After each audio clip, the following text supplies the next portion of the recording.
Hello, hello, hello. Dengar tak? Dengar tak? Hello, hello.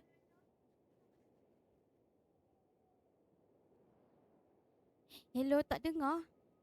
Hello, hello, hello. Pak Izzy saja je.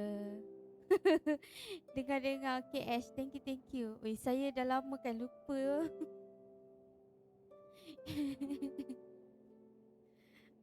Okay, jomlah kita ni. Kita mensambung. Siaplah, Ash. Jeng, jeng, jeng. Hari ni nak explore ni lah map apa? Snezhnaya.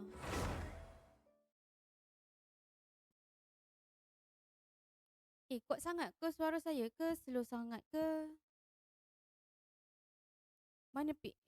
Oh, Kang Majuk dia comeback Nadia kan.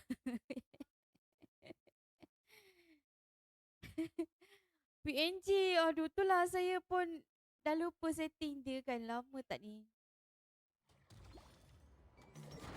Nanti saya tengok balik lah.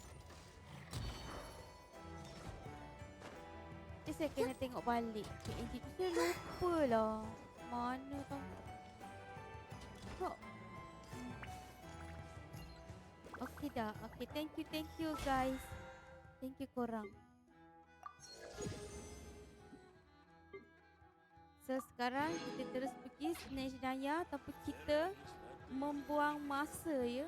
Tak, saya dah buang banyak masa tak pergi Snezhnaya tu.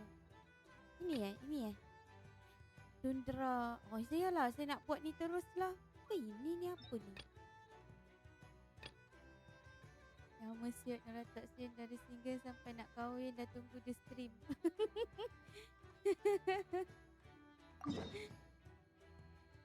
Serius lah.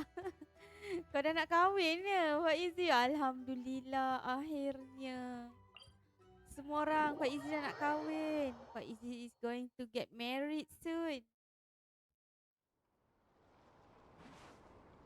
What you mean akhirnya?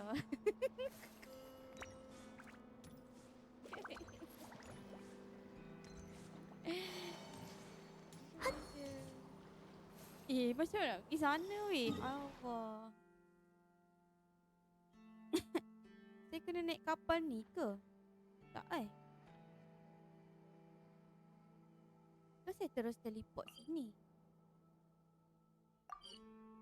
Game ni konten dia dah habis ke? Saya pun tak pastilah. Maybe kot. Oh my god, looks I'm cold in here, guys. Sejuk weh, cantiknya. Kita tengok pandangan dulu ya. Kita kutip video. Di sana mana? Oh, tu patah balik. Ke sana, kita ke sana. Maksudnya macam dah nak habis kot konten dia sebab ni kan dah Snezhnaya.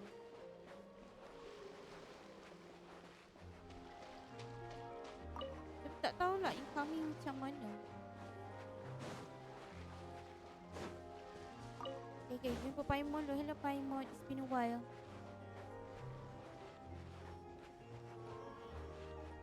Korang dah uninstall ke game ni? Look! They look similar to the ones in Not Cry. You know, just minus the effects of Kawaki. That's a sure sign that we're officially in Snezhnaya now. Oh my god. Dah pencen dah Genshin saya. Faham. There's gotta be a treasure chest around here somewhere. No adventure is complete without a chest or two. Kita kutip ni dulu. Saya hari tu cuti kejap Genshin. Sebab saya tak nyabar nak pergi Snezhnaya. Terus saya mak sejuk. Paimon's gonna snuggle up to you for a bit to get warm. Paimon nak apa? Oh. Paimon ni kita makan je kan dari dulu sampai sekarang. Berubah weh.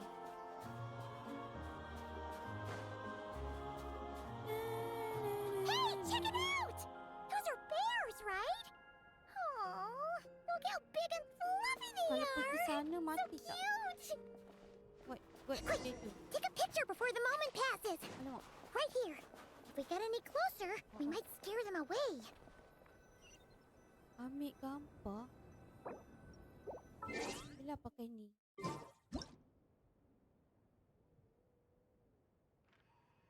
Lepas tu? Ha. Lepas tu? Dah. Take a picture of Paimon pula. Oh kat sini lah. Astagfirullah. Oh baru betul. Let's see how your camera skills are these days. Oh, wait a sec. Paimon sees something. Come on, quick. Korang It was dua-dua like a memang train dah came. uninstall ke this game? Korang main game apa je?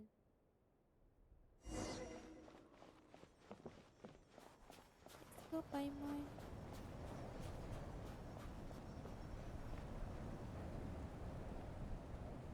Paimon's heard that Snezhnaya has loads of railways and trains. Oh, This must be one of NTA. them.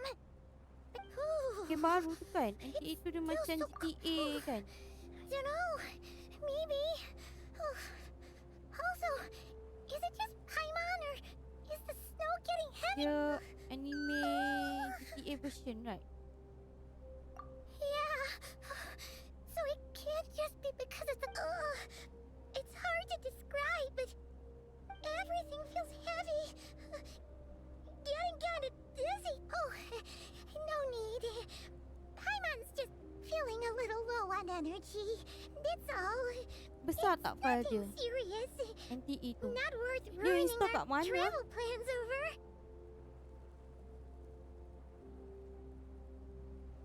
Yep, sure thing. Snezhnaya, here we come. Snezhnaya, here we come. Let's go. Okay, okay. Okay, I cannot walk. Wait, what?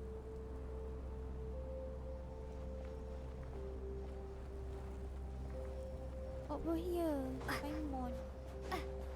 Whew. Seems like the snowstorm Dalam is 90 getting worse by the GPO. minute. Paimon can barely fly.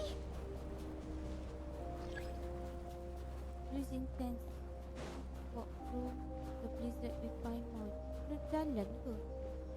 Ha? I wanna walk. Run. Oh, look! There's a cabin over there. Phew. Let's get out of this storm. Go, Paimon, let's go. Let's go.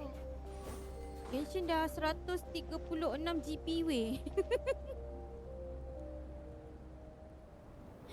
Besar mampus. Tapi kan saya akan main ni sampai yang sini saya tak akan main sampai keluar Archon sini punya. Archon Snezhnaya. Maybe after that pensi ke sana tengok ah. Sebab it's too big already lah the file. What is this place? Nak kena beli SSD baru. Where's Paimon? I need to find her. Yeah, I'm waiting for Saritsa.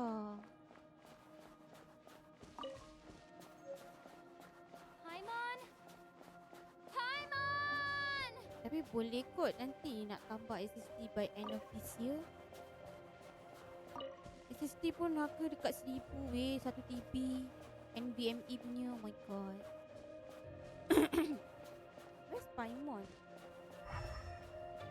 That's strange. Where could she be?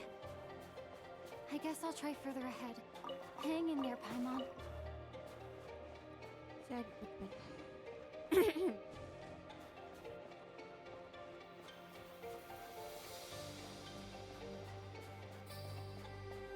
Is that a train carriage? Maybe I can get up from the inside.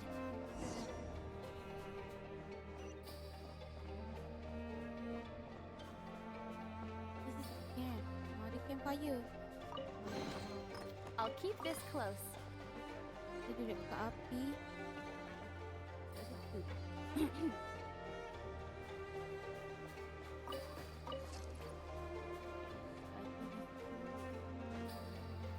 Kat situ. No, aku panjat. Dah sejuk.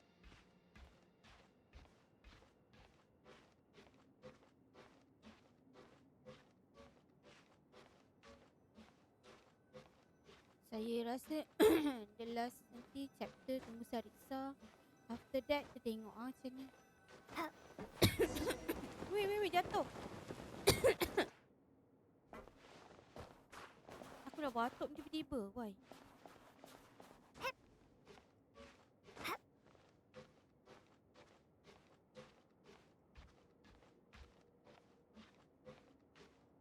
Oh, itu licin lah.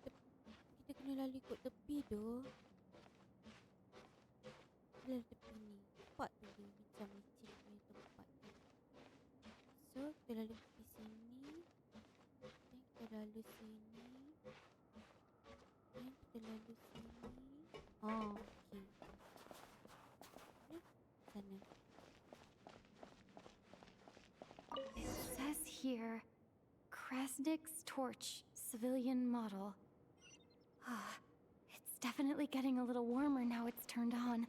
I really hope Paimon's okay. Gila.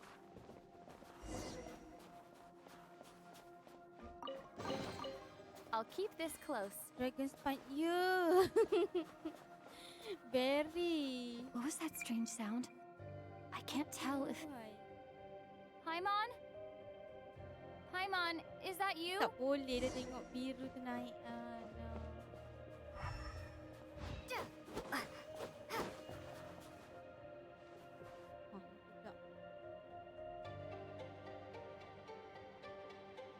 Incoming entity detected. Authorization granted. Initiating original. Hello, Descender, who's reached the eve of tomorrow. Oh, Eye of Grey at your really. service. Time since last activation. Time measurement unavailable due to the influence of... Anyway, it must have been a very long time. I was born to fulfill a mission. To reach tomorrow. Eye of Grey. To this end, I must... Macam aku nak support ni Grey. Strange. What was it? Wait, my body. Macam itu. Why is my body like this? I was Apologies. about to ask you. After a long period of inactivity, it appears that a lot of data has been lost. Anyway, I was created so that Tapi humanity rasa could reach macam dia punya jalan tomorrow. cerita ni macam jauh But lagi lah. I It's am not gonna unable end to load further details at this Snezhnaya. moment. Nevertheless, serving humanity remains my primary objective. I have detected a drop in your surface body temperature. In accordance with my preset programming, upon reactivation, I must ask the one who awakened me the following question. Will you accept me, Transcender? I will assist you, protect you, and fulfill my mission until we reach tomorrow. Accepted. Uish. Dapat power baru dah. Genshin teasing memang top notch. Ya. You have made Diorang a pandai very buat benda wise tu. decision. Orang macam nak tahu Now, cerita I detected that seterusnya. you called out a name earlier. Presumably that of your missing companion? The name Tapi aku was rasa macam Paimon. it's not gonna end After here helping lah. you get out of here, I will search for a match in the nearby area and pinpoint their location. Merely the tip of the iceberg. Now that we have reached an accord, you will be my new user. May I ask your name? Very well. I will remember this name until the mission is complete. I need to recover my body, retrieve the power to unlock tomorrow, and help the suffering masses to reach the far shores where the empty ark floats. I can sense my power scattered across this ice-covered land. I even have a vague sense of where it might be found. But right now, that is not essential. The key right now is you. You must survive and reunite with your companion. Dia ada cermin mata lah. Oh itu, Paimon. You may now execute the command, Demolish. Use it to remove the prime ice blocking the path. Prime ice unit count has been updated. Apa pula? Nak build apa pula?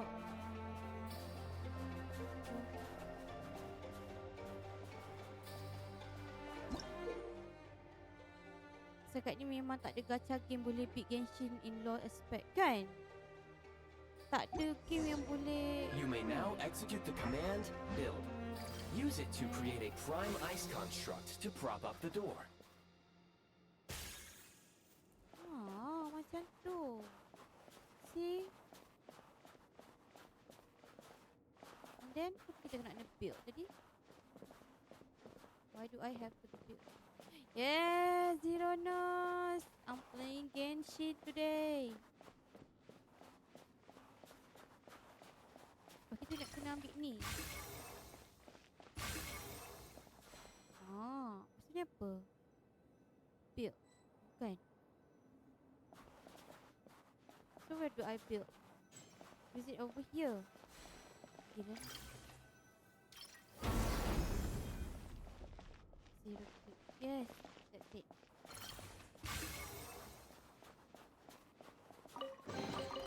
Is this an answer from this world? Apa saya nak panjat? Yang favorite ni. Wow. Look, her stalking. Tak boleh create object over here. Then where? Tak boleh create. Ni panjat je. Scanning local environment. Exit has been sealed off with ice. That would not be an efficient approach. One moment. Usable construct blueprint detected nearby. You can use this to clear the solid ice ahead of you more quickly. Okay. Kan ni?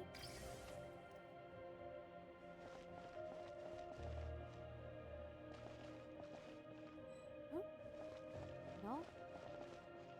Where?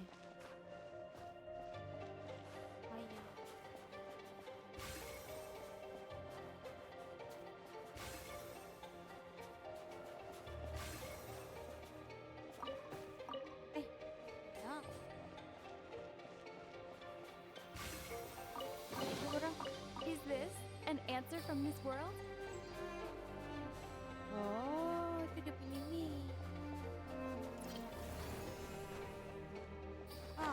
Macam tu. Check. Wah, lain macam dia punya ni guys. Ada untuk api, ada untuk ni sekarang. Ini Prime Ice Construct. Prime Ice Construct ni dia punya appearance. Oh, base-base tu. Rocket Fire 25 menatang ni. So kita kena rajin mengutip. Construct blueprint added to records. You may now execute the command build heat source. Generate a temporary heat source to rapidly melt the solid ice. Dah macam Minecraft dah ni cube block. Ya atau?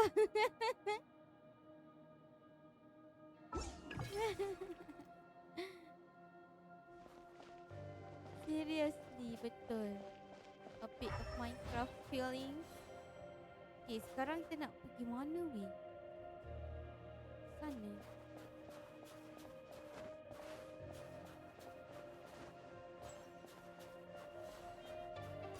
Saya nak cabut ni. Pam.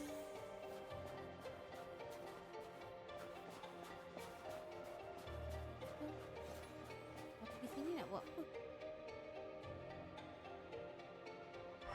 Oh, ni. Nak kena build ni.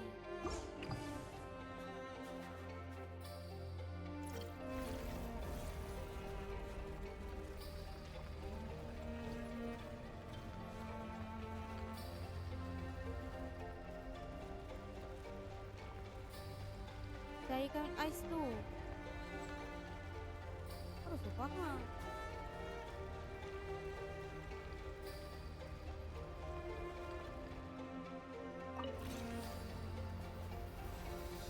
Oh, boleh macam tu. Oh my goodness, so nice. Padam.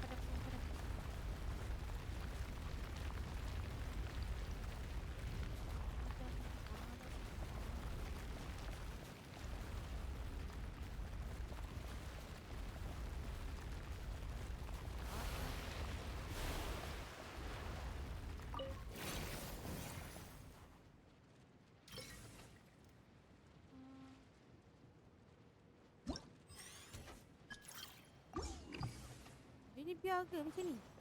Serius lah. Okay.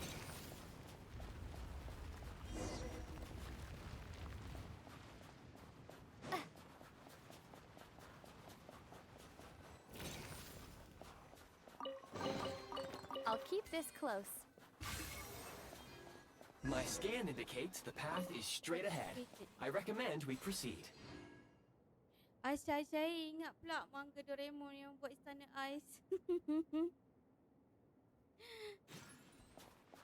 Kan, ais dia tiba-tiba cair-cair. Dia macam, okay. Oh, tak ada panjat tu. Oh. Jangan sampai saya main tipu. Oh, tak ada main tipu lah sini, guys. Yang paksa aku benda ni. Sini.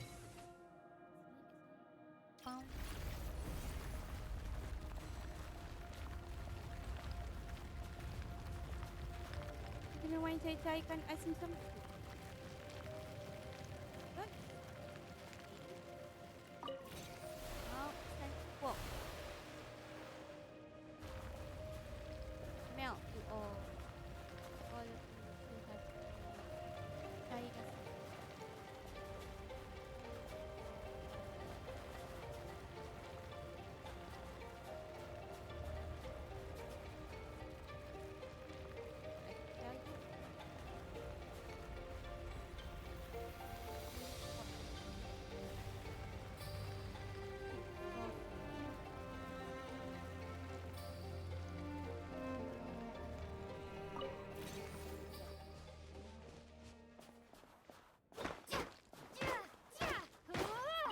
Betul-betul rasa macam first time main Genshin ni. What is this? Kresnik Crystal located. Please collect at your earliest convenience. The recent construct you built provides highly efficient heating by utilizing the unique properties of Kresnik Crystal. Unfortunately, prime ice constructs have a very short lifespan and cannot be stabilized during the development period. Hence, the authorization to use Kresnik Crystal was granted. That said, I have already forgotten what warmth feels like. Yes, perhaps then we can warm ourselves by the fireside together. But for now, all you need to remember is this. If you collect Kresnik Crystal, I can extract the energy within and use it to maintain your body's surface temperature.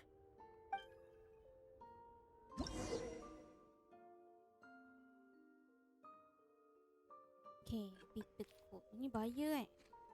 Kita kena fullkan dia. Ni kalau macam ni sakit lah kita. What's this?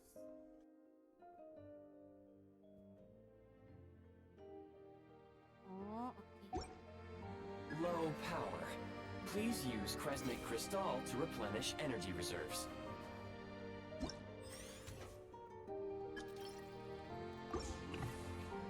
Tak boleh. Ya tu.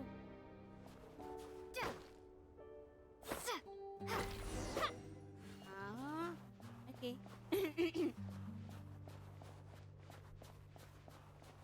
Signs of physiological Oh, kita kena activity ikut detected in the Kristen ni distance. lah, alam. It is highly likely to be your travel companion, Paimon. Go. Go now. Be reunited and sing together. May all the people be united as one. May all of life rejoice in unison. Sekejap. Tolong. Approaching the target location. Scanning for signs of life. Mana Life Paimon forms ni? detected. 2. Affirmative. However, that is not the reason for my confusion. According to my database, this location is a train station, meaning the number of life forms is unusually low. Real-time environmental data suggests that the train station may no longer be in use. But whatever the situation, please exercise caution. Caution. Okay, baiklah. Kita kena hati-hati, okay?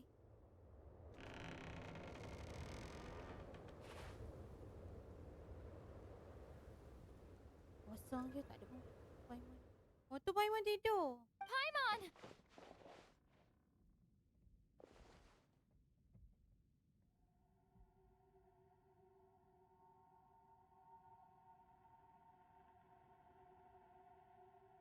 Siapa ni?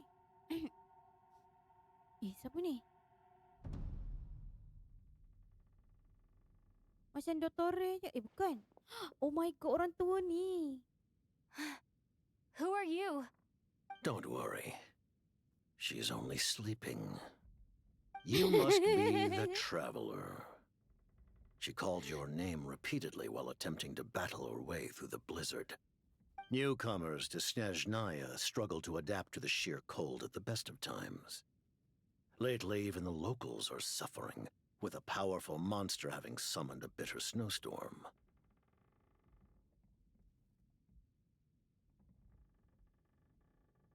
Siapa You two nama dia must be lupa. Ui, mata dia very korang tengok. important to one another. You should take Uncle, more can I care have your not to get power, separated. Uncle? Your eyes. Are Tanya you dia. Conrian? There are indeed some Conrians left in this world who survived the cataclysm. But I doubt that is news to you. It would be unwise to interrogate my identity here. Focus your attention on your travel companion instead. We will meet again Ya. very soon. Uncle aura mixing. Dia punya aura, wow. Macam, Uncle, let me have your The power. unidentified subject has now Sebab left the mata area. dia tu macam unik He sangat kan. appears to be an individual of great significance, but my search has yielded no relevant data. I will try searching the database again. Against the odds, your companion is safe and sound. The other person even left a blanket for her. Bossa mota.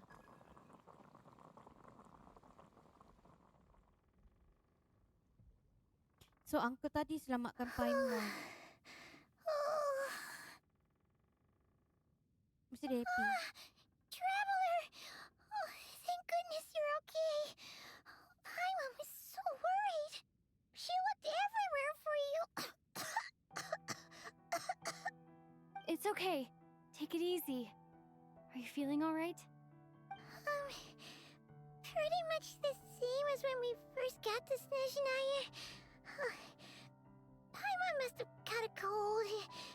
She was feeling so faint. She just couldn't keep going any longer. So she had to lie down and sleep it off. Wait, where did the jester go? Oh, Uncle tadi the jester. The director of the Fatui. The Jester Piero. So, you met him?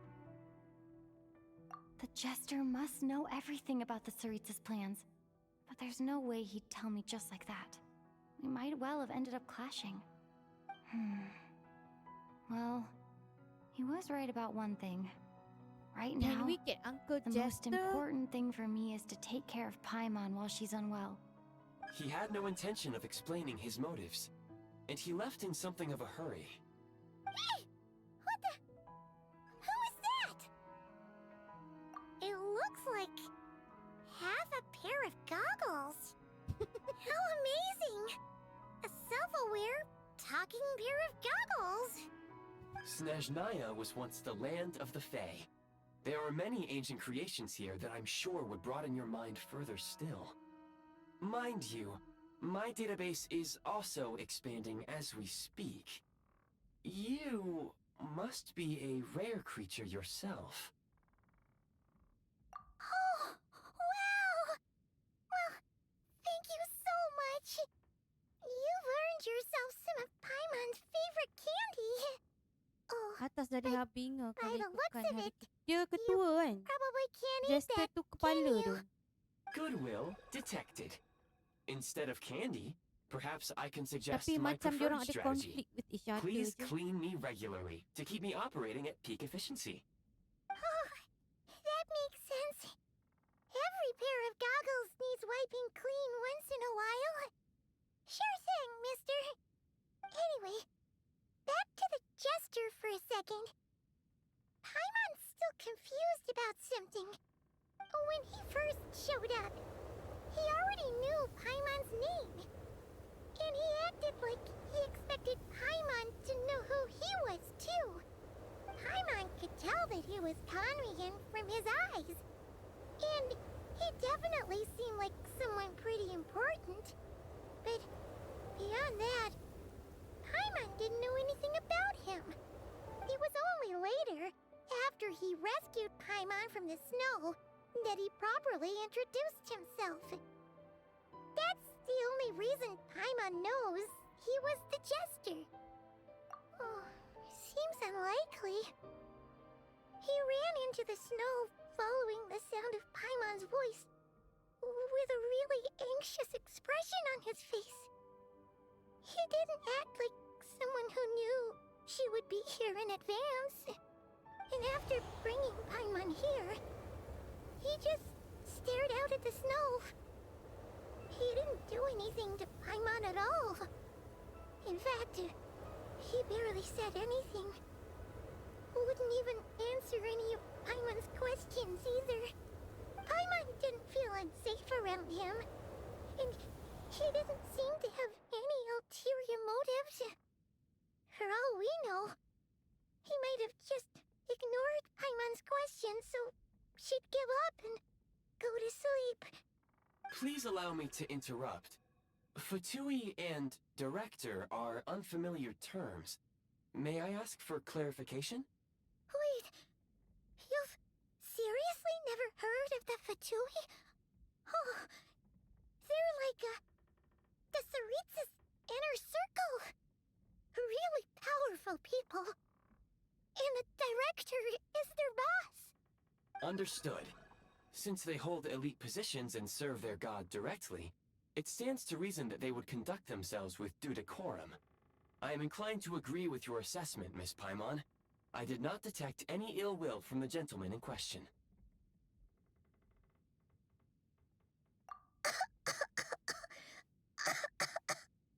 Sorry, I shouldn't have encouraged you to talk so much. Paimon, new plan. Let's get out of Snezhnaya for now. We can come back after the weather clears up and you're all better. The judge mentioned that this snowstorm being the work of a monster is worse than most. Even if we made it to Snezhnograd, we'd still have to wait out the storm before we could do any exploring. Putra! Oh, well, Welcome! it's really nice of you to look out for Paimon, but Asal tak keluar dekat saya punya ni? she doesn't want to hold you back. Alah, mesti We sebab were link dia really saya tak psyched up for update this juga journey ni. when we first set off. Just think of all the Saya dengar burning ikut phone je. questions we have.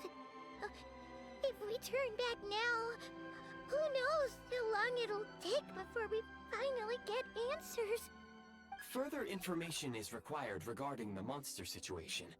But objectively speaking, there is another more pressing issue at hand.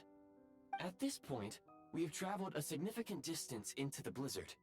Were we to turn back now, the road would be extremely treacherous, especially since we would need to travel on foot. If, however, we continue onward, there may be a better solution. Aku dah habis kutip Do kotak you remember Snezhnaya what dah. I said as Woi, we aku neared baru this nak start location? weh. I told you that this is a train station. While it has evidently fallen into disuse Aduh. for unknown reasons, the tracks remain intact. Lama weh aku We can tunggu map break through the Snezhnaya, blizzard Allah. and forge Macam ahead by driving a train. Dragon That Spine. is the Memang Snezhnayan way. Dragon Spine There is a ni small lah. town up ahead, Tapi which ini would be the better lah perfect place sebab for ada Miss sistem Paimon to pemandangan. rest and recover. Paimon thinks Goggles here makes a great point. Wah, padu lah. Let's Terang. do that. Oh, come on. Don't worry. Think of all the traveling we've done so far. When has Paimon ever gotten sick before? Practically never. 'Cause she's in great shape. Sure, she's a little tired right now, but it's sure to clear up on its own. Affirmative. Should you ever need my assistance during your future adventures, please call for the Eye of Grey whenever you wish. Otherwise, of I will Grey. remain silent to avoid causing any unnecessary distraction. Now, please follow me to Dapat the ah train tracks. karakter tu. Apa Odette? Boleh 60-70 juga. Serius ah? Baik doh. Kau tengok aku punya ni tak ada.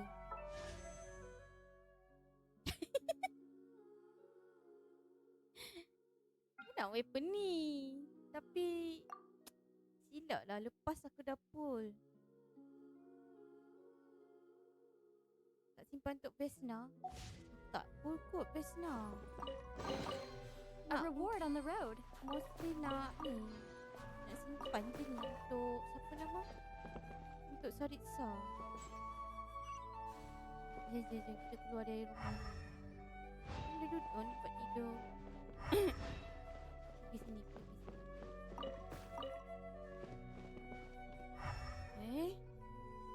Buat pintu ni. Sejuk.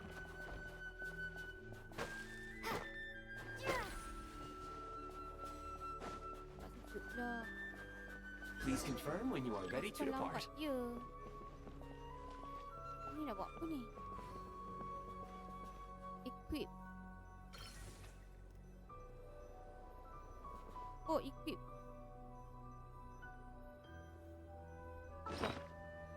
Aku lupa. Alamak ni apa? Alah, mana?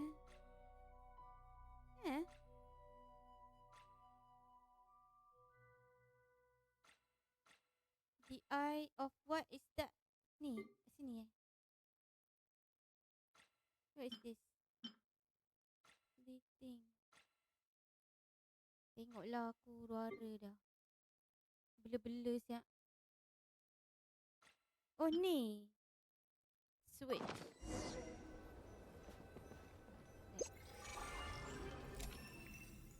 Call 3.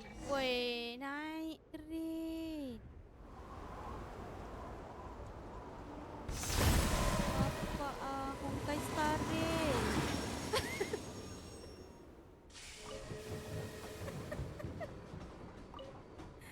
Ya, aku sendiri memang dah pakai cermin mata. Masa aku nak cek cermin mata lagi. Oh. Wait, there's an error message. Could not detect clear tracks. What exactly does Guys, clear we are in Honkai Star Rail Brace now. for impact, friends. Preparing to enter impromptu flight mode. Wow. Lajunya. Mak.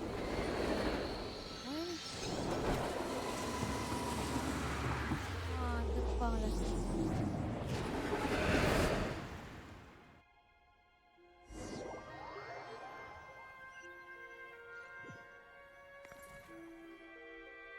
How strange. Not only was the station's status different from my records, but even the railroads and the terrain itself have changed substantially. Yeah. Thanks to your quick reflexes. Salah. Paimon tu My nak tak sincere sihat. apologies for putting you in danger. I'm afraid I'm as confused by all this as you are. Agreed. This is likely a consequence of outdated railroad data. The discrepancies between the old data and present reality are far greater than I anticipated. Fortunately, our crash landing has at least brought us much terus closer to land the kat town. sini. According to the data, anyway. Your data had better be right this time. I can assure you, it certainly is. Please look this way, Kresnik torch. and you will see a Kresnik's torch. Oh, ni Kresnik It torch. seems our ill-fated train ride was a blessing in disguise. We have taken the shortest possible route. Kena lepak Paimon ni. Rest assured that I will take Dia tak user cili weh, dia preferences into tak cili account kat next time Paimon. I plan a route. Tak dia dalam Next kuali, time, dia tak I will periuk, get it letak right. cili, bakar. Sedapnya letak halia.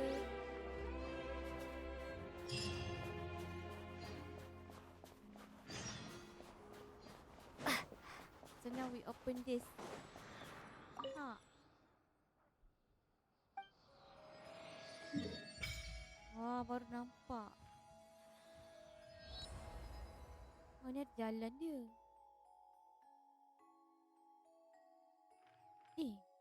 Besar lagi. Oh my god. Okay. We're not gonna finish this in one day. Okay. I don't have any. Korang tahu tak, Note Drive punya pun saya tak siap lagi actually. Bagusnya saya ni.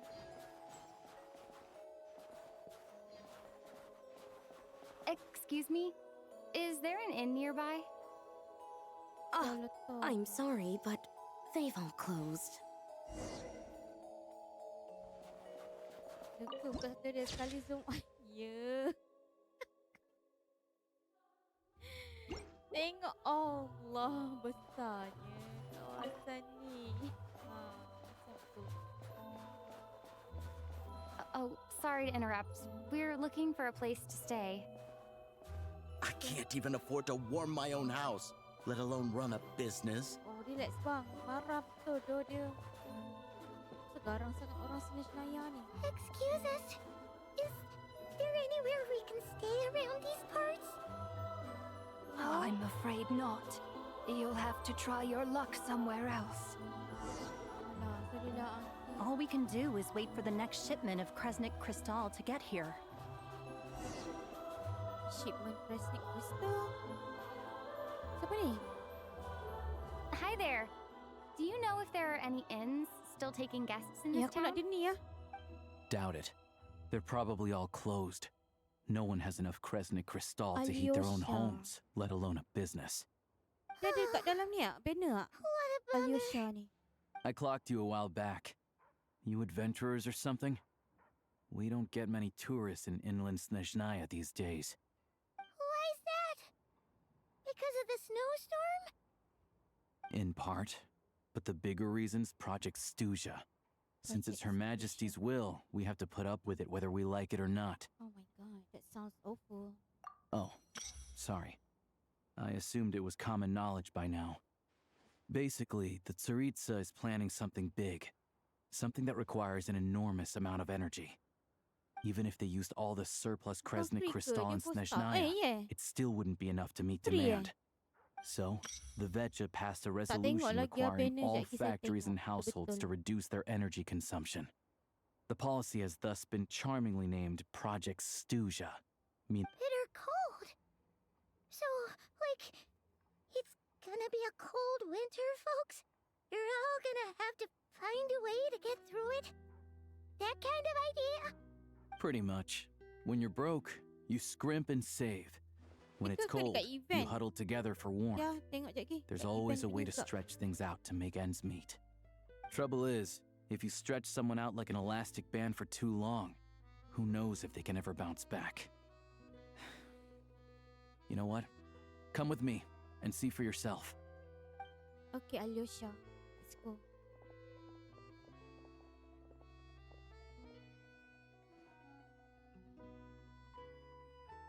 Can you please explain to me why the price of Kresnik Crystal has gone up by a third again?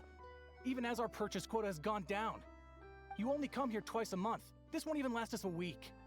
The supply and pricing of Kresnik Crystal are based on current production volumes and price data. We Fatui are only responsible for delivery and security.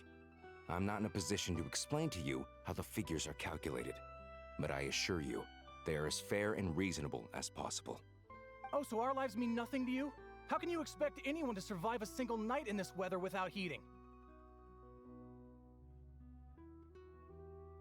Okay, everyone is cold and angry. Since you insist on making me repeat myself every single visit, Hello, I will remind you Pod. again. Welcome. there is no monopoly on the trade of Kresnik Crystal. You are free to purchase the shortfall from elsewhere on the market. What market? Nobody else is selling. And when they do, they charge 8 times the normal rate. It's robbery is what it is.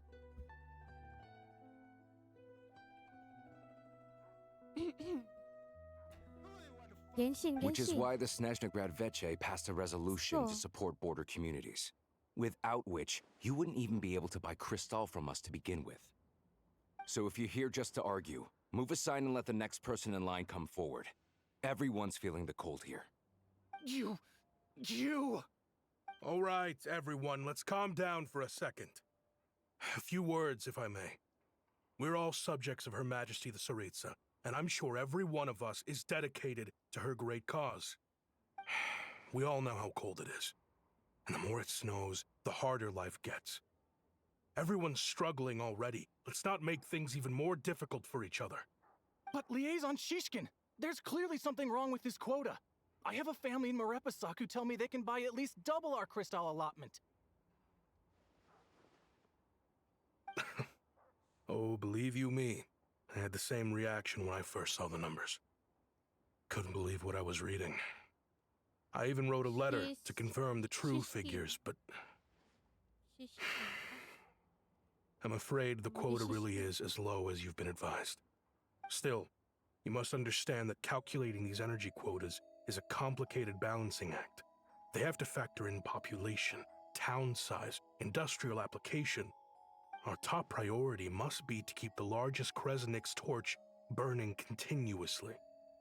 Only then can we sell the remaining crystal for household use, and in doing so, we must make sure that everyone is treated fairly. As our Fatui comrades said, they are only responsible for delivering the goods. They need to keep accurate records, and they do not have any authority to modify the rates or quotas. That's right. Our duty is to do things by the book. Tell you what, listen. I know how anxious and upset everyone is. As a matter of fact, I was just discussing it with the mayor. What we can do is open the lower combustion chamber of the Kresnik's torch to the public. You can come to me directly to register, and I will allocate time slots accordingly. I can't guarantee there'll be ample energy for household use. But we can at least make sure you'll be able to boil water and cook food each day. Let's hang in there and make this work together. All right? Fine. I don't see any alternative. So, this is Project Stuja in action, huh? Oh, that is the project. No wonder Stuja. nothing's open for business. People are barely getting by. You were looking for an inn, right? For your, Fae friend? Alosha ni badan kecil tapi suara dia besar sangat. Paimon's not a fae. Just Paimon. She must have caught a cold or something. We only just got to Snezhnaya, and we're still getting used to the climate. I have a small place in Sretomoros. I don't stay there very often, though, so it's pretty basic. But if you're not picky, you're welcome to rest there for now. It's not much, but I've got blankets and a warm fire. Are you sure? Oh, that's really kind of you. All right, then. This way. Let's go. Hello. Oh my god, I'm I got Alosha. Alosha. I'm a For hunter. doing this. Though, if you've talked to any Patut highwaymen, ke? Siapa you ni might have cakap? heard a different Jadi side to my pelik. story. But anyway, let's keep that between us for... Best ke pakai dia? Alosha tu. Try lah. Can I use him? Tak yalah muka macam tu. Ash. Auto. Ini apa? Frisbee. Ya. Exactly. Janganlah marah saya. Oh, dia macam... Kayak apa? Ini ke? Hydro. Itulah. Beduk je lah. Tak apa-apa. Beduk je guys. Alah, tak habis duit dah. Ni pakai je lah apa-apa. Hello Zenos. Welcome Zenos. Welcome. Saya tak tahulah saya nak buat apa ni. Tekan je lah Equip je. Dah, nanti ada. Hello. Ya.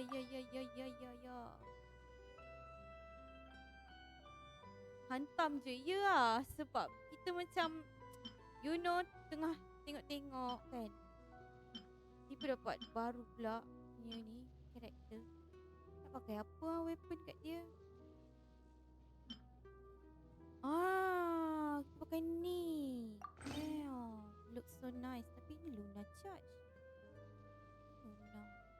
Tipai lah. Ascend terus.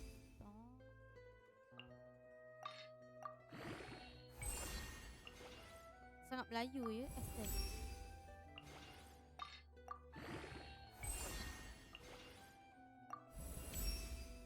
Let's finish my money over here.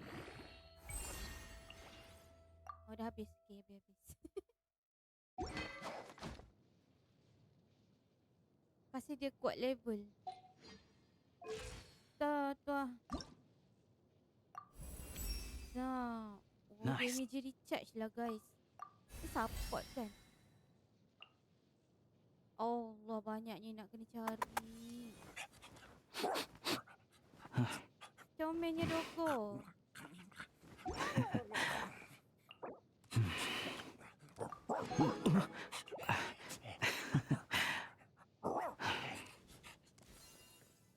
Okay. Aku ni dah leka ni. Husky batu. Wait. Ya, husky. Comel husky tu.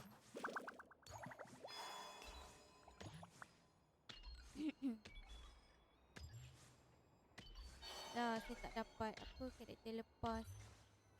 Dah, janji yang penting. Saya dapat kumpul apa nama?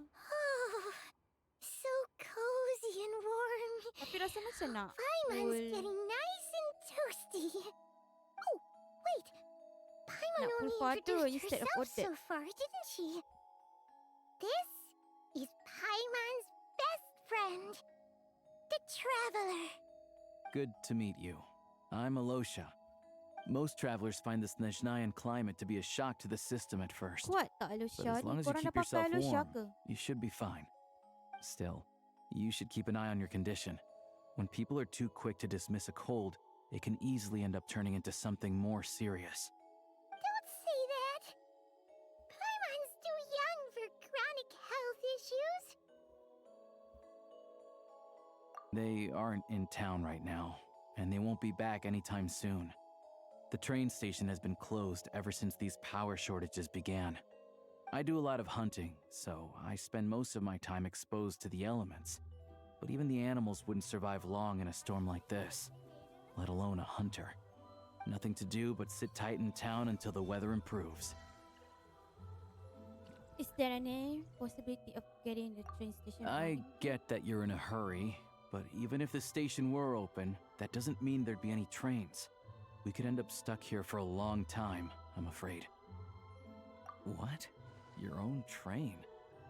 Wait, hold on. That train? The one that suddenly fell out of the sky and crash-landed on the ice? Oh, we got lucky and found it in a cave. Oh, then our luck ran out and we had a little accident. Paimon sounds so sick. Yeah. Pretty Dia crazy macam sakit for a sangat. random find in the mountains. Well, as long as your train's good to roll, you might get to Snezhnagrad after all. I've been doing some digging recently. Turns out, the real reason for the current energy crisis in Stratomeros is that some of the supply is being seized for a private stockpile. But to expose what's going on, I need to catch them in the act. So, I'm heading off to catch a rabbit. Careful, Alosha. Wait, a rabbit stole the crystal? It's a figure of speech. Real rabbits couldn't pull this off. They'd prefer carrots to Kresnik Crystal anyway. Shishkin. Mr. Positive Attitude, let's all get along now, shall we? Bapak cik Him? tadi. Really? I guess he was Fatu. Paimon never would have guessed.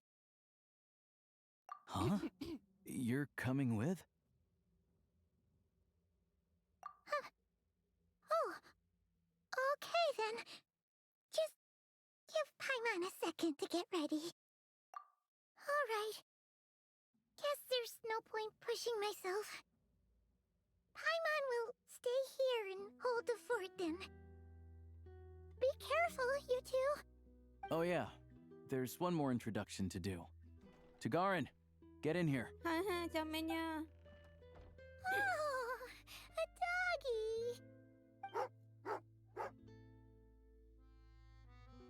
Oh, angry doggy. Oh, Togarin doesn't like being petted then. He likes to think he's above that kind of thing. He's my hunting partner, so he'll be joining us when we head out. Carrots aside, we'll need to stay completely undetected. We can't risk spooking our rabbit, but there's no telling which burrow he'll scurry back into. First, we need to find a way into the train station and see if we can find any real freight data. Shishkin's figures can't be trusted.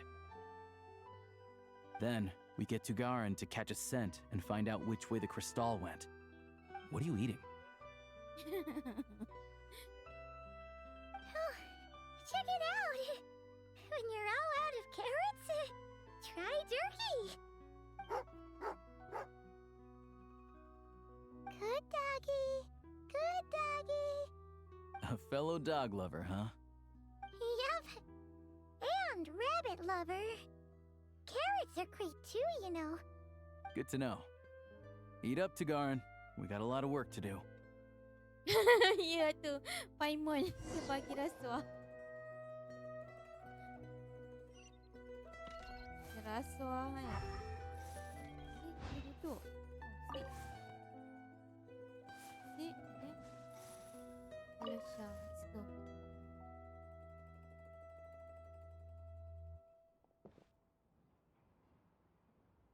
Garin nak pergi mana pula?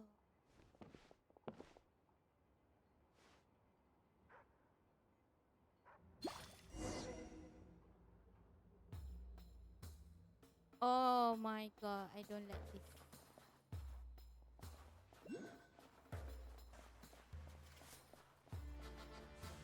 Wait.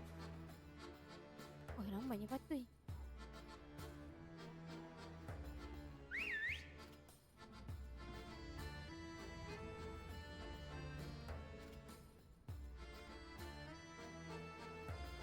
Oh, distraction anjing tu. Pakai.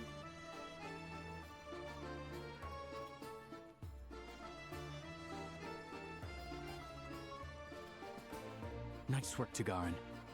Come on, we'll go around.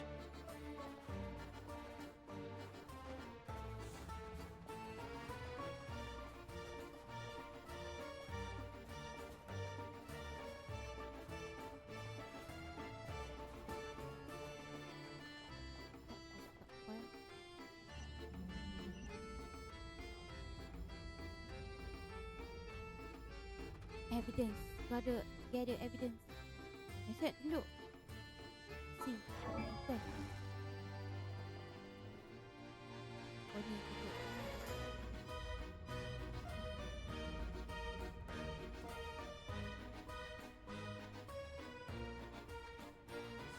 Betul evidence kan?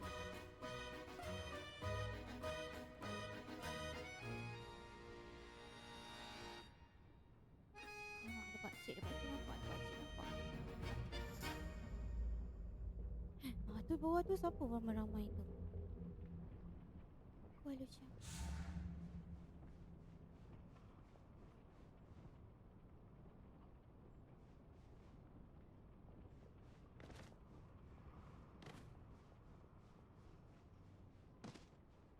This way.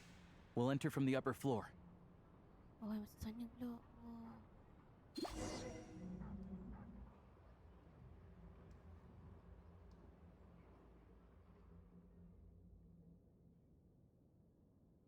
Cik menyiasat kerja dia.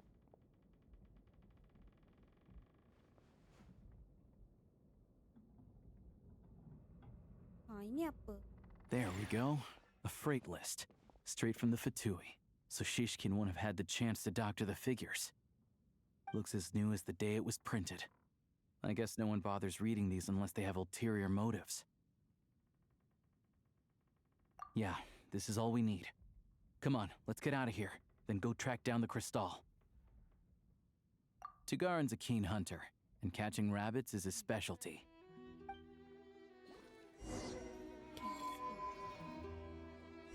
Go.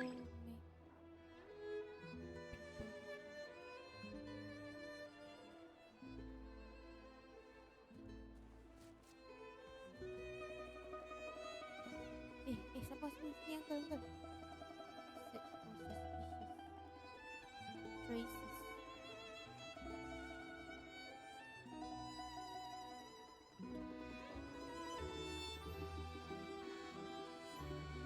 Sniff, sniff, sniff, sniff.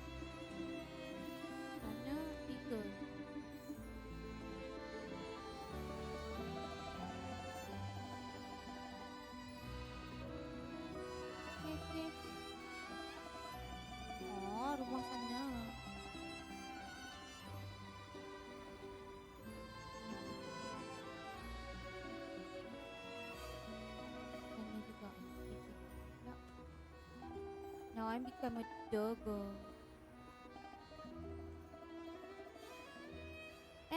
Which house then we should go? Nak pergi rumah mana guys? Pergi rumah sini dulu kot.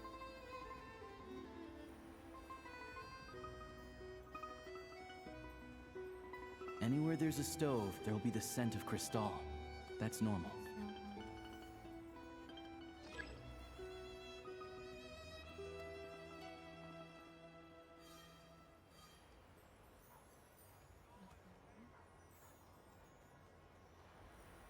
Ni biasalah. But if he picks up the scent of Crystal somewhere and there's no stove around, that's how we know something's up. Over here satu.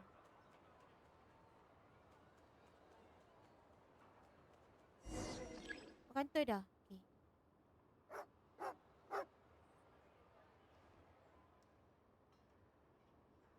This must be the rabbit's warren. Good job, boy. Sure enough, there's a tunnel. You stay here and keep watch. I'm gonna take a look inside.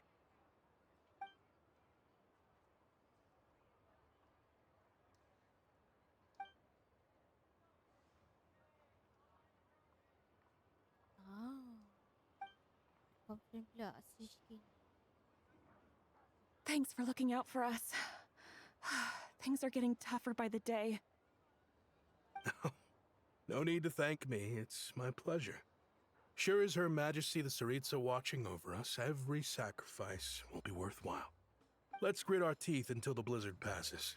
These days of hardship will be over soon. Maybe for everyone else, Liaison Shishkin, but for you, the hard times have only just begun.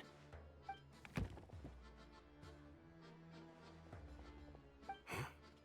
Who are you? What's the matter?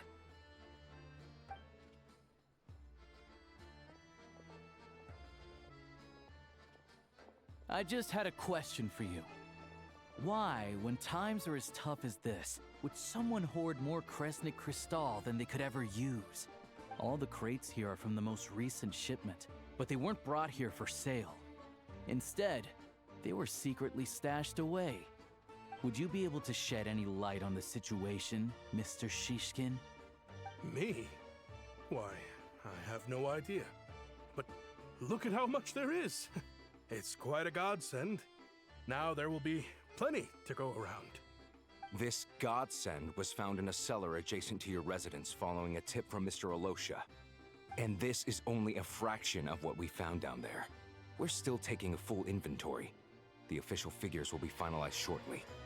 I've always been grateful for your efforts to mediate between us and the townspeople of Sretomaros. But now, Mr. Shishkin, it appears you were the source of the conflict all along. How could you do this to us? We trusted you to have our backs. You've been lying to us this whole time? Hey, I owe you all an apology. I'm sorry. I'm so very sorry. This isn't who I am. Please believe me, this was a one-time mistake that I will never repeat. We all know how difficult life has been since Project Stuja came into force. Energy is an increasingly scarce resource. People everywhere are getting desperate. But some places have been hit harder than others. I grew up in Alatir, a small village with no train station. Deliveries of Kresnik Crystal have ceased there entirely. If nothing is done, they're all going to freeze to death. You know as well as I do how downright impossible it is to buy Crystal these days. The thought of my poor mother and father, with no one to help them, I felt so afraid. I watched as energy grew scarcer by the week, all the while knowing that their lives were at risk. Then one day, I looked at the Crystal shipment in front of me, and a terrible, selfish thought entered my mind. Looks like I'm just not cut out to be a criminal. I'm so sorry. Once the Fatui have finished their count, you'll see that the numbers match their waybill.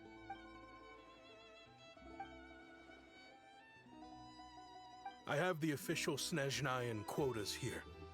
Anyone who has already purchased energy, please make your way over here to correct your transactions. I'll make a batch purchase of crystal worth 3 months' salary for you all to use free of charge. As for Halatir, I'll think of something else. You don't have to go that far. Yeah, owning up to your mistake is enough for me. You've done plenty of good for the community in the past. I'm not looking for a handout. Drop the act.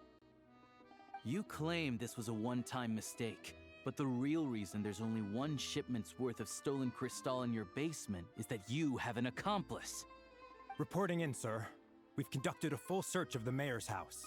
As expected, we found many crates full of crystal, half of which were still in their original shipping containers. This wasn't your first time at all. You've been colluding with the mayor of Stratomeros for a long time now.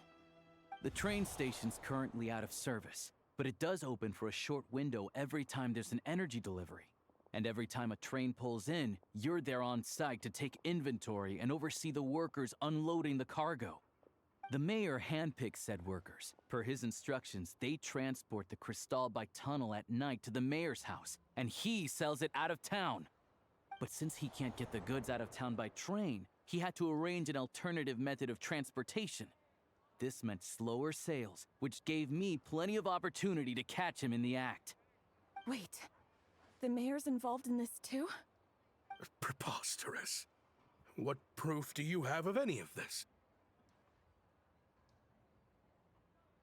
Basic math. I've spent a lot of time lately counting carriages as the snowstorm rages. Counting carriages? What? The energy consumed by a train depends on its total weight. And since energy is a limited resource right now, it's fair to assume that every carriage is packed full. So, if we take the energy required for the Kresnik's torch, add the sales figures you provided, then compare that figure to the train's theoretical cargo capacity, guess what? The numbers never match. It's always off by 1 or 2 carriages worth. This time, you set a new record. 3 carriages missing. You mean to tell me that you sat around outside, counting carriages, in this weather? I'm a hunter. I have 2 options. Hunt or starve. Well, I've heard enough. The evidence speaks for itself. Take Shishkin and the mayor into custody and escort them back to Snezhnagrad. Tamaknya dia.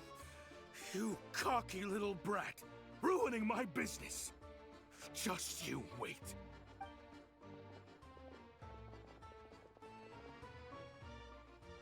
Just you wait, old greedy. Yeah, something felt off, so I just followed my gut. Math isn't my strong suit, though. I'm lucky my dad made me learn enough to get by, but all this number crunching was a million times harder than the aim and fire work I'm used to. Thank you for your assistance. You're a brave lad. Polonsky. Shishkin was quite the cunning criminal, as I'm sure you can tell. He did all of this right under our noses, and we never suspected a thing. Where A are we? wolf in sheep's clothing. He had everyone fooled. Even with that sob Germany? story he fed us. He was probably trying to keep the mayor out of it, not just mask his own motives. Without the compelling case he put together, even I might have fallen for it. Alosha, was it? Tell me, are you really a hunter? We can go find some wild animals if you want. I'll fire off a couple of shots, and you'll see whether I'm the real deal. I didn't mean to cast suspicion on your identity. It's just... well, I'm sure you've heard of the Rokot. Recently, they've been recruiting people with your kind of talent. They hide in plain sight under false identities, working against Project Stusha, sometimes directly opposing the Saritsa herself. They are a violent organization, and their goal is to improve the lives of the common folk. But still, as a member of the Fatui, I wouldn't be doing my job if I didn't keep tabs on them. First I've heard of this. Lama tak dengar ayat I tu. don't really keep up with what goes on in the city. Aku ada All I yang know orang yang is cakap tu. people who don't mind their own business in the city end up paranoid about everything. As for me, I just couldn't stand Shishkin.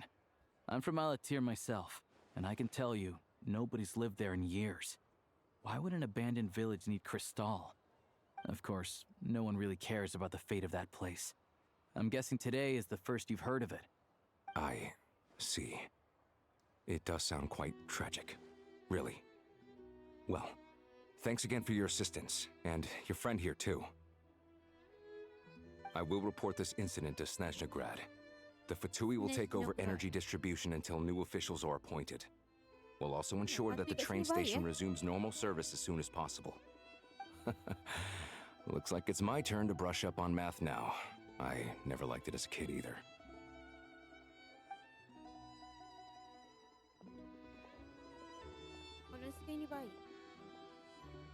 Don't mention it. Isn't the soldier overseeing the delivery supposed to verify the quantity of the goods? Was he just careless? Or was he being paid off too? Who knows? Excuse me. I'll take a share of Kresnik Crystal too. Thanks. I need to take a detour before we head back. There's someone I have to deliver this crystal to. Okay, sekarang kita sini. Here we go. Hello, auntie.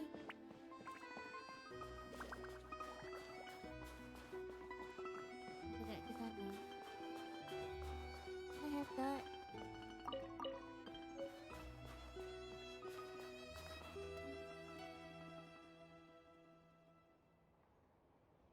Hang tight for a moment. This old lady, she doesn't really know who's who anymore. Ngantuk Tapi cerita dia best.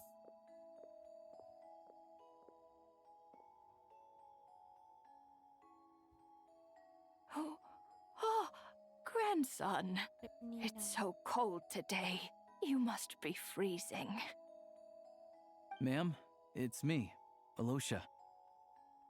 Alosha? Alosha who? You know me. I came by earlier today. Cleaned the ashes out of your stove, gave you some warmer bedding, and washed your back.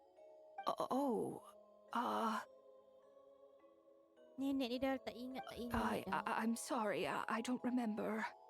Now, how often do I get to see my grandson? Come on, take a seat and relax while I fix you something to eat. Kan kalau tak ada It's okay. puas, tak puas. You Tidur just dulu lah. rest. I'm fine. Oh, you. It's nice to come and visit your old granny once in a while, isn't it? Sretomaros, a good town. All sorts of things to do and people to meet. And the local officials are good to us. Sit down, come on, take a seat. I still have some fruit left. Let me get it for you. Please, don't get up on my account. You need to rest. Where's the fruit? Right under the basket by the door. Or maybe it was on the bedside cabinet.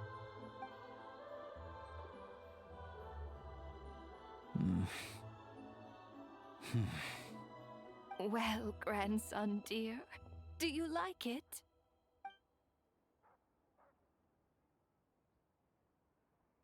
Nampaknya nenek tak ingat. Very much, ma'am. It's delicious.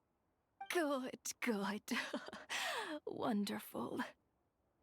You don't need to save any more for me next time, all right? Fresh fruit is hard to come by at the moment. You should eat it as soon as you get it.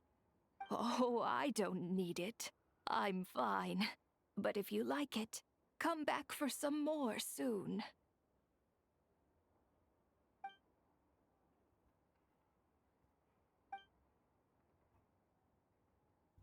Some kind soul must have given these to her.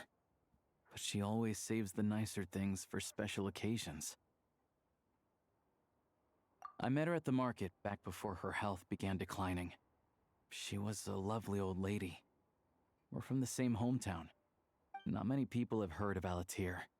And if they have, it's usually for all the wrong reasons. There's a gang of highwaymen that came from there. Now that it's an abandoned village, it's rare to find anyone who shares fond memories of our hometown. So after we got talking and realized we were from the same place, we decided to keep in touch by letter. I first learned of Stratomoros's energy supply problems from a passing comment in one of her letters. Then, after her health went downhill, I started visiting more often to check in on her. The town's been in decline for a while now, but because of her memory problems, she thinks of it as the bustling, prosperous Stratomoros still in its heyday. That said, I kinda appreciate her optimism. There's not much of it going around in this world of ice and snow. It's fine. Everyone grows old. In Snezhnaya, some people believe that in your final moments, you'll sense a familiar presence by your side. You turn to look at them, but their face is blurry. So you focus hard, trying to make out who it is. And when you finally see their face, the Grim Reaper reaches out and takes your life. Okay, She Alicia. still Harap calls me kamu ke- grandson, though. So at least I'm not a blurry face in her world just yet. Come on, let's get back and see how Paimon's doing. Jom tengok Paimon.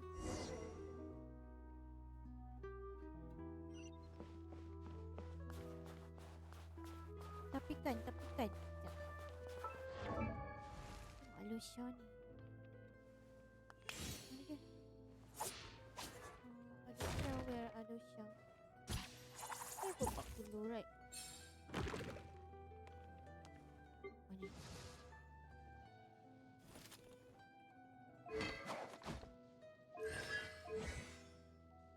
Bagi apa ni? Oh, stellar conduct boleh dengan dia. Comelnya.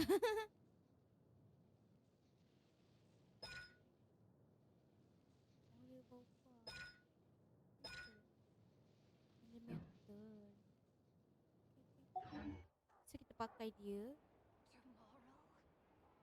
Kat dalam ni.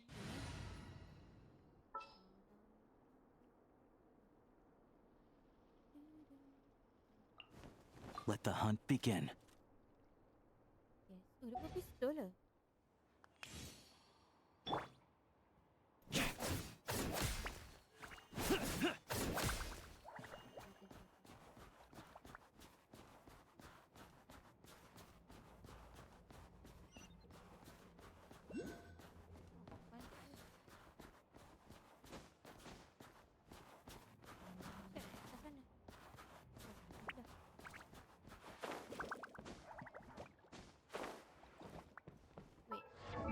Turut sayap dia tu tukar.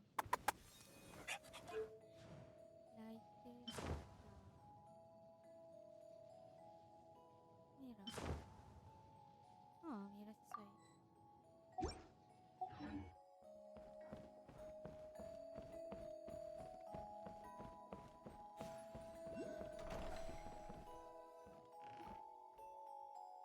Paimon, we're back. Are you feeling any better? Yep. Paimon's not cold anymore. But she's still a little dizzy. Flying probably isn't a good idea right now. Paimon might lose her balance.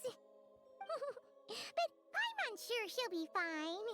It's probably just from getting hit on the head by that pile of snow when we first arrived in Snezhnaya.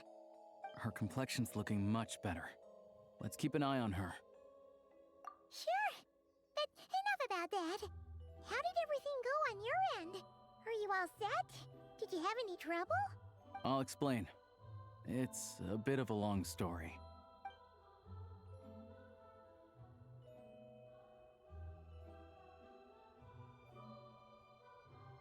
Jeez. You guys got pretty busy. Sounds like the liaison officer and the mayor were running quite an operation. Good riddance to both of them. It's a good thing you managed to catch them. So, you said the train station will open again soon, right? And everyone has enough crystal now? Yeah. Well, enough to survive at least. Project Snezhnaya isn't going away anytime soon. People will still have to scrimp and save to make ends meet.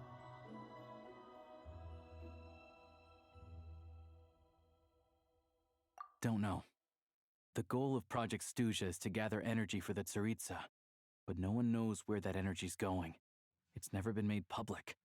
The thing is, we were told that the project would only last for 6 months. But time and time again, they keep extending it. Extending it? Does that mean that Saritsa's plan isn't going very smoothly? That's what everyone suspects. In principle, any proposed extension needs to pass by majority vote in the Snezhnaya Veche. But even though opposition has been growing, any detractors end up caving in to political pressure from the rooster, Pulcinella. He's the chair of the Snezhnaya Veche and a key figure in the voting process. He has the backing of many powerful and influential people. How come the Fatui are picking on ordinary people even here in Snezhnaya? I don't see it like that. Fundamentally, the Fatui will always think and act in the Tsaritsa's interests. But that doesn't mean they don't care about the plight of the common folk. The only reason Sratomiro still receives crystal shipments is because of a relief proposal put forward by the rooster himself. Then there's the Fatui soldiers providing support in every corner of the nation. Even the Northland Bank provided some mora for disaster relief, and they're as conservative and indifferent as they come. It's just that the rich and powerful in their fancy palaces live in a completely different world from us. There's always going to be some conflict when those worlds collide. Yeah, well, even though we all believe in Her Majesty the Tsaritsa, there are still many differences of opinion on how best to tackle the big issues of the day. Regular folk don't have an easy way of getting their voices heard in Snezhnaya, while the rich and powerful are either unwilling or afraid to speak out for all sorts of complicated reasons. The Rokad provides the disaffected with false identities and an outlet to vent their frustrations. Of course, an organization like that exists in a gray area. The moment the Veche think they've crossed a line, there's sure to be a crackdown. But so far, they've been doing their best to help the common folk. Like us, don't you mean? You didn't hesitate to join in. You're not new to this, I can tell. That's because we're adventurers. It's our job to help people out with commissions and get to the bottom of things. Sounds like we're going to get along. So, what's your business in Snezhnaya? Aside from taking your friend to see a doctor, of course. I want to meet the Tsaritsa. It's complicated. I've had run-ins with many of the Harbingers along the way, and I really need to know what the Tsaritsa is up to. Her ultimate goal, what the Gnosis mean in all of this. Since I've made it this far in my journey, I have to find the truth. Whatever it takes. Wait, so... No way. Are you who I think you are? Sounds like you've heard of us then. We're getting more famous by the day. I didn't realize I was in the company of giants. Honestly, we're all as curious as you are about what the Tsaritsa's planning, and why it has to involve us freezing to death in the snow. But getting in the same room as her won't be easy. The common folk aren't permitted to meet her at the best of times, and right now, she's probably not even in Snezhnaya. Word is, she's heading east on a campaign to slay a monster. Yeah, so you've heard of it. A wild, unpredictable monster with the power to summon snowstorms. It also absorbs everything around it into its body, so it's growing constantly. Now, it's so big that the Tsaritsa has deemed it the #1 threat. Luckily, as it grew, it became increasingly less mobile, so it doesn't pose an immediate threat to this town or to Snezhnaya. I'm sure that Tsaritsa and her personal guard, the Druzhna, won't have any trouble defeating the creature between them. It's just a question of how long it'll take.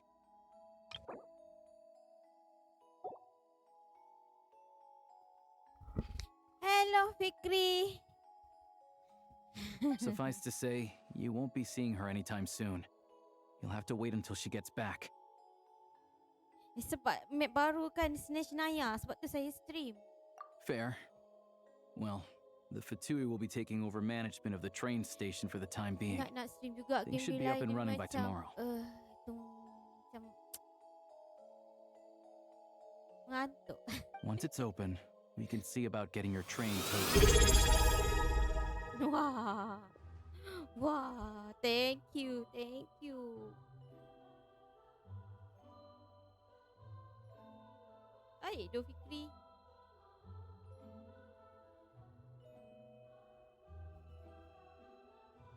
Whoa! That's gotta take a lot of manpower. Are you sure we can talk them into it? Oh, main FIFA 21. Bila masanya dia stream FIFA entah? The Fatui aren't exactly spotless in this whole mess. Plus, we helped them out. Should be easy enough to negotiate. As far as I know, all the paperwork is dealt with upon manufacture. I've never seen anyone check it, so I wouldn't worry. Tak main Genshin tahun ni. Having a train makes everything much easiya. We'll reach Snezhnaya in no time. I need to head there myself anyway. Got some game to trade for Mora. I know a good doctor in the city. I'll introduce you when we get there. Oh, thanks so much. Let's get a good night's sleep ahead of our big trip tomorrow. Main Genshin. Dah besar sangat lah. Storage dia 136 GB dah. My god. Saya rasa memang nanti nak kena upgrade jugalah, jadi beli 1TB punya ni. Sekarang 500. Saya ada 2 extra tu kan. Tapi saya rasa saya kena tambah lagi lah. It's not enough weh. Dalam sana. Saya nak panjat atas weh. Kita panjat kat sini lah kan. Okey. Oh.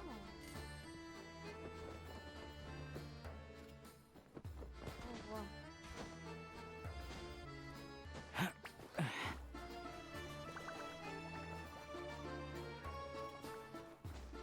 Okay, thank you belanja. Thank you Fikri. Oh my god. Thank you Fikri. Saya ingat macam beli gula-gula. Dulu harga boleh beli macam tu je, sekarang Allah, satu kali fikir weh. Umpama macam baik kau beli PC lagi satu.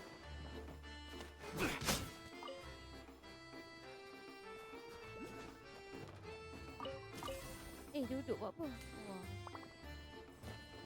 Mana tadi? Ni dia. Ni. Atas tu. Kan? Ini aku nak naik atas ni.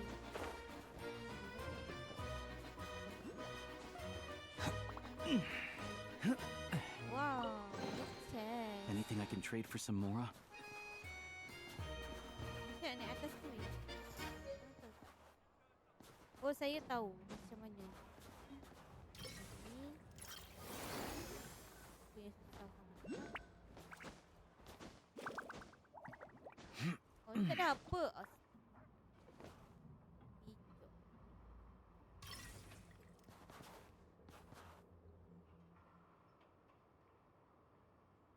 Putih tak boleh. Ni macam nak ambil balik. Fine.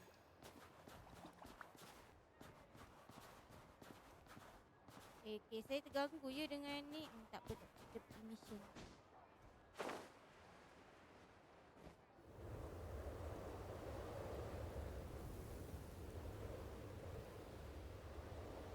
Yeah, Fikri belanja Drive doh. carefully, all right? Terima You don't want to end up in this kasih situation again. Also, I don't think I've seen a train like this before. Is it a new model or something? Belanja storage. Not a fan of small talk, are you? Anyway, take this. Thank you It's an so up-to-date much, map of the Fikri. Snezhnaya rail network.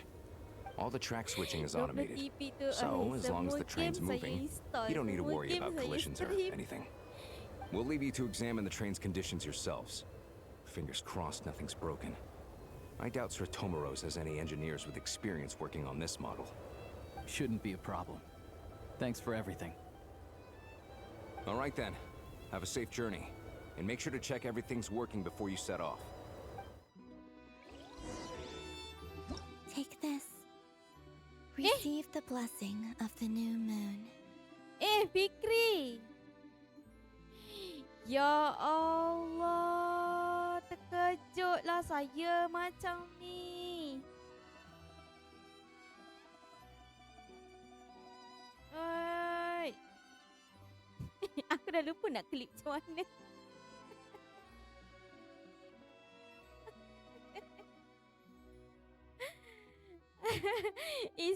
Saya bukan minta betul-betul, saya main-main lah. Tapi terima kasih so much. Thank you lah Fikri belanja. Oh my god.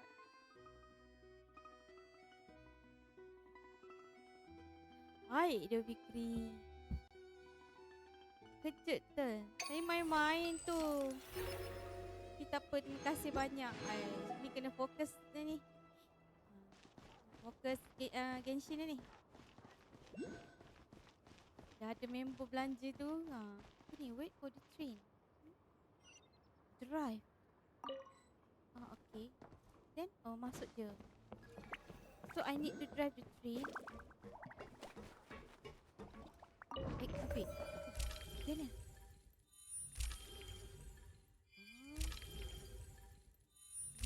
No grad. So, kita pergi. Otak saya hilang. Eye of Grey. Eye of Grey. Eye of Grey. Using. Pergi. Oh ni, pergi sini. Kereta api dia. Kereta api dekat Snezhnaya. Snezhnaya ada kereta api. Let's give this thing a final once-over and then head out. Goggle. Affirmative. Running vehicle diagnostics. What's this? Ya. Kan.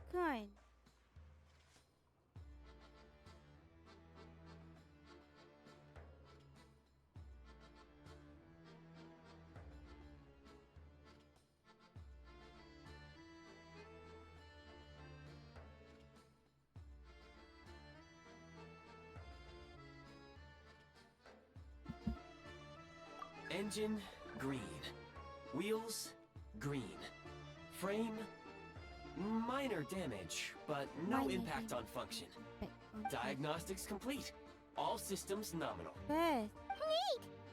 This time. Paimon still can't get over the fact that you just found this tech lying around in a random cave.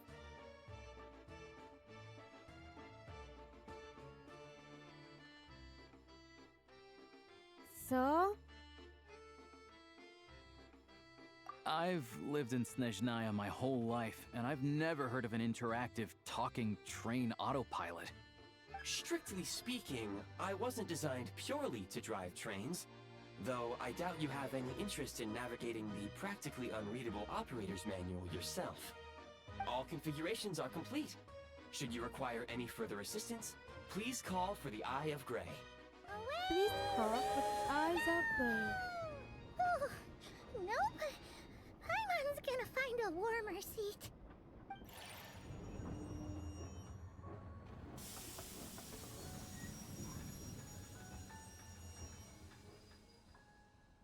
Huh? What's going on?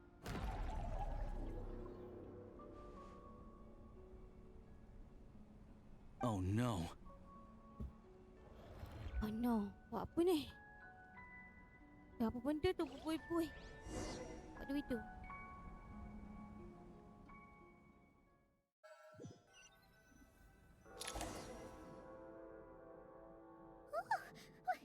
What is this place? Traveler, are you okay? I'm fine, thank you. Paimon's still airborne, but it feels like swimming through thick, gloopy water. It's horrible. Just our luck. Of all the things that could have gone wrong. Hello, You're Snezhnayan, right? Any idea what the heck this place is? It's called the Shadow Realm. A place where no wind blows, no light shines, and no elemental energy flows. Even time itself doesn't exist here. It's a world where everything seems to come to a standstill. I've only seen it a few times before, and this is my first time inside. It's a dangerous place. Most people who get sucked into the Shadow Realm are never seen again. And the few who do make it back, they're never quite the same. Huh? Then what the heck do we do now? Oh, maybe Goggles knows something. Goggles? Tadi mana rasa guna laptop kan? Ya, masih. Great. Masihlah Now lagi. we're done for. Laptop saya ni Hold it together. masih okey lah. Let's not get ahead of ourselves. I heard a story once about the world of shadows. If it's true, there's a way to escape. We just need to Tapi saya find the tengah exit. kumpul duit untuk Come on, beli PC let's lah. explore. Oh no, tak apa kot. Tak ya kot. Bukan PC. Tapi kan nak belanja awal-awal pun okey juga. So saya tak payahlah beli lepas saya dah beli kan. Saya kurang memang. It's like they've lost their minds. Aduh. Their shadows have been devoured. They're Satu no longer TB amongst the HDD pun living. mahal tau. Payahlah.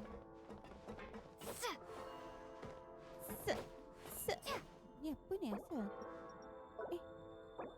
Nah ni kure. Mana beg makanan saya? Apa ni? Beg makanan saya mana?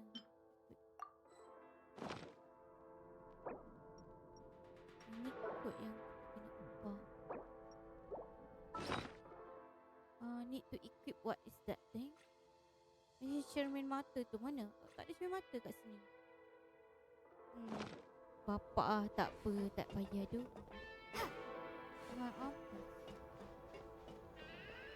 Apa? Defeat the who become twisted by the shadow. How do I defeat it? I can't channel elemental energy here, but I have a few gadgets that still work.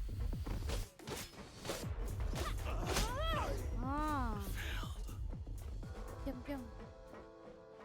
Asal aku pakai pedang ni tiba-tiba pedang lain. Weh, kita kat Honkai Star Rail weh. Cantik siut. Saya pun upgrade storage beli SATA SSD je 1TB. SATA okey lagi harga. Kalau NVMe saya kena beli NVMe lah.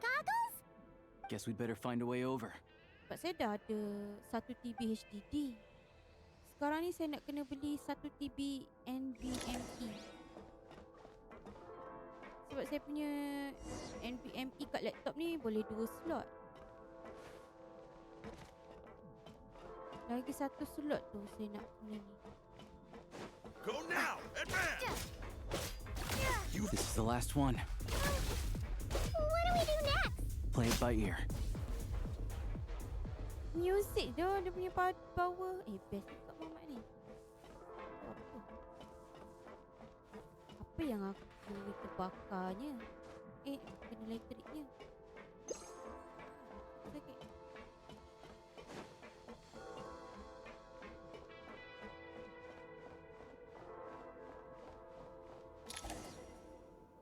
Alright. Goggles. Hello. I am glad to see the three of you safe and sound. For now, at least. But things aren't looking too good. Correct.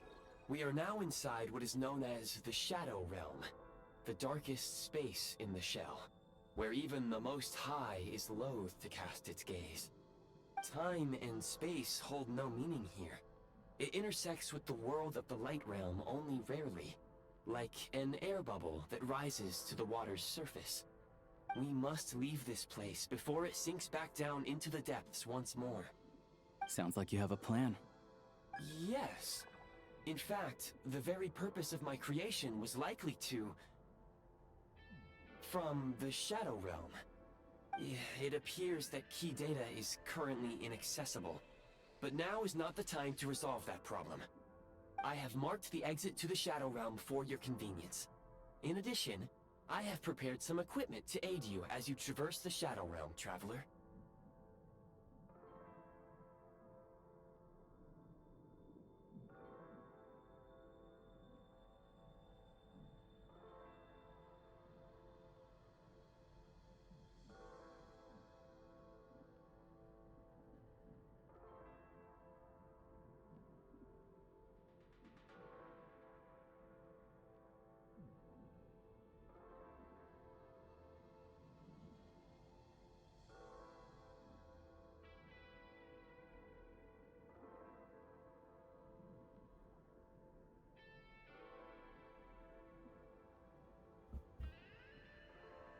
It may well be one of my core functions.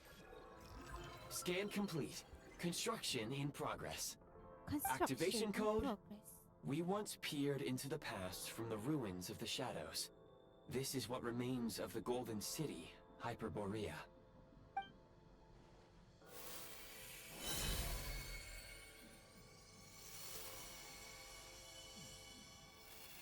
Oh, lepas nak mati dia. Ha. Guys, aku dapat pil mati. Siapa ni? Weh, dapat pistol lah siap. Oh my god.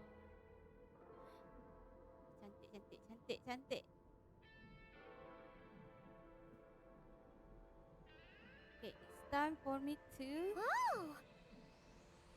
Now go. Arm yourselves with weapons of the spirit. Bring down the walls of the stronghold and extinguish the flaming arrows of the wicked. Is this a gun? It is a In gun, the I'm Shadow sure. Realm, where humans cannot channel the elements, there once was one who, after much research and many attempts, found this to be the most effective means of attack. Let's go. We don't have much time. Let's go, let's go. Okay. Hold to aim. Switch mode. Oh, macam ni slide kalau tempoh ni. Left untuk sprint. R reload. Nak slide, right click. Oh. Left shift ni ya. Ambil ni.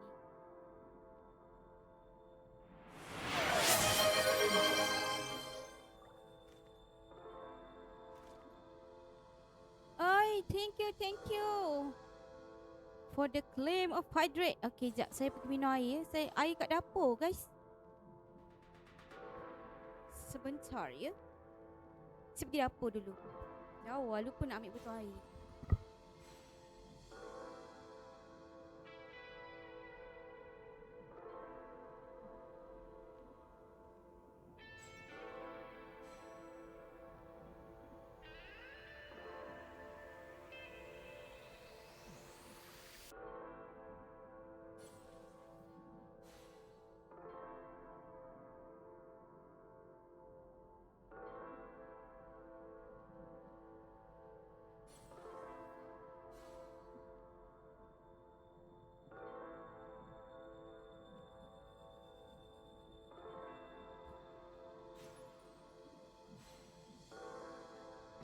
Genshin at Valorant.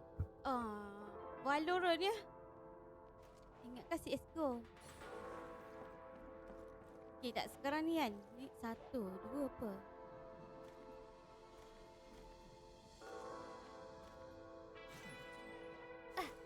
Oh, itu ni. Kita kalau... Oh, okay. Best. So, sekarang saya nak buat apa ni?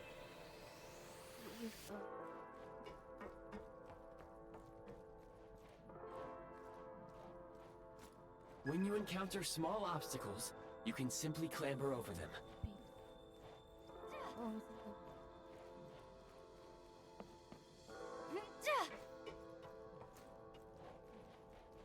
You can slide to navigate through low, narrow tunnels. Like that. Obstruction ahead. You may be able to use the explosives nearby. Shoot the explosives to detonate them and clear the path. Since elemental energy is unavailable in the Shadow Realm, and for long-range targets, try using the scope to line up your shot.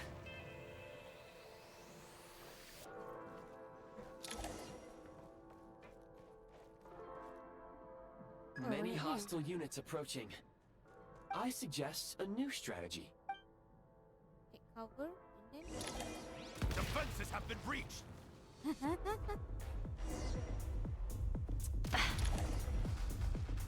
That's fine.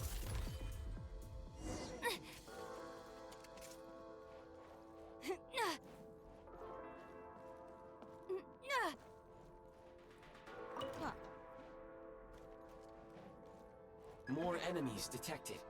Try attacking with the newly unlocked assault function. Assault function. Oh. Oh, nice one. Cryo damage ya.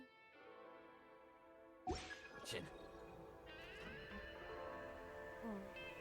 Switch mode! Mind the rhythm!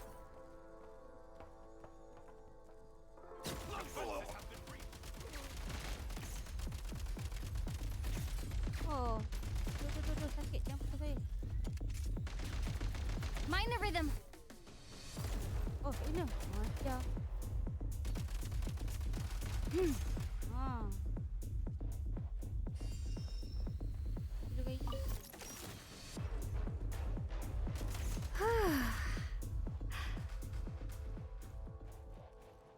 Dia senang je.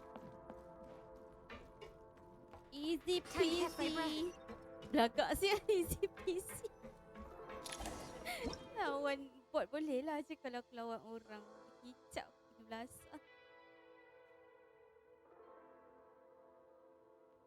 A sigil that hovers in mid-air. Oh, dia kena kutip pula. Oh, kena ni terbang ikut situ. Aim and fire sigil, you'll be able to use the power of freeze mark to move quickly around the shadow realm. Aim at the freeze mark and pull the trigger to move using the rope. Oh, like that.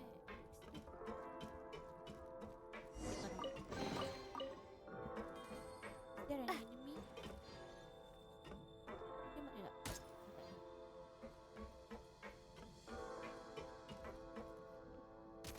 Need a refill!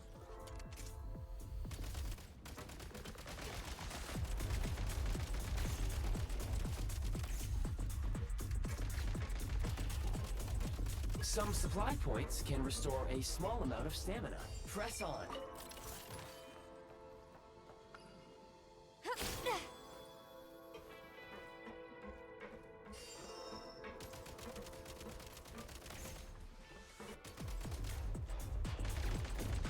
Sikit. Gotta recharge!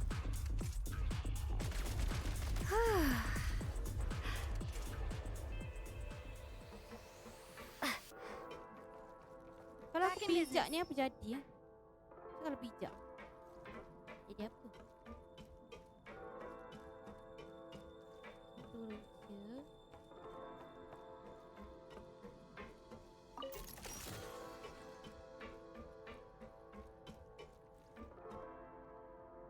Tak boleh reload. 45 je.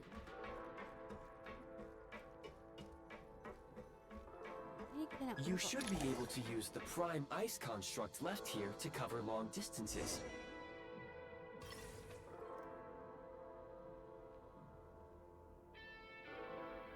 Use the prime ice zip line. Wait. How? Macam tak jauh je dia punya ni kan. What do I do?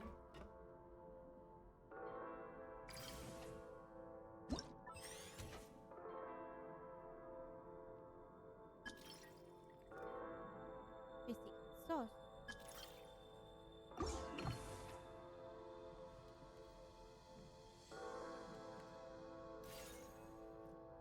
Ah, sudah.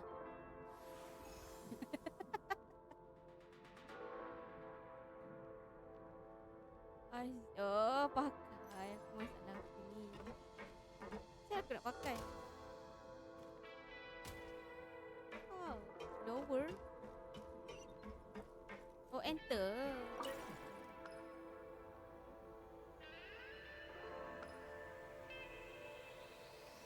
Oh.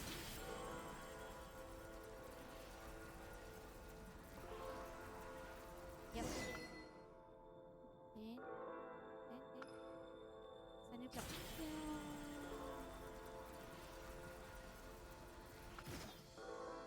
There. Biasanya di sebelah sini. How do we get over there now? I recommend using this grappling gun. Such devices were originally used to secure structures in the Shadow Realm. If you detach the connected hook, the grappling gun will automatically fire a rope to another nearby hook. Okay. So, we just remove this hook, right?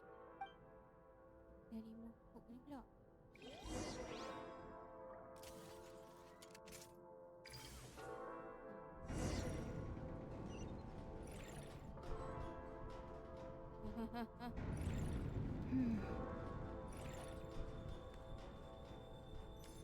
like that. Oh, macam tu.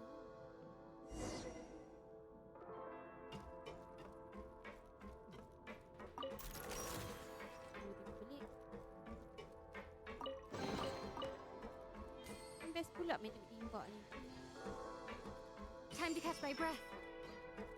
Lagi sekali.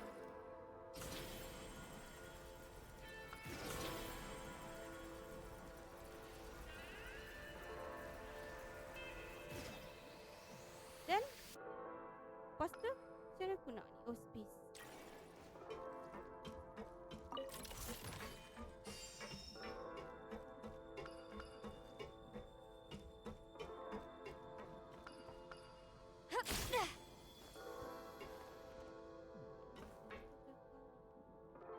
Oh, tak ada.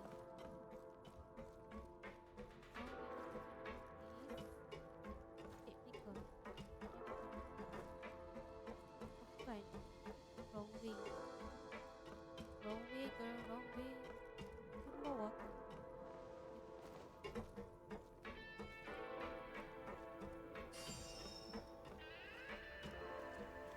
Close it!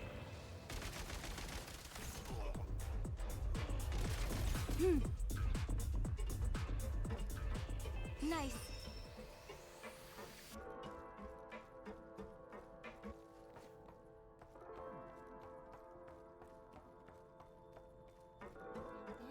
Sprint at the prime ice launcher to reach high places with ease. Oh, like that.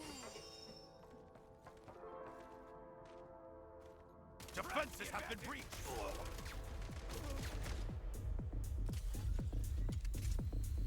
Taking cover. Where's the...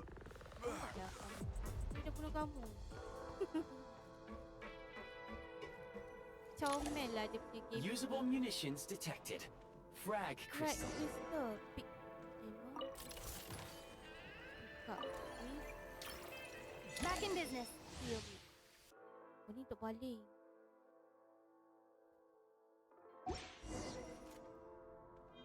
Saya nak baling. Tiga. Try this. The advantage is ours!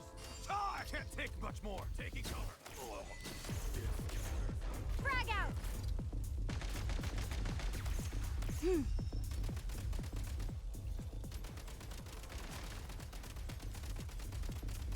Gotta recharge.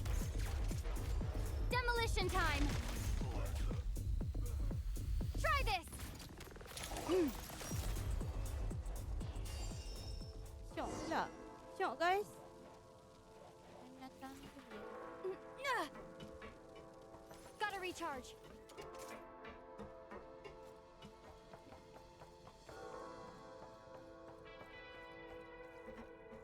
Close the door.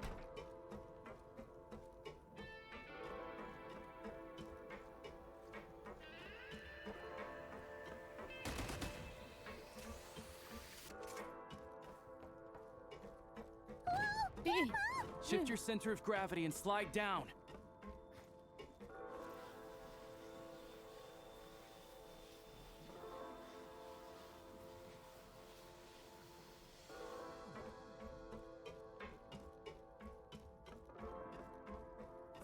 Sampai. Lepas tu? Turun bawah. Weh! Ah, jatuh bawah. Take great care not to fall down.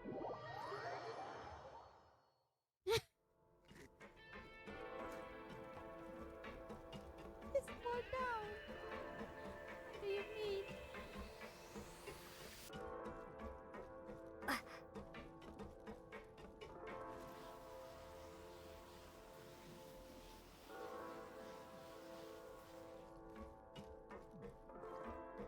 Macam nak pergi sana?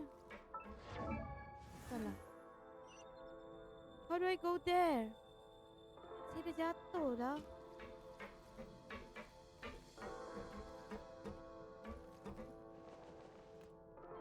Okay, lepas tu ni. Then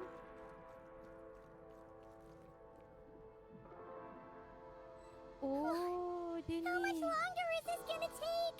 The exit is right ahead. We are very close now. However, It's like they're trying to keep us trapped here. That platform and the carriages are swarming with undead Fatui. Guess we gotta storm through. Undead Fatui. Back in business.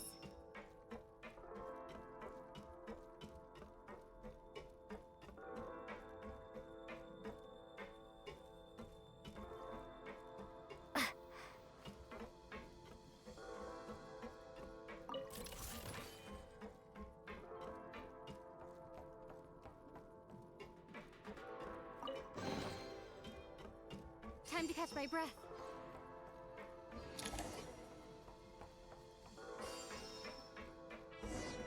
Wah, kita ada baru ah. Kita baru. Firearm. Wah, baik you ni. Pam. Pam. Dah susah je.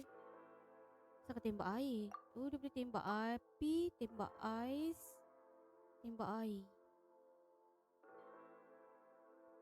Nice one. you may find switching to assault mode makes your attacks more effective.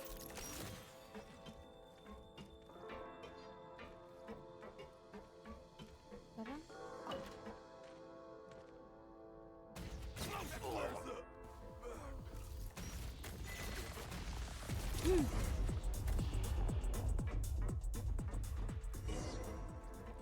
Sabar-sabar, saya nak ini. Gotta recharge.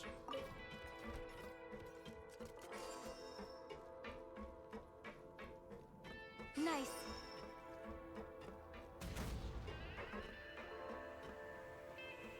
Gotta recharge.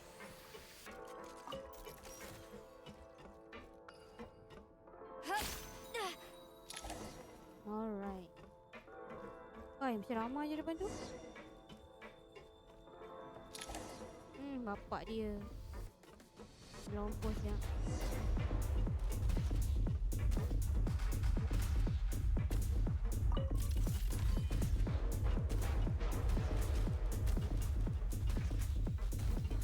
Need a refill.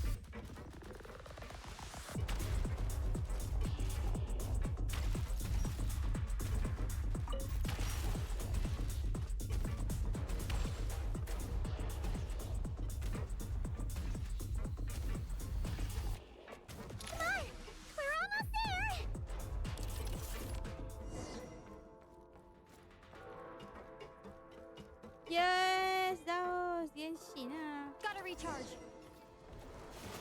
Huh? Sebab Snezhnaya kan. Shaking so much? Looks like the Shadow Realm is about to sink back ya, down into the kenapa tu? depths. Ni apa tu, Daus? The exit is right here. You mean this weird bubble thing? Ni apa tu, Daus? How exactly do we? No time to think. We just gotta go for it. Kau boleh panjat pokok apa selain bonsai? Raja. Looks like I was right.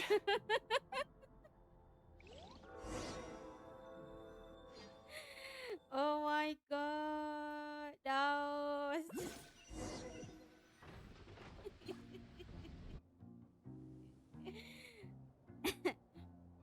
Cute lah, Daus. I can't believe the Shadow Realm manifested right on the railroad tracks. It's almost unheard of.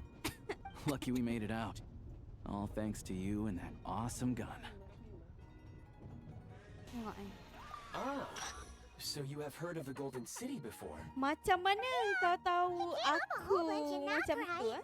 Make no mistake, it was a team Oh, effort. ya lupa kita satu For a sekolah dulu kan. first-time firearm user, your performance was quite outstanding, far beyond Masih my tarik expectations. keluar. Oh, tarik keluar. As Alosha said, it is highly Oh, unusual for the cakap. Shadow Realm to manifest in a place like this, but we should still watch out for Jangan. similar dangers Oh, ahead. lupa pernah jumpa. Ya tu. Let's hope Yalah, not. Daus. If anything else goes wrong with this trip, Kau I'm tunggu gonna aku have makan train trauma ubat for life. tinggi. Ha. The Makan Shadow ubat Realm tinggi, can appear Daus. anywhere, Ubat tinggi. not just on the railroad. I am simply advising that we take sensible precautions. Now, Pokok if you wish to bonsai further lah. calibrate Nasib and baik pokok upgrade your bonsai. firearm, Aku you kira may do okey so tau sebab over pokok there, bonsai provided daripada you have the kitchen. necessary Kitchen lagi components. kecil tau. Please take a moment to catch your breath while I repair the body of the train. Amongst other things, this will ensure Paimon is a little warmer while on board. Oh, thanks, Goggles. You're a trusty train conductor. Well, maybe trusty isn't quite the right word, considering. Anyway, at least you get the job done. Yes, of course. And just like the Eye of Grey, I am sure it will be a great asset to you in your Aku future rasanya kan, adventures. aku teringin tau If nak not the stream. Kan aku trustiest, kan main then it GTA will at 5M least juga get the kan. job done. Let's Teringin get nak some fresh stream air juga, while the Eye of tapi- Grey fixes the train. Nantilah. Yeah, sure. Paimon wants to forget all about the Shadow Realm. It was so creepy in there. Stretching her legs might help take her mind off things.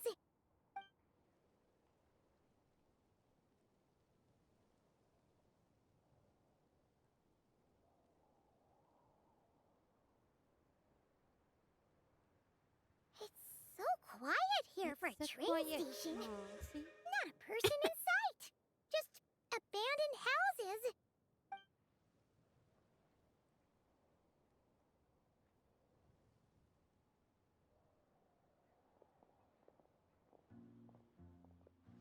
Kita dah sampai dah. Huh? So much for repair. Lari anak. You've swapped Okey, our okey train out dah. for a whole new model. My plan Thank you, was to Singa. restore Thank the you, train thank to you. its original appearance per my records as quickly as possible. Now that the repairs are complete, the train offers optimized performance and a significantly improved trendiness level. Didn't know trendiness was a parameter. According to my calculations, parameterization is the most effective way for the Eye of Grey to understand trendiness. Hyperborea, huh? I'm sure I've heard of that in a story somewhere. What an incredible little gadget you are.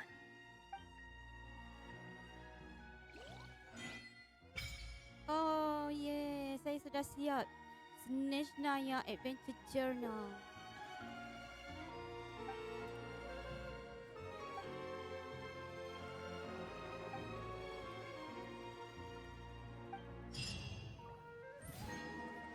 What's this? Press U to open. Oh. Oh my god, what is this? Crafting equipment. Banyaknya barang nak pakai kat Snezhnaya ni. Ni pillar. Grappling gun. Launching platform ni nak lompat. Ini mechanism. Grappling hook. Grappling gun. Like that.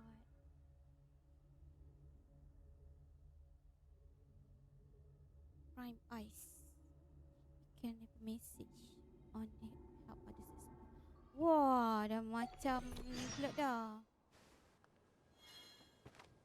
Can you? What do I do? This one, claim. This one, go to quest. This one, go to quest. Ni? Oh, not yet. Wait, berapa banyak saya? Okay. It's for our pool.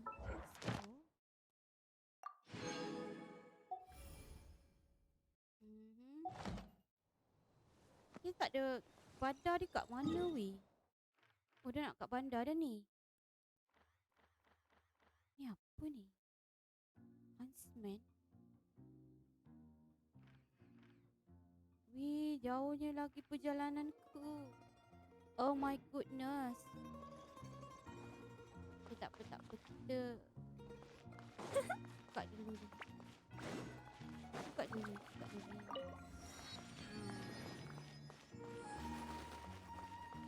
Tunggu jap, putik ni. Terganggu ni. Sekarang kita kena naik kereta api balik lah guys. Jom. Penting saya dah buka waypoint ni apa? Open. Oh, wow. This is quite nice. So boleh simpan barang kat sini ke macam mana? Tak boleh. Boleh. Wait.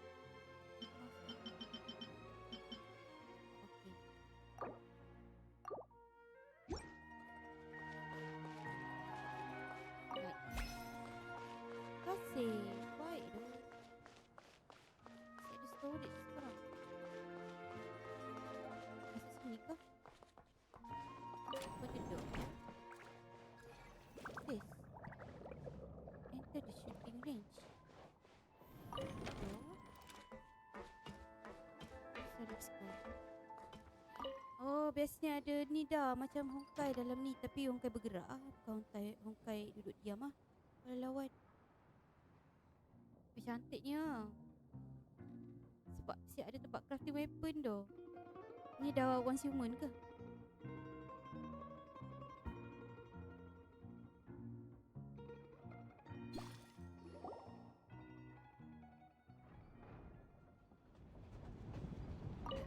Duduk.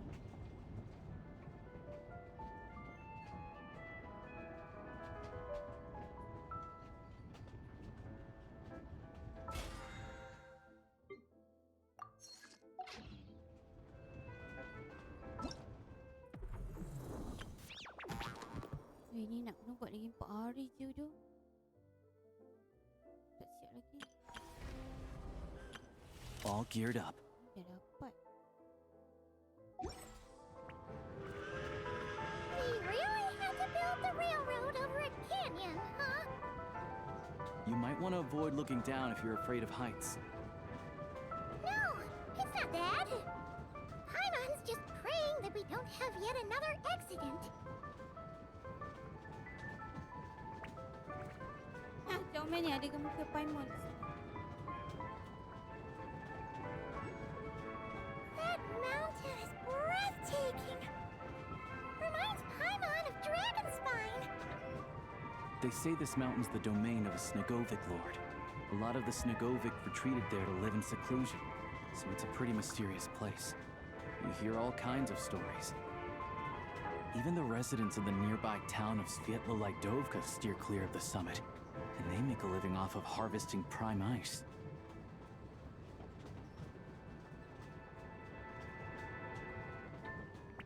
Look, Snezhnagrad's just up ahead. Weh, apa tu bis? Aku nampak ada bis kena ikat tadi.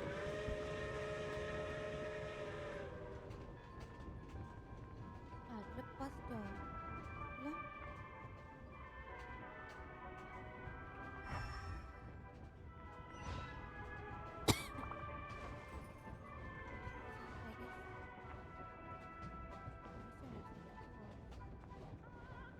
Stop train.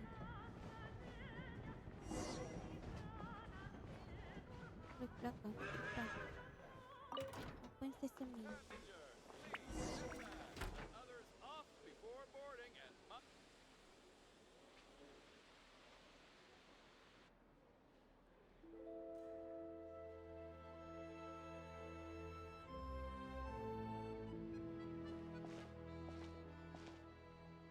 Here we are. Welcome to Snezhnagrad train station, the biggest transport hub in the nation. Wow! It's so majestic! Just flying from one side to the other would probably leave Paimon out of breath! It's built for maximum efficiency, but yes, transferring trains here can be a little tiring. In the future, you can use this train station to travel anywhere you want in Snezhnaya. For now, though, come with me. Let's get Paimon checked out. This way. There's a lift car that goes straight to Sapoliarni.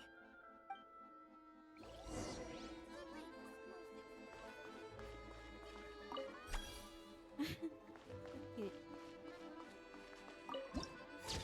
Wow. Masa kita? Okay, as we go. Ni tak ada. Look! Look! They have really funny looking heads! And those ones are about the same height as Paimon! But it looks like They can't fly. Those would be Volkudlak and Domovoy. You'll also see the winged Vila and the snowborn Snegovic amongst others. No wonder. We'd heard that Snezhnaya used to be the realm of the Fae. Paimon can really see it now. Oh.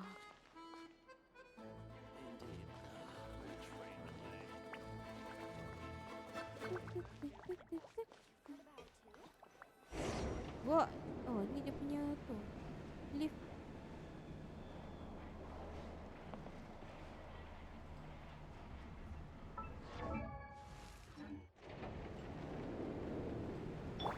To the left is the Market of Zolny. They sell everything there. You can often find some nifty little trinkets. To the right, you'll see the Korolyevsky Theater in the distance. Look at that! Incredible! My. Dia tinggal dah.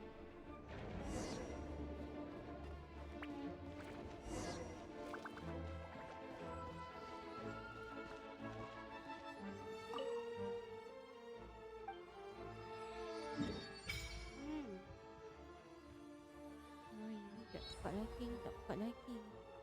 Kat sini. Oh.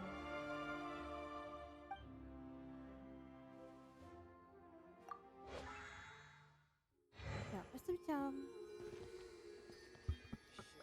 boleh resonate ke? Apa ni dengan Traveler. This world is full of unsolved mystery.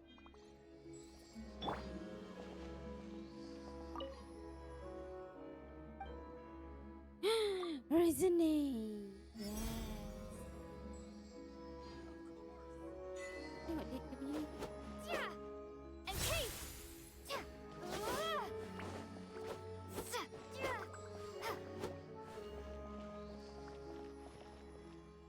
Dia punya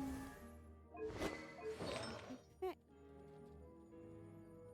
Nice soul. Oi, tak adalah ni. Dia sedap ke dia punya? Sweet.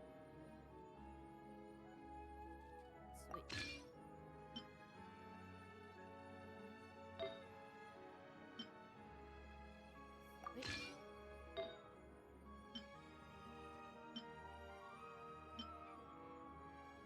Sweet. Apa dia dah? This one? Okay. Should be cryo, right?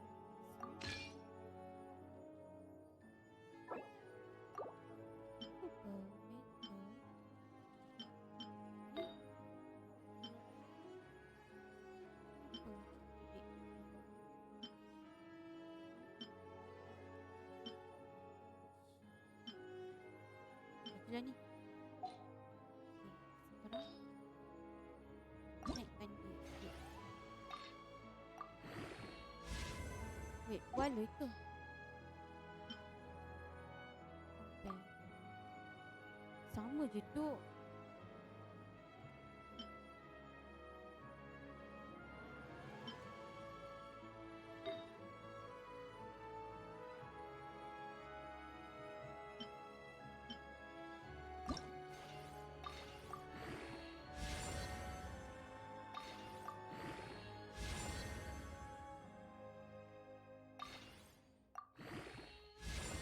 Memang.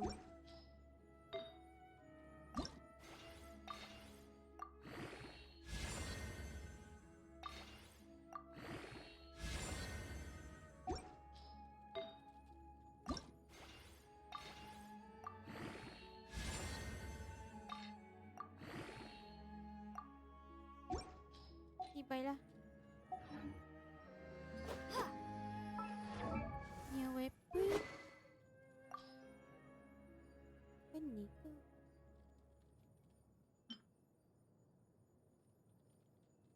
Let's speak to read.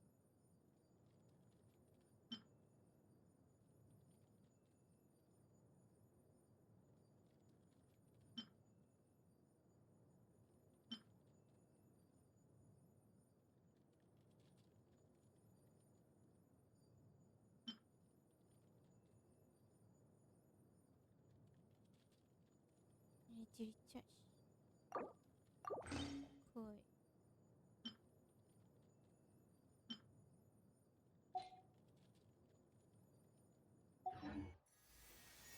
Should I maybe come with you?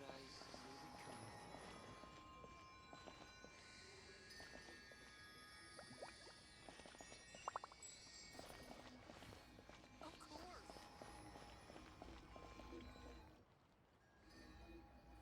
Wih, cantiknya istana Elsa.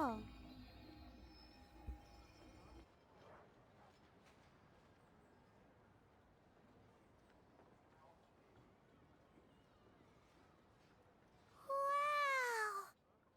Snezhnagrad is stunning! Seeing it with our own eyes makes all the trouble we went through to get here worth it! I found it pretty stunning when I first came here, too. But I soon found out that stunningly beautiful means stunningly expensive. The prices here are crazy. I'm just a small-time hunter, so Zolny is where I spend most of my time. This way will take us to Podvorier restaurant. They offer food and lodging there, so you can get settled in while I fetch the doctor. Is that gonna be stunningly... Yeah, I mean, there are places to stay in Zolny, but I highly doubt they'd meet your standards. Most of the stoves are out of crystal, the windows are drafty, and at night, four-legged roommates come out to play, sharpening their claws on the roof beams and floorboards. Yep, no way! Not a chance Paimon's staying anywhere like that! Maybe we can split the cost of the room between us? Paimon still has some savings left. Fine then, it's your treat. Paimon will save her money for buying a nice little cake. Don't worry, you'll get some too. I'm glad to see you've perked up. If you find yourselves in the mood for some sightseeing later, there's a few places around here worth seeing. This way leads to Zapoliarny Palace, which serves as the Tsaritsa's audience chamber and also her personal quarters. The adjacent block is kind of a city in its own right. That's Glupov, the headquarters of the Fatui. Inside, there's a munitions factory known as the Armory Palace, producing a constant supply of all kinds of equipment for the Fatui. A lot of important research happens there too. And over there is the Snezhnagrad Vecha, where all the big shots meet regularly to make policy decisions. These places are best admired from a distance. I'm sure I don't need to explain why. Yeah, they probably have super strict security. We're not looking for trouble right now. The downtown area is near the center of Zapoliarny. That's where you'll find the restaurants, bookstores, and gift shops. Another place of interest is the Northland Bank, which is over this way. Oh, and I'm sure you'll want to make contact with the Adventurers Guild at some point, right? That's right here. Ooh, speaking of adventuring, we use alchemy quite a lot. Do you know where we can find a crafting bench? No one practices alchemy at Snezhnagrad, I'm afraid. Apparently there's some historical reason for it. Oh, we'll just have to use the one on the train then. Kinda inconvenient. Wait, how come there's one on the train if that's Snezhnayan too? Yeah, I don't know. Not my area of expertise. Still, I wouldn't say the absence of alchemy makes life here any less convenient. Anyway... Finally, there's Zolny in that direction. It's mostly residential buildings and factories, but there's a few shops too. Worth a look around if you're interested. That's about it. You guys go ahead and get checked in while I track down my doctor friend. Sounds good. Thanks for all the recommendations. It'll be good to get out of the cold wind.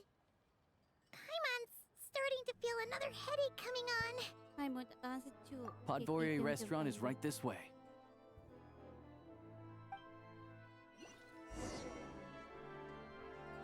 Where?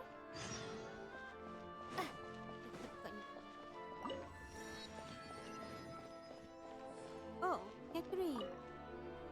This spot, Catherine.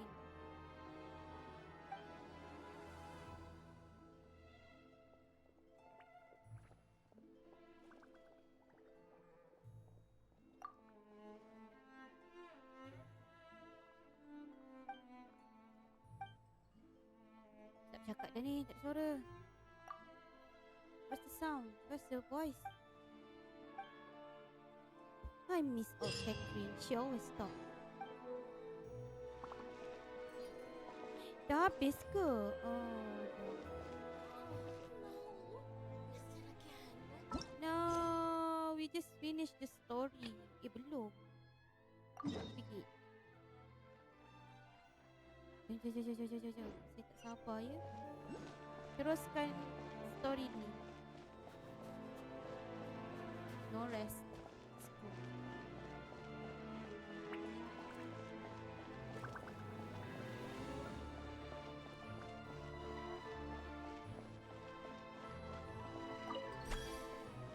Give him a thumbs up.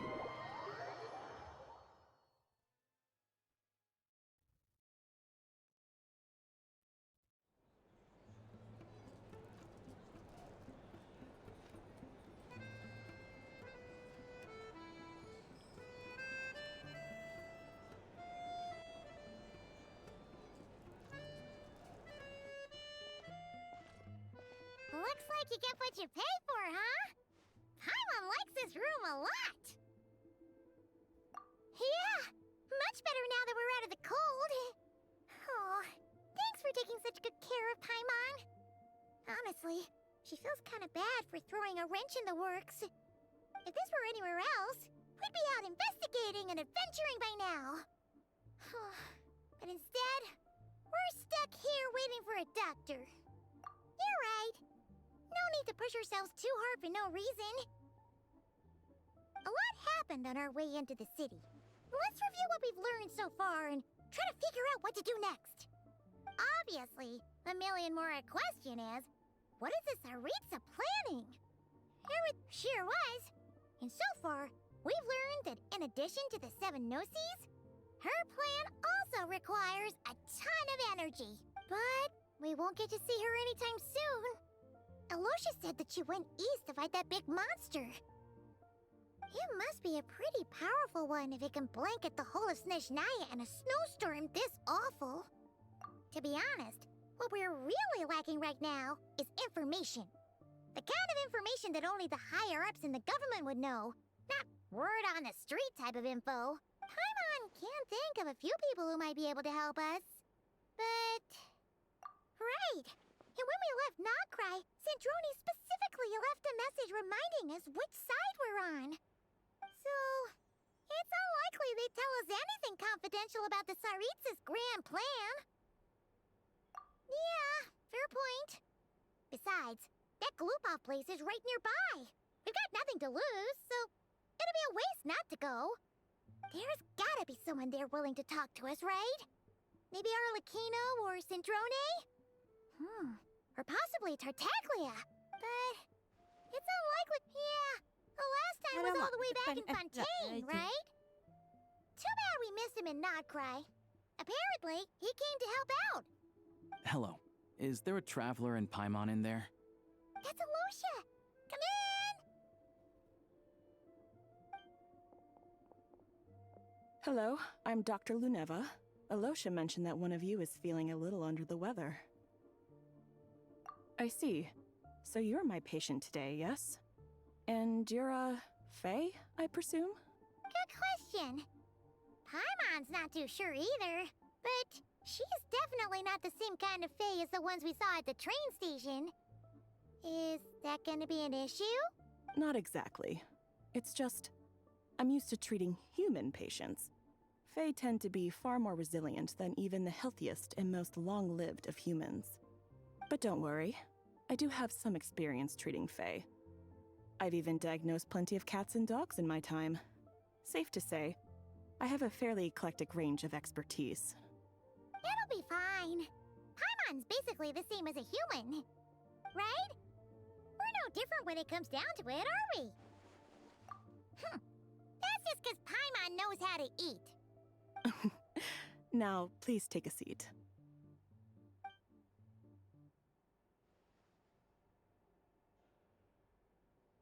Okay, vital signs are good.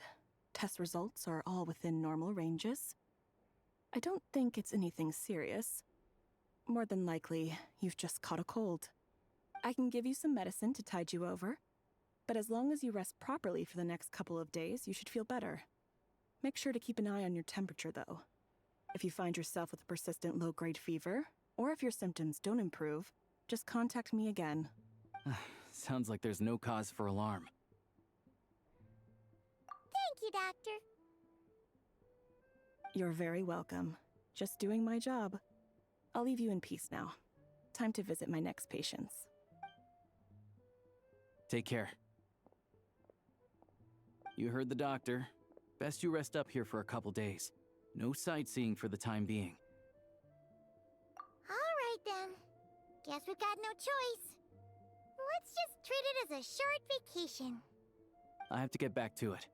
If you need anything else from the doctor or me, go to the Hunter Trade Station in Zolny. The boss there knows how to reach me. Hey, no big deal. You saved my life in the Shadow Realm. This is the least I could do. See you around. Bye, Alosia. All right. Time to find Child and see what he can tell me.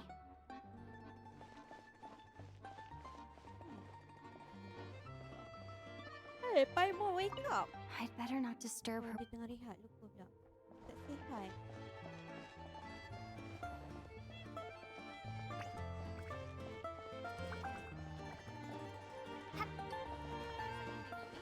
Just let me know.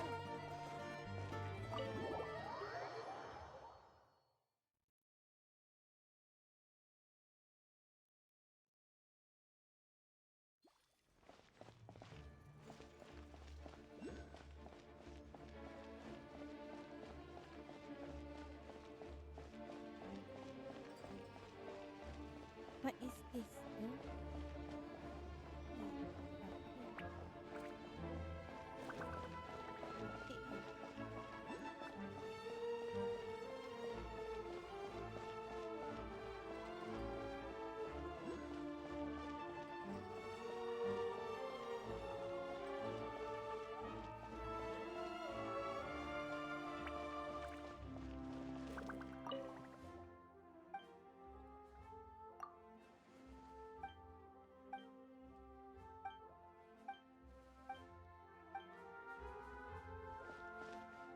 Enter.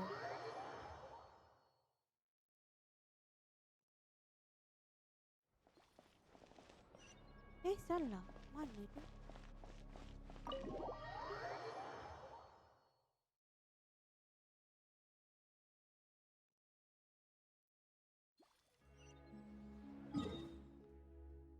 Oh, luar sana.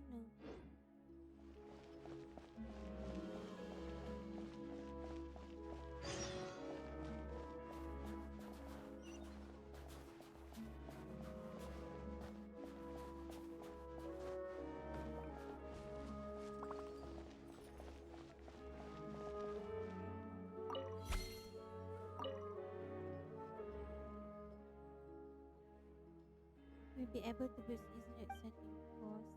Not gonna build snowman.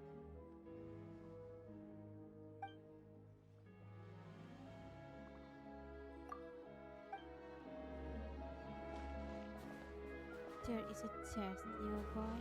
Okay.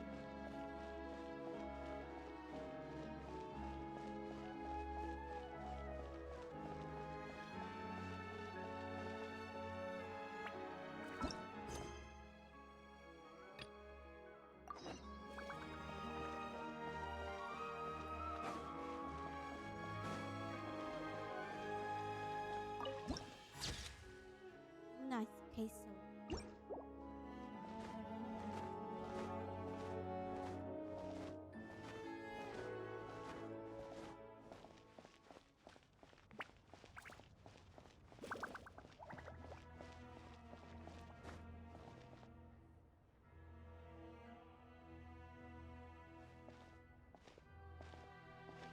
Hold on. Please display your invitation letter or permit. Kena bagi invitation dulu.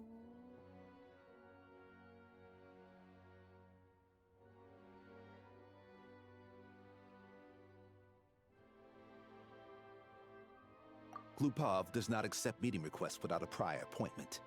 You'll have to apply per the Might I ask who you're hoping to visit? Another one who thinks the rules don't apply to them. I don't understand why people think they can just talk their way in here. You don't just show up and land a meeting with the Harbinger. But I have to go through the motions for protocol's sake. Honestly, it's such a waste of time asking when I already know what the answer's gonna be. Wait a moment. I'll pass on your message. If Child is unavailable, you'll have to go through the proper procedure. Lord Child is a busy man. He's probably not in Glupov at the present. If I were you, I'd cut your losses. No point waiting any longer. Even if you two are old friends as you claim, please understand that the Fatui Harbingers are often busy with their official duties. They tend not to stay in Glupov for extended periods. Next time, stick to the rules. You'll make life easier for both of us, Greetings, Lady Marionette. Sandrone. I'll take care of our guest here. It's her first time in Snezhnaya, so it's no surprise that she doesn't know the rules yet. I trust no choice words have been exchanged. No misunderstandings I should be aware of. No, Lady Marionette. No incidents to report. Whew, that was a close call. Good thing I played it cool. Is that right? Good to know. Wait, where's Paimon? Under the weather? I take it she's still adapting to the climate. Happens to a lot of people. It's even colder here than in Nodcry. Has she seen a doctor?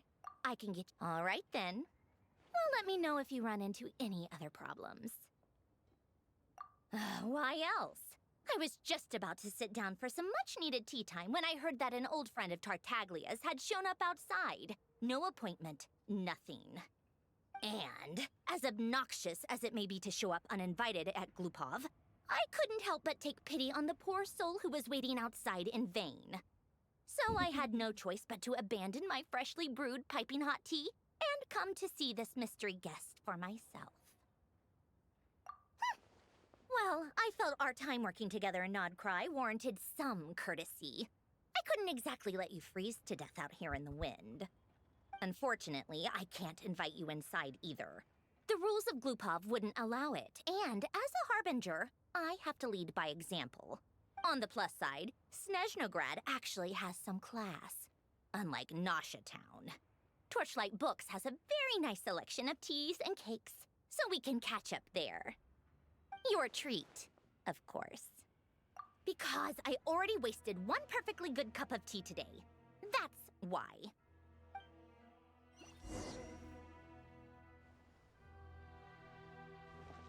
The second Paimon.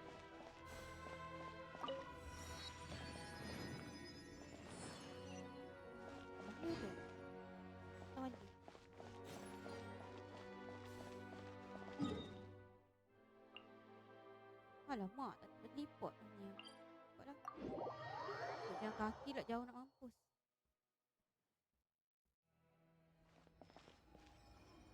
Ni punca ni. Kejap.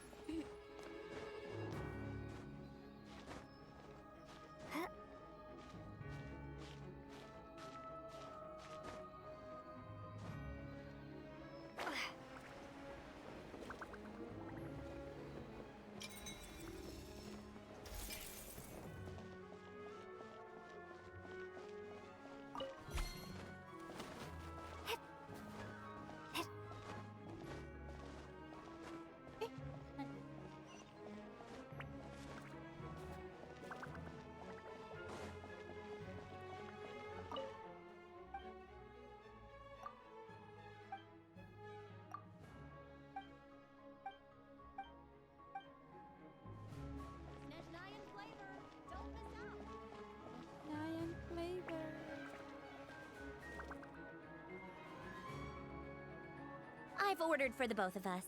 No objections, I assume. I'm sure you trust my taste. No. Okay, let's get down to business.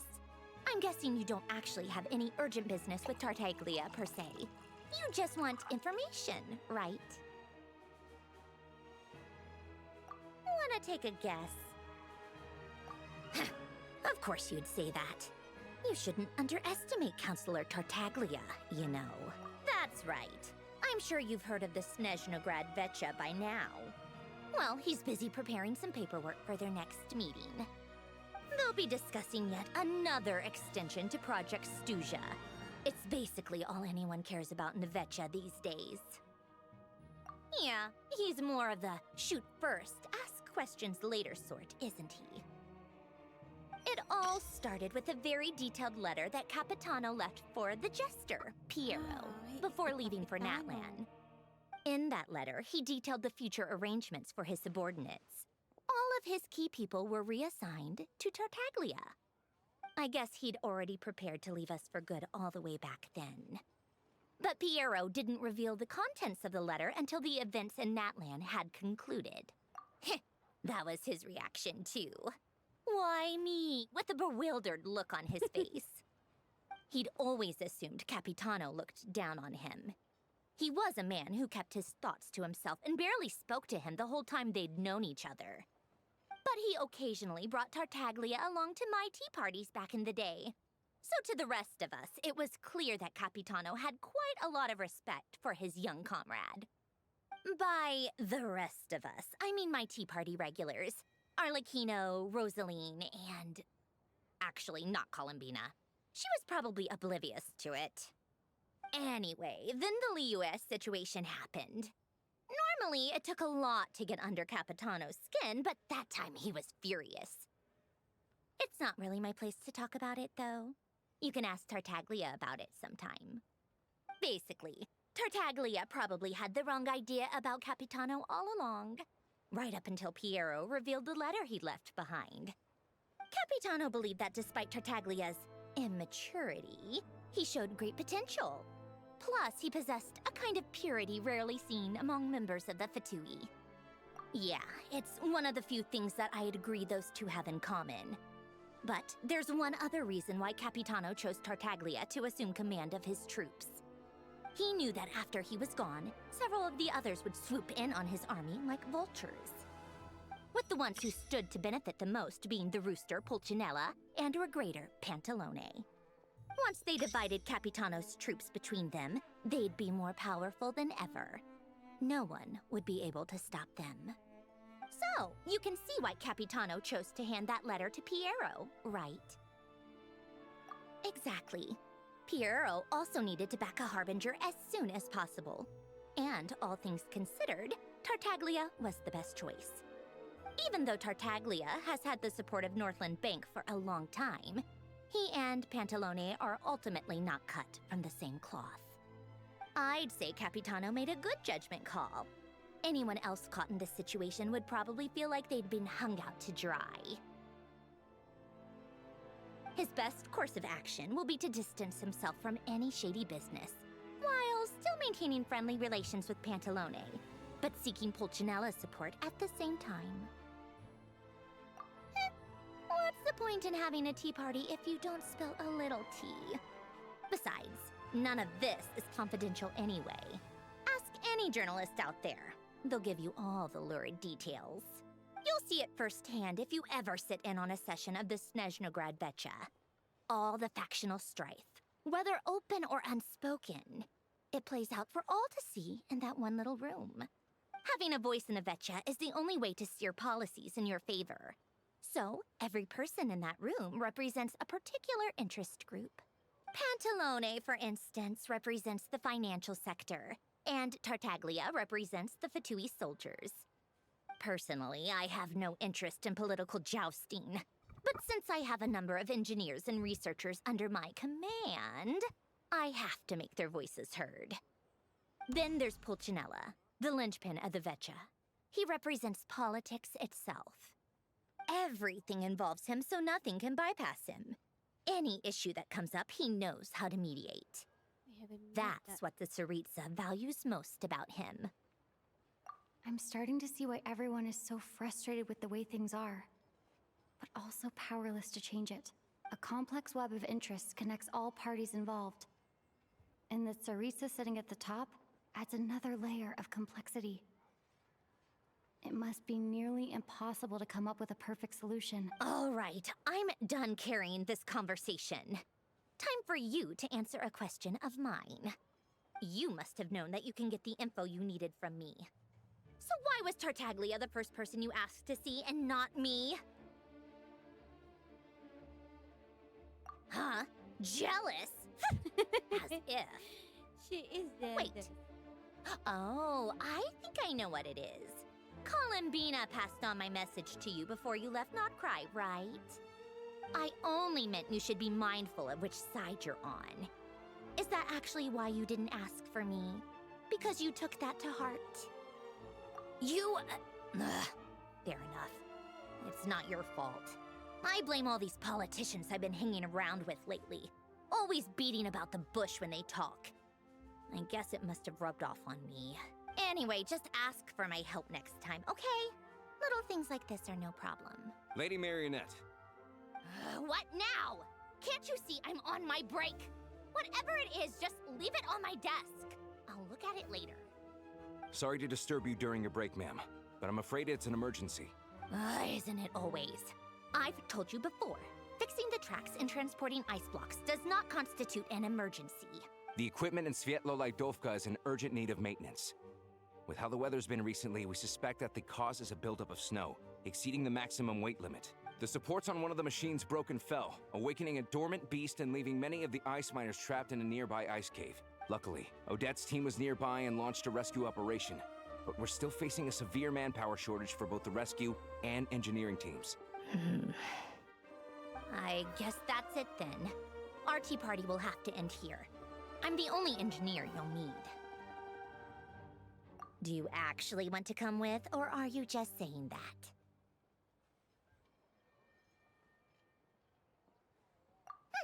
Nice of you to return the favor. I'll have a couple of people look after Paimon. They can let her know that you had to step out for a while. And honestly, I'd rather have your help than anyone else's. Between your skills and experience, you'd be reliable help. Then let's go. You, take 2 people to Podvorye restaurant. Find her room and watch it like a hawk until we get back. If anything happens to Paimon, you'll be answering to me. Yes, Lady Marionette.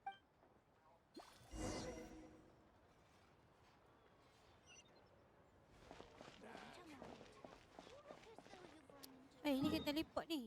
Jalan kaki jauh nak mampus. Teleport sini. Navigate. No. Tak ada aku tak buka teleport ni. Bijaknya.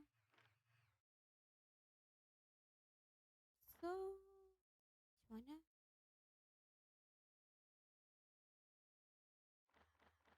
Ya kan? Go to the train. Okay. Observe.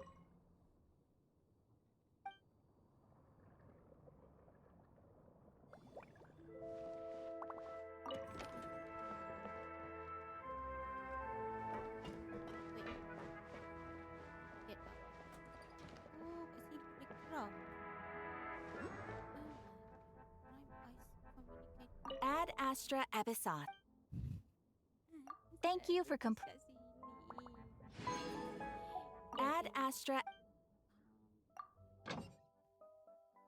Claim all. Confirm. Apa? Oh, kena ni lah. Tak payahlah siapa-siapa.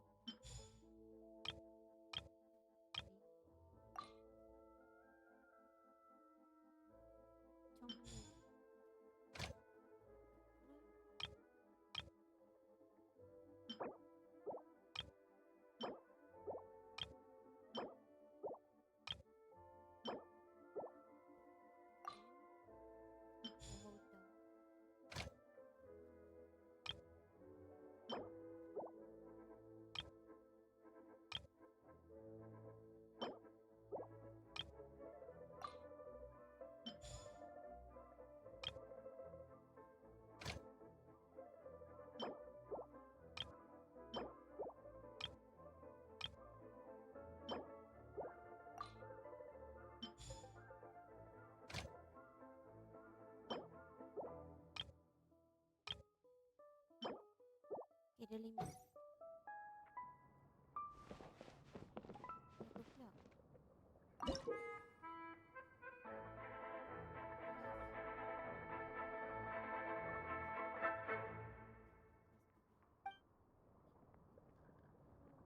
Oh. Merah banyak dah. Ada lain.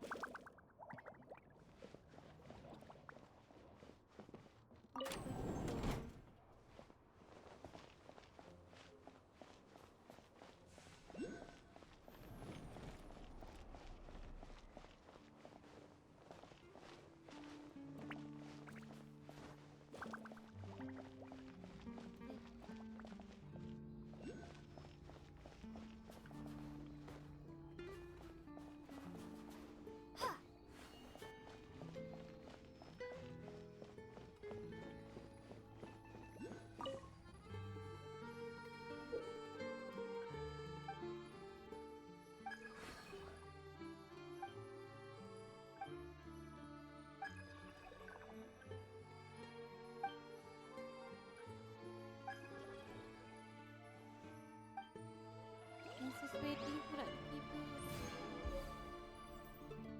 Bukan nak pergi Princess Wedding.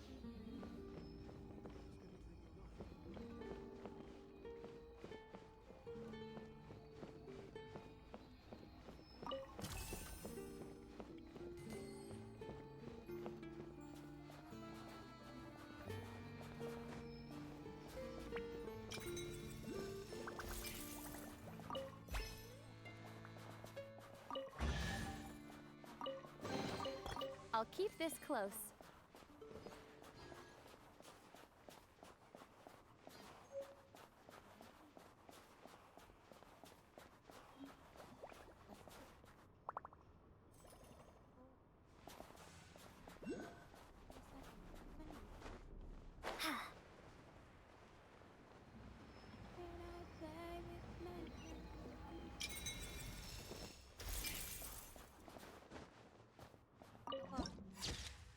Cantik-cantik.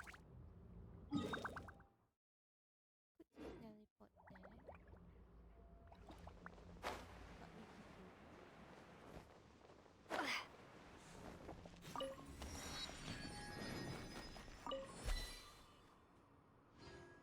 Tak boleh gitu.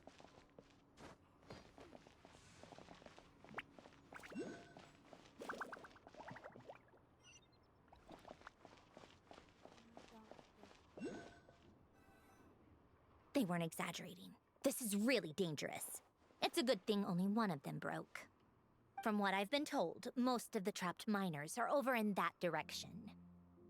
Yeah, you do that while I check the rest of the equipment. I'll evacuate the people around here as I go.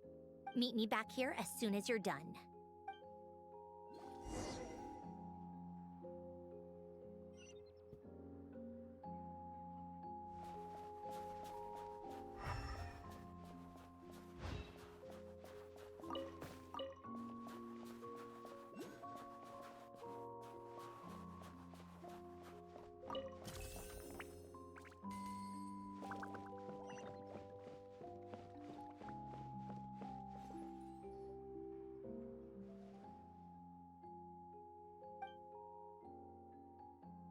Apa ni? Oh.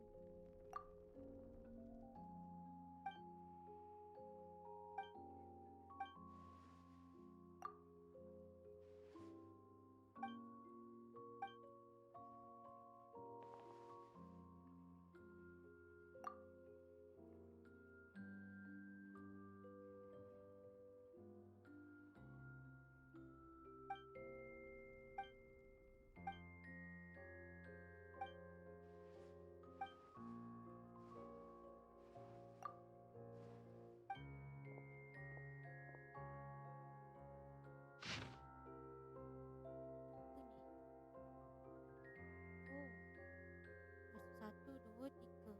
Oh, main ni. Tetris. Jom. Let's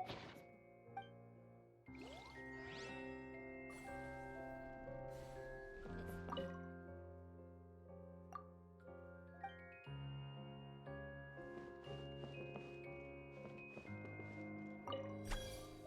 Cute.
answer from this world?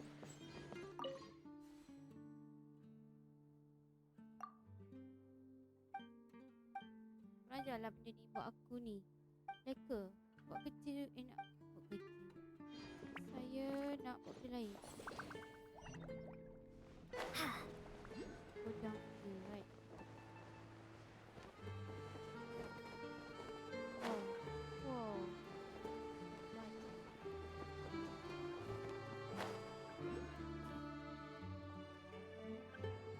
I have to be getting close. Don't go any further.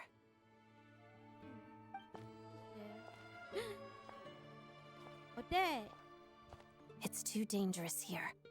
There's a highly aggressive monster on the prowl. You need to leave, now. Ah, I see. You're the backup from Snezhnaya. Well, I'm Odette. Good to meet you. So this is Odette. Should I pull her because she's She was pretty? the first member of the Fatui on the scene. There are 5 people trapped in the cave. Monster type is unknown, and so is its location. Let's go. Every second counts.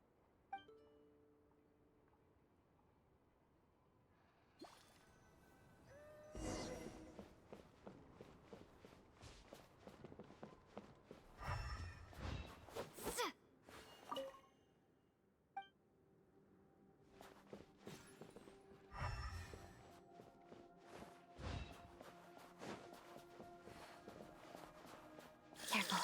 Something's moving.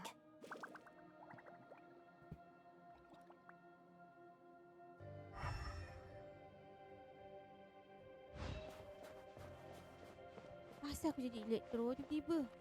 Oh. Pakai ni.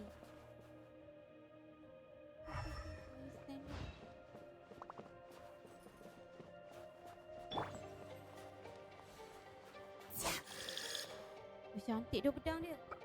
This must be the monster's shadow. Looks like a tough opponent.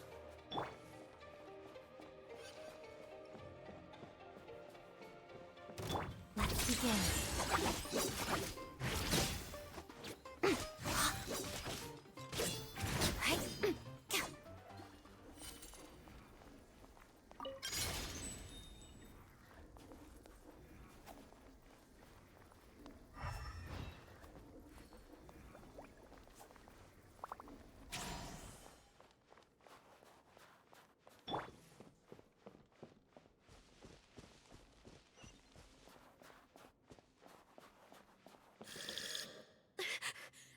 Stay back! Okay, gonna go to fight. Going to fight. What is that? What the heck is that?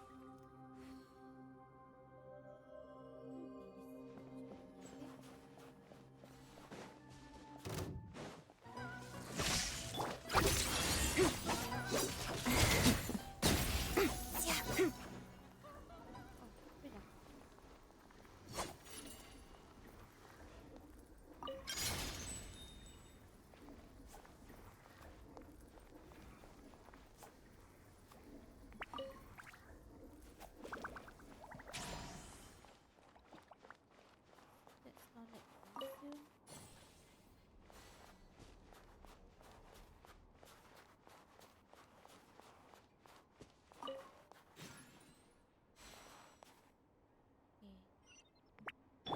Saya menakutkan ni.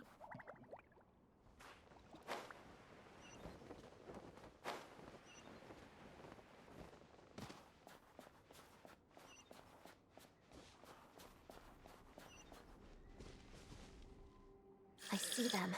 They're right behind the monster. The monster seems very agitated. It could attack at any moment. Let's make the first move.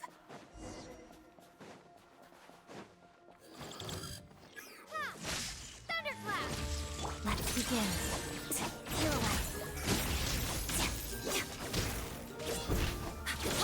Walls of the snowflakes.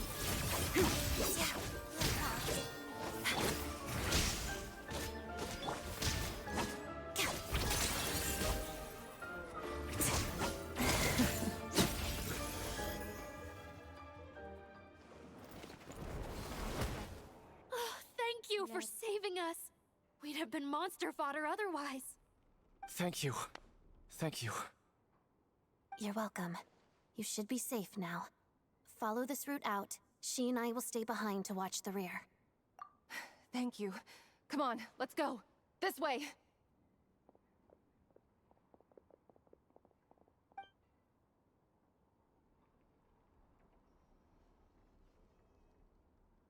I've searched the area. Pretty sure the monster made a tactical retreat. Yeah, but with us here, it won't be coming back anytime soon. It may be small, but don't be fooled. It's a ferocious beast. People are just food in its eyes. It's lucky we got here when we did. The trapped miners have been successfully evacuated. Time for us to leave.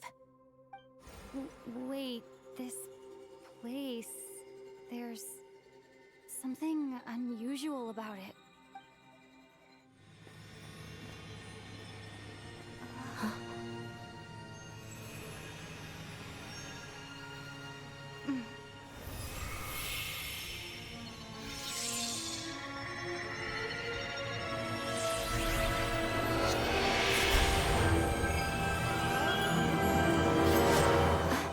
What is that?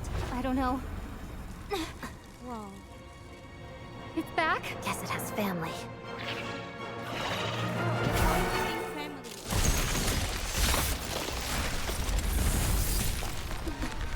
This way. Run!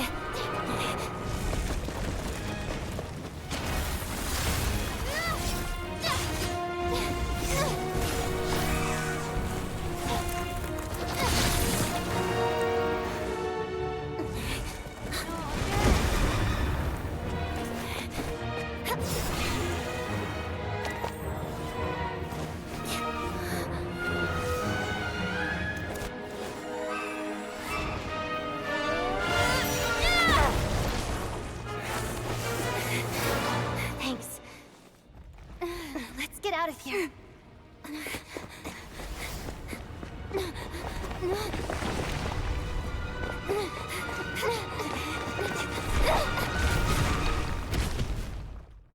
There's...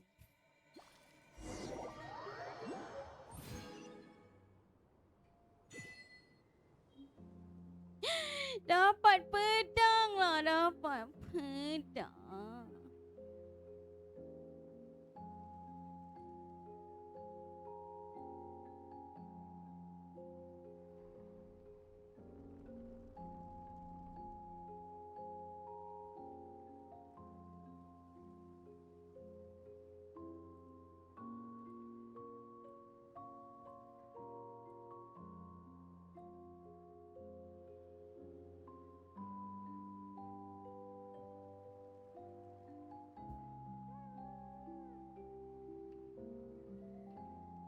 Yes!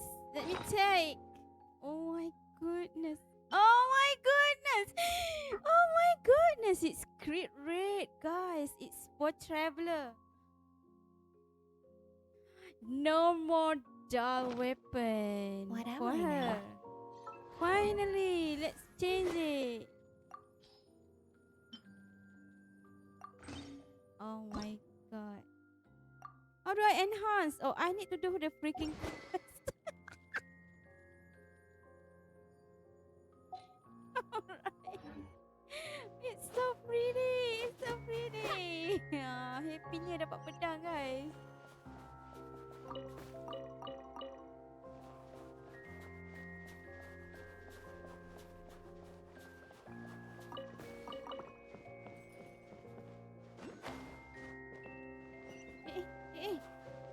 Apa ya macam tu? Oh, saya kena teleport atas lah. Oh. Teleport atas ni.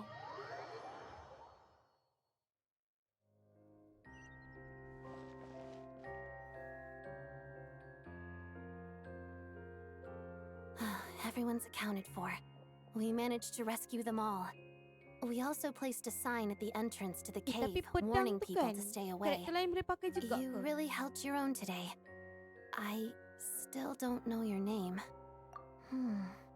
Don't think I've seen you before. I'll remember the name. All right then. Cantik lah Odette. See you Macam tak nak around. cool pula dia. I thought I want to skip her. But she Hello, seems Lady so Marionette. pretty. Macam, I hear the rescue No. operation was a great success. I knew I could count on you. What brings you super here, cantik. Odette? Oh. Here for a performance? No, a Fatui mission. I happened to be nearby and heard the crash. She hasn't introduced herself then. Odette is the prima ballerina of Snezhnograd. She's quite the celebrity. If you ever hear people mention the two crowning jewels of the Korolievsky troupe, they're talking about Odette and the prima donna, Vodianitsa. On top of that, Odette's also a rising Fatui star. It's looking likely she'll inherit the title of the Fair Lady. She learned all her combat skills from Rosaline herself. Used to be one of her most valued subordinates, too. You flatter me, Lady Marionette. If she's Rosaline's protege, that makes me... never... How's progress on your end, Lady Marionette? Equally successful. I finished reinforcing all the equipment. Took me a little longer without Polonia's help. But the outcome is the same, of course. Even if the heavy snowfall summoned by that monster lasts for another 3 months straight, this equipment won't give way. All right, now that we're done here, it's time to get out of this blizzard. Sure, but Snezhnograd will send someone to investigate and draw up a relief plan. And I guess I'll have to write the incident report myself this time, since it involves a mechanical malfunction. First, Pantalone needs to approve the budget, then Pulcinella has to sign off on the plan. That's the rough process anyway. Could take anywhere from a couple of weeks to a couple of months, depending on how smoothly it goes. Yup, nothing we can do about it.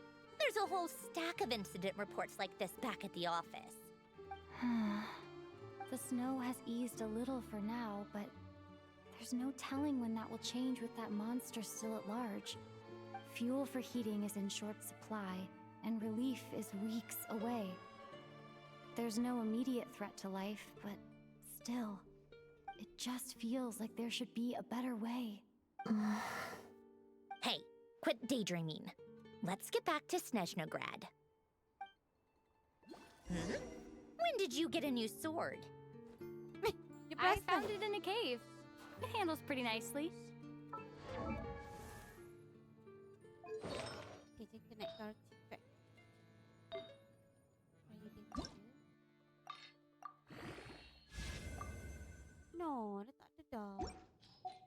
Dia tak farm ke? You have a strange affinity for second-hand swords. Second hand sword. Kau ajar lah Marinette ni. Rembat muka dia tadi.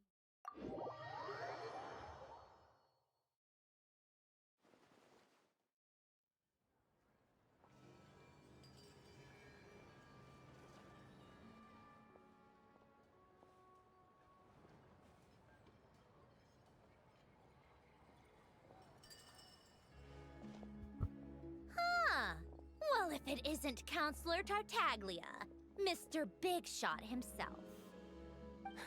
Go easy on me, all right? I'm still recovering from the interrogation the real big shots put me through. Hey, comrade, it's been too long. I heard you came looking for me earlier. Nicest surprise I've had in a while. Good to see you too, Odette. I'm guessing you guys just got back from Sviatlo Laidovka. How'd it go? Crisis averted? It went fine. How about you? Any new developments? Not really. Same as ever. Growing opposition to Project Stuzha, and the usual rebuttals are starting to ring hollow. The results of the mock vote were pretty dire. Pulcinella was fuming. I've never seen the old man so angry. That's not good news. It takes a lot to rattle him. Yeah, obviously if push comes to shove, there are ways to crack down on dissent. But... Sorry, I have to ask something. This is going to sound blunt, but may I? Huh? Of course, fire away. It sounds to me like everyone's tearing their hair out trying to figure out how to deal with opposition to Project Stuzha. But what exactly is this project's purpose? And how can it be so important that even people like you two refuse to stand up for the ordinary people of Snezhnaya? Interesting. I gotta hand it to you, comrade. You sure don't mince your words. Excuse her? What does she mean? Refuse to stand up for ordinary people? Oh my gosh. How does she dare speak to the Harbingers like that? Are you interrogating us now? It's okay, Sandrone. Let me explain. I think I understand where she's coming from. If I could, I'd take your side right now. In fact, my position's very similar to yours. I've only held back on casting a dissenting vote in the Vecha because the Tsaritsa would never let me get away with it. Still, I have a responsibility to the Fatui armed forces, so I do what I can to make their voices heard. Most of them are just regular folks from small towns far from the capital. I'm sure you've seen how much those kinds of places are struggling right now. Oh, and for what it's worth, I'm from Arepasak myself. Things aren't going so swell there either. The Tsaritsa wants to create a better, safer future for the people of Snezhnaya, but she's thinking long-term. I don't doubt that from where you're standing, Project Snezhnaya seems to be creating all sorts of issues for everyone. But considering the Tsaritsa's vision for the future, these are sacrifices worth making. Sounds cold, I know, but I promise it's not as black and white as it seems. Maybe Sandrone and I can't oppose Project Snezhnaya outright, but we're constantly raising our concerns in Vecha meetings. And even though we can't put an end to it, there are plenty of other ways to make a difference. We're trying everything we can think of, and so is Pulcinella. I respect Her Majesty, the Tsaritsa, and trust her decisions. But at the end of the day, I'm still just a normal guy who cares deeply about my homeland. And my family, who all live here. There's no way I would ever abandon them. As contentious as things can get within the Vecha, there's no selfishness or malice behind it. Everyone wants to get through this period as smoothly as possible. The issue is that there's no way of pleasing everyone under the present circumstances. Most of the time, we're trying to decide on the lesser of two evils, which obviously isn't a great look. But that is not the same thing as being blindly loyal to the Tsaritsa. No one's got their head in the sand here. We're all well aware of the way things are. We're just doing our best to make it work. In fairness to Sandrone, she rushed to Svietlo Laidovka's aid the moment she heard that people were in danger. And even Tartaglia, who used to only care about the thrill of the fight, is clearly doing his best to rise to the demands of his new role as counselor. Hey, come on. There's only so much we can say, so don't press us too hard. Look, I know how untenable the Tsaritsa's position looks if you don't understand her motives. Maybe you've heard already, but she's currently leading her army on a campaign to the east to defeat the monster that's been causing these brutal blizzards. Striking that monster down will be a significant step in dealing with the present energy crisis. As laser-focused as she is on realizing her lifelong ambitions, she's still putting time and energy into taking down this powerful monster. To me, that says a lot. If she thought Snezhnaya and its people didn't matter in the grand scheme of things, why would she waste her time on something like this? Thanks. I meant every word I said, though. I wasn't just trying to placate you. I've already done more than enough diplomacy for one day. I still think this adventurer raises a very important point. Our two Harbingers have made their positions very clear. But there are many others in the Vecha who must feel trapped and forced to vote against their conscience. I think it's a very valuable quality to be willing to speak one's mind, despite the risk of offending powerful figures.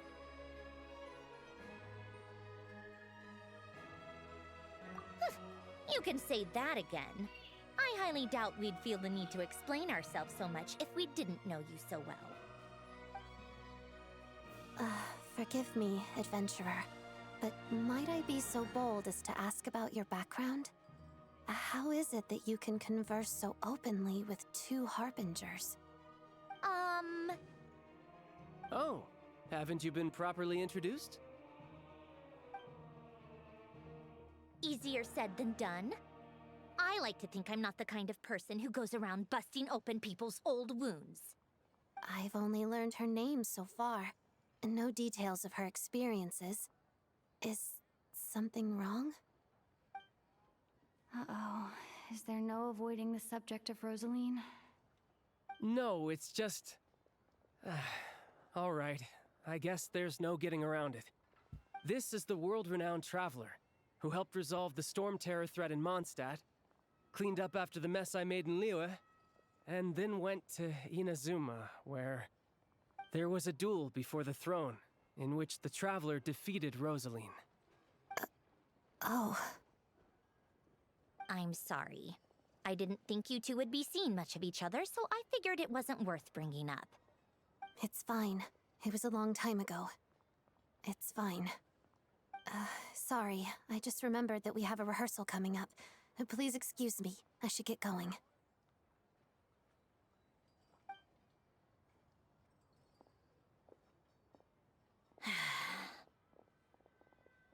I've mentioned this to you before, remember? She was Rosaline's most valued subordinate. But they didn't actually get along. Not that Rosaline was really the type of person to make friends, but death has a way of resolving a lot of conflicts. Don't let it weigh on you. Like she said, it was a long time ago. It's in the past now. Odette has a very different personality from Rosaline. Give her some time. I'm sure she'll work through it. Oh, by the way, where's Paimon? It's not like her to hide away. She hasn't been feeling well, so she's resting at Podvorier restaurant. I got a couple of my people to look after her while we were gone. Oh, right. Sorry to hear that. Poor thing. Reminds me of when Tonya was little. She really felt the cold back then. Used to get ill all the time. I felt so bad for her seeing her lying in bed, coughing. She was so mature for her age, though. Whenever someone came to visit her, she'd greet them with a smile and would never complain. I'm sure Paimon's a good kid, too. You're a little short on manpower, right? Let me have a couple of my people take over for yours. I'll send my most capable and reliable. They'll make sure Paimon can recover in peace. Well, that would be great. Your people are more qualified. Hey, don't mention it. I'm sure you have things to do. Hopefully this takes a load off your mind. So no more accusing me of not being on your side, all right?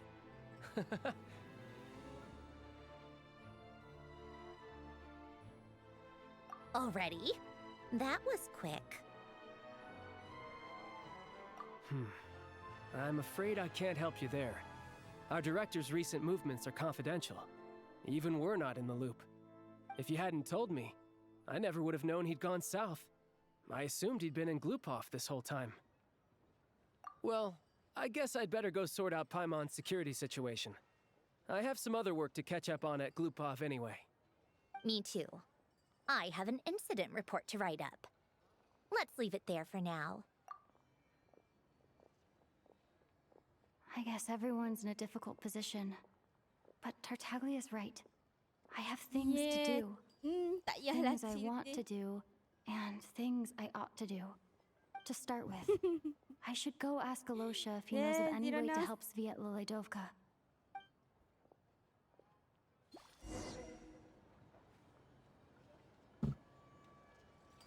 Okay, sekarang kita pergi mana? Add Astra Abyssos. Okay, faham.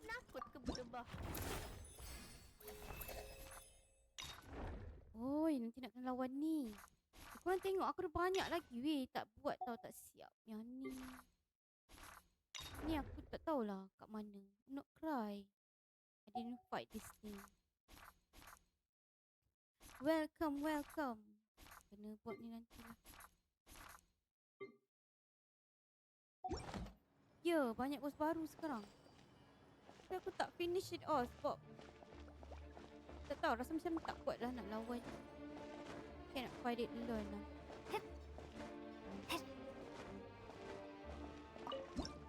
Wow, wih cantik doh. My god, can I have this as my wallpaper?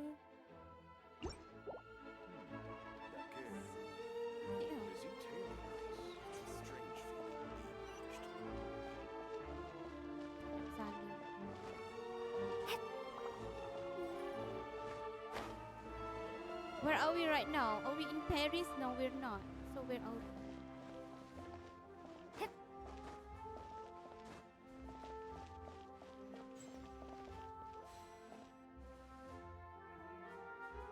How strange. This sword seems to be vibrating of its own accord. Dia dapat pedang baru weh. Dia It's a very faint vibration, but it's getting tu. stronger as I get closer to the statue of the Seven. Does this sword have some connection to the statue? But all it does is vibrate, even when I touch it. That place I got this sword from was definitely out of the ordinary. Maybe I should try channeling the power of cryo?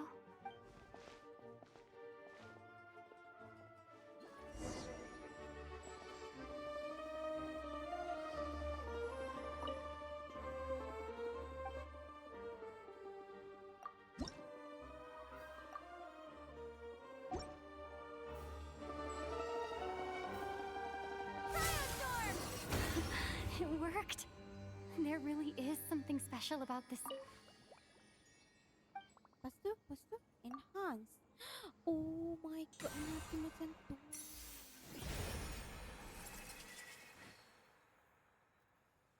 Oi, lain tu lah.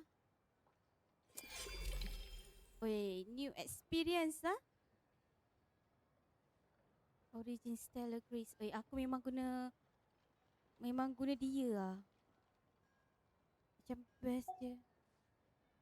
Ni tak boleh lagi awaken. Bestnya. I don't really understand what just happened, but I'm pretty sure this sword just got a little more powerful. I'll have to try the same thing again when I come across another statue of the Seven.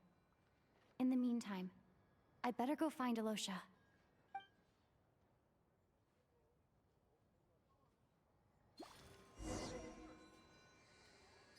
Zeronos, pedang baru dah. Kau tengok ni. Dia punya free weapon 5 star tau. Tapi kalau nak upgrade dia, kena buat macam tadi tu. Dia tak boleh buat macam biasa. Cara pick rate lah tu. Baik tu.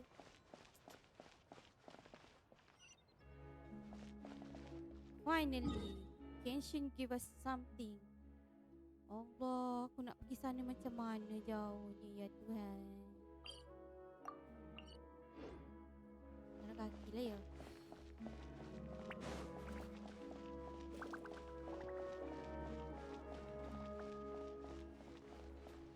Dah tak update. Oh, tapi update. Besar sangat weh dia punya ni. Storage 136GB tu. Aku ni tak tahulah, macam dah tak ada dah storage aku ni. Kena update ni. Beli NVMe harga dah dekat 1000. Apa aku tengok paling murah harga 700 berapa lah 1TB. Dulu murah tau, tak semahal ni. Sekarang macam overkill lah harga dia. Overpriced sangat. Kita you for good okay. It is better like that lah.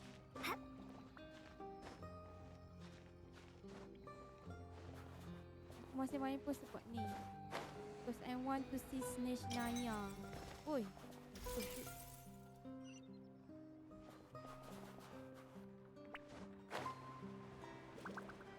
Wait a minute. Aku bukan nak pergi sana ke? Kat ni dulu.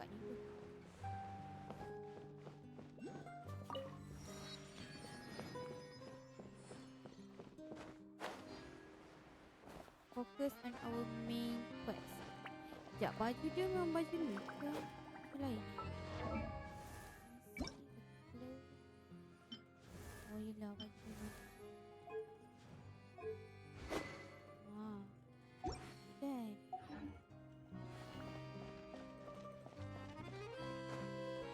Storage cukup masa.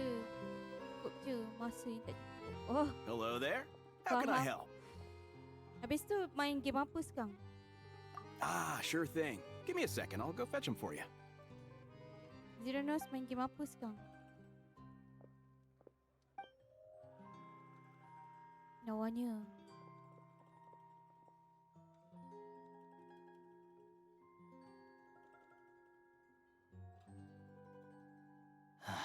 It's a familiar story. I've had similar experiences.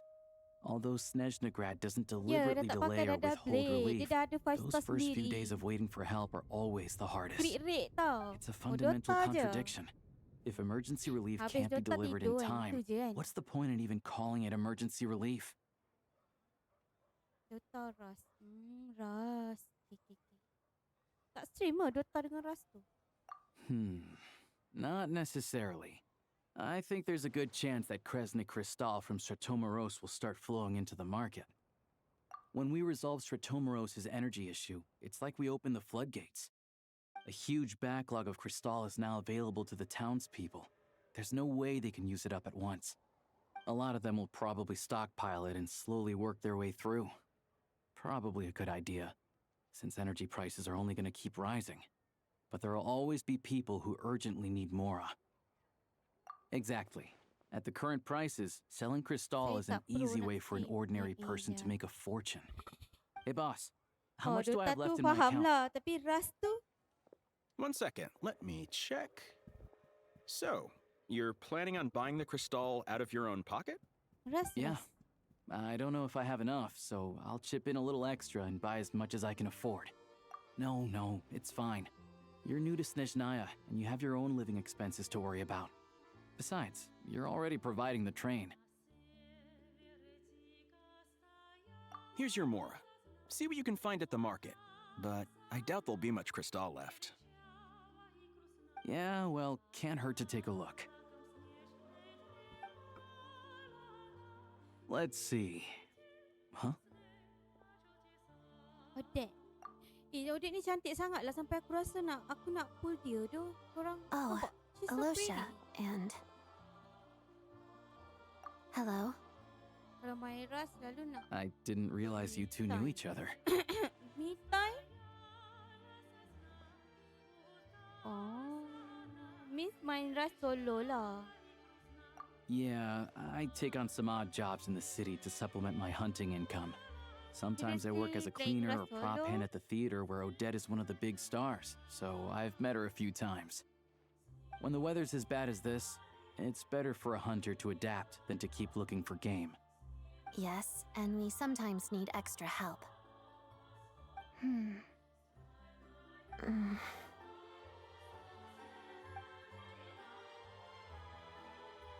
Wait, why is the atmosphere so awkward? I thought things went pretty smoothly in Svietlolaidovka. So, what brings you here, Miss Odette? Looking for some new props? No. After I got back to the theater, I couldn't stop thinking about the situation in Svietlolaidovka. It bothered me so much, I couldn't focus on my dancing. So I decided I'd come here and see if there's anything I can do. You too, I presume. I suppose that's why you're here. I didn't feel comfortable expressing my true opinions in front of the Harbingers.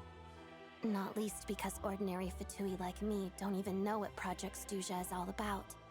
Without knowing the full picture, I can't make sense of it. And at some point, if things aren't making sense to me, I can't just keep going along with it. So many people feel the same way. They wish they could do something, but all kinds of reservations hold them back. Explains why groups like the Roadcott are springing up to fill the gap. Yes. Well, that's one option. But there are risks to consider with organizations like that. The Fatui does not encourage their activities.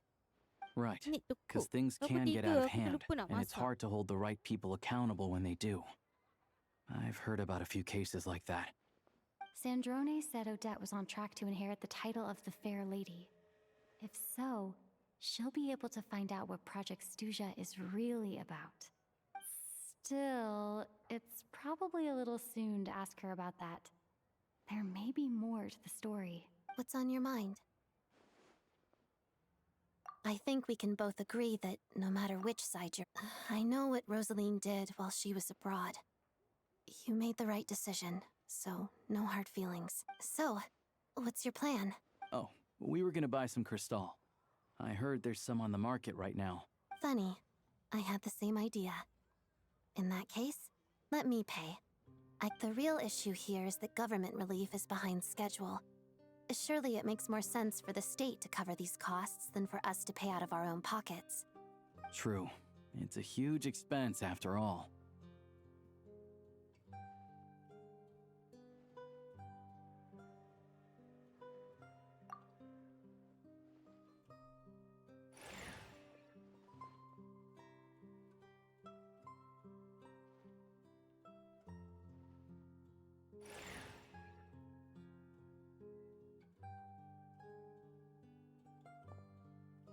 Let me see.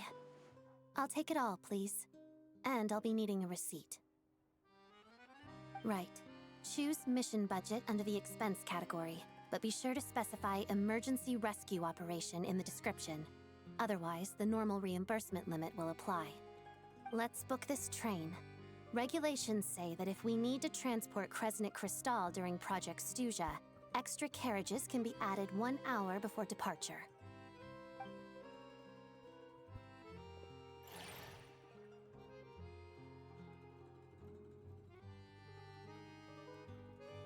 That should do it. The train will be escorted to its destination by Fatui guards. This is my first time seeing you handle Fatui affairs, Miss Odette. Hey, si It seems you're as skilled an officer as you are a Ayumi. dancer. Si You Ayumi flatter me. sudah It's only datang, because si I've been doing both my whole life. Aku nak buat story Genshin pula sekarang ni.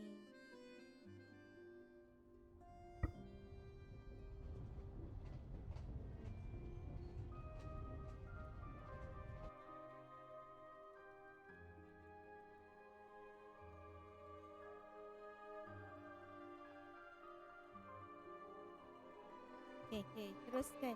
Anyway, I bet you've Buat been apa, Yumi? non-stop today, am I Baru right? habis kelas ke? Any idea how Paimon's doing?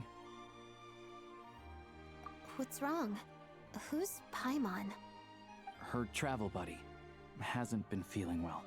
She caught a cold right after they got to Snezhnaya. Sounds like she's important to you. I can't believe you've been dealing with this on top of Bosan everything nak. you've been doing to help the people of Bosan nak buat Snezhnaya. apa? Bosan. Bosan ni lah. Main ni wuwa. Baru nak kelas. Oh. Ingat dah habis kelas pukul 3. I've got nothing going on right now, so I'll join you. Tak I apalah, wanna see how she's sambil-sambil doing. tu bolehlah tengok je. May I come too? I have some candy that someone Kita gave tengok me back in story Odette. Svetoladovka. Salah, story Snezhnaya. Plus, I know a little bit about relieving cold symptoms. All right then, let's go. Let's go. I still don't know what the deal is between these Si two. Ayumi bila At nak least the stream tension seems to have ni, vanished. 5M. A good sign, hopefully. Kau stream dekat ni lah, dekat Twitch dulu. Sebab Twitch, nanti aku ajar kau pakai OBS. Sebab OBS dia ringan.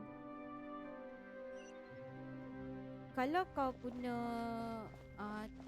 apa lagi satu tu, hitam putih tu. Hitam putih tu dia kena pakai dia punya ni, berat tu. Lah aku nak kena ni ke kat sini. Ya. Nanti aku ajar kau setting OBS. Tell me when you free and I will teach you lah.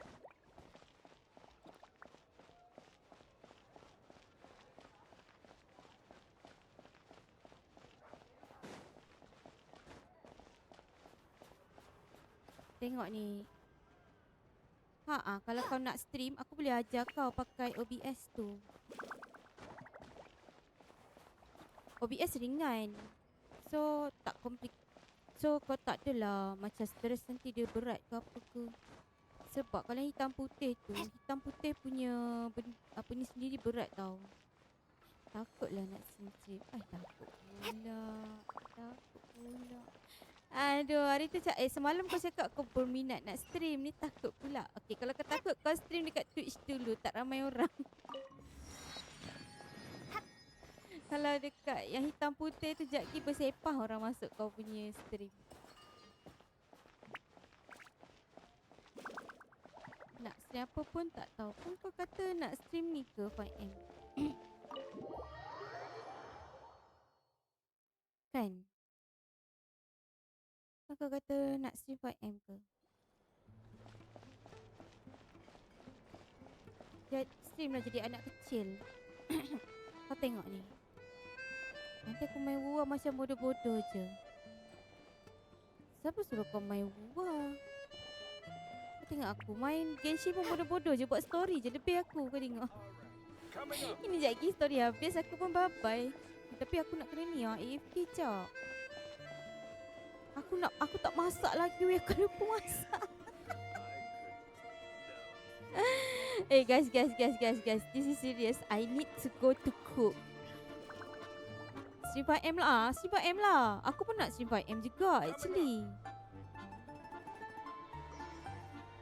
Actually aku nak stream juga 5M tu. Cuma belum lah aku macam nak cakap Aku belum nak stream lagi yang tu. Sebab aku nak buat settle Genshin dulu. Asal malam ni aku tak boleh ke? Malam tak boleh ke? Aku bawa telefon lah pergi ni. Aku ni sekejap AFK kat PC ni.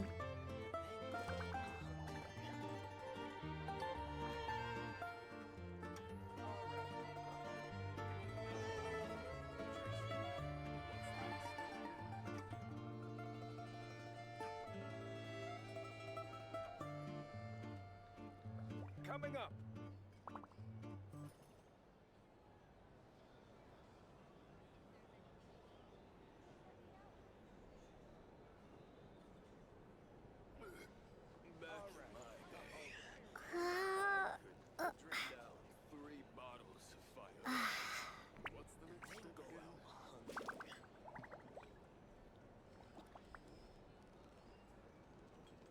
Coming up.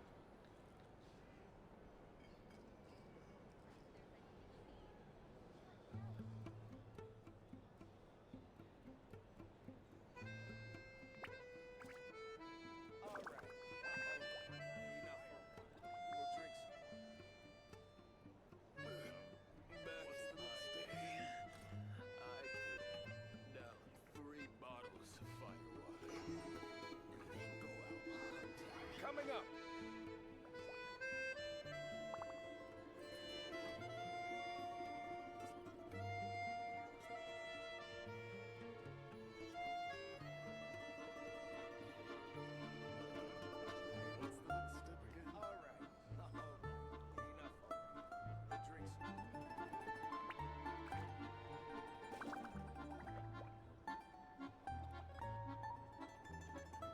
Coming up.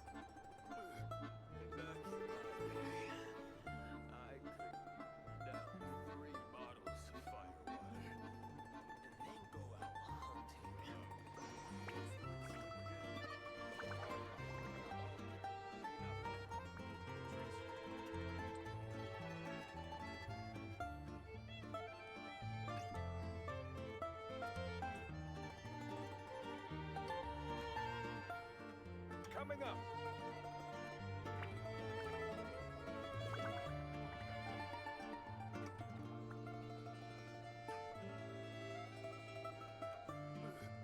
Back in my day, what's the next step again?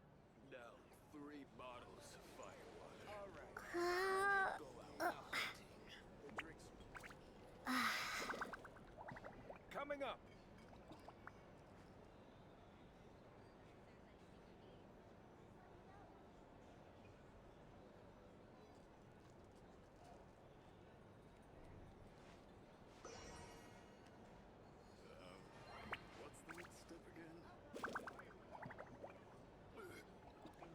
Coming up.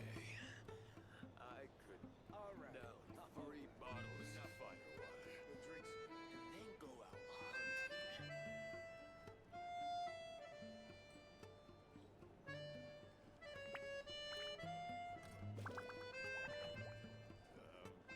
What's the next step again? Coming up.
Coming up!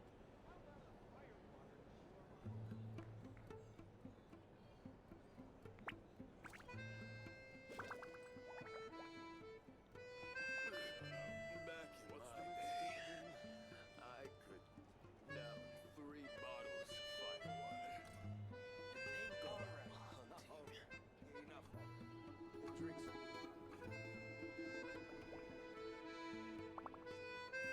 Coming up! What's the next step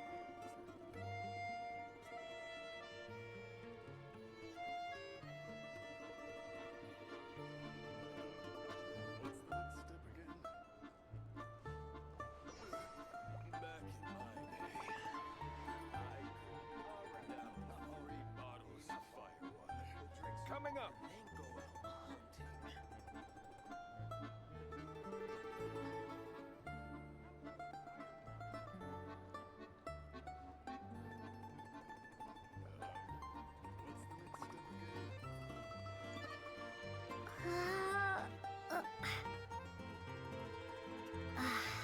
Coming up!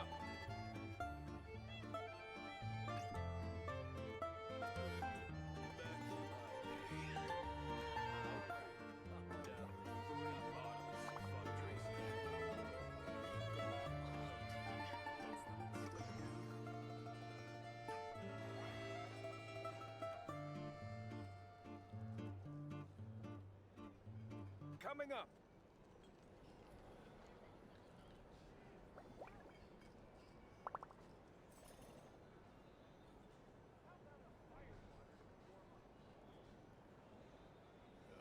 Alright. What's the next step again? Enough. Hey, drinks. Back in my day, I could down 3 bottles of firewater. Coming up! Then go out hunting. What's the next step again?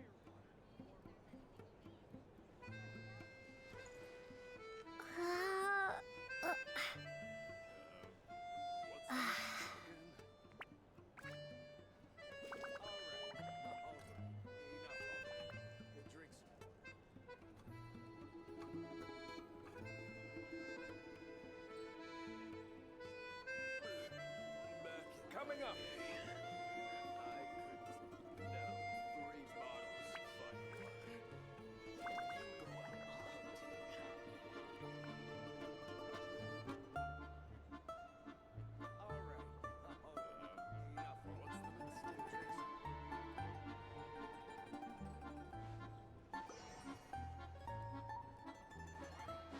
Coming up!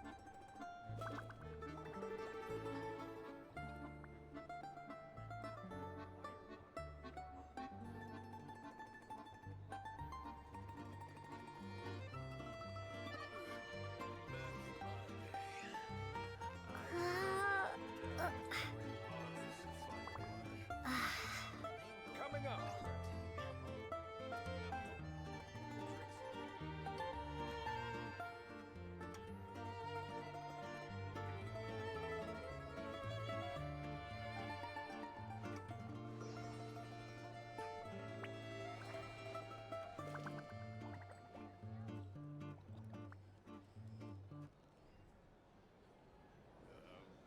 What's the next Coming step up! again? Back in my day, I could down 3 bottles of firewater. Alright, then go out hunting. Drinks.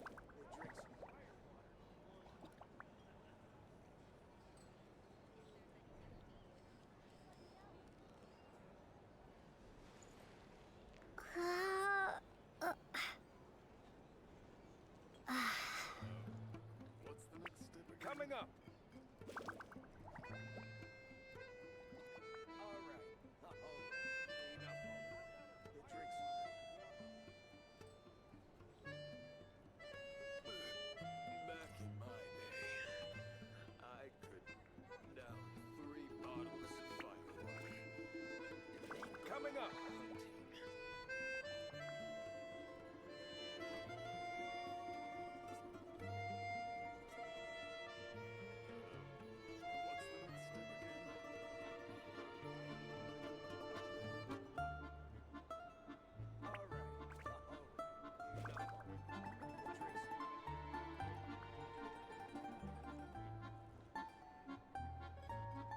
Coming up!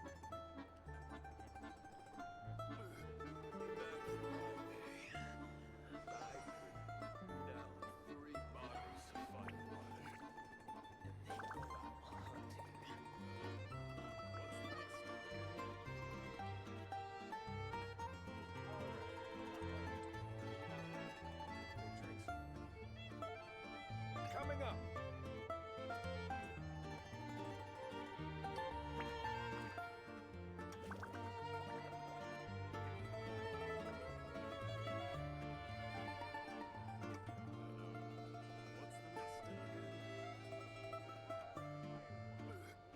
Back in my day, I could down 3 bottles of Alright. And then go out hunting. Coming up! Drinks. What's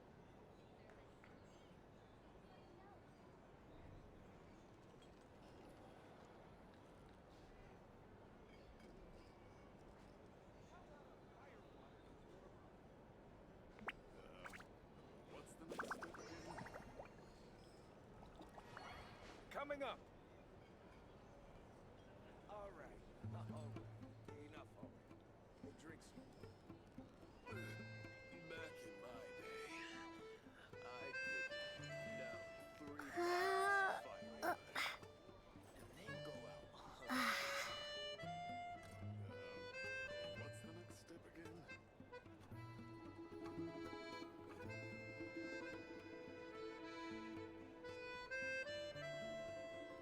Coming up!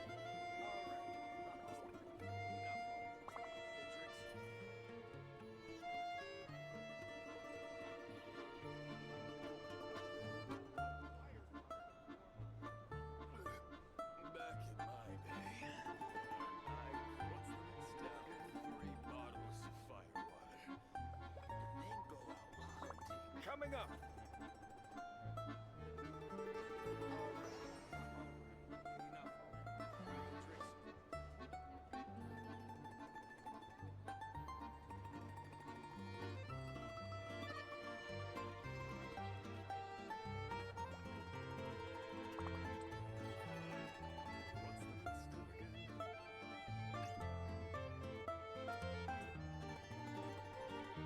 Coming up! Back in my day, down 3 bottles of firewater. And then go out hunting.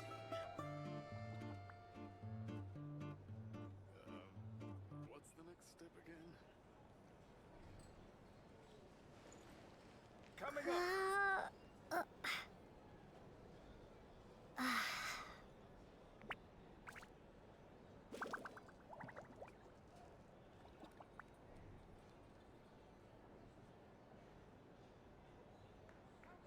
Alright. Alright. Enough already. The drinks. Back in my day, I could down 3 bottles of firewater. What's coming up? And then go out hunting.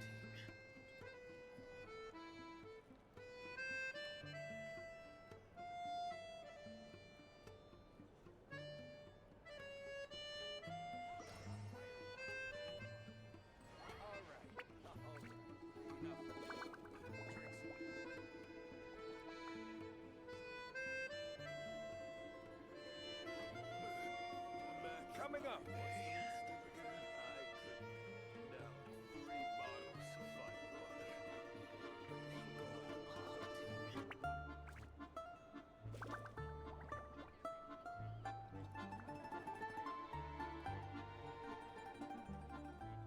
Alright. Enough already. The drinks.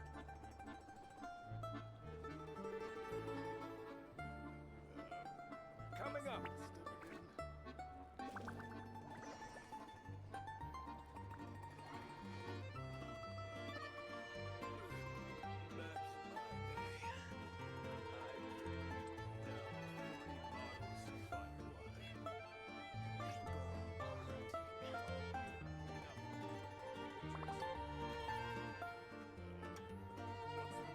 Coming up!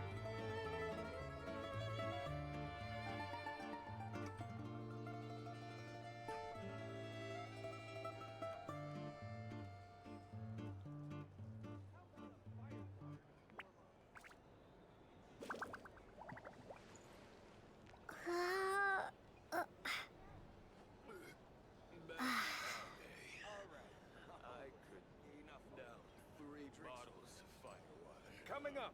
And then go out hunting.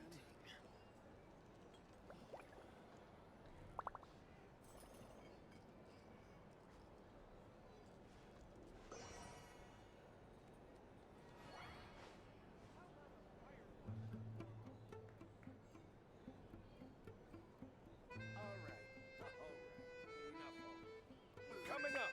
Back in my day, I could down 3 bottles of firewater and then go out hunting.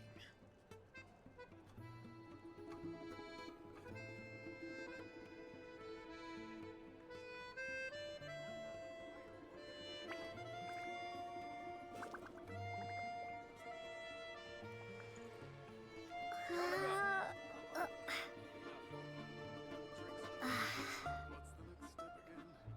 What's the next step again?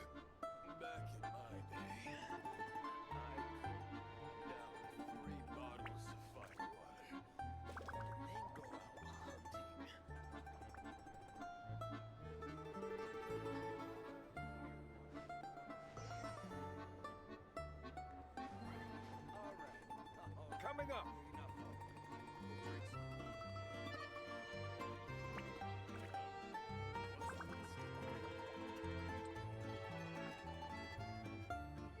my day, I could down 3 bottles of firewater and then go out hunting. All right. Coming up. Coming up. What's the next step again? All right. Coming up. I could down 3 bottles of firewater and then go out hunting.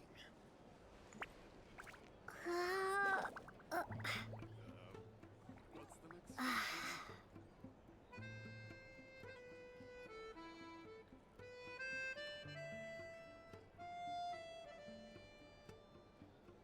Coming up.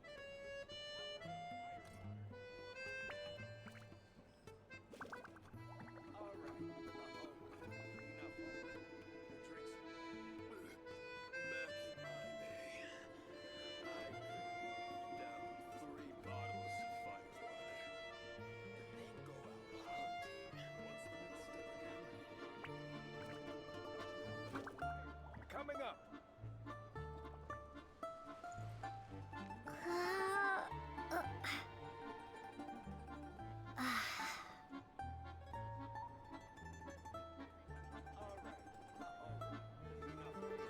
Enough. Drinks.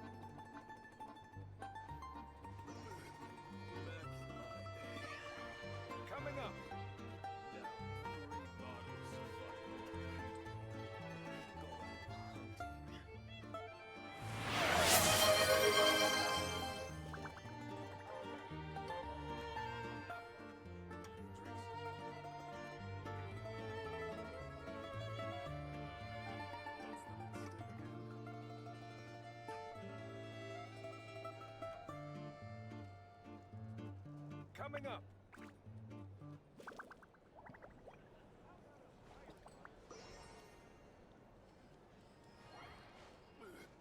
Back in my day, I could down 3 bottles of firewater. All right. And then go out hunting. What's the next step again?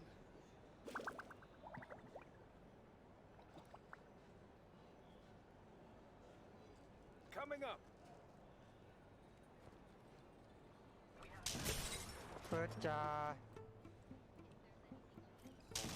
Ooh, nice.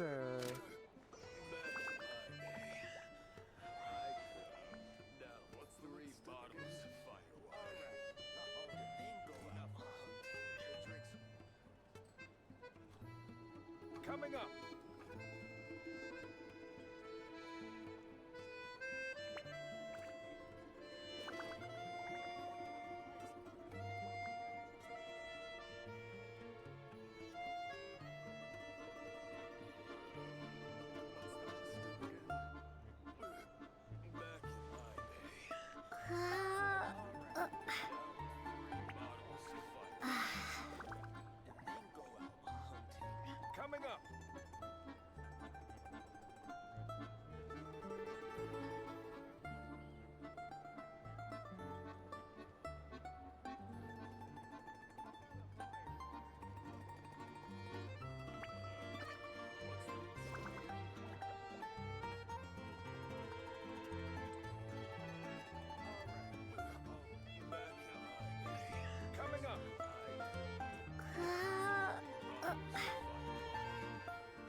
Coming up. Back in my day, I could down 3 bottles of firewater and then go out hunting.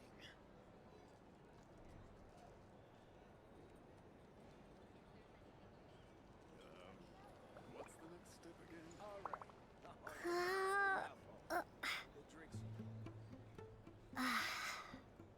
Coming up.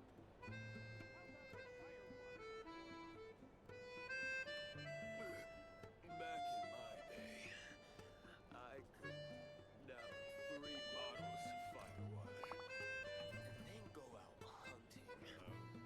Okay, I'm back. Coming up. Saya sudah kembali, guys.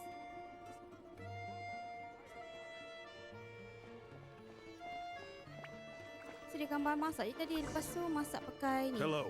Pressure cooker. Sorry, but there's a sick person recovering in this room. Can I help you? Paling easy. What happened? Oh, please, excuse me. Are you the traveler? Could I take a quick look at your adventurer handbook? Master Child said I should verify your identity.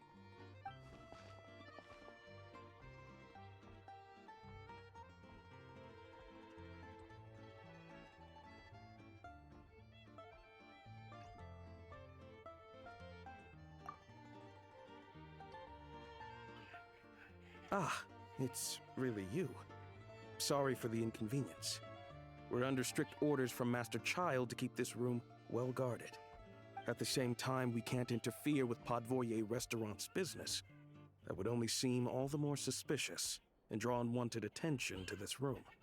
Besides myself, a few of my colleagues are stationed in and around the restaurant, in plain clothes, of course.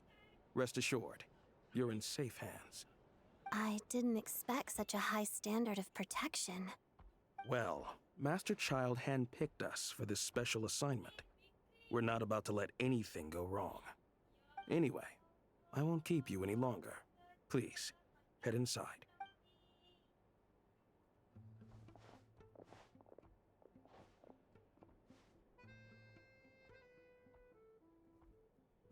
Traveler! Alosha, you're back!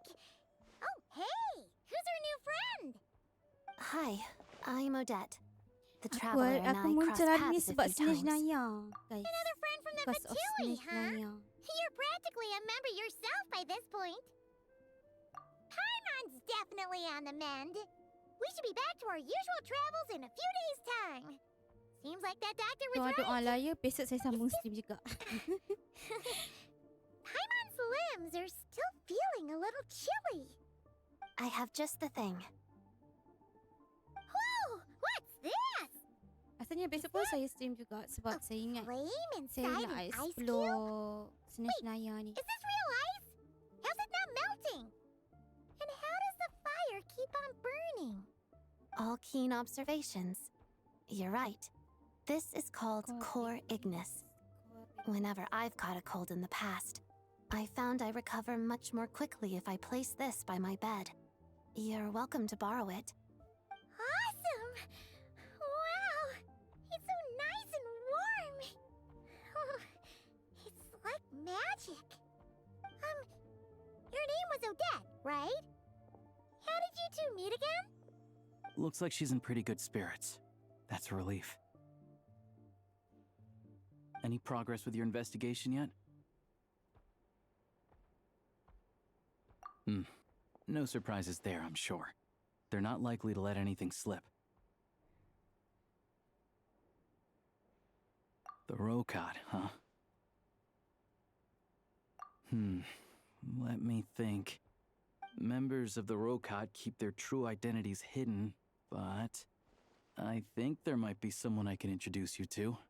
Leave it with me. Meet me at the Korolyevsky Troop tomorrow, and I'll tell you how it goes. Would anyone like a drink? I'm gonna head to the bar. Paimon will have... maybe some hot milk? Yeah. Paimon's in the mood for something warm. Enough with the secret chat, you two. Let's catch up properly in a minute. Paimon wants to know everything that's happened today. It'll be kind of like tabletop troop. No reason why listening to a story can't be an adventure.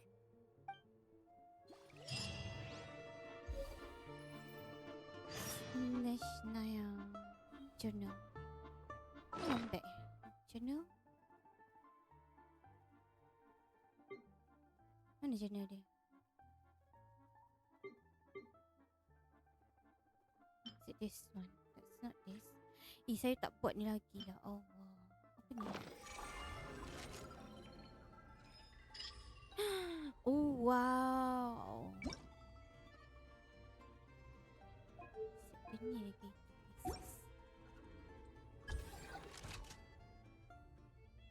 Simple. What?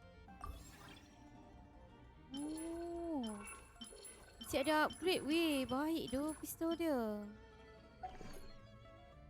Oh my god. Just knew this. Benda ni. Ni?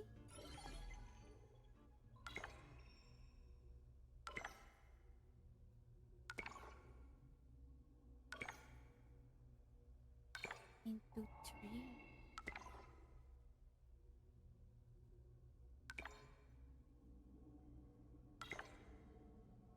Okay, ni pula. Let's hear it.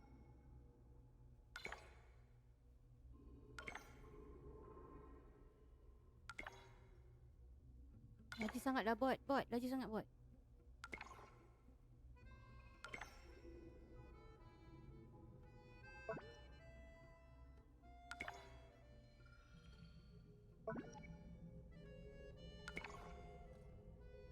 Oh.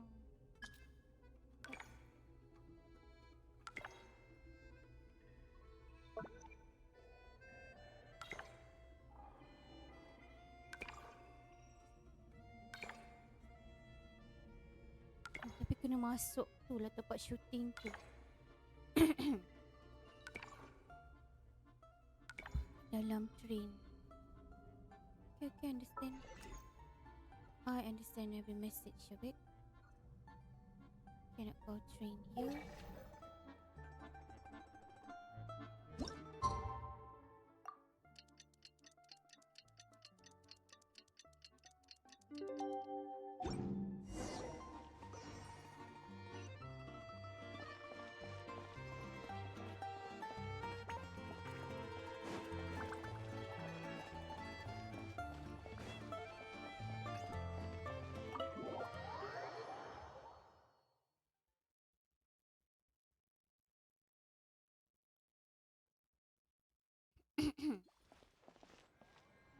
Okay, now where do we go?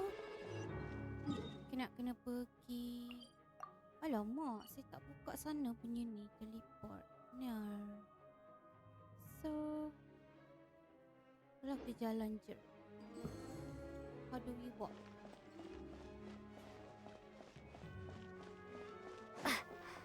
Kat sini. Kenapa pula pingsan? Allah.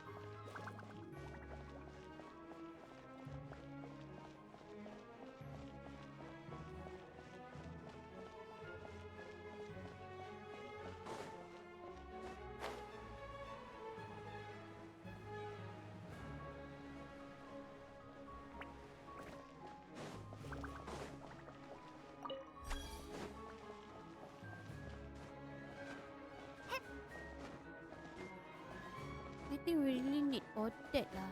No matter what. Kat map ni lah. Do I really have to pull her? Dia cantik doh ni.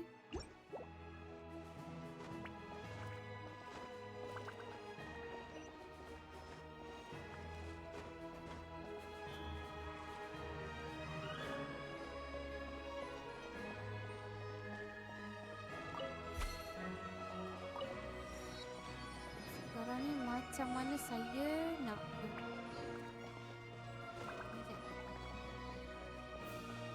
panjat ni. Pantang nampak binatang pun siap. Okay.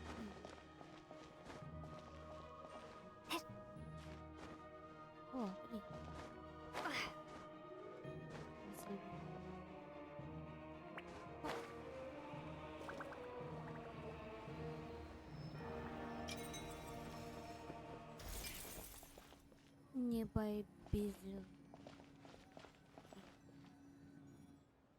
Ah, you made it. I've got some tickets, and I managed to set something up with the Rokot. It'll have to wait until after the show, though.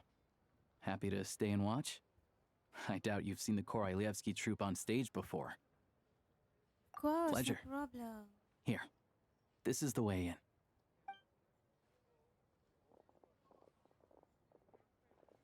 Please present yourself for a routine inspection in accordance with theater regulations. Thank you. Siapa ni? Who is this guy? Siapa ni dia ni? Is that guy with the fatui? Looks like he's waiting for something. Okay, Handsome, all handsome. done. Thank you for your cooperation. Please proceed through to the theater.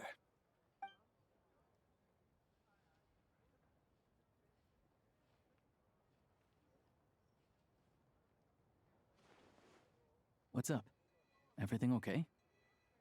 Snezhnaya's business and political leaders are always passing through here, so it makes sense that security's tight. Still, it's a little unusual to see the Fatui's Armory Palace guard here. You saw him, right? The guy right at the back. Strong, silent type. His name's Valeri. He's part of the Special Assignments Battalion, but I only ever see him here for one thing: to look for a guy named Mitya. Supposedly a researcher, though he never seems to put much time in at the office. The theater is one of his favorite places to hang out when he's playing hooky from work. But that's not for us to worry about. Let's go. The show's about to start.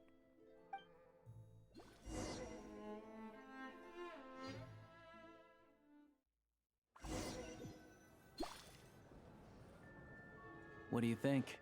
Pretty impressive, huh? Ih, cantiknya. The stage. Oh, the one in Fontaine? I hear it's iconic. Never seen it for myself, though. Oi. Asal nak Here sebut we tu are, ayat tu. just in time. Sorry, coming Siapa through. ni sebut? Oh, pada di Cardinals. Aku sampai sekarang tak hafal. Excuse.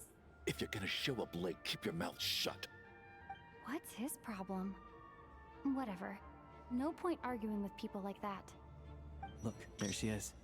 That's who I'm introducing you to later. Oh, ni She's ke? the lead singer of the Vodyanitsa. troupe, Vodyanitsa. Vodyanitsa. Oh, dia ni.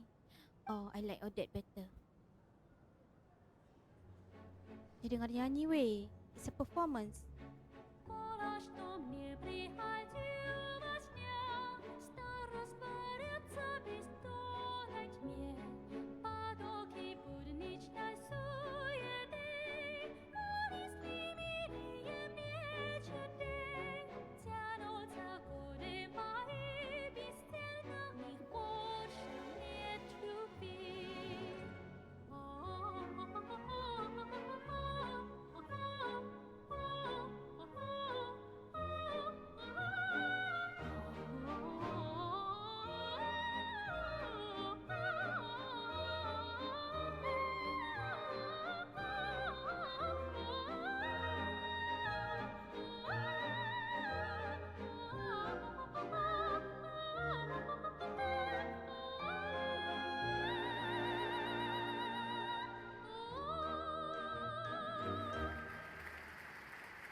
Give her a clap.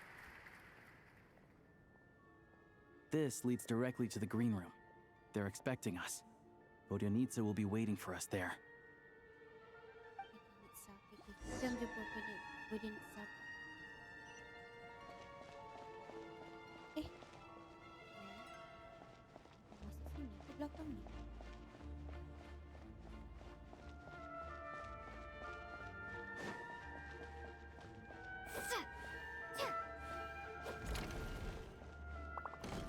Jangan repeat rate ni, jangan main ni. Main ni jap.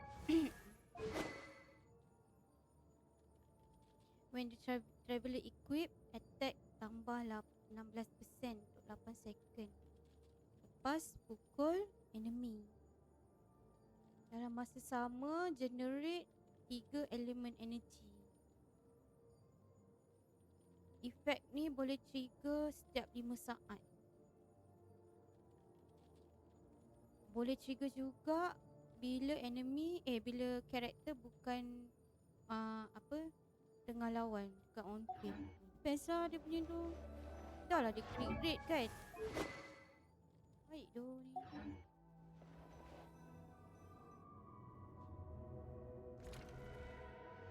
Hey there. Excuse me. Can you believe it? I am so mad right now. Come in. Oh, it's you two. Huh? You know each other? Oh, wait. Is this who you were telling me about? The one you met yesterday and couldn't stop thinking about? I never said that. Cantik doh. Yes, you Adalah aku nak did. pula dia lantas Why are you tu. denying it? It Oh, was sebab right before I cantik ya. went on that rant about the moody factory owner. Oh, I remember it so clearly. Might I ask what brings you two here? Oh, I just brought her here to see the show. And when it finished, she was full of praise for Vodyanitsa's performance. So I thought I'd try my luck, see if we could get the chance to chat for a bit. You work here. You of all people ought to know that's against the rules. It's not what the green room is there for. Oh, what's the big deal? Come on, don't be shy. I can give you an autograph. You can take a picture too if you want. Do as you please.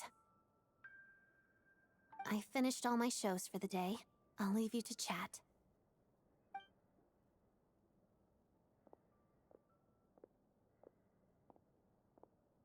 I wasn't making that stuff up, you know.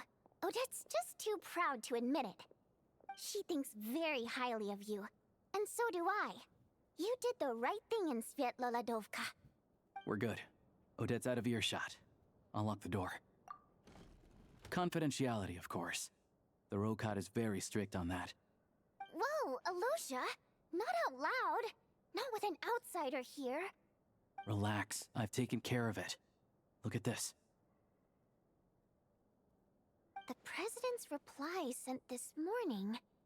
Wait, so she's been approved to join? You told me last night that you wanted to get intel from the Rokot. Unfortunately, Rokot intel is only available to members. But ever since you set foot in Snezhnaya, we've been working together.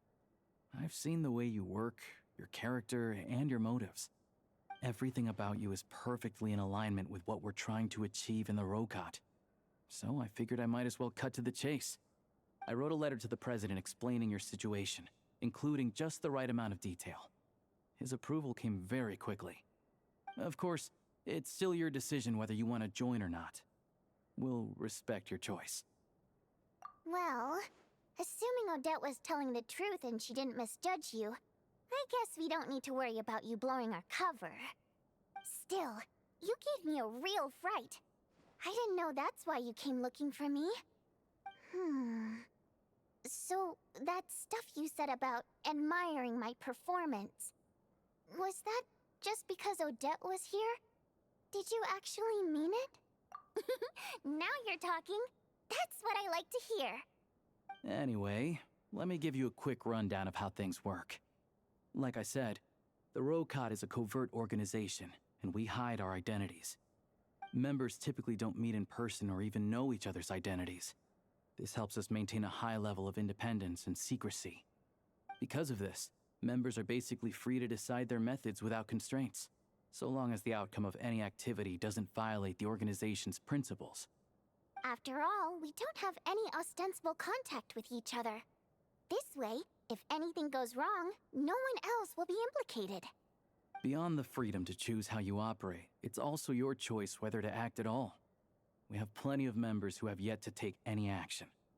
In short, joining the Rokot in and of itself won't place any restrictions on your activity in Snezhnaya. There's a code of conduct you can read if it interests you. But basically, as long as you don't plan on using your anonymity to go around doing evil, you'll be fine.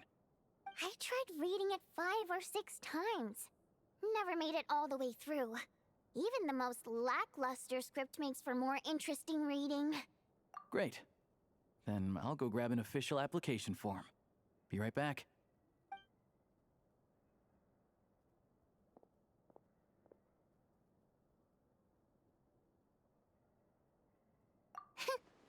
Well, Alosha has this pet dog, you see.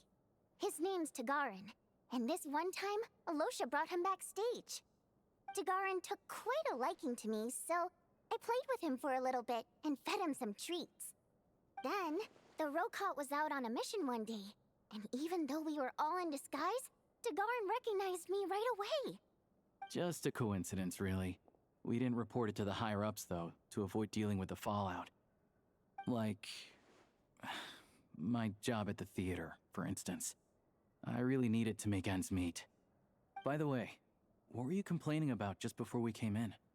Did everything go okay with Chuganov? Everything did not go okay. That's why I was so mad. I tried to make some small talk with him before I went on stage to fish for intel about the Iskra manufacturing plant. But he wouldn't take the bait. No matter what I said, he kept dodging the question. And then he started complaining. He said he didn't appreciate his second-rate seat in the stalls because he usually gets a private box. I mean, what did he expect? Everyone knows that if you want a box seat, you buy a ticket well in advance. But instead, he sends me a letter the day before the show when we're practically sold out. I had to juggle things around just to get him a half-decent seat, hoping he would appreciate the gesture enough to share some information. But nope, he didn't give me anything. Yeah, meeting Chuganov in person has definitely been a disappointing experience. Oh, you probably don't know who we're talking about, do you? Chuganov was that older guy you were sitting next to today. I'm sure he didn't make a great first impression on you either. To the citizenry, he's a family man and a kind boss. But our interactions with him tell a very different story. It's one thing to ask for a favor, but he acts like it's his right. He always expects special treatment. Take the ticket situation, for instance. I've actually gotten him a private box in the past. But not only was he not even grateful, now he's acting like I've sold him short this time. Not to mention that he's never paid for a single one of his tickets.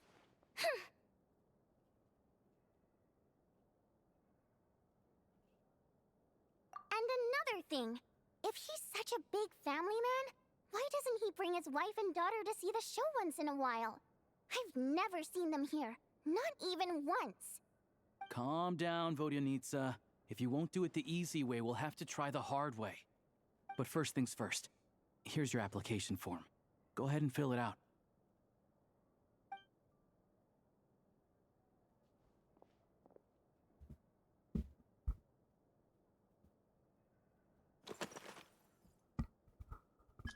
My name is Jenny Lilbell. Apa nama? Octavia Monpai Vic Miller.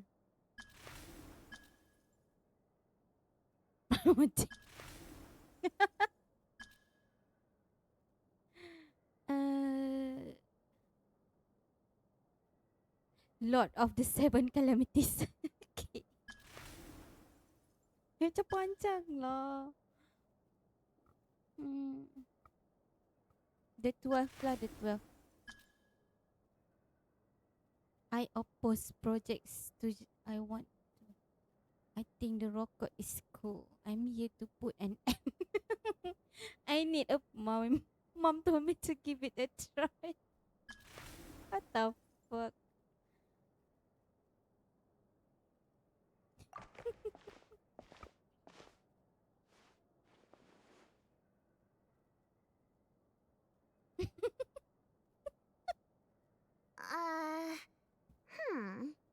Looks like I'll need to make a few little tweaks here and there. But other than that, you're good to go. We'll hold on to this for you. All right.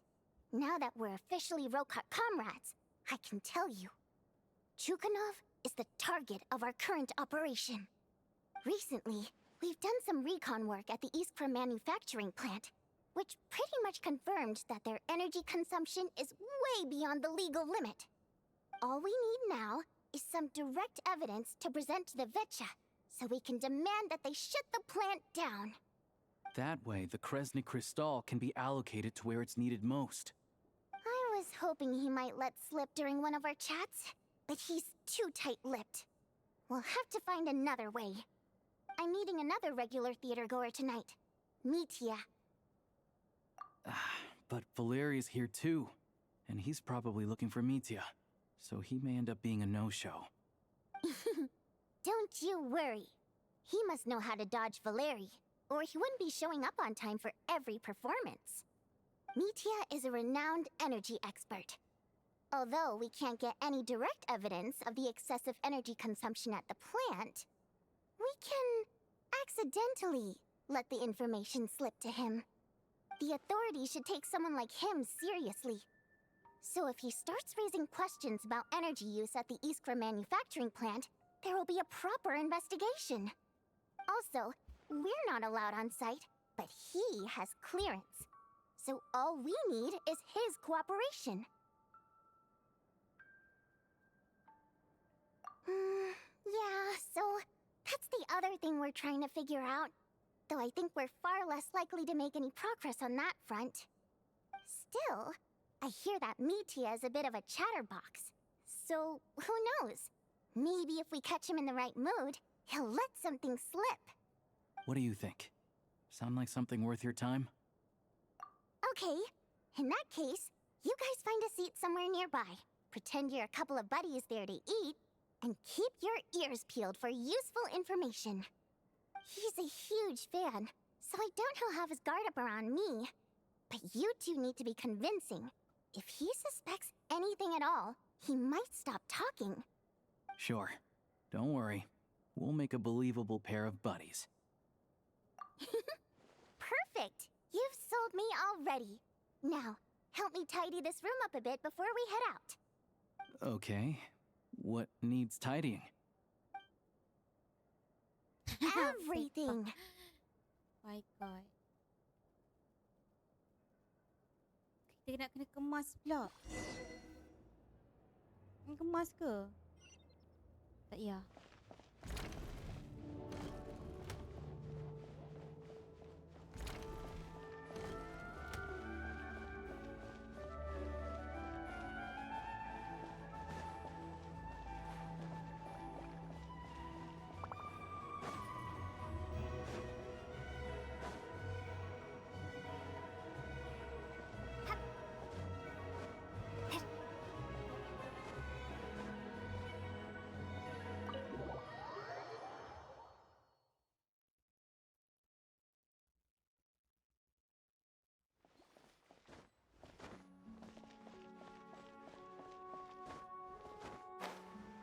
Macam jauh je tu, 2,000 kan. Kat sini. Oh, kita pergi teleport je lah.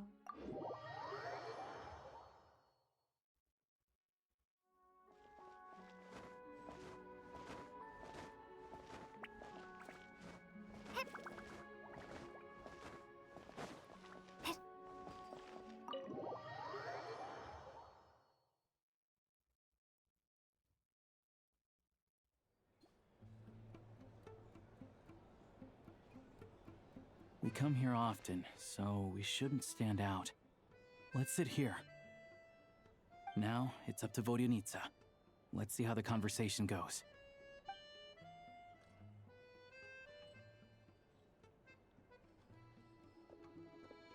Hey, apa ni budak ni? Cantik lah mata dia. Ah, Mr. Mitya! Over here! Over here! Aku ingat Mitya perempuan lelaki rupanya. Oh, sorry. I got a little held up on my way here. Now we have even less time than we planned. Go ahead and order some snacks and drinks. Whatever you like. Let me see. According to my schedule, we still have 25 minutes left. You're really pressed for time today, huh? I was imagining this would be a leisurely chat. If you'd prefer, we can always reschedule for another afternoon when you have more time. No need. Getting to meet the lead singer is a very precious opportunity for me. I'm not about to pass it up. I've already had to decline your invitation several times because our schedules rarely align. If I don't grab this chance while it's here, who knows when the next one will come around? Well, it's very kind of you to make time just for me. I'm not too sure, to be honest. But Snezhnaya's full of weird and wonderful things like that, so people tend not to bat an eye. I'm sure the same will go for the Eye of Grey and Paimon. The reason I invited you out for tea and a chat today was to get some feedback from a true fan of the theater. Well, I genuinely have nothing bad to say. No matter how many times I hear you sing, it never gets old. It always seems fresh and new somehow. Maybe it's because the more times I listen, the more details I notice. Or maybe you simply improve with every performance, delivering it better each time. Thank you! I'm delighted to hear that! Could you give me any specific examples? Oh, yeah. The piece you sang today, for example. Beneath the Frozen River? Hey, what's with you? I'm just praising a good performance. I always used to find that such a bleak and lonely song. But the more you listen, the more you realize that it's not as cold and nihilistic as it appears. When you really dig down into it, there's a certain level where you're surprised by the emergence of hope. Wow, I'm impressed. I didn't expect you to pick up on that. Actually, I only tried out that angle after talking with a composer. Still, Beneath the Frozen River wasn't on today's program. Oh, really? But it's a classic. You sing it every time. Almost every time. Oh, well then. Let me say a few words about that other all-time classic, Flying in the Wind from the Mountain Sparrow. I didn't sing that one today either. My voice wasn't quite up to it, so I switched it out at the last minute. Oh, but, Sorry, Mr. Mitya, but you were at the theater today, yes? Of course I was. Remember? I said hello to all the troupe members before the show started. You, Odette, and the others. So, what did Odette sing today? Elegy of the Snow-Winged Goose, of course. Correct. I see. I see. You find my singing boring, don't you? That's why you don't remember a single song. Looks like I'll need to cut a few from the program next time. No, that's not it. I swear. All right. I'll be straight with you. I'm sorry. My mind was wandering as you took the stage today. I enjoy watching your shows because the exquisite performances stimulate the mind. It always sparks some inspiration for my research. So, whenever I get stuck at work, I come to the theater for a change of pace. Odette's dance during the Elegy of the Snow-Winged Goose today was simply incredible. It got me wondering what she's been going through recently. That look of sheer defiance in the face of utter tragedy? It was so inspiring. I started scribbling in my notebook right away. Not that I made a ton of progress in the grand scheme of things, but I still think it was productive.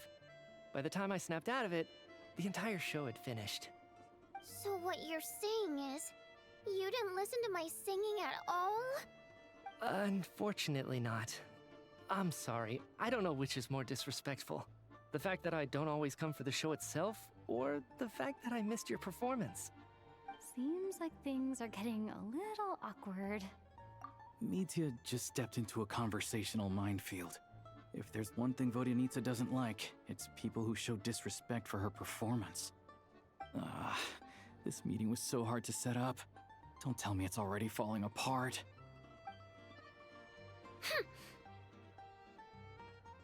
It's fine. I suppose this is affirming in its own way. At least, it shows that our performance really touches people's hearts, right? Don't let it bother you. It certainly doesn't bother me. She's showing a lot of restraint. Well, I'll be sure to let Odette know how much you adored her performance. Please don't say that. I always love your performances too. It's just that inspiration struck at the wrong time today. I'm usually all ears. I know, I can tell. That's why I value your opinion. I'm sure some people can't stand it when others praise their coworkers right to their face, but not me. No, sir. Fair enough. I still feel kinda bad, though. But you know what I really can't stand? People who only show up to the theater to pretend that they're cultured. Makes me sick to my stomach. Oh, yeah, 100%. There are too many of those people around. By the time they're walking out the door, they've forgotten all about the show. What's wrong? You look furious. I don't know if you've heard about the boss of the Iskra manufacturing plant. He isn't even a theater investor, but he always demands the same privileges as actual investors. Box tickets only, premium drinks, even the right to request specific songs. Well played, Vodyanitsa. Seems like she's harnessing her rage to steer the conversation back on track. Now that you mention it, I've interacted with that guy before.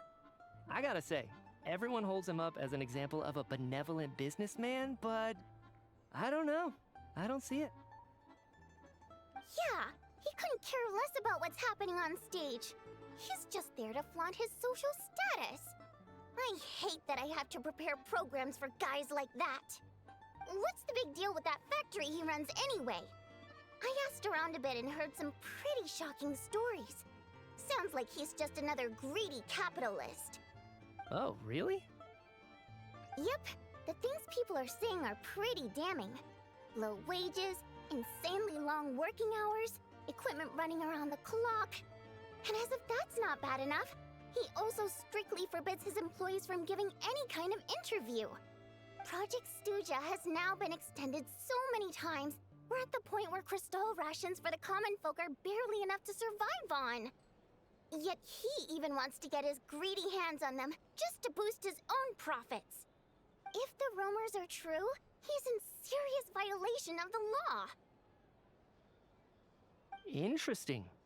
So you've heard about it too. What? So it's really true? Who knows? I've only heard the same rumors you have. But there's no smoke without fire. The Rooster's been coming down on us hard lately, demanding that we track and trace every single batch of Crystal. My coworkers in the Department of Energy have been tearing their hair out over it. The Rooster? I didn't realize he cared that much. Yeah. Even though there are no restrictions on Crystal trading, the poor will wind up freezing to death if we let the rich buy as much as they want. That's clearly unfair. Looks like we'll need to arrange an investigation into the Iskra manufacturing plant as soon as possible. I never knew you kept up with current affairs beyond the theater, Miss Vodyanitsa. You really have a heart for the common person. Most Fae in your position have long been indifferent to the plight of humans. Well, those of us who choose to live in human cities are naturally going to pay attention to any significant upheaval. Isn't the Rooster a Fae himself? I'm just surprised to learn that even someone with as much experience as him is getting so stressed out over Project Stuja. What is the end goal of this project anyway? This is it. We're finally going there. I'm sure Mitya can sense on some level that she's fishing for information. But since their conversation is so relaxed, he might just let something slip. It's stressing me out too. If I'd only made better progress with my research, things wouldn't have dragged on this long.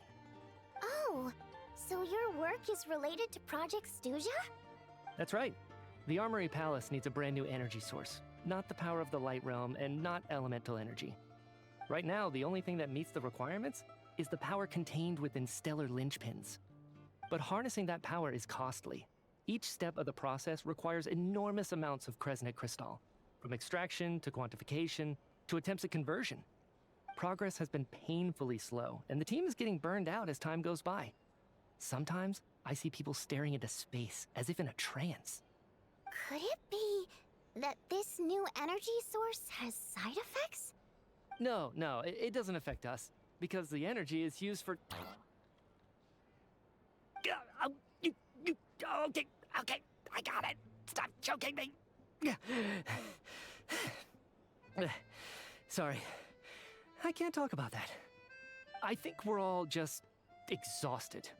We've been working ourselves to the bone for so long with so little progress to show for it. It's no wonder people are struggling to stay motivated. Seems like I owe you an apology. I shouldn't have gotten so mad at you for not paying attention during the show. Don't worry about it. I count myself lucky, to be honest. I don't envy the people who work closely with the Tsaritsa herself. I'd much rather be in my current position. At least I don't have to shoulder any major responsibilities. So they're trying to develop a completely new kind of energy. Yeah, censored by a scarf. Who would have thought? Oh, dear. It looks like my time is up. I'm afraid I have to leave. I'm so sorry. We ended up barely talking about the theater. That's okay. It was a pleasure chatting with you, really. Let's make up for it next time. Yeah, hopefully once the work pressure eases up a little, I'll be able to focus more on the performance, and then we'll have more to discuss. We touched on some confidential issues today. I'd be grateful if you could keep it between us. That could have gone worse. Nice job. Why was Mitya in such a hurry to leave, though? Sorry, routine inspection. Is he playable? Oh, tak mata dia sakut siang. Okay, let's go. So he wasn't rushing to get back to work.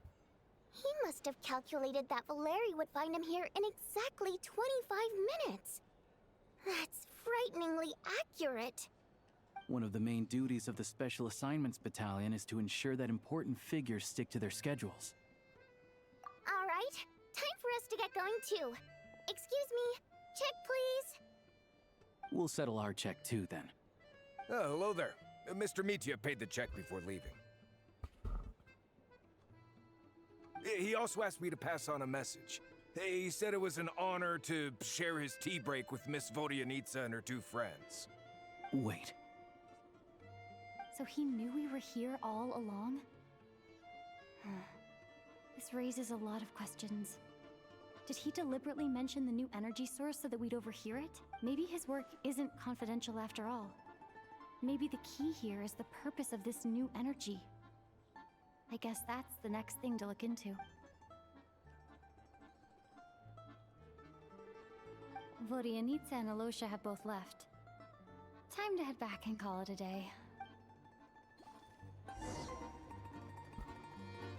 Return to your dorm. Tidur.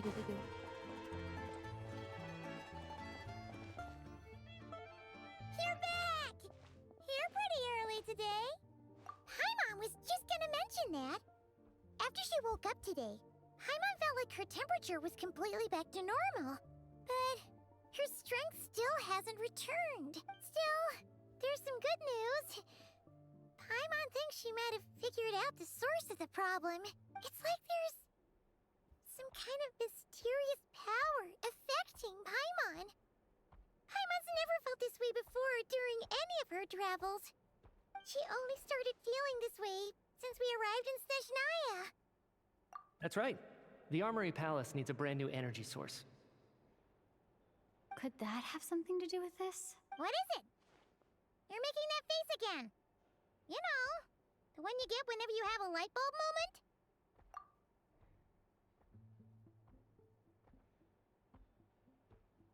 So, they're trying to develop a new energy source here? And you think that might be why Paimon's feeling unwell?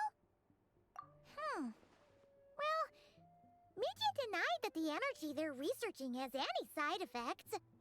Although, he did say that people working on the project have been having issues with their concentration and short-term memory. But even so, those are completely different symptoms from Paimon's.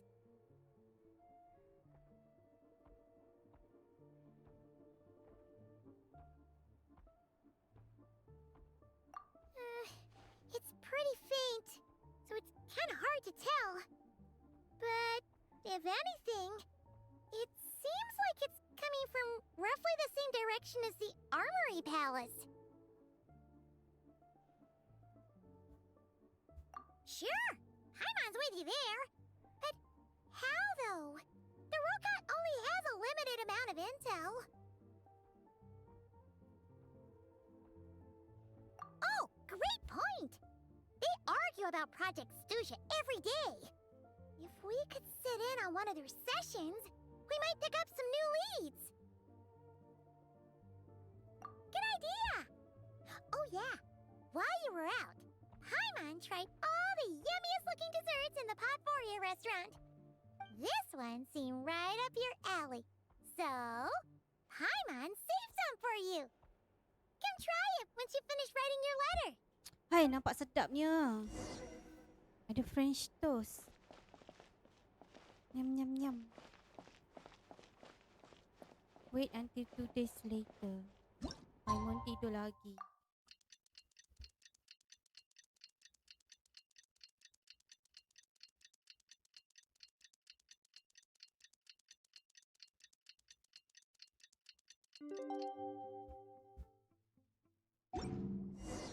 Alosha replied. He says that we won't be able to speak at the Vetcha, but he can arrange for us to attend as visitors. Time to get ready. Sekarang kita kat mana? Where am I? Still. Water.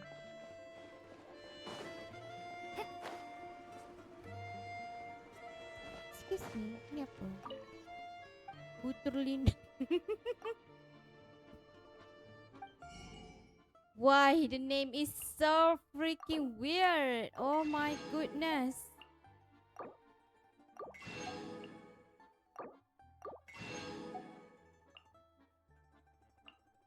That is so obviously intended.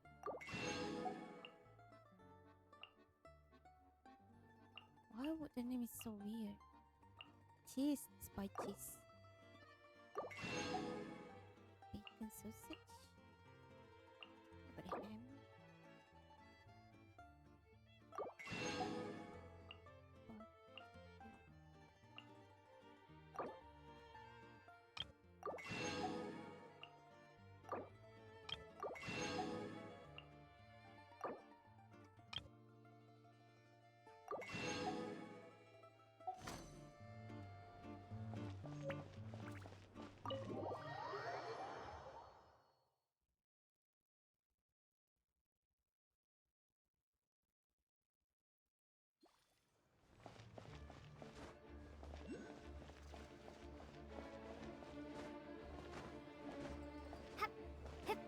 Ke atas sana.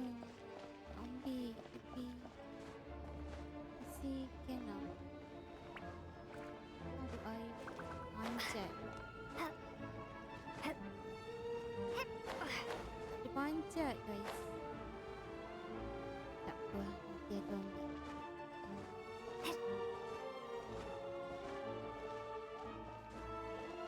Cantiknya. Oh my god. I love it.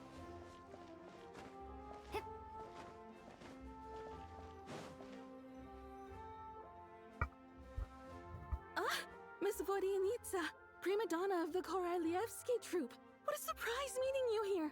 Will you be sitting in on a session of the Vetcha? Sorry, I'm not taking interviews today. Oh good, you're here. The session's about to begin. Let's get inside. Please wait, Miss Vodyanitsa. Could you introduce me to your new friend?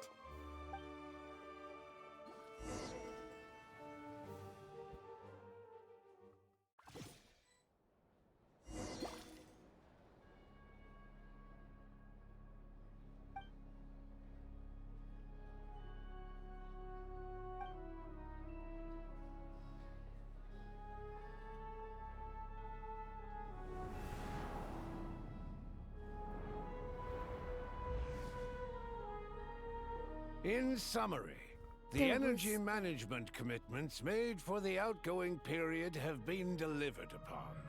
Furthermore, both the production and consumption of Kresnik Crystal show clear signs of stabilizing. The relevant agencies have assessed the present circumstances and determined that the status quo can be sustained until the next period. For detailed statistics, I would refer you to the industry reports that have been distributed to all persons present. It should also be noted that while the recent blizzards have led to a significant increase in people's energy expenses, this is strictly a short-term phenomenon associated with a remotely located monster. Her Majesty the Tsaritsa is giving her full attention to this matter. We should have every confidence that it will be dealt with swiftly and conclusively. A financial report on disaster relief is also present in this report, courtesy of Pantalone. They cover the same old ground every single time. The rooster never seems to mind, but everyone else is getting tired of it. There's a general lack of trust. People aren't seeing any tangible benefits that affect them directly. Of course, none of that will be reflected in any of the reports on the table. Yeah, if it weren't for these hard copy documents, I could have at least made something up.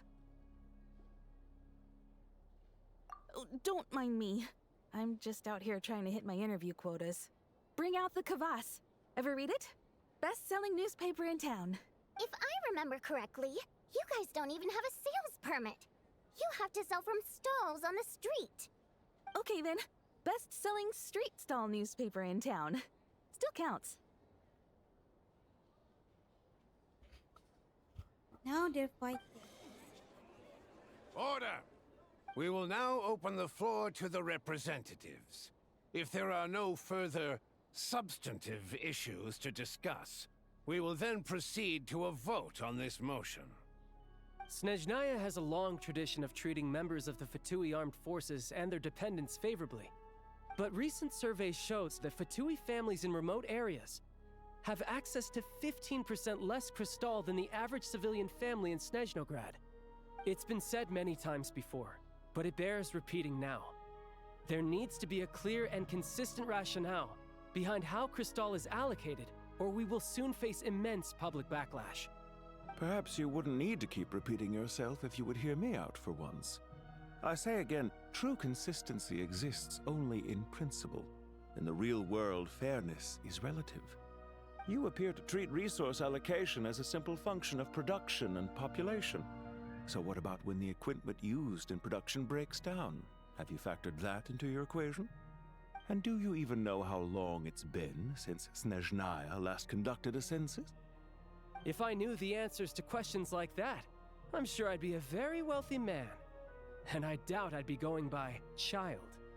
I'd like to bring the focus back to the specific issue I raised. Or do you wish to deny that favorable treatment for Fatui dependents is our long-standing policy?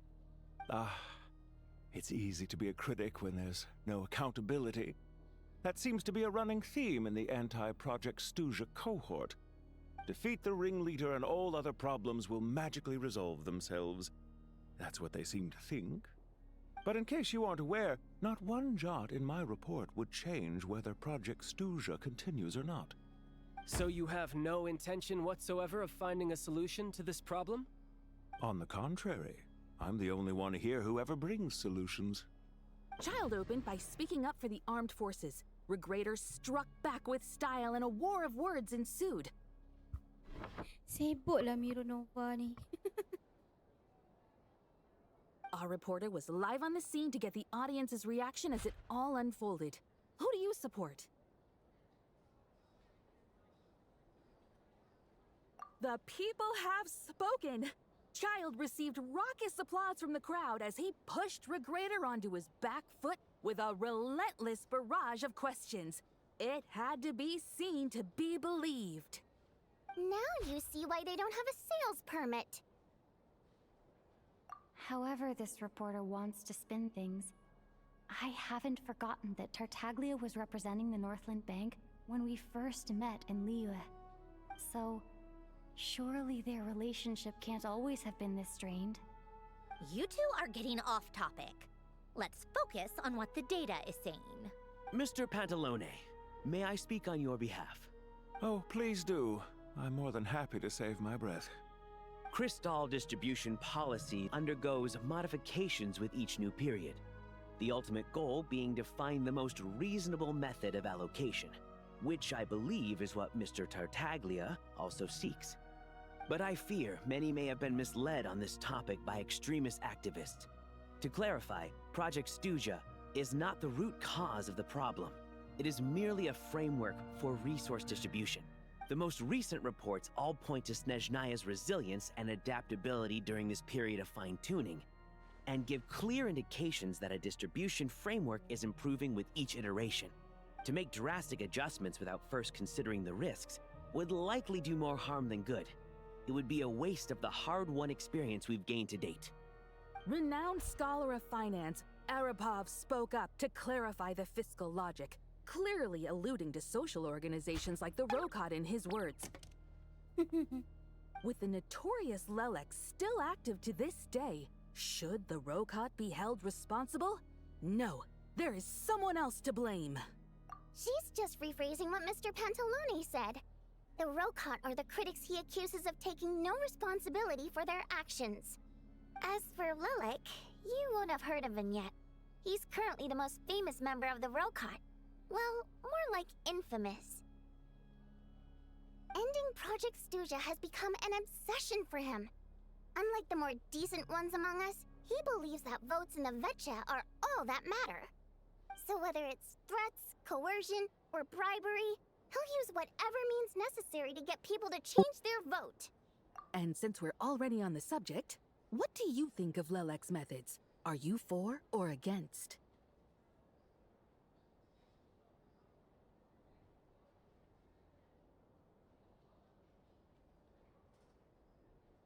Well, whatever the story is, his actions benefit us all. We stand with Lelek. At least someone here wants to take this discussion seriously. I've been considering that issue myself. What you really need is more precise regional data, right? I think it would be easiest to let the Fatui handle it, since they're already in charge of Crystal shipments anyway. We may as well get them to collect some data while they're at it. Whatever you need, you can ask the Fatui to look into it for you. In terms of supervision, I think the Druzhna would be a good fit. I had hoped to discuss this with Miss Vesna, but sadly, she's not present. I will be happy to take a note of your suggestions and present them to Commander Vesna for a decision upon her return. The Commander has always taken a keen interest in Project Stuja. However, given the Druzhna's demanding workload, I'm afraid it may prove difficult for them to provide any practical support. Let us refrain from jumping to conclusions until a concrete and actionable plan is in place. My apologies, Lord Rooster. There are numerous issues to address here, including manpower, time sensitivity, and reporting lines.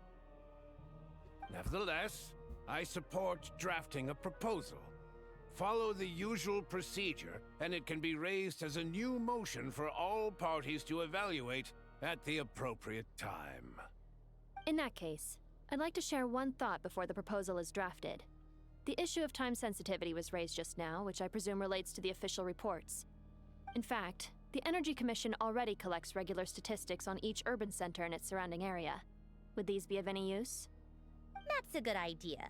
I read every issue of Sviet Lolaidovka's report, and although my focus is mostly on the section about equipment operation, the energy consumption statistics also yield a lot of insights. Be that as it may, does no one see an issue with using local data to determine Crystal quotas? In the long term, it seems like a very risky solution. Not if they are used purely for reference. So long as we have the report from the Northland Bank's headquarters to corroborate it, no one will be able to fool me. Very well, then. It appears that this arrangement is acceptable to all parties. Yeah, sounds good to me. The members reached a provisional consensus on the issue of improving treatment for Fatui soldiers.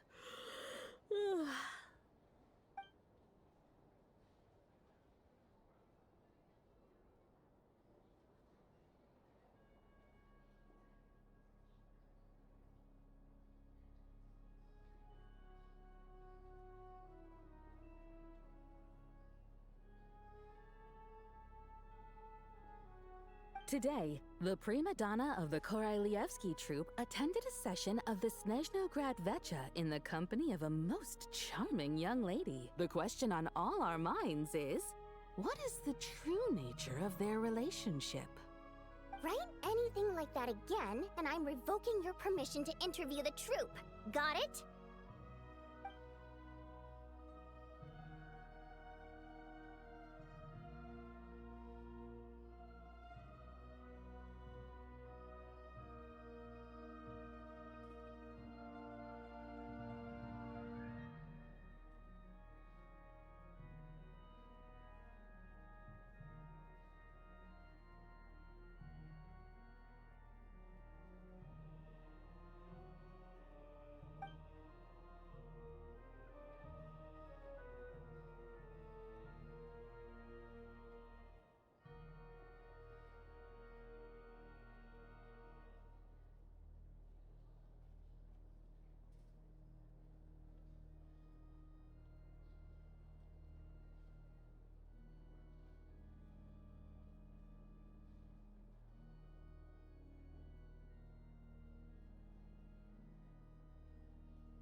Now then, if there are no further contributions from those present, we shall proceed to the final vote.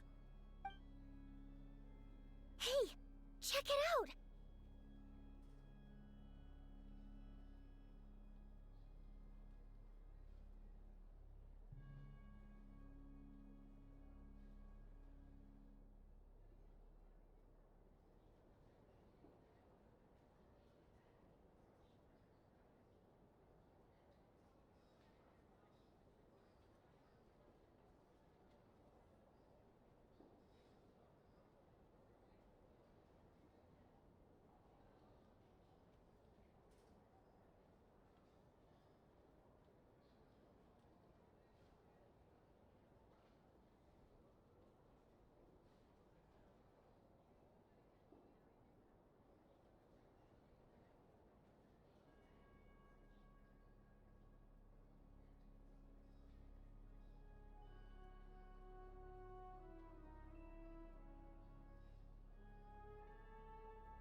What made him vote against?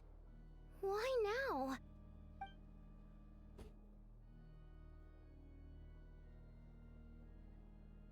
The votes have been tallied.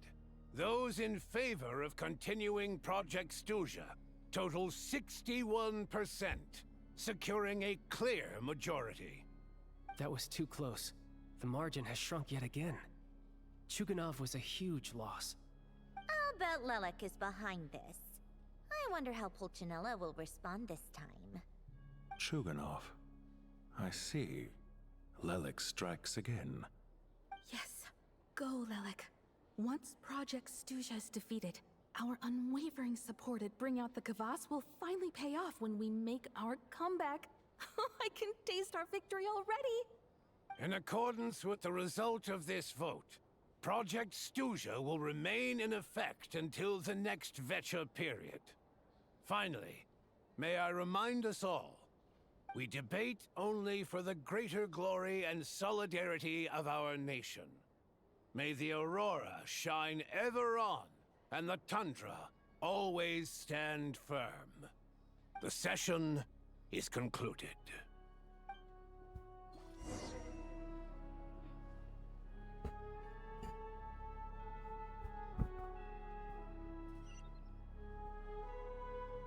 Where do we go? Up here.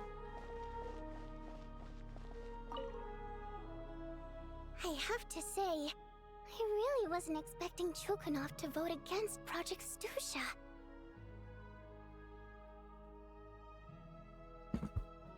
Well, in principle, Snezhnaya's business and political elites ought to be the ones least likely to oppose it. As we heard, Project Snezhnaya is basically just a resource distribution framework that requires everyone to cut back during the winter. But even if the policy got cancelled, the Tsaritsa's energy needs wouldn't suddenly go down. The extra demand from the public would have to be filled from somewhere. So logically, the factories would have to take the hit. I got a letter from Mr. Mitya just before today's session. He said he's confirmed that there are issues around overtime and excessive energy consumption at the Iskra manufacturing plant. In a situation like this, once the Rooster receives the report, He'll order the factory to halt production and submit to an investigation before issuing a penalty. But that's a week-long process, and thus didn't make it onto the Vetcha agenda this time. I don't think he suspects anything so far. Exactly. And as you know, he's a very selfish person. I was originally gonna try and flip him after he received notice of the official sanctions. My plan was to convince him that the whole thing was completely unfair. Rather than just sit back and take the hit while his factory stopped production, he'd be better off voting to end Project Snezhnaya. At least that way, no one else would be able to make any money either, because all the factories would suddenly have more limited energy to work with. But now, he's already voted against it, which means someone must have used more forceful means to change his vote. Just like with everyone else who flipped. Yeah, no one knows why Lilac is so obsessed with ending Project Snezhnaya, but by the looks of it, he's inching closer and closer to success. Lilac must have strong motivations, given how he'll stop at nothing to achieve his goal. Maybe he knows the full truth of Project Snezhnaya. Maybe my next step should be to focus on him. All right. What are your plans for the rest of the day? Shall we head out? Hey, comrade. I noticed you were here during the debate. I didn't take you for a political enthusiast. Greetings, Harbingers. I just happened to have some free time today, and my new friend here thought it might be fun to check out the Vetcha. Ah, Odette must have introduced you. Looks like you two are getting along pretty well. I'll leave you to catch up. I should head back to the troop. Sure. Break a leg and all that.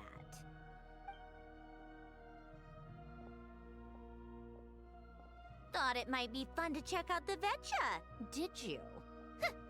Things are never that simple with you, Traveler. There's no way you're here for kicks and giggles. Tell me I'm wrong. Oh, yeah.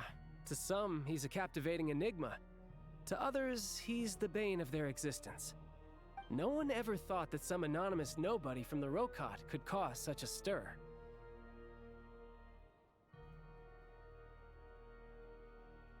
Huh? You want to look into Lelik? Then I'm sure his days of anonymity are numbered. What do you think, Snezhnaya? Fine by me, I guess. If the Traveler actually manages to expose Lelik, it'll be doing Pulcinella a favor. In return, it seems fair to let her in on what we've learned so far. My thoughts exactly. Sharing is caring, after all. Head back to Glupov and grab the files on Lelik. It's easier to just pull the records than go through the rigmarole of getting the Traveler a visitor's permit. As you command, child, sir. In that case, since we're going to be waiting anyway, I'll have someone brew a pot of black tea.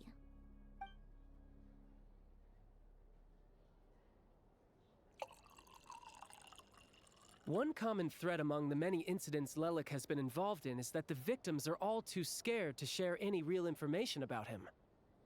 Clearly, he must have threatened them in some way. His modus operandi is to silently infiltrate the scene and leave a threatening letter behind. But neither the letters nor the crime scenes ever yield any clues to his identity. So all these files have to offer are short statements by the people affected. They don't give us a lot to go on. If nothing else, it shows we're dealing with a trained professional who's versed in counter-surveillance. Yes, and to that point, he often strikes in highly secure locations.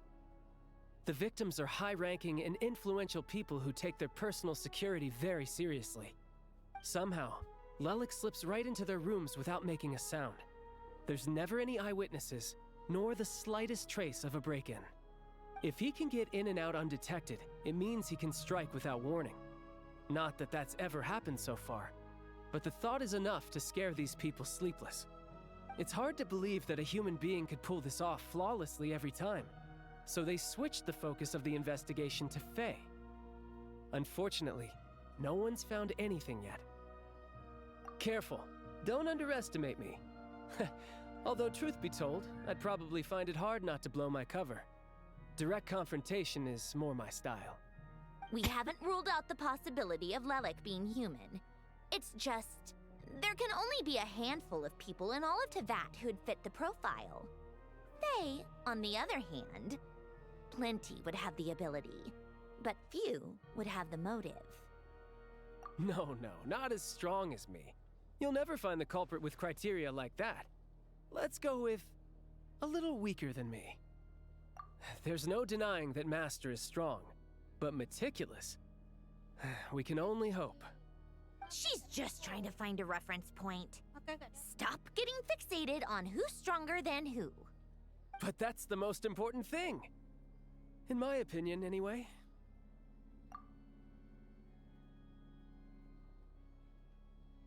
Odette?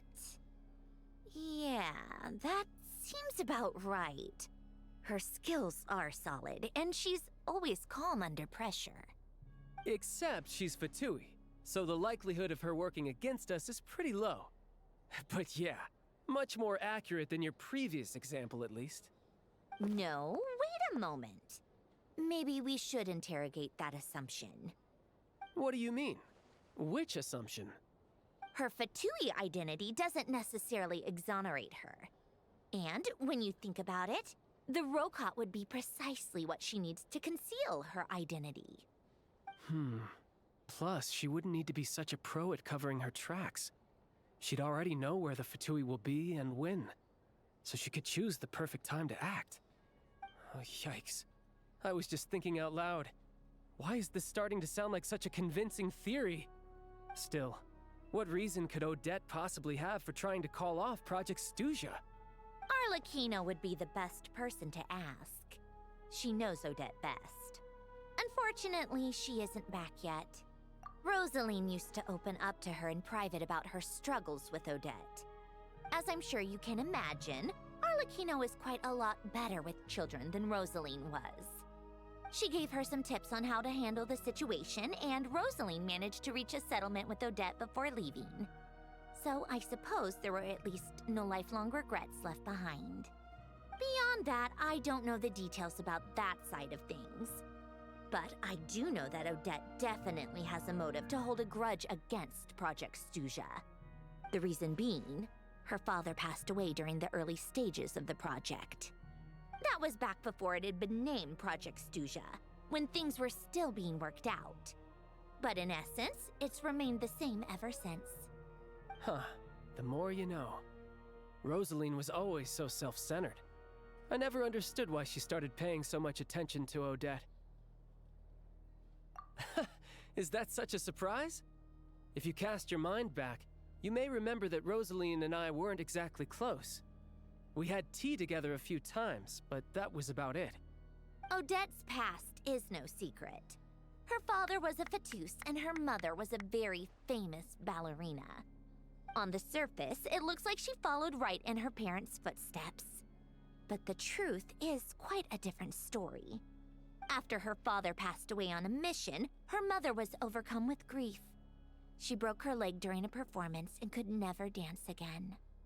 Odette was only interested in ballet at the time, but this tragedy left the family with both breadwinners gone. They could barely make ends meet. Per Capitano's policy, family members of Fatui who died in the line of duty had to be appropriately accommodated and provided with adequate assistance. So, regardless of how Rosaline may have felt about it, it fell to her to resolve the issue of Odette's family's livelihood. In the end, the solution they agreed upon was to have Odette join the Fatui. Right, because the alternative would have been a one-off compensation payment, I guess. In that sense, joining up was definitely the better option. Still, she must have had mixed feelings about it, right? If she doesn't even like the Fatui... It's just a theory. A possibility. But as a motive for Odette to become Lelik, it holds up. That said, I have no idea where Odette's head is at right now, or what her conflict with Rosaline was about. Plenty of people were on bad terms with Rosaline. I have no intention of trying to figure it all out. Yes, but there's not much point in discussing that now.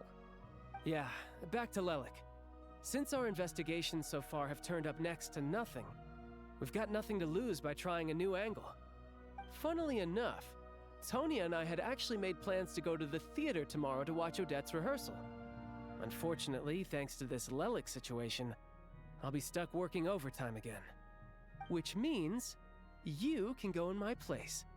No point wasting the ticket. Plus, you'll get to meet Tonya. Spirit Seeker. Quite the classic ballet. It was passed down through Odette's mother's family for generations, though it hasn't been performed in years. But Odette's been practicing it diligently, and it's finally ready for a return to the stage. Excitement is through the roof. Tickets for the official performance sold out long ago. Tonya's excited for it too. She's desperate to see it no matter what. Personally, it's not really my kind of thing, but since she's my little sister, I had to figure something out. I've actually seen it several times before. The story's pretty straightforward. The lead character follows a trail of clues left behind by a spirit, gradually recovering her memories along the way. It's a tale of love and regret. So not exactly reinventing the wheel, at least by today's standards. But when that classic melody kicks in and the lead character begins to dance, it always gets me. It really is beautiful. Not an easy dance to do justice to, though. I know it's always been Odette's dream to perform this piece, but I'm not sure she's really ready. In that case, I think that even if she is Lelik, we should wait until her performance is over before we respond. I'll let you take it from here, comrade.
You made a ton of progress today. It's good that everything's going so smoothly.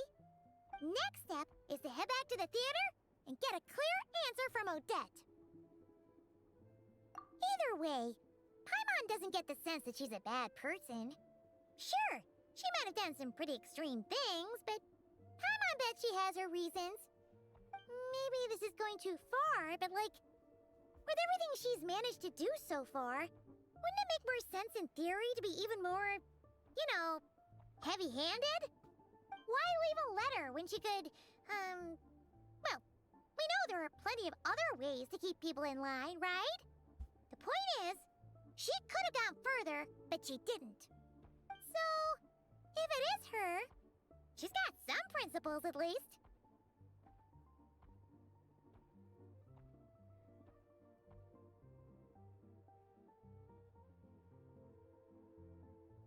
Yeah! Well, all you can do is follow the facts wherever they lead.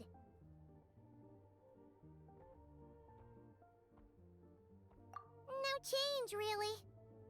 But that thing Paimon told you about yesterday? Paimon feels like she can sense it more clearly now. Hearing you talk about your day makes Paimon itch for an adventure. If only she could be there with you so we could experience it all together. Yeah, I wish you could be there too. I'm not used to adventuring alone. But don't worry, we'll get to the bottom of this. Guess it's just one of those things. Never mind. Paimon will behave herself and keep resting.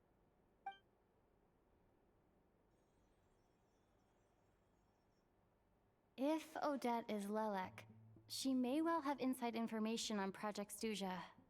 Her father was involved with the project's early implementation and tragically died in the process.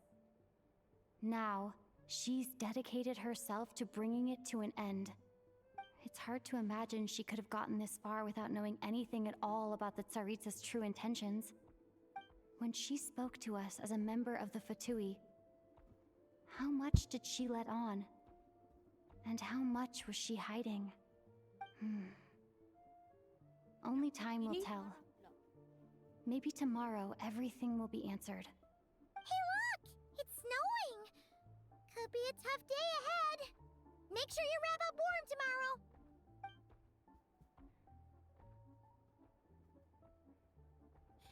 Snow, wow, it's so pretty. Dah siap lah, dah siap. Guys, siap dah. Oh, ada lagi. Ada lagi.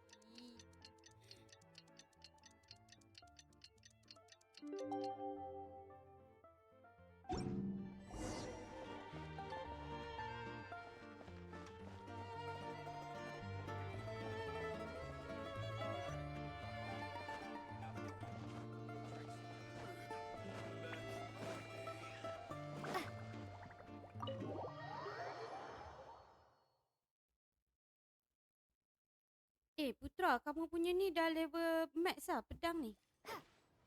Putra ada ke Putra?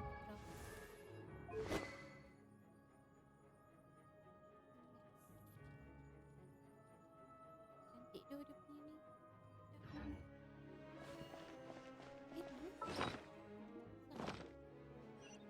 Behind.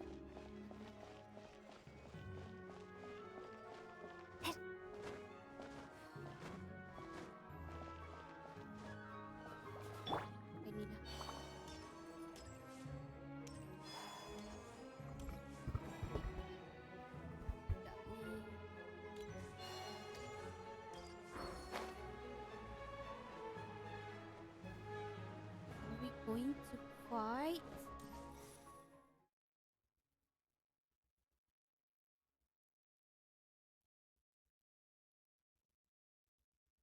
It look like yeah, we're going to fight.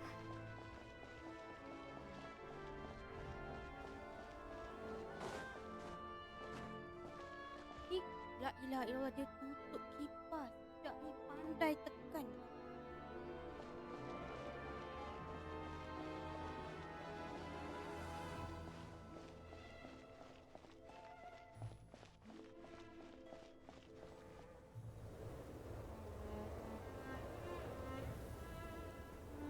Ooh, it sure is cold today. I wonder how much heavier the snow's gonna get. Here to see Odette? I just need to see your tickets for the preview. Perfect. Thank you. I'll hold on to your tickets. Come on in. It's freezing outside.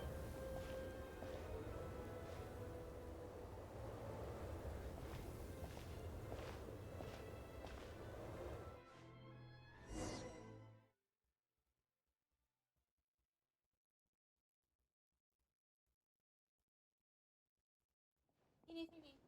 Jangan tutup kipas lagi. Sini. I think I'll leave the Lelek question until after the show's over. Then I'll go find Odette.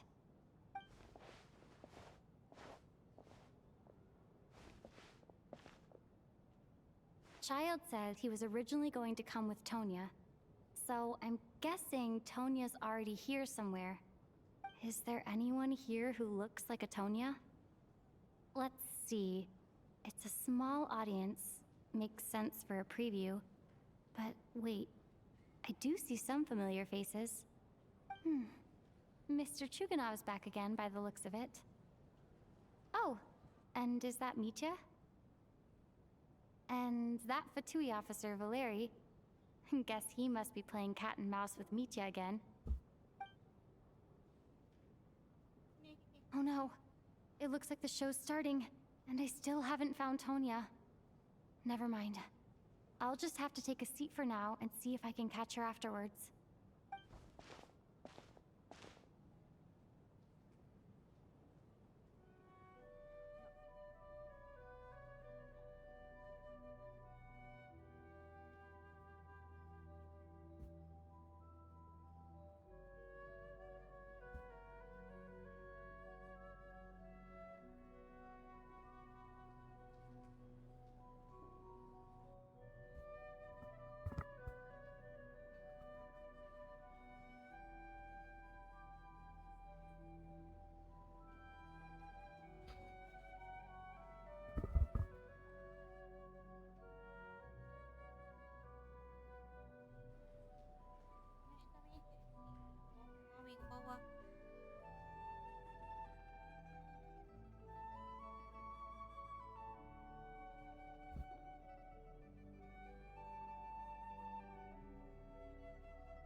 Members of the audience, I'm a staff member here at the theater.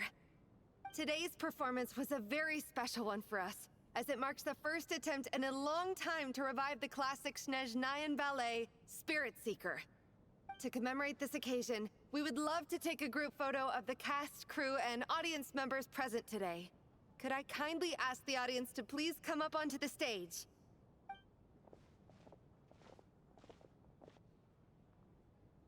All right, everyone, huddle in a little more. Now, look at the camera. 1, 2, 3. Huh.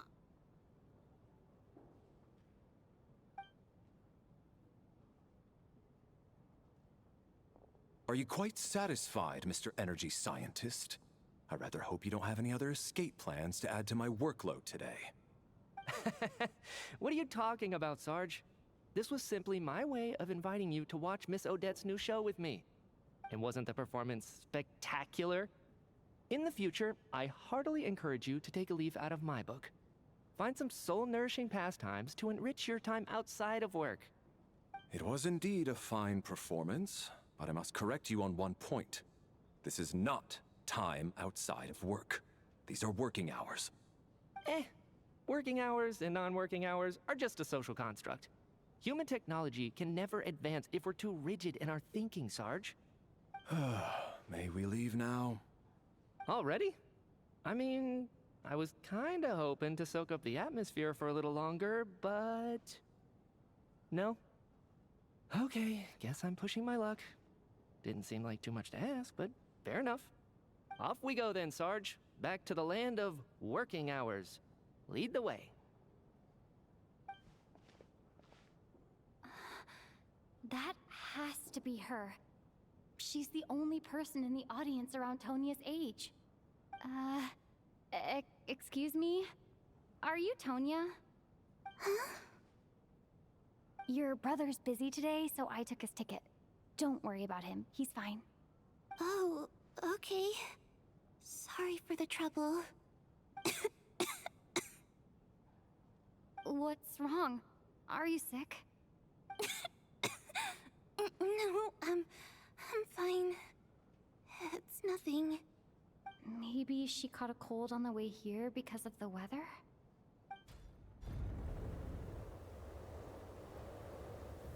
Oh, no. I haven't seen snow like this in a long, long time.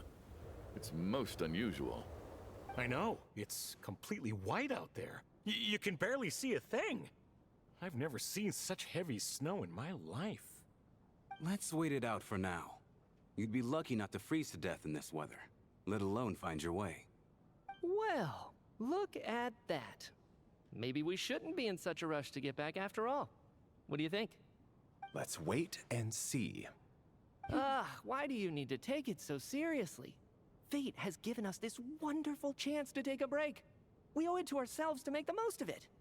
Come to think of it, there's a small inn not far from here that always keeps plenty of extra blankets on hand for guests. I know the route well.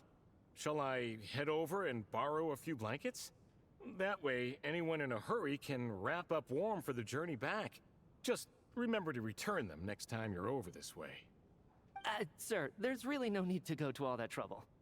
Hey, it's no trouble at all. Wait here, I'll be right back. What a kind gentleman. Very good. My wife and daughter are waiting for me at home, so I shall be heading back as soon as I get my blanket. So... are you expecting us to go back to the Armory Palace wrapped in blankets too? Don't worry about that. I made arrangements in advance. Should I not return to the Armory Palace within 3.5 hours after Operation Showtime begins, an armed squad will be sent to collect us. They will escort us back. You are one of our key military personnel, so any weather-related risks must be eliminated. Operation Showtime? So, wait. Every single time you drag me back to work when I sneak out, it's a whole official operation? I gotta say, you've really turned this into quite a moral dilemma for me. It's snowing pretty hard out there. I think you should stay here for now. You seem a little under the weather. Sure. My brother might come pick me up in a bit anyway. time to get to work. I should head backstage and find Odette. I need to look her in the eye and ask her about Lelek. Excuse me, are you looking for someone? Ah, a fan, I'm guessing? Today is just a dress rehearsal, so Miss Odette won't be meeting with fans. She's taking a well-earned rest right now. Sorry, but that area is currently off limits to everyone except the cast and crew. Huh. Bad timing, I guess. Well, I might as well stick around. I doubt Odette will be leaving before the snow lets up in any case.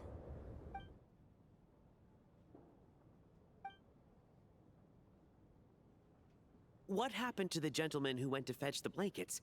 How has he still not returned? I was thinking the same thing. It's still snowing very hard. Do you think something might have happened to him?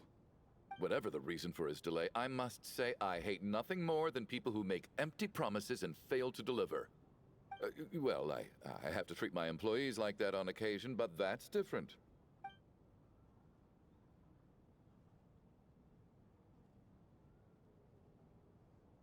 You seem anxious, Mr. Valeri. It's been nearly 4 hours since I left the armory. The army should have arrived to extract us by now. They know how much I despise tardiness and disrupted plans. There's simply no reason that they shouldn't have shown up by now, barring exceptional circumstances. Surely a snowstorm like this one counts as such. Few things in this world can stop the Snezhnayan army, Mr. Mitya. And a snowstorm is certainly not one of them. Why don't you go out and take a look? They might be right outside, waiting for your orders before they dare come in. An absurd hypothesis. I have no intention of leaving your side for even a moment until I have escorted you back to the Armory Palace. This doesn't look like an ordinary snowstorm to me. That guy who left earlier. It looked like he just vanished into thin air. Either that, or my eyes were playing tricks on me. A man-eating snowstorm? Come on. Night hasn't even fallen yet. Spare us the ghost stories.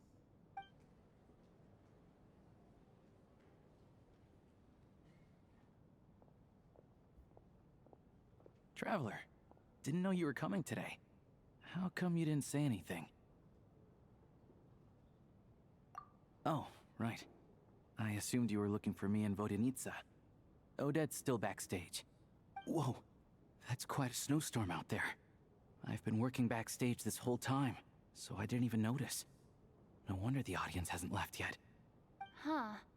Is weather like this rare even in Snezhnaya? Yeah, snow like this.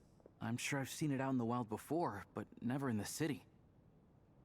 Actually, I take that back. I don't think I've seen snow this bad even in the wild.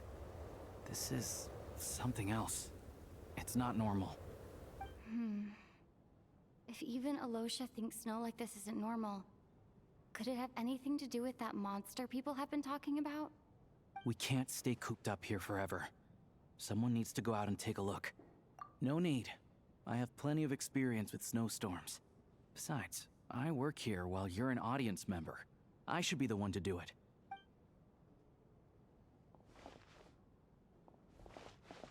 Everyone by the door. Careful not to let the snow soak into your shoes. In a snowstorm, you gotta look after your toes above all else. Heading out, my man? Be careful. I've been told the snowstorm eats people alive. Thanks for the advice. I am planning to be careful. I just want to take a quick look at the situation out there.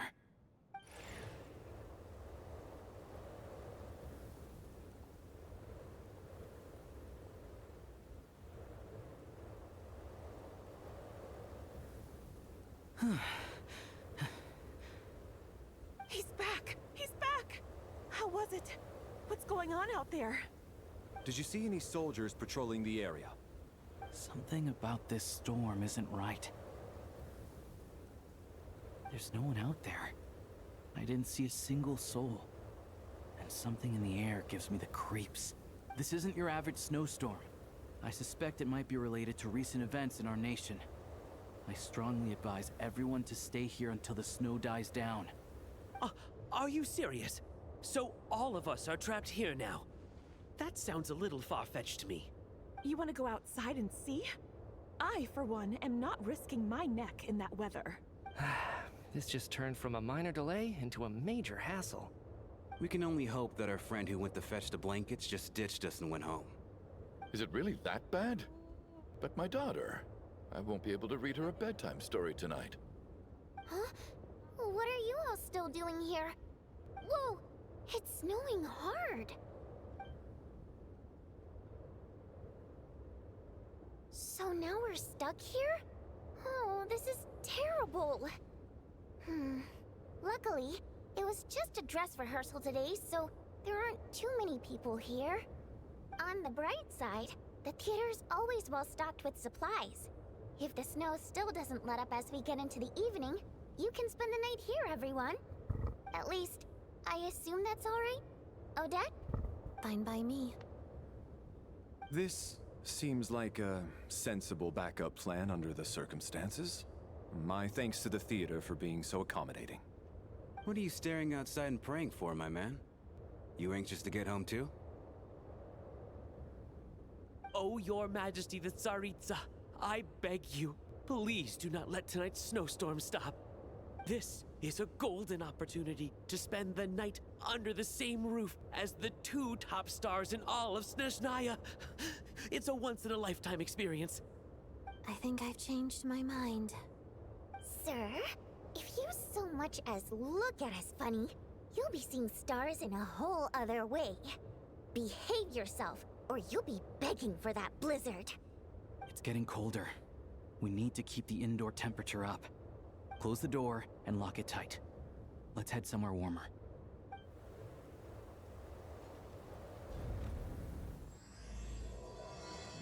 Woi. Sambung lagi.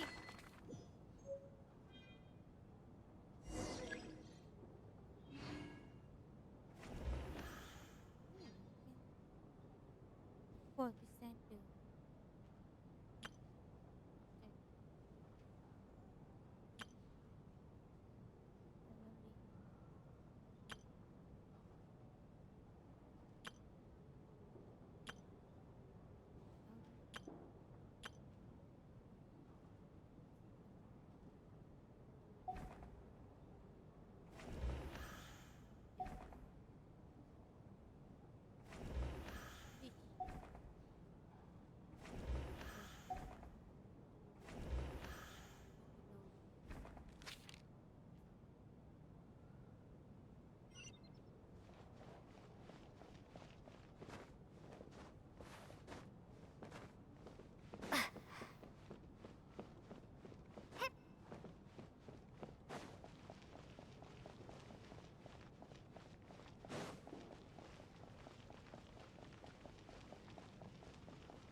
And then there's the aristocrats.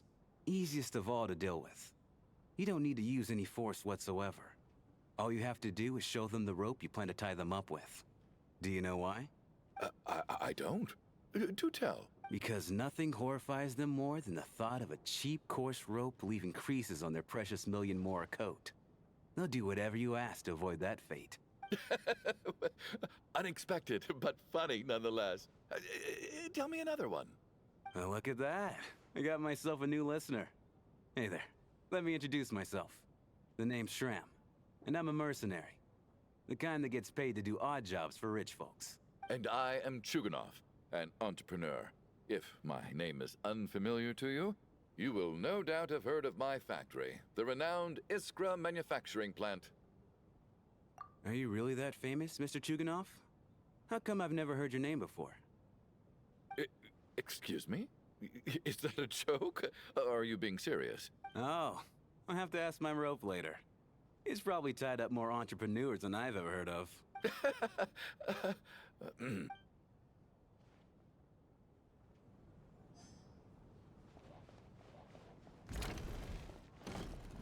How are you feeling, Tonya? I'm fine. Sorry to worry you.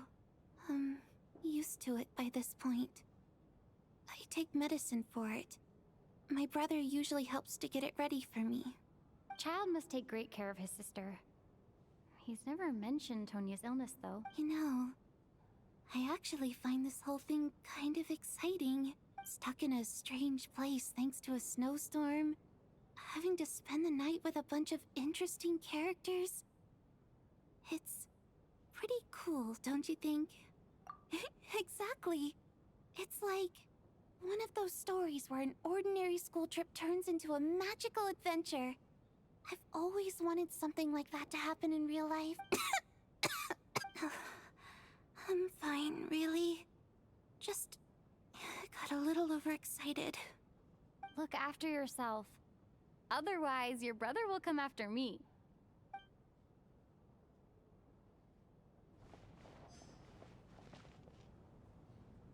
My husband has major trust issues.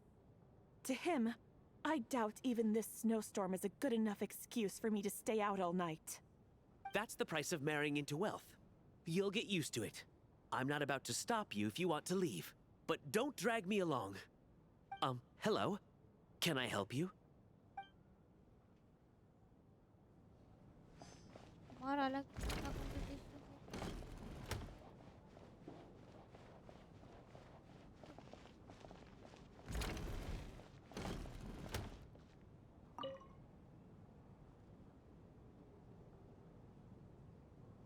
I don't think it's ever been this lively backstage before. I didn't know you were coming today. Hey, have you seen Chuganov? I heard... I'm with you. This could be just the chance we need. Yeah, I gotta figure out a way to coax some more intel out of him. I want to know why he suddenly changed his stance on Project Snezhnaya. What exactly happened before the most recent Vetcha vote? For the Rokad, or just out of personal interest? Shh! There are other people around. Don't say the R word.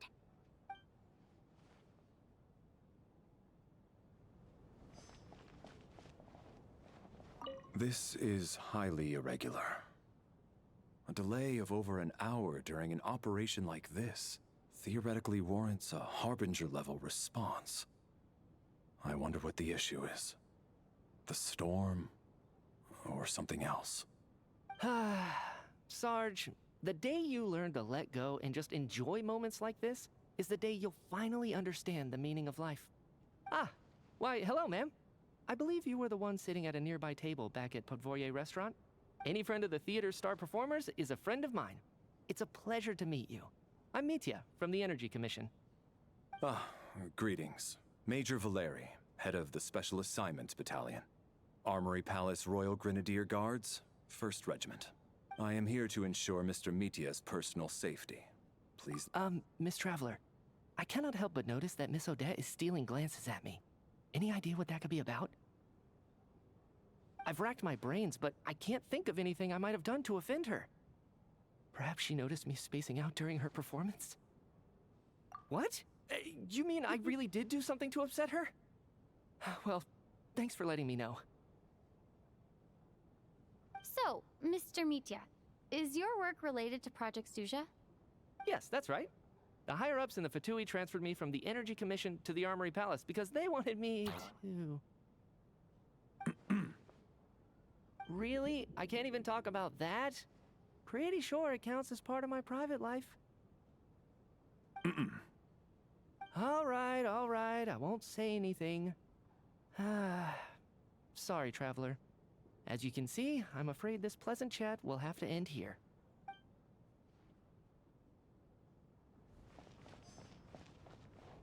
I have to say, even though today was a rehearsal and there were some hiccups along the way, Miss Odette's performance was one of the best I've ever seen, even compared to an actual show. I couldn't agree more, especially considering the weight of the subject matter.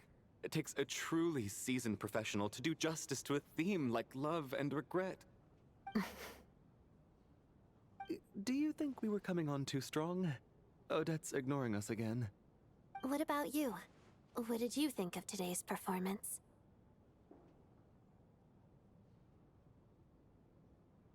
Oh my, that's very flattering of you.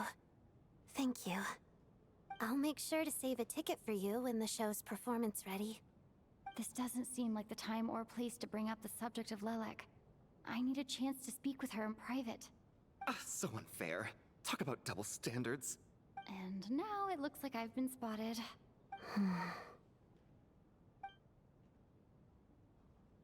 You know Mitya too?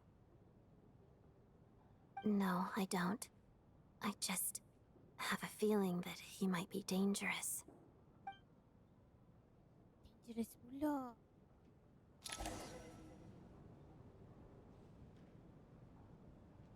How's it looking, Alosha? No change from this afternoon. Heavy snow with no sign of slowing down. May I have your attention, please? The storm is unlikely to stop tonight, and it'll be even more dangerous outside at night than it was during the day. We at the theater owe everyone here a duty of care. Therefore, we strongly suggest that you stay on site overnight and avoid going outside unless absolutely necessary. In a few short moments, we'll give you a tour of the theater's various quarters. You can choose to sleep in the VIP room, the office, or backstage. Or on the stage if you'd prefer. We won't mind. I'll pass on sleeping on the stage. What if the snow is stopped by tomorrow morning? The early birds in the audience might think we're part of some experimental new show. A drama about sleeping? That could be fun. Maybe we could come up with a title for the production. Not bad. Clear selling point, at least. Could be a big hit. Anyone who doesn't wish to sleep on the stage, please follow me. I'll show you to the rooms.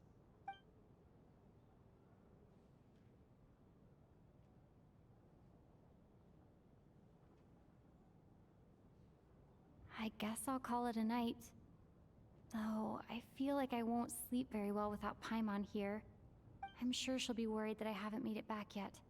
But as long as she looks out the window, she'll probably realize what's holding me up.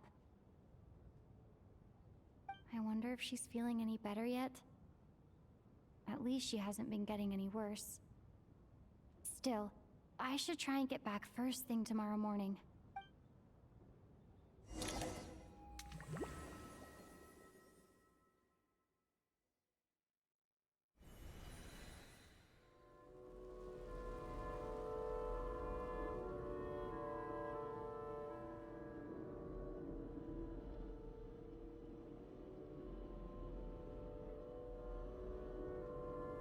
Ah, finally.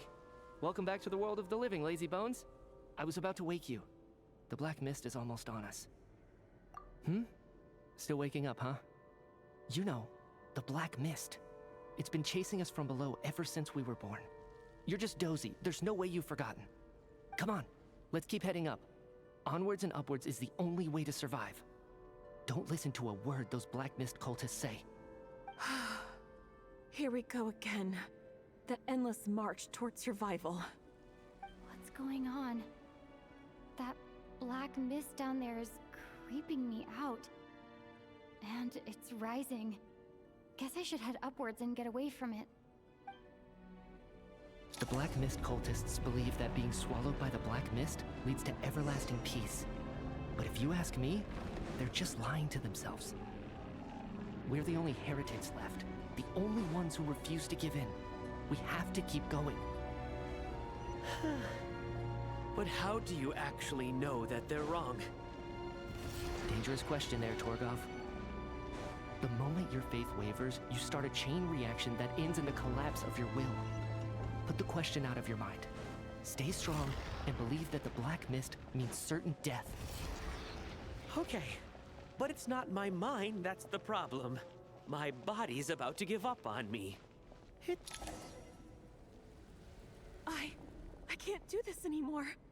I've had enough of being forever on the run. What's the point of it all? All this will pass eventually, I promise. Keep fighting. It will be worth it. You accuse the Black Mist cultists of being liars. But you're lying too. There is no end to this path. It keeps going up forever. There was never any hope to begin with. The cult of the Black Mist has poisoned your mind, Sobolova. Are you thinking of giving up as well? I am. I think I'll take my chances with the Black Mist over this perpetual torture. As much as I detest the Black Mist cultists, I'm just too weary. Then I bid you both farewell. Let me put my personal opinions aside for a moment and say, I hope that you both find peace within the Black Mist. Fate always appears so impossibly complicated. But at moments like this, its raw simplicity is laid bare. Their fate was sealed from the instant they entertained doubt. From then on, the outcome was both inevitable and irreversible. Let's go.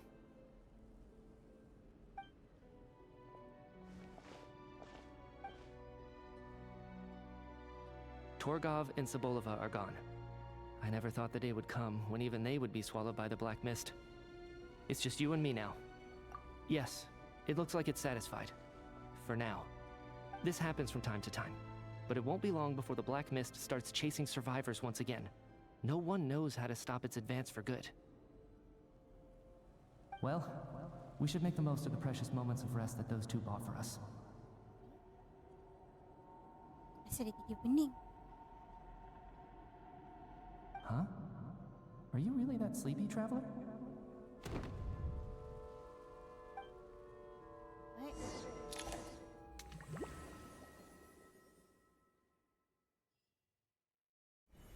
Ah! Help! Somebody, come quick! What is it, Chuganov? What's wrong? Huh? Is it morning already? What's all the commotion? Sounds like it's coming from next door. I should check and see what's going on.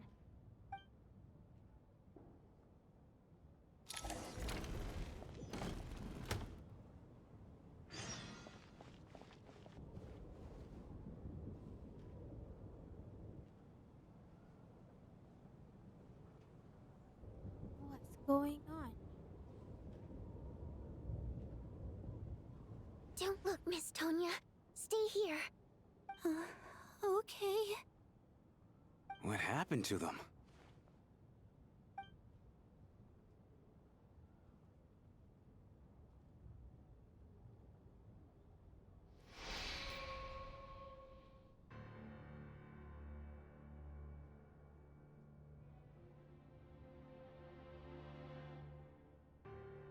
These two people have passed away. And the strange thing is that somehow I knew this was going to happen. I knew that they would be the ones to die. Have I seen this moment before? Or did I have some kind of premonition? I can't remember what it was. Let me take a look.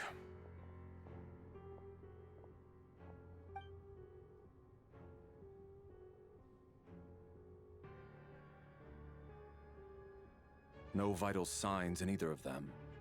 They're dead. The cause of death, however, remains unclear. No wounds on the bodies, no signs of a struggle, and no skin discoloration caused by the buildup of toxins. But just last night, they were chatting and joking away. This is so sudden. Could they have had pre-existing medical conditions? Even then, the odds of them both dying of sudden complications on the same night are extremely low. It's hard to believe that they died of natural causes, nor does this appear to be a suicide. Who was the first to discover the bodies? It was me. But these deaths have nothing to do with me, officer. I got up early because I wanted to see if the snow had stopped. Then I noticed that the door to this room was open, and it looked like there was a man and woman inside. I just went over to see what was going on. I had no idea they were... I can corroborate this. I was doing my morning exercises near the stage. When I saw Mr. Chuganov heading this way, I followed him. I can also confirm that I didn't see a single person approach that room before him. The snowstorm was raging all night, and it's still going now. There's no way someone could have come in from outside, correct? You mean an intruder? No, not possible. I slept by the door last night as a precaution. There's no way I wouldn't have noticed if anyone had tried to open it. Everyone, split into pairs and search the theater for anyone in hiding, or any signs of suspicious activity. I'll follow up with a full search of my own shortly. Go. There is no time to waste. Lah, bangun pagi nak makan lah dulu. Kena buat siasatan pula.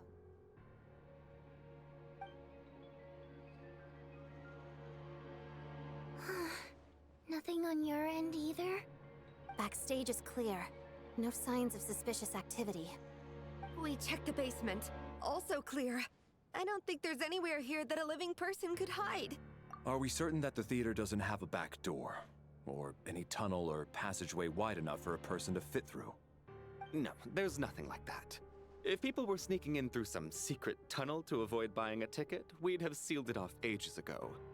I also checked the windows. All of them are locked from the inside, and there's no sign of anyone entering or leaving.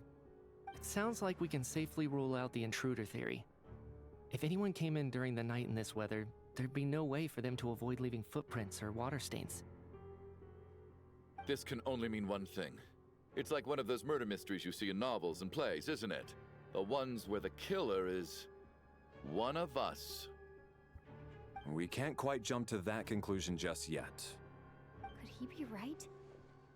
It's hard to imagine something like that happening in real life. Set in a theater during a snowstorm, a murder takes place and the killer is among us. It's such a classic trope that it seems unbelievable. Looking at who the killer targeted and the clean entry and exit, it all adds up. I know what this is. It's obvious now that I think about it. What is? What have you figured out? Both victims were wealthy, well-known local merchants. And the door was deliberately left open so I would discover the bodies and witness the crime scene first thing in the morning. Such ruthless methods. This was your doing, wasn't it, Lelik? Lelik? You mean Lelik is among us? And he's the killer? Lelik. I know this code name. Member of the Rokot, anti-Project Snezhnaya. Always works alone. I've read the case files at the Armory Palace. Walk me through your reasoning, Mr. Chuganov. What do you know about Lelik?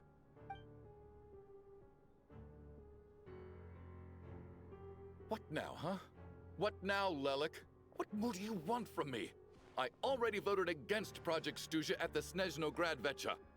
You snuck into my house the other day while I was asleep. Left a threatening letter. And I did all that you asked. But Project Snezhnaya cannot be so easily shaken. Not with the rooster in charge.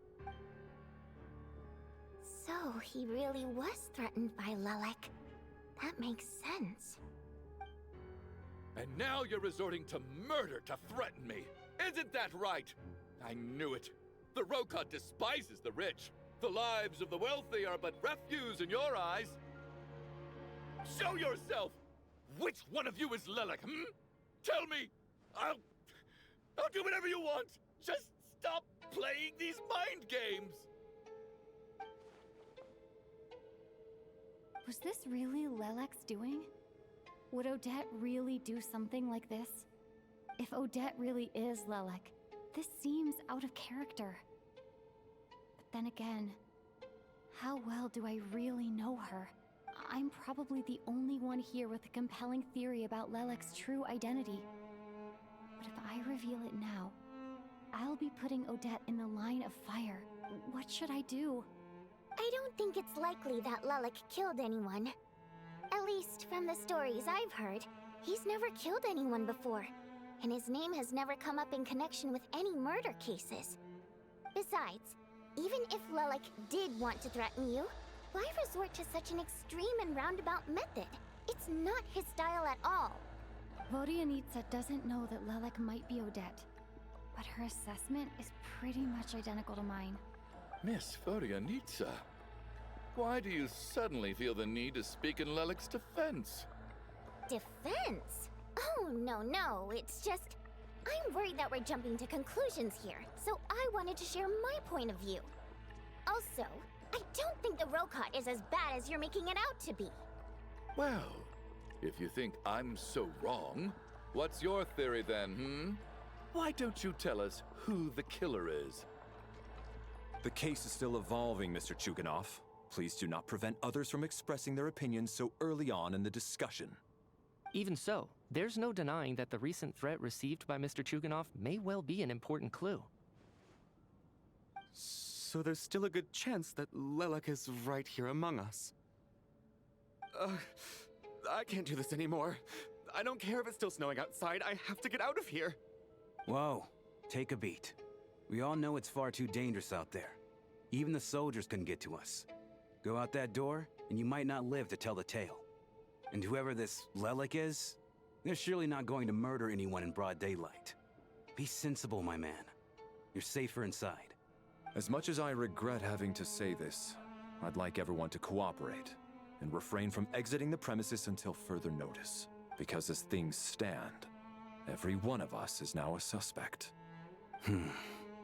Unless anyone has further information to share, let's adjourn for now. Feel free to keep searching for clues, but make sure you don't go off alone.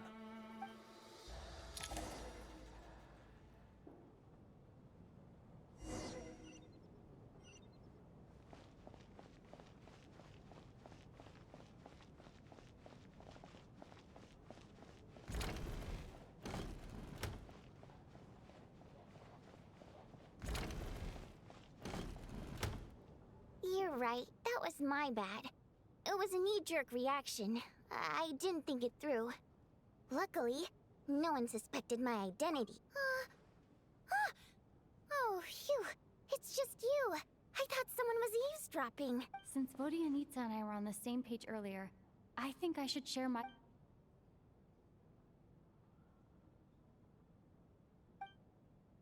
Whoa, whoa, whoa. Are you serious?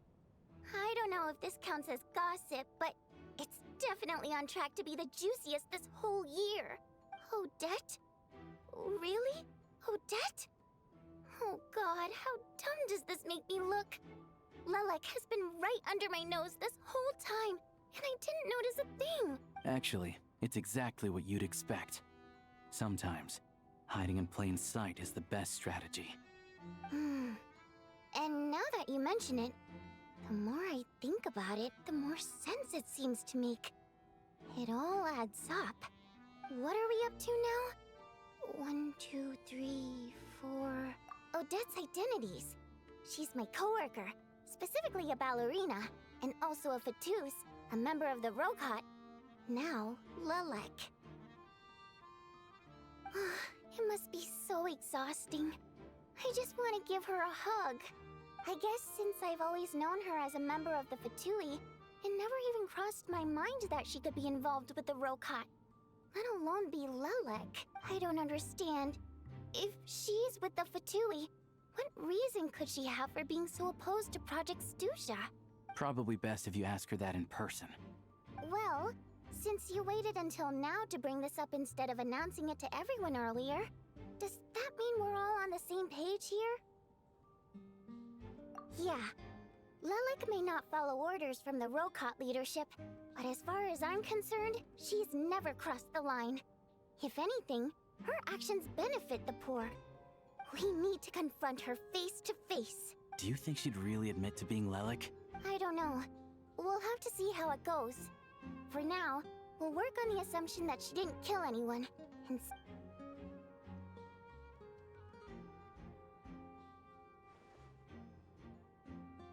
now's her chance. Odette's alone. Let's go.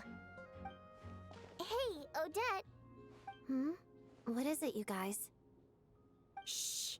Keep your voice down. We need to talk. So, you're Lelik, aren't you? All right, fine. You don't have to say anything or explain yourself. Just hear me out first. None of us believes you'd kill innocent people. Whoever murdered those 2 people last night, it wasn't you. Traveler was the first to figure out your identity, but she kept quiet during the discussion just now. Still, it's clear where the group consensus is heading. Everyone believes Lelik is the culprit. If your identity is exposed, you'll be in a really bad spot. We're your colleagues, and we know what kind of person you are. I don't want anything bad to happen to you. So, can you clue us in? Tell us everything. The more we know, the more easily we'll be able to cover for you. All right. Yes, I'm Lelik. And no, I'm not the murderer. And thanks, but I don't need you to cover for me. Actually, I'm planning to reveal my identity. Huh? You're gonna reveal that you're Lelik? Here? That's right. I'll admit I was surprised at first when Chuganov guessed that I was here. It was just a lucky guess, but it caught me off guard. But after taking some time to assess the situation and confirm where everyone stands, I don't believe I have anything to worry about. Are you sure you don't need a second opinion? Given the circumstances. Mr. Valeri! What?!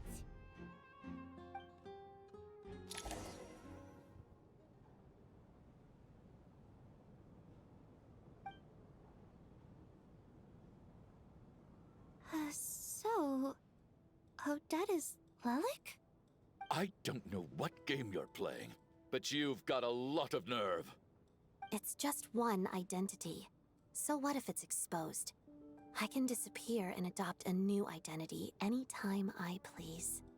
I made my peace with this when I chose to become Lelik.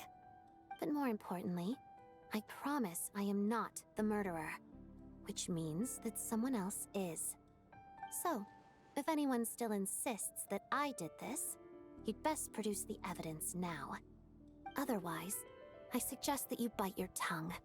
Because if you really believe I killed 2 people without making a sound or leaving a trace, pointing fingers at me would surely only make you my next target. Is this really the truth, Miss Odette? That's confidence, all right. Ini I memang believe you. straight habiskan conquest dia. A real no-nonsense attitude. I can see why Marionette said that she's on track to inherit the title of the Fair Lady. Tapi kalau dah Are you seriously buying this? Hey, officer! She just admitted to being Lelik. Aren't you going to do something about this? I do have one question, Miss Odette. Why have you chosen this moment to come forward and reveal your identity? If I didn't say anything, everyone would be focusing all their efforts on finding Lelik. And that is exactly what the real culprit wants. I don't want to be the scapegoat who lets the murderer get away with this crime. Despite all the accusations, she made the smart choice. A remarkable display of rational thinking under pressure. Clearly, Odette's talent extends far beyond the art of dance. She thought so far ahead. Ugh. Why do I always feel like I'm one step behind her in everything? You've convinced me. Dealing with the murder case remains the top priority right now. Let's put the name Lelik and all related incidents aside until further notice. Nevertheless, the group still considers you the prime suspect. I assume you have no quarrel with that, Miss Odette? I understand. You're welcome to keep an eye on me around the clock. I have no objections. Mr. Chuganov? For my wife and daughter's sake, I'll let you off the hook for now. But don't think you're forgiven for breaking into my house and threatening me. Just wait till we get out of here, Lelik. We'll settle the score then.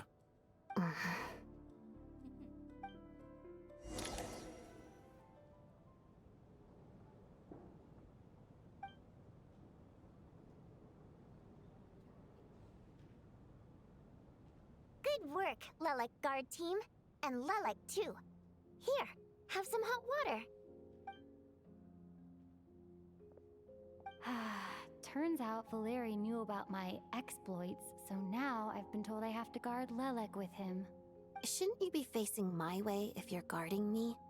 At the moment, it looks more like you're my bodyguards. If the true culprit is indeed still at large, as you have claimed, we must keep our guard up against them also. Don't worry, Tonya. We'll get through this.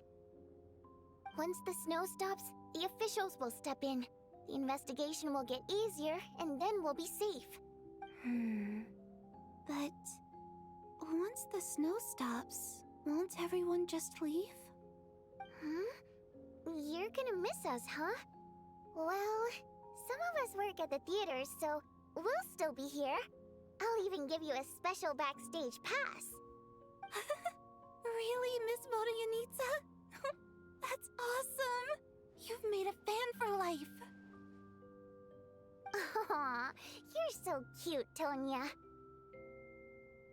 All right, let's swear to it. I promise to give you the pass, and you You promise to never change your mind about being my fan. Promise. Don't indulge her, Tonia. You don't have to swear an oath over things like that. You really do get carried away sometimes, don't you, Miss Vodyanitsa? Hey! Mind your own business!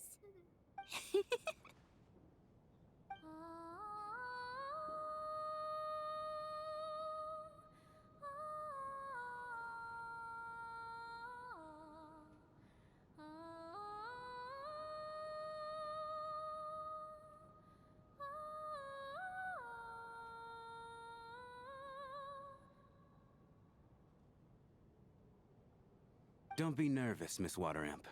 Everyone's here. There's nothing to be afraid of. Excuse me? Do I look nervous? Don't be ridiculous. Hmm? No. You sound nervous, lass. Oh. Wait, but how... Okay, plenty of people know that I'm a water imp, but still... How come you understand our primary mode of expression? Primary mode of expression. I've not come across that concept before. Do enlighten me, Vodyanitsa. Well, it's just... We water imps tend to communicate our emotions to each other by singing, rather than facial expressions. The emotions we convey through song take precedence over our facial expressions. So, we think of it as our primary mode of expression. I'm impressed, Shram. I didn't take you for a man of culture, but you're clearly rather learned. It's not about being cultured or not. The thing is, this mode of expression can usually only be understood by other water imps. It's not a simple case of a song sounding happy or sad. And yet, you're clearly human, Mr. Shram. It's really not the big deal you're making it out to be. I think I just have a knack for it. Plus, I have a... very close friend who's a water imp. A delightful lady. But keep that a secret. Anyway, we spent so much time together that before I knew it, I noticed I could understand her expressions. Oh, I guess that makes sense. Still, the fact that you have a water imp friend is even more surprising. I'd better watch what I'm singing when I'm around you from now on. Hey, what are you implying? You're not secretly insulting the audience in your songs, are you? Heavens! Why would I do a thing like that? It's getting late. We should discuss our sleeping arrangements for tonight. To guard against the killer, someone needs to keep watch. I suggest that we don't sleep in separate quarters tonight. It will be safer if we all stayed together. As long as someone keeps an eye on Lelik, I'm quite sure we won't have any trouble. Are you saying that you wish to bet your life on Miss Odette being the killer? Nonsense. Of course not. Then I propose the following arrangement for tonight. The Traveler, Odette, and I will form the Night Watch. We'll sleep in shifts, but 2 of us must be awake at any given time.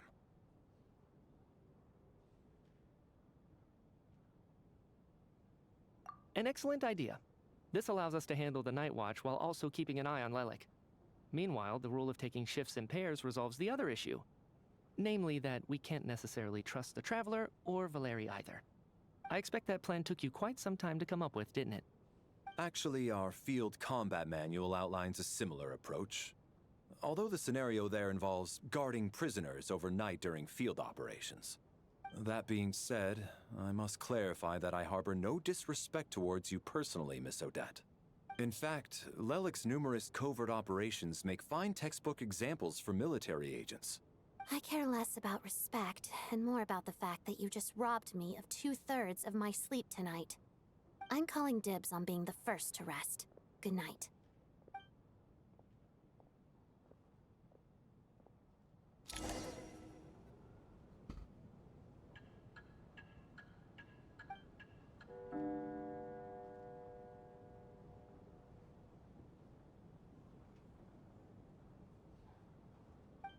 It's almost time. We should wake Odette. How are you faring?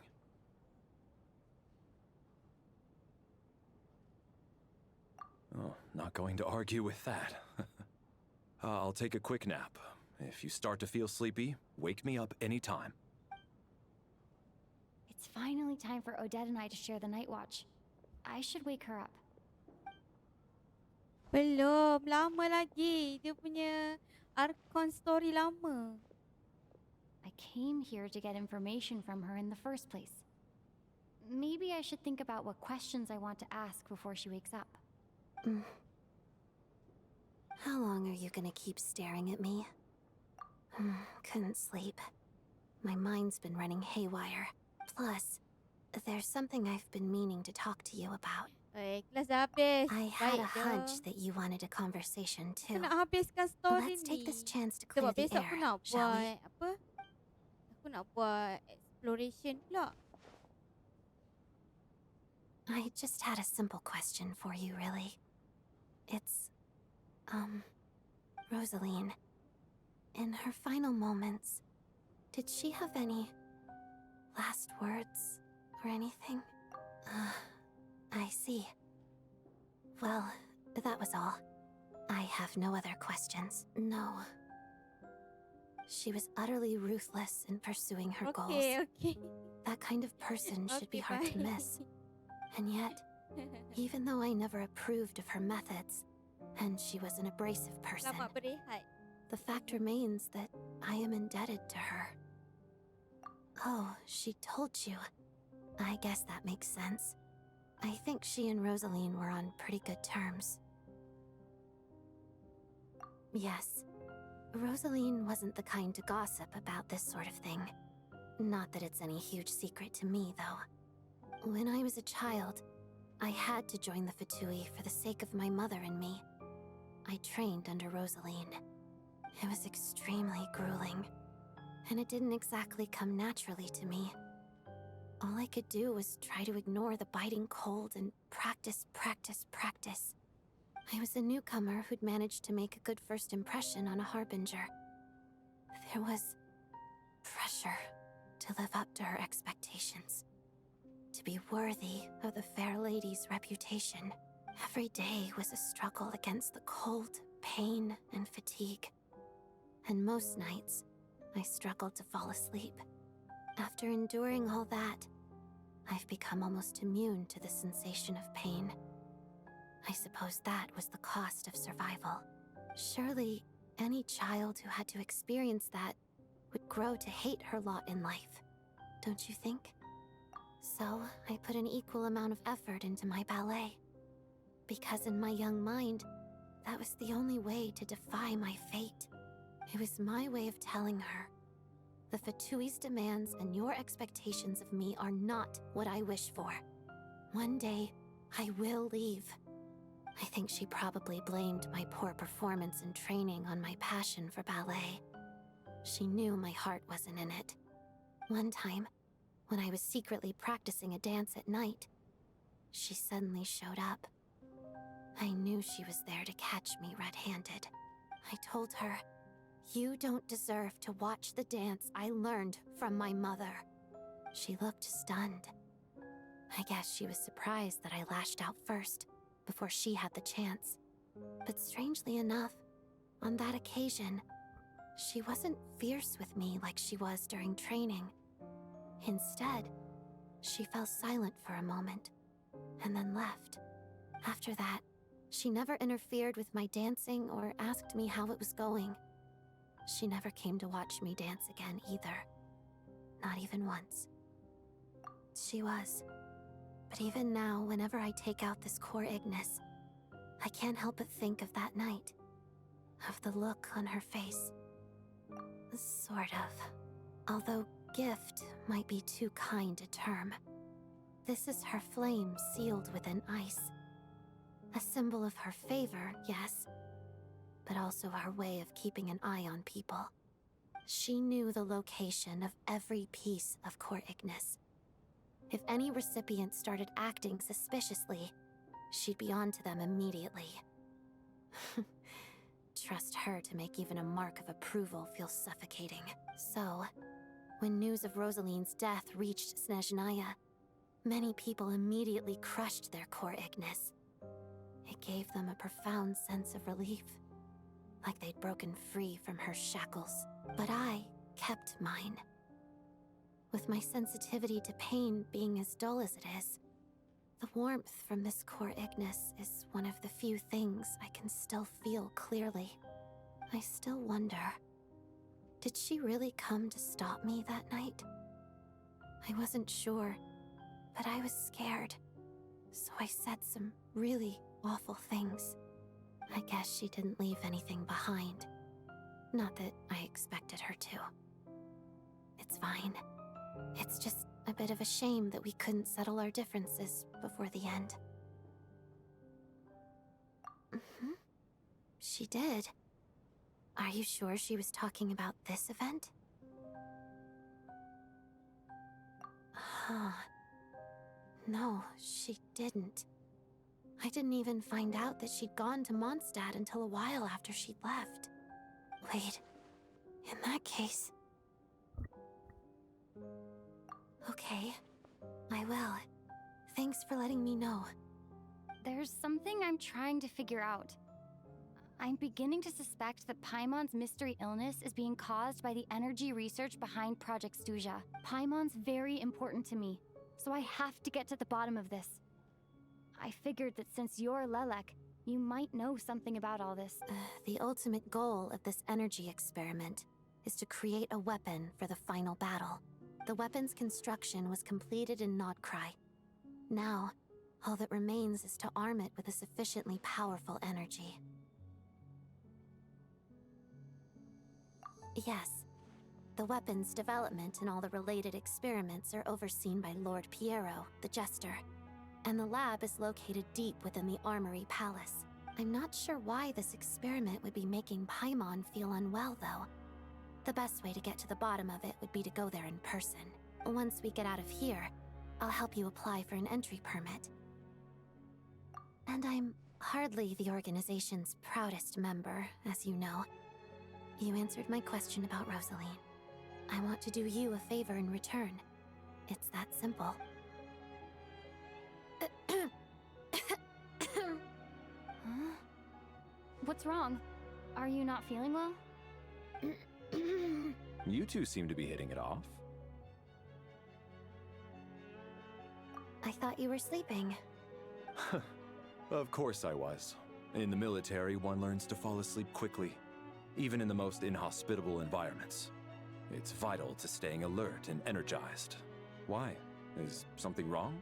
Even if he was awake, he can't have overheard us, right? Well, thank you both for keeping watch.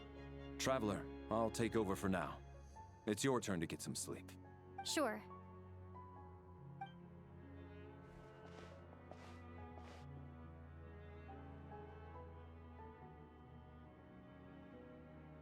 This is our second night here, but at least I found out a little more about Paimon's condition. I hope she's been sleeping well the past couple of days. Huh. Why do I feel like I'm being watched? Seriously? Is this payback for when I stared at her earlier? But I thought she was asleep. Never mind. I'd better try and get some sleep myself. Ah, dia mimpi lagi benda sama ni. Damn. Nak lari lagi ni. Hey, what are you spacing out for? How long have we been walking for? Do you remember? Time's lost all meaning. Ever since we noticed that thing above our heads. A star key? Or key star? Anyway, the person who named it was swallowed by the black mist. Whatever it's called, ever since we noticed it, we've been walking up and up, hoping that as long as we reach it, we can find a way out of this. But it seems like no matter how far we walk, we never get any closer. Well, we've come this far. You never know. Maybe we're almost there? Come on, enough moping. Let's go. The black mist is catching up.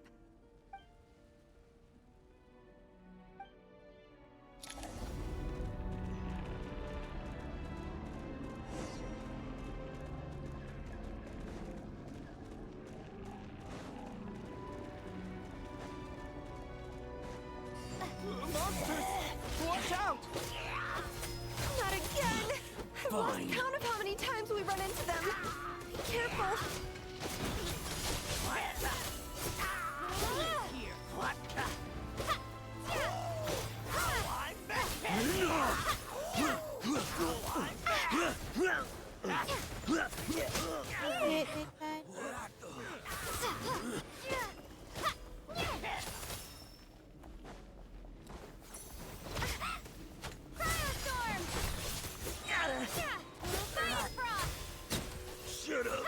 Run faster.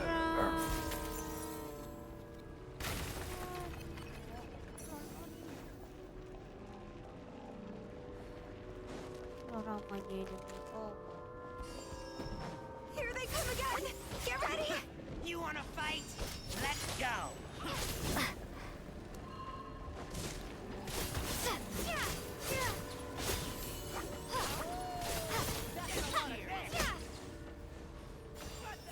And keep! Bombs away! Condemn!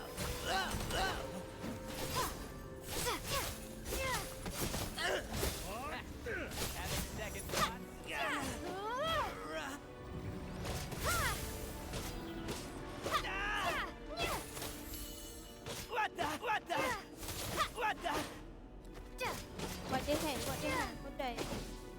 Backup is here. Lari naik atas semua lari.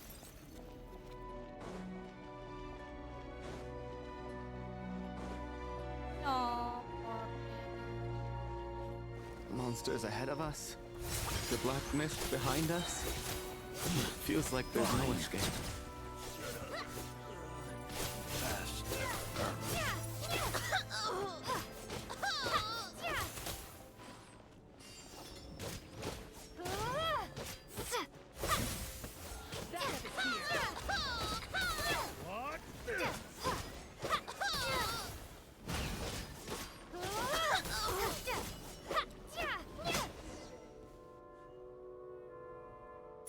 Are you hurt, Coolish? No. I'm fine. It's... I get you. Yeah. The hope that the star gives us is the only thing keeping us going. But I'm not sure it's real. Otherwise, why would it always be out of reach? We know you mean well, but you're only saying that to try and encourage us to... Thank you, friend. You're going to continue, aren't you? Don't give up yet. Good news. It's not an illusion.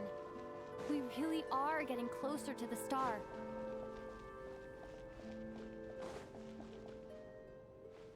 Congratulations. You're the first person to make... I'm the star's envoy. The black mist has stopped rising. Its hunger is satisfied for now, having devoured your two companions. This is a good opportunity. I'll let you get some rest before we continue. Hmm? What do you mean, leave? This star represents the starting point. It's the waypoint for the begin. Congratulations on reaching the starting point. Once you are ready, we will head out and walk upwards. No. Huh? What's wrong? Hey, don't give up before the journey's even begun. Twistednya. Kita.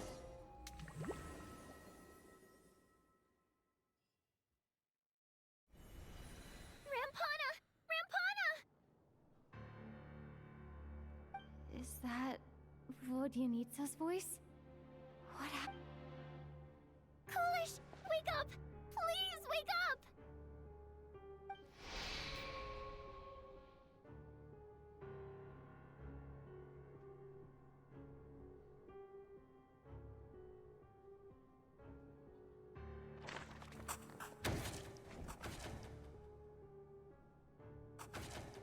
The situation is identical to that of the two casualties yesterday.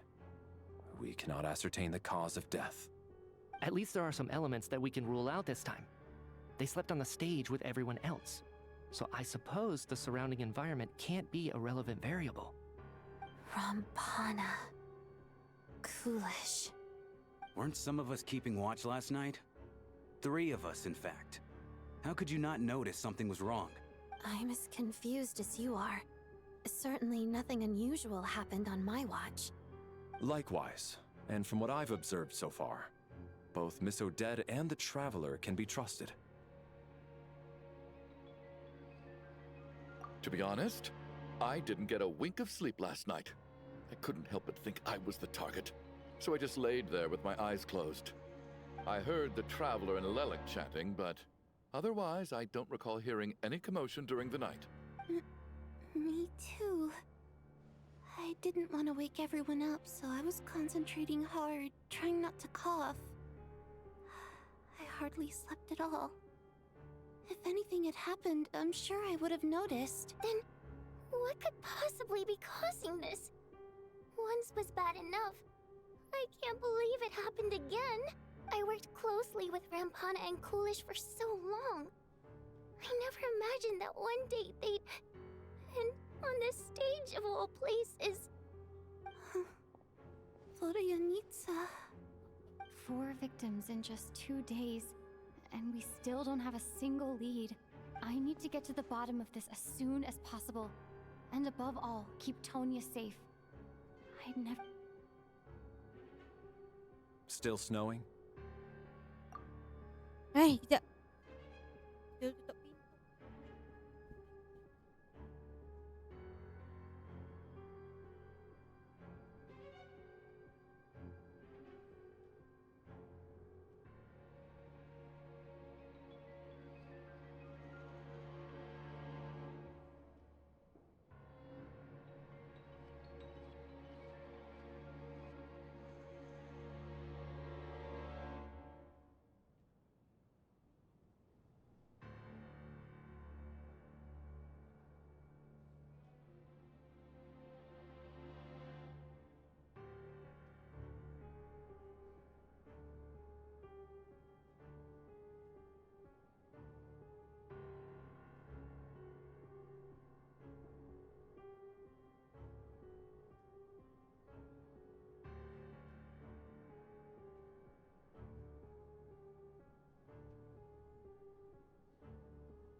Okay, semua balik. Yes, I just checked.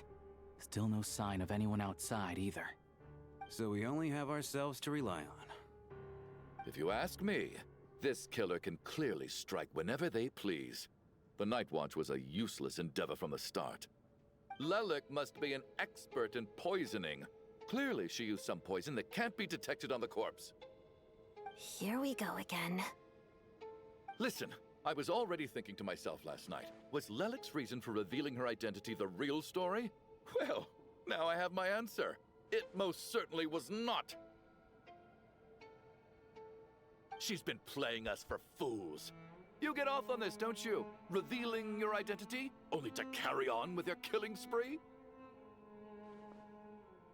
That's a hideous thought. One that only a hideous mind like yours could dream up. How dare you? That's enough.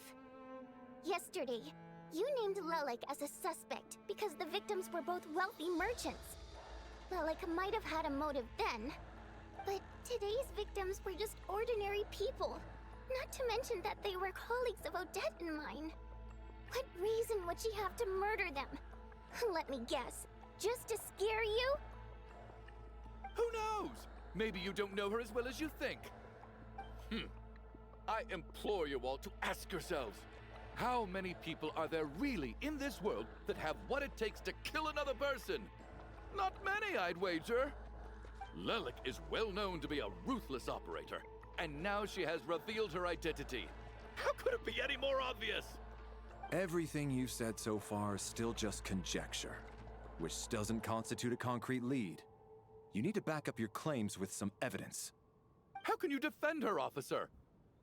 What did she say to you while you were on night watch? Maybe I shouldn't be so surprised. You military types are always colluding with criminals to target the rich.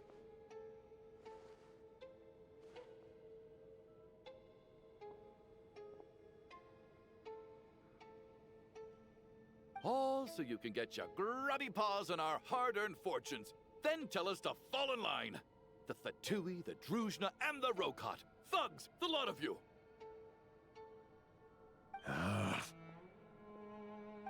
Don't you dare!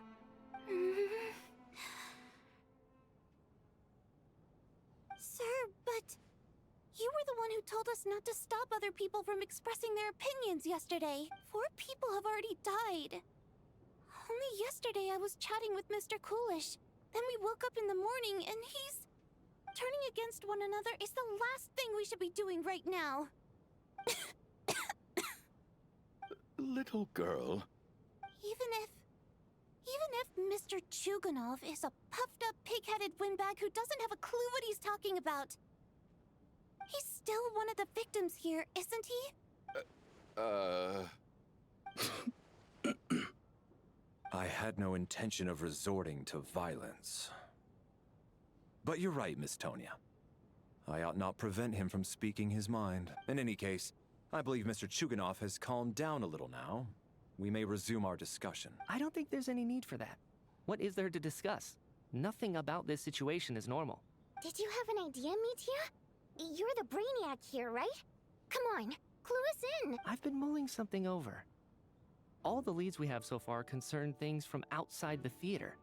Miss Odette's alter ego, the threats Mr. Chuganov received, but then there's the 2 double murder crime scenes themselves, which have given us absolutely nothing to go on whatsoever. That's highly unusual. Even with the most careful killers, there's always some evidence left behind. So what are you suggesting? I think this could be a supernatural event. It isn't characteristic of human-on-human homicide at all. Correct me if I'm wrong, but aren't you supposed to be a scientist? That doesn't sound like a conclusion someone like you is supposed to make. I got into scientific research because of my insatiable curiosity. But if the present situation defies all known scientific explanations, I don't mind shifting my curiosity toward the paranormal instead. Now that you mention it, I remember when I first came to the theater. I heard rumors about this place being haunted. Haunted? Yeah, I think I heard the same thing. But I mean, they're only rumors, right? We've worked here for years. Surely we would have noticed any spooky goings-on by now. Well, this has taken an unexpected turn. A haunted theater? If Paimon were here, she'd probably be hiding behind me in fear right now. Why don't we take this opportunity to look for clues again with a more open mind? Maybe a different perspective will help us see something different. Very well. Whether it's criminals or ghosts we're looking for, the same rules apply. Everyone needs to tread carefully. I'll move the bodies into the same room for now.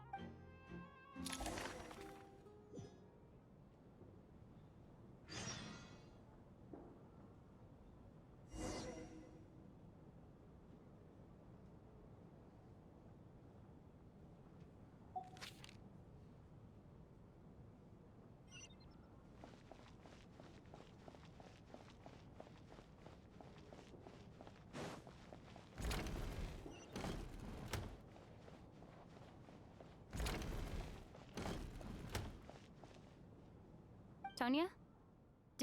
Not yet. Still looking. So... Are we supposed to be looking for something paranormal? I think I'd prefer teaming up with you than looking around on my own. This looks like somebody's notebook. Shall we read it together?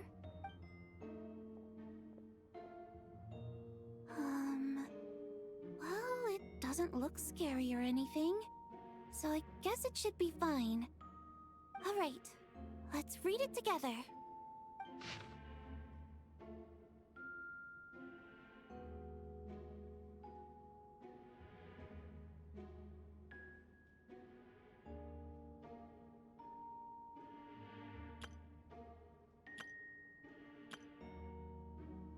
Huh. This has to be Vodyanitsa's writing. Maybe it's a little rude for us to peek at this.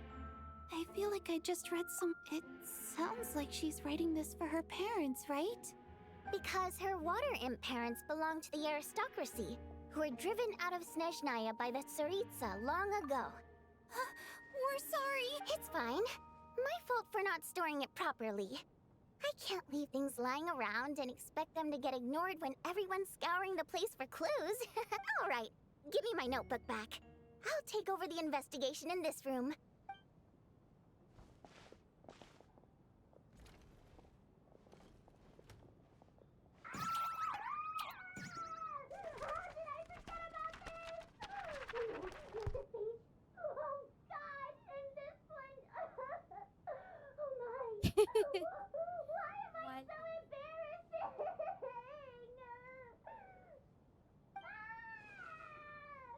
Dah nak pukul 7, gila-gila lamanya. Aku pasti.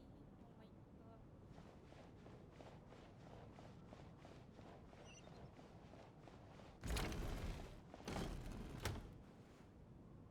Valeri, come take a look at this. You too, Traveler. Some sort of notebook.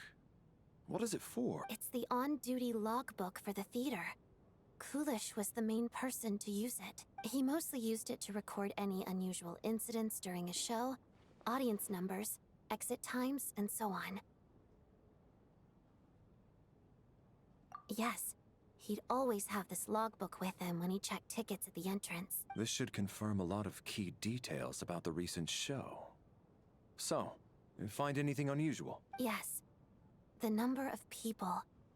I've checked and double-checked, but the numbers just don't match what's recorded in the logbook. Apparently, we have an extra person among us. Are we certain that logbook is accurate? Could someone have sneaked in without buying a ticket or something? Unlikely. Kulish took his duties very seriously. I've rarely seen any errors in his work. Not to mention that this was a dress rehearsal, meaning smaller audience numbers and tighter ticket restrictions than usual. Everything would have been well within his control. We no longer have our tickets with us, do we? They got collected on entry. I assume there's no way we can check them again. Unfortunately not. The theater recycles tickets.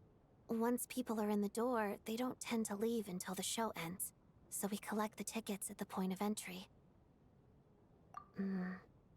Still, I'm inclined to believe that this discrepancy in the head count is significant somehow. Did an extra person just materialize out of thin air?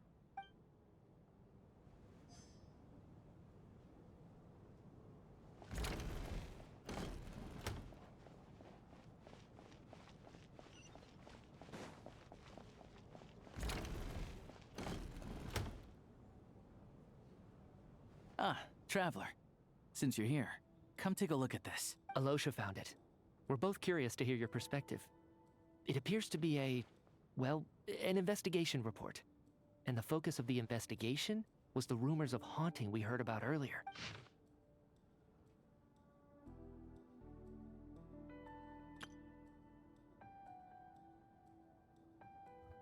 Power. Oh, bilang.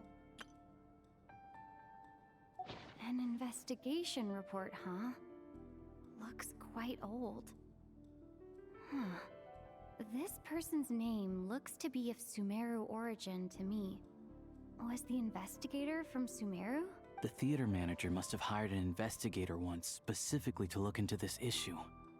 but it doesn't look like anyone ever looked at the report. Presumably, the manager wanted to know if the supposed haunting was dangerous, while also being fearful of word getting out in case it affected the theater's business. Anyway, the bottom line is, the haunting is actually real after all. It's caused by an obstruction in the ley lines. Is there any chance this is the key to finally making some progress with the murder cases? Ley line problems are pretty unexceptional to me by this point. And while it certainly offers an explanation for the ghosts, it's hard to imagine what connection it could have to these two murder cases. Some of the language that appears at the very end of the report caught my eye. Angel civilization, ley line renovation? My area of research doesn't touch on any of that, so it's completely outside of my wheelhouse. Huh? A piece of paper just fell out from the report. It landed right by your feet.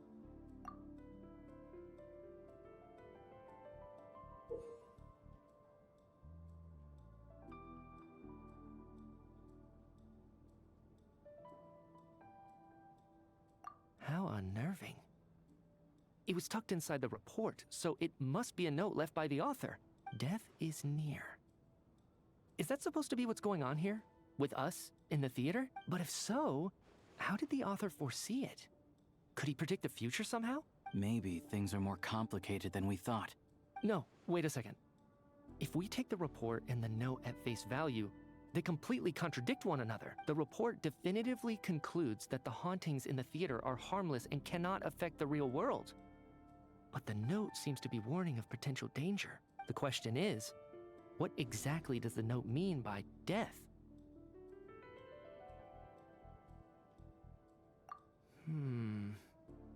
The various ways we could interpret this keyword lead in completely different directions. Let's pause our analysis here for now. I think we need more information.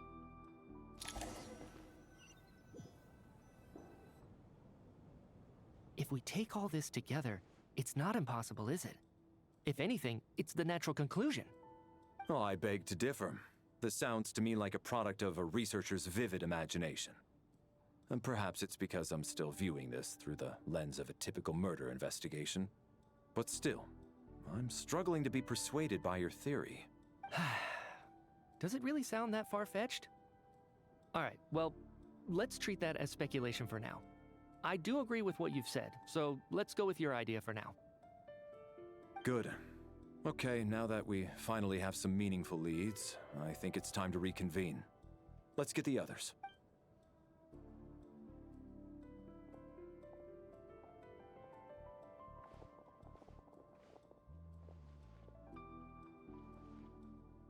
So, that's about everything we've discovered so far. I'll share my theory first. Based on what we've learned from the logbook, I believe the extra person among us is most likely the killer. If the killer had simply bought a ticket, it would have greatly increased the risk of their identity being exposed. I expect he or she either hid in the theater ahead of time, or found a way to slip past the ticket inspection.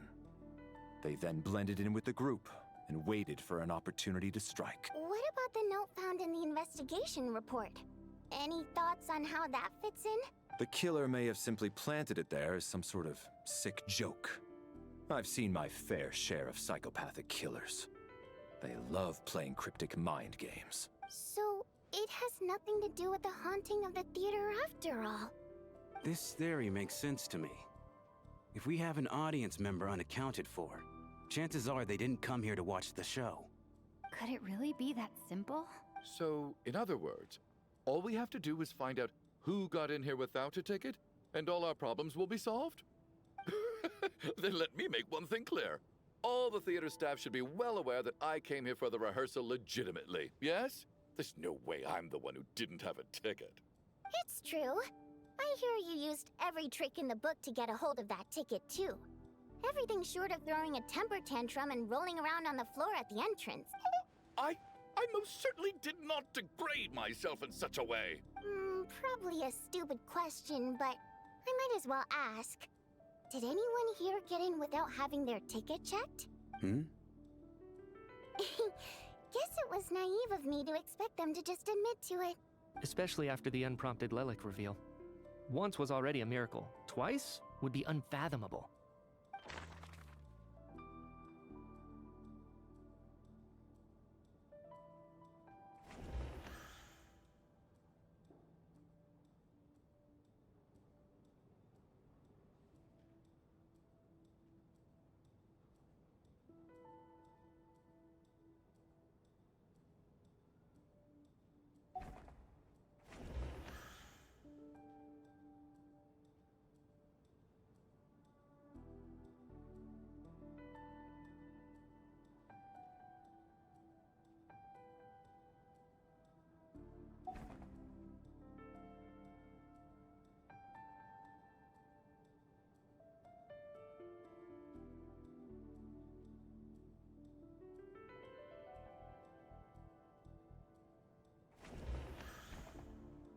believe any of us here knew Shram before all this. If no one can verify Shram's identity... Mr. Shram, did you really go through the ticket inspection to get in here? Huh? Me? Why am I being singled out, my friend? Do I seem that suspicious? It's not that you stand out as suspicious, more that everyone else has been ruled out as trustworthy. Okay.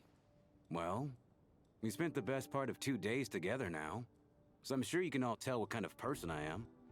I'm a true gentleman. I never dream of doing something like sneaking to the theater without a ticket.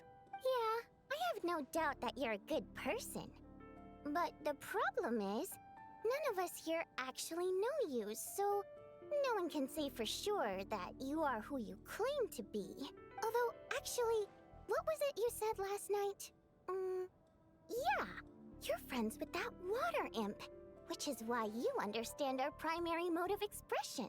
Last time I checked, there were barely any of us remaining in Snezhnaya, since most of the water imps left. Could you tell me a little bit more about your friend? There's a good chance I actually know her. And I suppose it's also kind of a way for everyone else to get to know you a little better.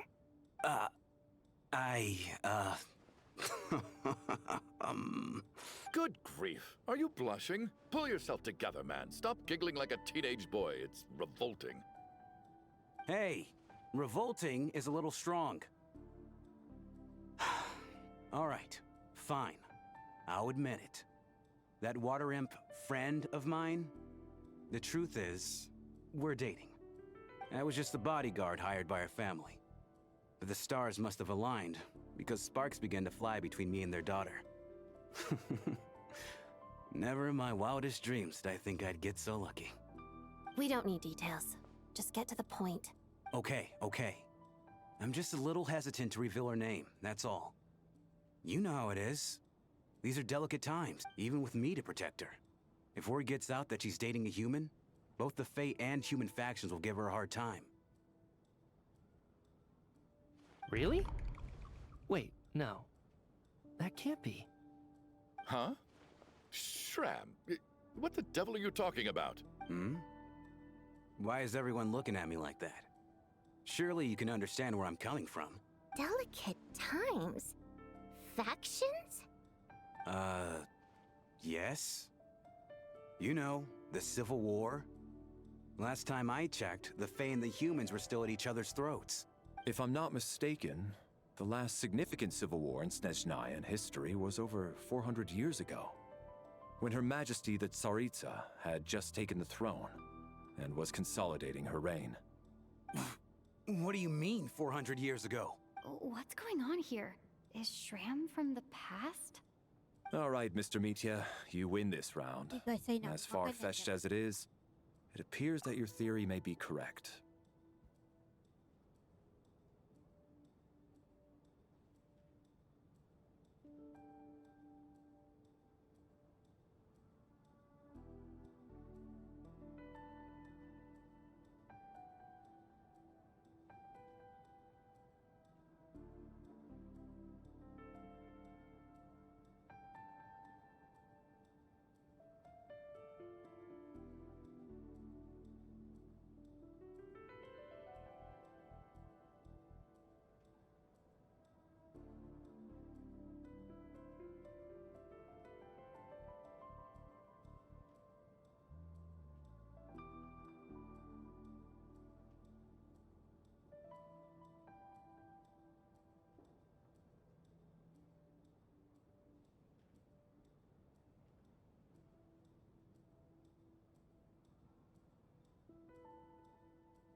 I'm just as amazed as you are.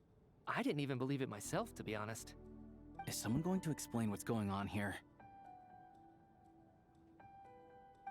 From the look on your face, you figured it out too, haven't you, Traveler?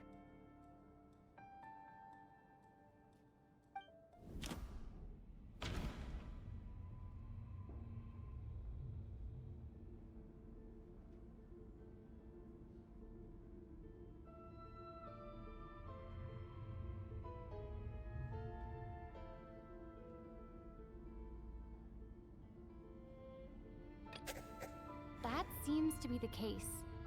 Shram's the extra person, but there's no way of learning his identity from...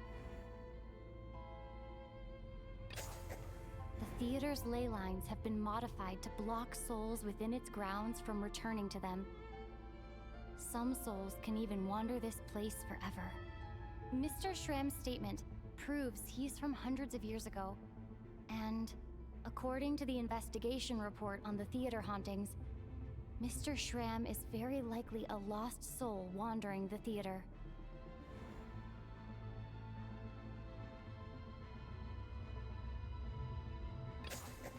For some unknown reason, the soul that has been wandering the theater due to the ley line issues has joined our group and blended in.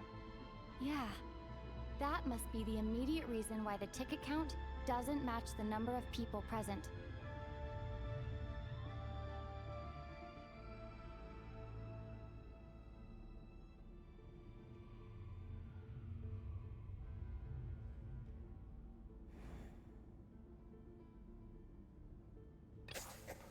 The contents of the investigation report have been verified. There are indeed ley line issues and wandering souls in the theater. Death likely symbolizes the deceased. Mr. Shram, for instance. Death is near. Huh. That must mean that there's a dead person in our midst. That... Yeah, the logic is clear now. The investigation report said that there would be souls stuck wandering around the theater because the ley lines were cut off. Mr. Shram must be one such soul who died in the theater a long time ago. In which case, that also makes him our extra person. So when the note said death is near, it must have been referring to death as in the deceased, people who died a long time ago. Someone who died a long time ago. In short, there's a dead person among us. The extra person we've been searching for is a ghost from the past. You mean I'm a ghost? No. Don't make jokes like that, my man. There must be some mistake. But even if I was dead, I know for a fact I didn't kill anyone these past 2 nights. Yeah, even if all that's true, the report also said the souls inside the theater can't affect reality, right? They're harmless. Then what if the problem isn't the souls at all, but the ley lines themselves? The ley lines have a powerful ability to attract and devour souls. Let's say that the ley lines are like a black hole, constantly seeking to engulf souls. But the souls that don't want to return are trying to avoid being sucked in. Huh. Why does this analogy sound so familiar? What happens when the black hole can't achieve its goal? I'm only speculating here, but what if it ended up swallowing innocent souls by mistake, or intentionally taking other souls to compensate? That could explain why we weren't able to determine a cause of death. If you're right, and their souls were devoured by the ley lines, it does make some sense. It does seem to explain a lot of the things we couldn't make sense of. Does that mean it's true? Except there's no concrete evidence. Mitya is relying on a lot of logical leaps. Still, it seems like the best explanation we have under the circumstances. All right, so how could Shram not know that he's dead? Seems a little unlikely that he hasn't noticed anything unusual even after several days interacting with us. On the contrary, it's perfectly normal for a soul to wander the theater for centuries without questioning their existence or reason for being there. It's simply what's natural for them.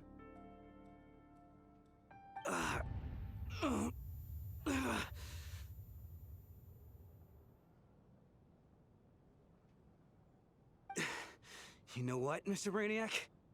I think you might actually be right after all. I'm trying to remember and...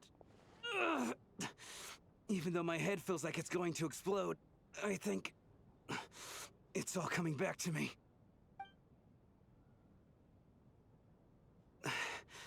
I was the one who didn't want to remember my own death, so I forced myself to forget. Well, I'm sure those are painful memories. My lady and I snuck out to go on a date one day. We bought tickets for the theater. It wasn't really my thing, but I was just happy to be together. All of a sudden, a group of people burst into the theater, shouting for all the water imps to get out, performers and audience members included. It was clear the conflict between humans and Fae had reached a boiling point. This time, the extremists were even coming after the water imps who had nothing to do with the war. I thought I could pull one over on them, so I took off my jacket, draped it over my lady, and tried to sneak out amid the chaos. But I got caught. They started shouting, calling me a traitor to humanity. But I was going to do whatever it took to buy our chance to escape, no matter how many people stood in my way. I had to, both as their bodyguard and out of love. It's all right, friend. You can stop there if you want. You don't need to dig all that up again. It's just... even now, I'm still struggling to accept the truth. How could I be dead? I'm sorry, everyone. If I'd known I was a dead man walking, I wouldn't have dragged you down with me. If I'm the cause of all this death, then punish me however you see fit. But, Mr. Shroom... No. I refuse to be a burden. I know what I have to do. You said I've been wandering the theater for centuries, right?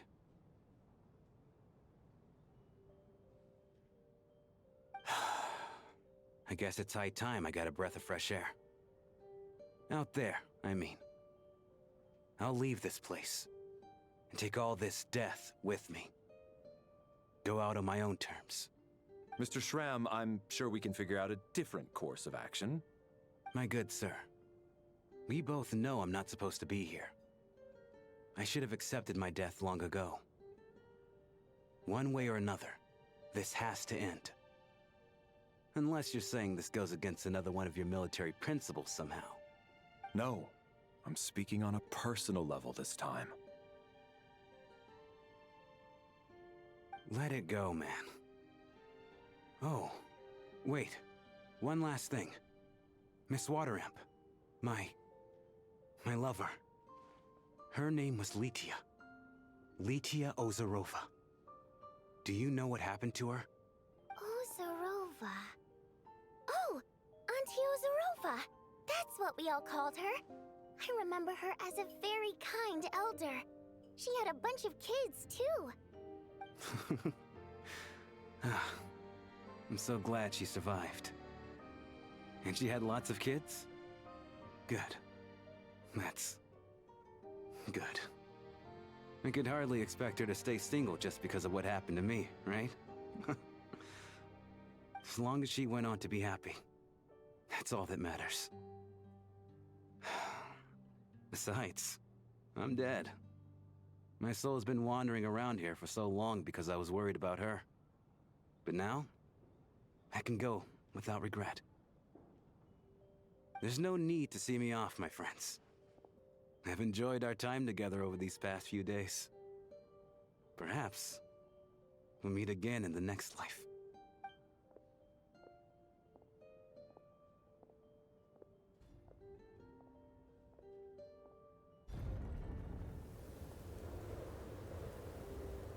Take care, my man. I knew Mr. Shrim was already dead, but... I still feel so sad. Death is cruel, no matter how we might try to make sense of it. So, was the conflict between Fae and humans really that bad back then? I was only little, so I don't remember much. It's terrible to think that so many innocent people had their lives turned upside down. Even the historical records about that time period don't say much about it. All people know is that the Tsaritsa founded the Fatui, drove out most of the Fey aristocracy without explanation, then used her terrifying power to suppress the humans. It seems to me like the Tsaritsa chose to make herself the enemy. She downplayed the conflict, directing whatever animosity both sides had for each other at herself instead. That's also why, despite how brutal the conflict was at the time, there hasn't been much lingering tension between humans and Fey since. Things have been fairly harmonious for the past few centuries. So, the Tsaritsa banished the Fey to protect the Fey living in the city? She offered herself up to be hated in exchange for peace. Maybe it's not quite as bad as it sounds. I don't think Her Majesty is too concerned if mortals hate her or not. And besides, there are very few who truly do. All this time, I had no idea. All right, if Mitya's theory is correct, then I think we can consider this matter settled. Let's all take a break.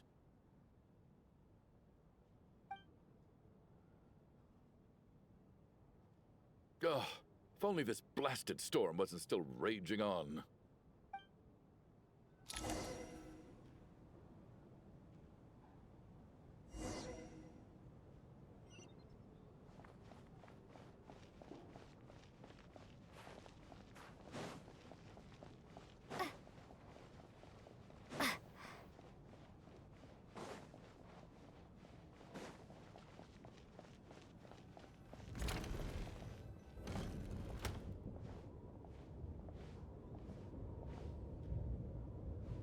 Looks like now we can just rest until the snowstorm stops. I still can't believe Shram turned out to be a ghost who'd been in the theater for hundreds of years.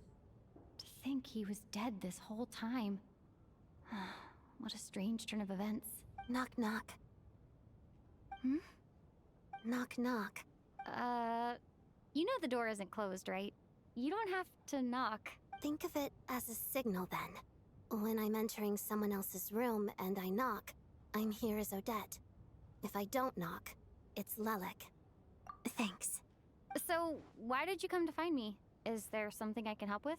Vodyanitsa said you knew about my secret identity from the start. But when everyone was discussing who Lelik could be, you were worried that revealing what you knew would be unfair to me. So you kept it to yourself, right? Yes. I'm extremely grateful for that. It's nothing. I mean, you didn't hold what happened with Senora against me, so I should thank you for that as well. Actually, there's something else as well. I found myself in a situation similar to the one you were in when you helped conceal my identity. So I thought I'd come and ask you for advice. It's about Mitya. Before all of this, the last time I saw him, he was dead. As I'm sure you know, my goal as Lelik was to stop Project Stuzha. Well, when I found out the tech lead for the experiment behind Project Stuzha was Mitya, I immediately started planning to track him down and threaten him to back out. I often saw him around the theater, but I soon concluded that making my move there would risk exposing my identity, so I decided to infiltrate the Armory Palace and go directly to his lab. That way, the threat would be much more effective. Well, I suppose there was a bit of luck involved, but I am a Fatus, so I already had some familiarity with the building's layout. But when I finally made it to his lab, Mitya seemed to be dead. I checked his breathing and his pulse.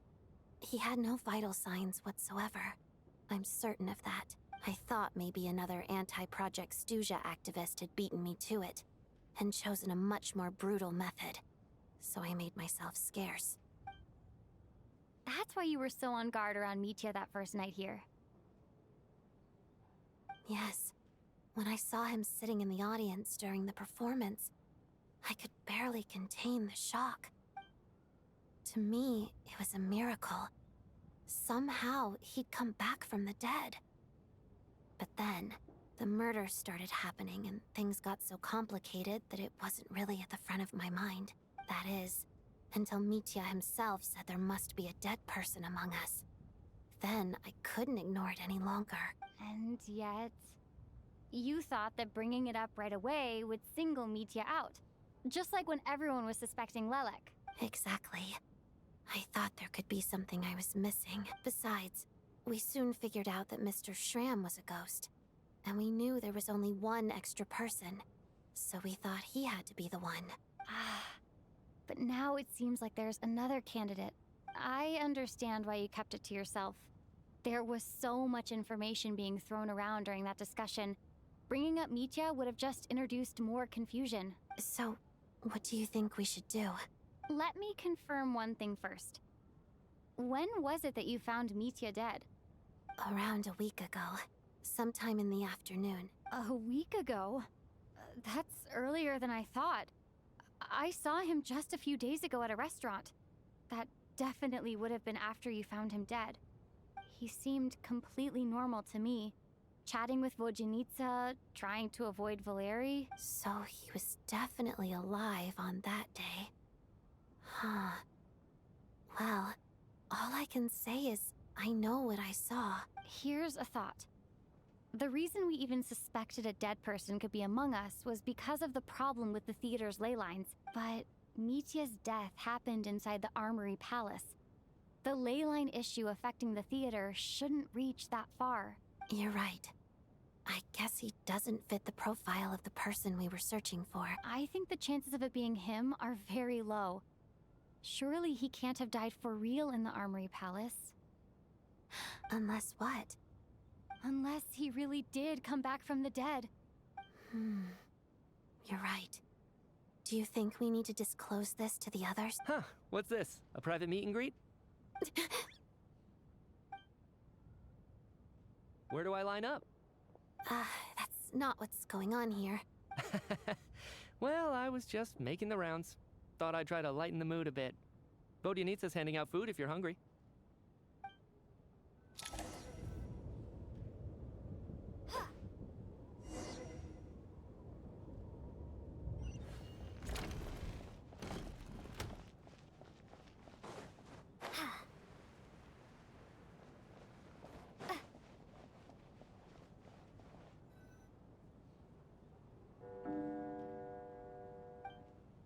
What is going on with this storm? Could it be connected to that monster that just arrived in Snezhnaya? I almost hope it is.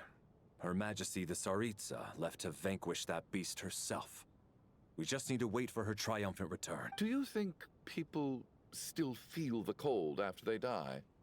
I'm wondering about Schramm. Oh, maybe we should have given him a coat before he went out there. Death itself is cold, isn't it? I'm sure the storm will embrace him. Well, I hope he has a safe journey. I'm going to miss him, I think. It's not like we can blame him for Rampana and Kulish's deaths. Thinking back on it, we barely made it out alive once we get out of here. How are we going to explain what happened to their families?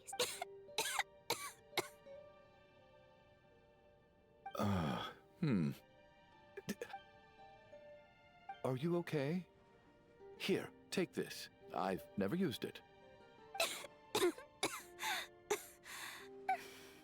who's Mr. Nice Guy all of a sudden. Is it because Tonya stood up for you this morning? At least you know how to return a favor. Yeah, without Tonya, who knows how badly he would have been hurt. I told you already, I never intended to resort to violence. Bunch of rascals. Little girl? I was rather surprised when you spoke up for me this morning. I didn't think I had many admirers here, so, No need to thank me. I said some bad stuff about you too. I've been, too embarrassed to admit it, but, you remind me a lot of my daughter. So kind to everyone, but never lets her old man off the hook. Unless my wife and I are having a fight, then she's always on my side, especially when she was little. Every time I took her out,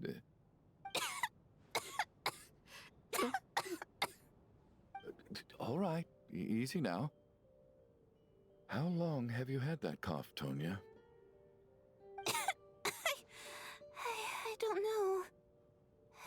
probably been a while. I'm fine. Are you taking anything for it? Yeah. I'll be fine once I see my brother. He's gonna pick some frost fairy flower leaves and brew a tonic for me. I'll feel much better once I drink that. I see. That's good to hear then. We should probably discuss arrangements for tonight. Now that the deceased has left our midst, there shouldn't be any more incidents. However, out of an abundance of caution, I'll keep watch. Shouldn't we take shifts? I can take one if needed. No need. I managed to get a nap in earlier, so I have plenty of energy right now. After all the tension of the past few days, everyone else should just focus on getting a good night's sleep.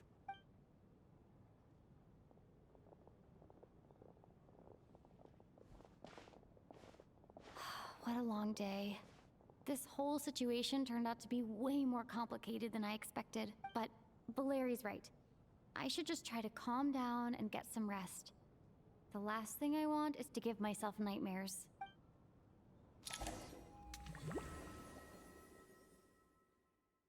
You're gonna get a nightmare. She's awake. If you must call me something, call me Mr. Door. The Black Mist is coming. You need— Are you all right? Can you walk? He just seemed to come out of nowhere. Curses! The Black Mist is catching up to us. Mr. Door, I don't believe I've ever seen you around here before. Why is that? There's no need to try to get to know me. I'm just Mr. Door. Mr. Door! Trouble! Quick, get rid of them! I can just push these ones off. Oh, well, anyway, we're lucky to have you here. Thanks for saving us earlier. No need to thank me. This is where my duty lies.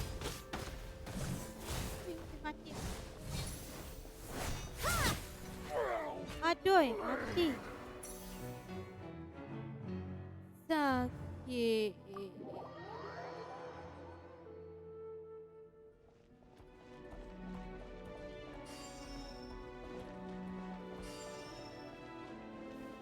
Ready to taste my fist?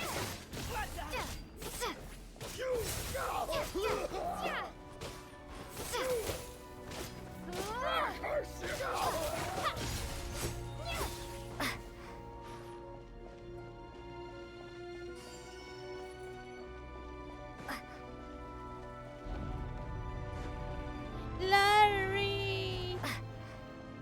Oh. So we're doing this the hard way. Fighting frog!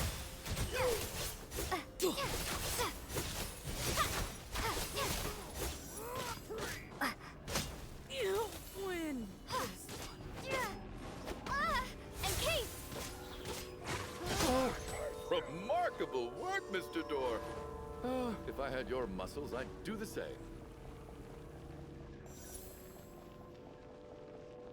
Weh, nak lari pun. Are none of these doors the one you're looking for? No.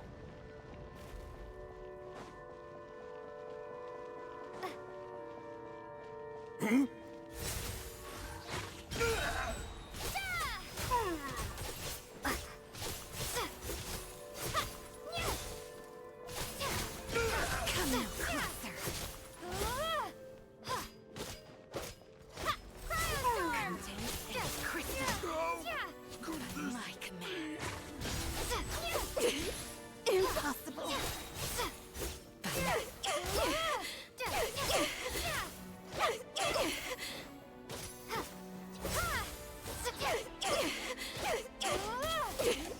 Impossible. I'm so exhausted. And the black mist is still rising. Wait, look! There's more monsters down there. Are they coming from within the black mist? No, no! They're gaining on us! Quick, keep going, or they'll be at our heels any second! Kesianlah Coconut. Mr. Door, what are you doing? We need to get out of here. They're coming! Found it. This is my door. What? You mean you're going to stay here? I am a door. This is where my duty lies. No! You saved us! We can't leave you behind! You must keep going. A door can only keep things out for so long. You must make haste. But... Oh, you're right. Hey, let's go! We can't let Mr. Door's sacrifice be in vain!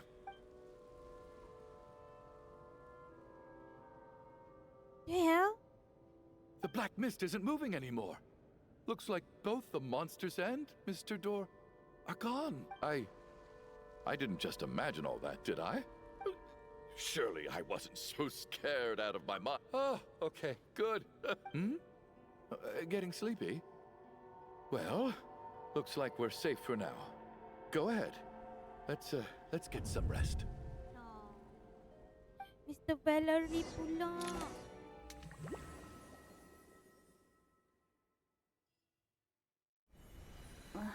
What time is it? Is it morning? I think I had a nightmare. Oh, I guess everyone's still asleep. These past 2 days have been exhausting. Valeri's keeping watch though, so he's probably the only one awake. Valeri?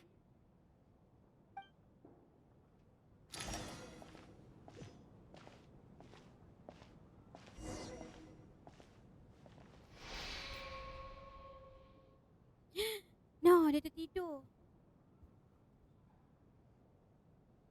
Wake up! Everyone needs to wake up!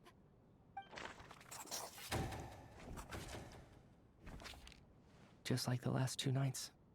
No clear cause of death. I've been a real thorn in your side, haven't I, Mr. Valeri? Now you can rest in peace. But for me, life will be all the duller for not having to run away from you, my friend. How's Tonya? Is she okay? I just checked on her, and it doesn't seem like anything serious. She's just exhausted from the past couple of days, and she's still recovering from her illness.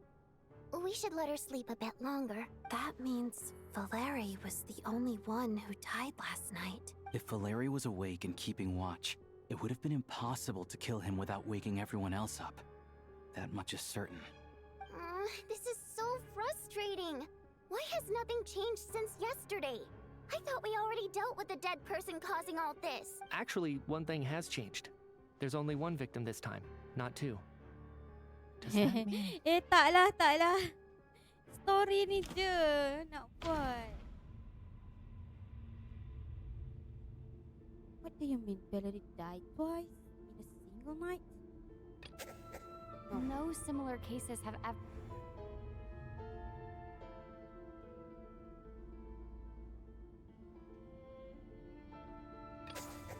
After the deceased Shram left, there was 1 less victim last night. That more or less tracks. It's a reasonable conclusion, considering the only variable that changed. Beo. Janganlah. Level 4 janganlah. Oh, the number of people who die each night is equivalent to the number of dead among us. That's your theory, right? Exactly. We identified Mr. Shram, and the night after he left, the death toll dropped from 2 to 1. By that logic, there must be 1 more dead person left among us. Syok sangat cerita dia. Tiba best. Another one? But there was only 1 person unaccounted for in the ticket checks, right? The head count should match up now. Having an extra person was definitely a cause for alarm, but being 1 person short isn't nearly as unusual. Someone could have left in the middle of the show, or made it out before the storm hit. 1 more dead person among us. If Mitya's theory is right, then what Odette told me seems a lot more relevant. It's just, at the time, we had no reason to think there was more than 1 dead person. If only we'd taken it more seriously as a possibility, maybe this could have been avoided. I'm sorry. This is my fault. I had information that could have been helpful, but I held back. I should have brought it up right away. I'm partly to blame as well. I was too quick to dismiss Odette's concerns. What is this about? What have you two been getting up to behind my back? Sounds like there's some big news you've been keeping from the rest of us. Well, we're all ears.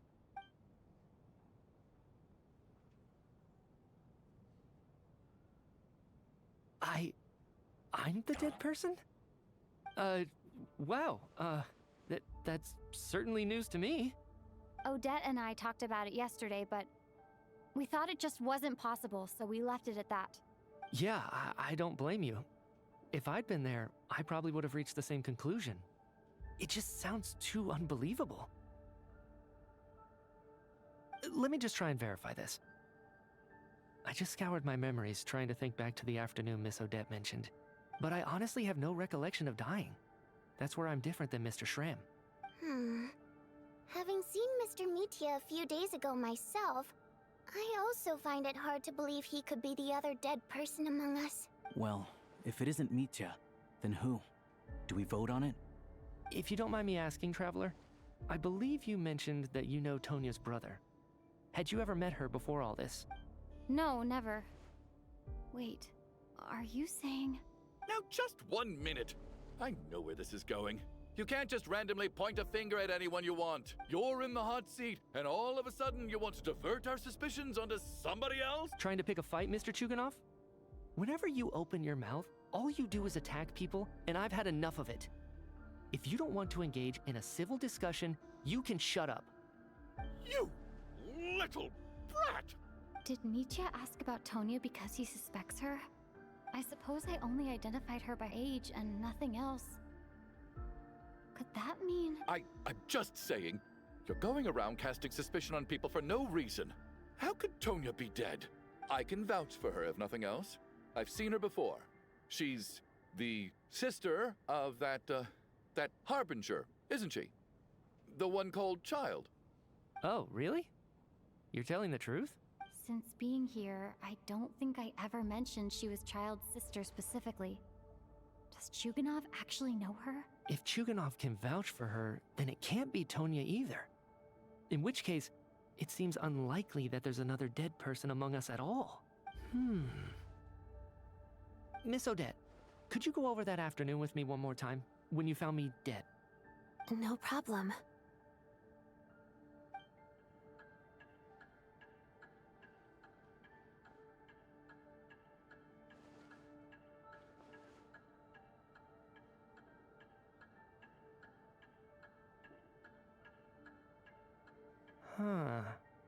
No matter how hard I try, I just can't remember anything about dying.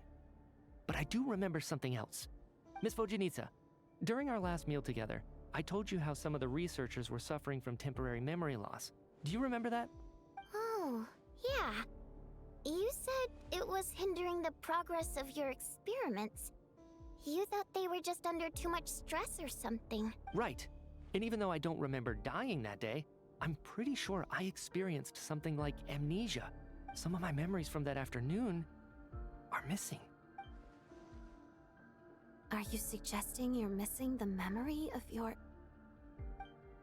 Of course. How am I only just realizing this? Humans aren't necessarily aware of their own death.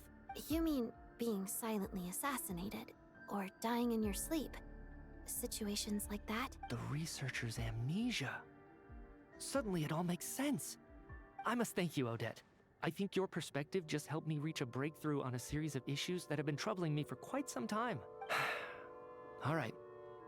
It's decided then. I'll be the one to leave today. Oh, leave? Hey, wait a minute. Aren't you rushing into this? What if you're wrong? You'll pay with your life. Come on, kid. Aren't you gonna fight for your life? This seems like a rash decision. I have other reasons beyond what's been discussed. In fact, thinking back, I remember during Miss Odette's performance, while I was sitting in the audience stalls, a brilliant new idea for my research popped into my mind. But then, my train of thought suddenly cut off. I can't remember it now at all, and I didn't take any notes. I guess that must be another instance of temporary amnesia. No. Hold on. I see where you're going with this. You're suggesting that each instance of temporary amnesia is a death. There's a glaringly obvious flaw in that idea, no? How can one person die so many times? I believe Miss Odette's account. During the period where my memory is blank, I must have been either dead or in a similar state. All it would take is for the same thing to happen in the theater, and I would come under the effect of the ley lines in this vicinity. This increases the likelihood of me being the deceased, does it not? But... There's no evidence to suggest that anyone other than me is a candidate for the deceased. So allow me, as a scientist, to treat this as an experiment. Please relax, everyone. I don't think things are as bad as they may seem. If I really am the deceased, then to leave the theater will be a relief for me. If, on the other hand, I'm still alive right now, well, apparently you've all witnessed my resurrection recently anyway. Who's to say I won't return from the dead again this time? Mitya's right. This is the only thing we can try right now. I think he's deliberately downplaying the gravity of the situation, though. He probably doesn't want to burden everyone. What is a scientist if not someone who gambles on experiment after experiment in an attempt to obtain the truth? With this snowstorm, the ley line phenomenon, ghosts of the dead, and my amnesia, we've been paralyzed by not knowing and powerless to do anything about it. It's a terrible feeling. But if I do get resurrected, you can be sure that I'll come back with the truth of all this. Just you wait.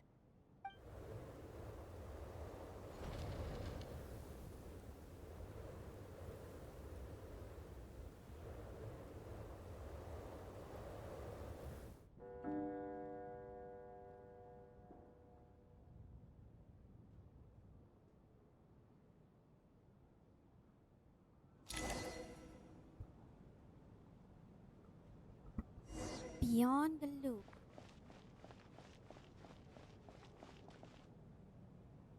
Poor Mr. Mitya.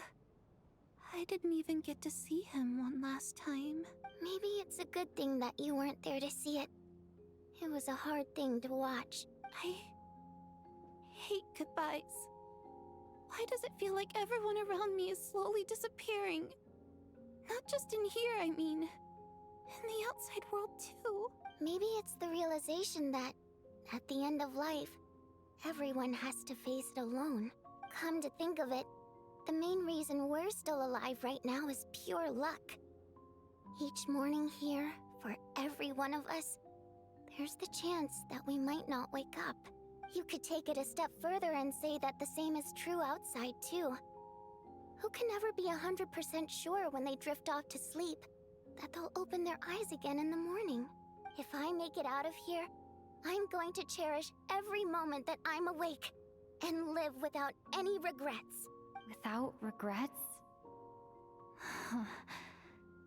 I feel like a strange sense of anxiety has been quietly growing inside me over the last 2 days.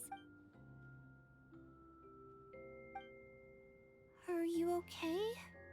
You look really glum. If something's bugging you, let's talk about it. There's only a few of us left here now. After everything we've been through, what's the point in keeping things bottled up? I have a travel companion named Paimon. Alosha and Odette have met her before. She's been feeling unwell recently. You're worried about her, aren't you? That makes sense. We've been trapped in here for days. To be honest, I used to feel like I was just a spectator in this world, watching everything that happens from the sidelines. Maybe it's because I'm a descender? A descender? But with Paimon by my side, over time, I slowly felt my connection to this world growing stronger. She loves eating, sleeping, and having fun, but she's also a great guide. It's her authenticity that makes this whole world feel more real for me. Over the last few days that we've been apart, I've often caught myself wondering, what would Paimon say if she were here right now?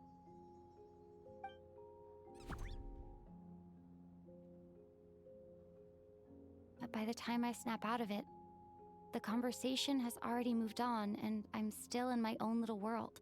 I'm trying to overcome this sense of detachment, but I really miss Paimon. I guess, in a way, she means the whole world to me. I bet she misses you when you're not there as well. Maybe you're her entire world too. I don't know if this will make you feel any better, but back when the water imps left Snezhnaya in droves, I also felt like the whole world was suddenly empty.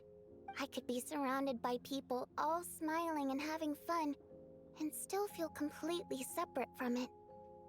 So, I totally understand how you feel. Later on, I started to think, maybe accepting the fact that our loved ones won't always be with us is something that takes a lifetime. All we can do is cherish their companionship from moment to moment. So, once we get out of here, you better hurry back to our side as fast as you can.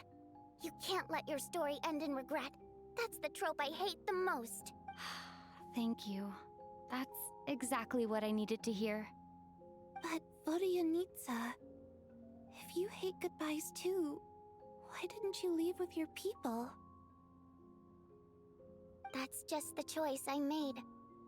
I used to regret it, but I don't anymore. Like I said before, singing is a water imp's primary mode of expression. It's how we convey our emotions. Our songs have echoed through this theater for hundreds of years, each one a story pieced together through moments of joy and sorrow. But does a story exist without someone to read it? To me, the answer is no. So I made the choice to stay. That way, there would still be someone left to sing these songs and listen to their stories. Otherwise, they could have been lost forever. Could you teach me how to understand your people's songs sometime? I want to be able to truly hear them, like Mr. Shram. A fan after my own heart. Thank you, Tonya. How about I sing something for you, and you tell me what you hear? Okay, I'll do my best.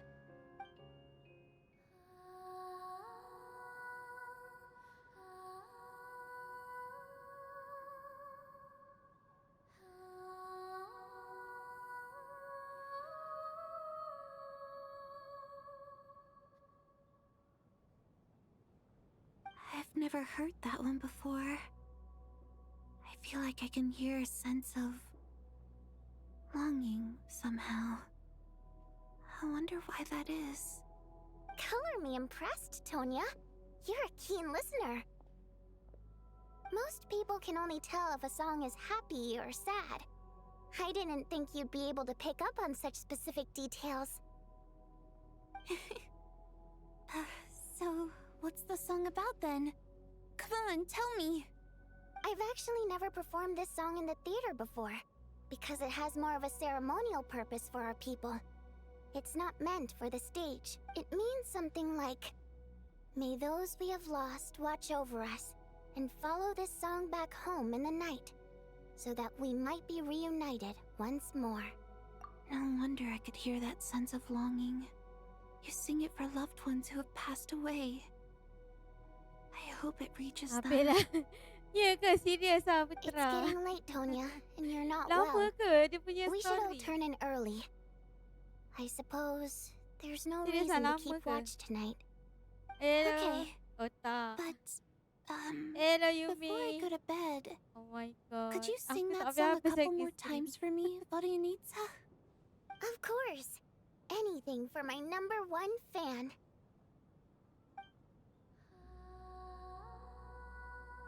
Sedap dia suara dia.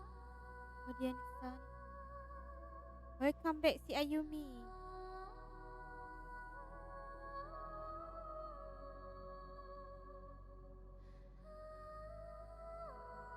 Boshan. Habis nak buat apa kalau Boshan? Mainlah tu. Wuwa ke, Genshin ke. Oh nanti keluar lagi. Oh nak keluar. Sila-sila. Once I get out of here, I Main ML lah kat definitely handphone. don't plan on ever coming back. But I guess that means I'll never get to hear Vodyanitsa sing again. That's a sad thought. Before I fall asleep, I should cherish this Ni moment kau, of kau download ni companionship while it APRP lasts. mobile.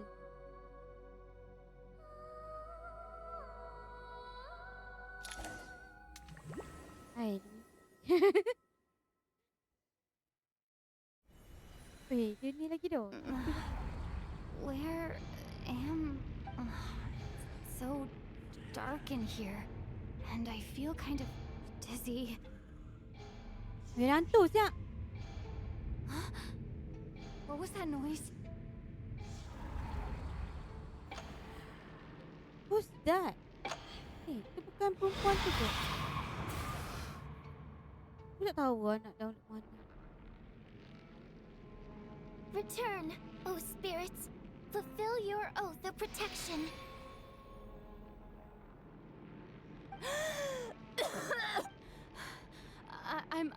I'm alive. Oh, What adik just Char tadi happened? tu dia yang problem. No time for questions. Quick, over here. Turn on the...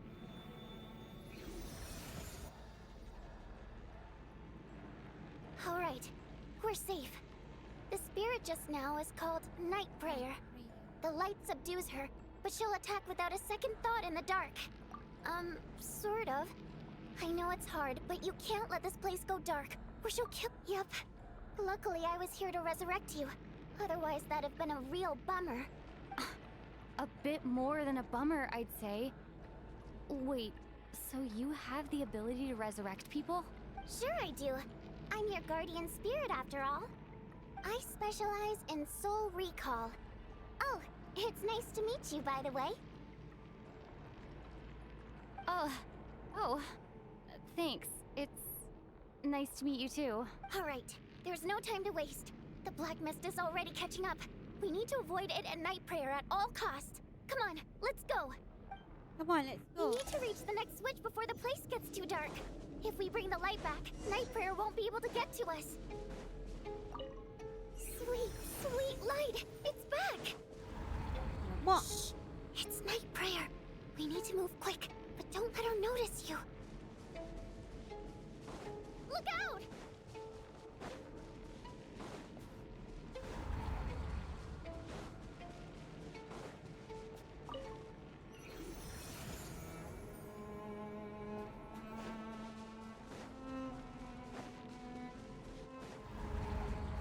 Oh, yang The next switch is over there.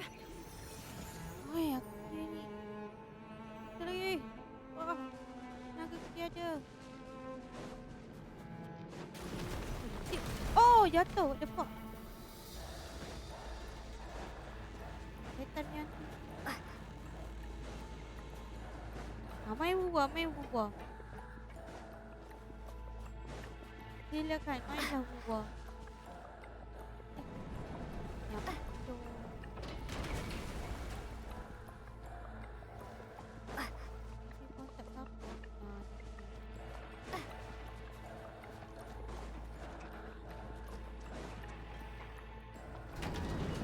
Babinya.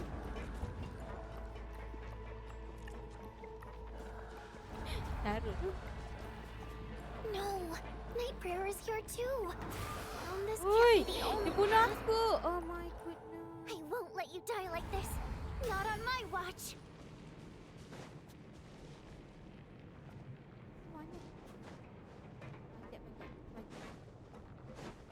The switch is just up ahead. Hurry!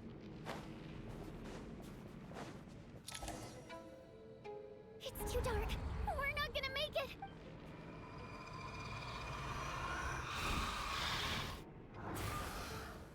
No. Traveler!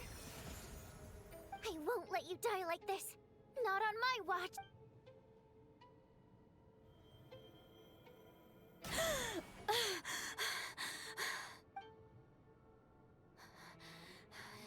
Even though it's not permanent, dying is definitely not a pleasant experience. Great. You're back. Yeah, thanks to you. Time for you to get out of here. Okay, Quick, bye. before the light runs out. What about you? You're not coming with me? I can't. I've already been used up. A guardian spirit's skills are finite. I can only resurrect someone so many times. I might not look any different, but my essence has been exhausted. Now, I will slowly start to fade away. I can go no further. The black mist is where I belong. Why didn't you tell me sooner? Because it wouldn't have changed anything. That knowledge would have just burdened you. And a guardian spirit's role is to protect. But... Go. Now, before it's too late. I already hear Night Prayer approaching.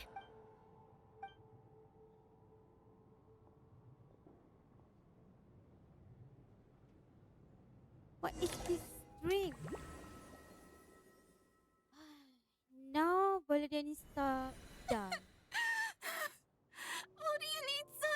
It was this girl. How could this happen? Orianitsa! She's the problem Well, here. I guess there's no need to inspect the body.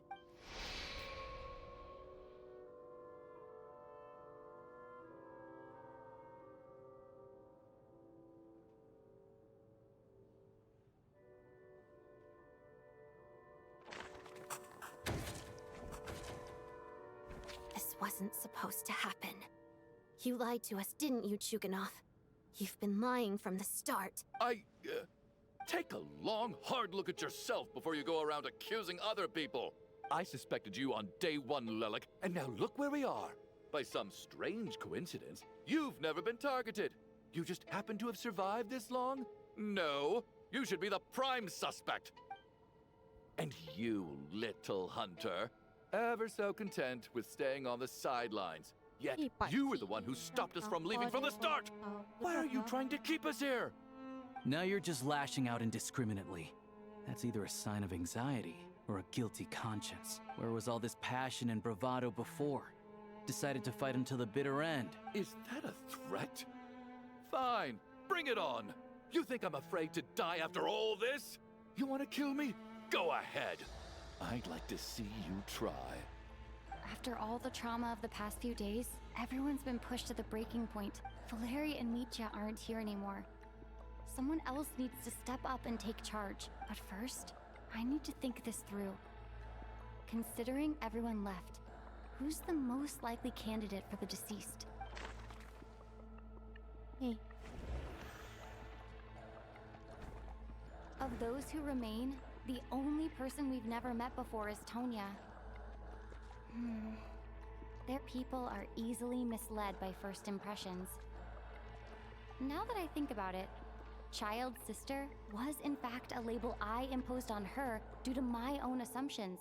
But Mr. Chuganov vouched for Tonya's identity yesterday, with basically no other possibilities left.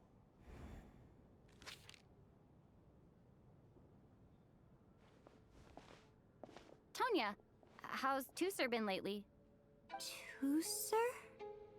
Your brother Ajax must have mentioned me in his letters home, right? Did he say anything about a blonde traveler? No. And my brother's name is Razik, not Ajax.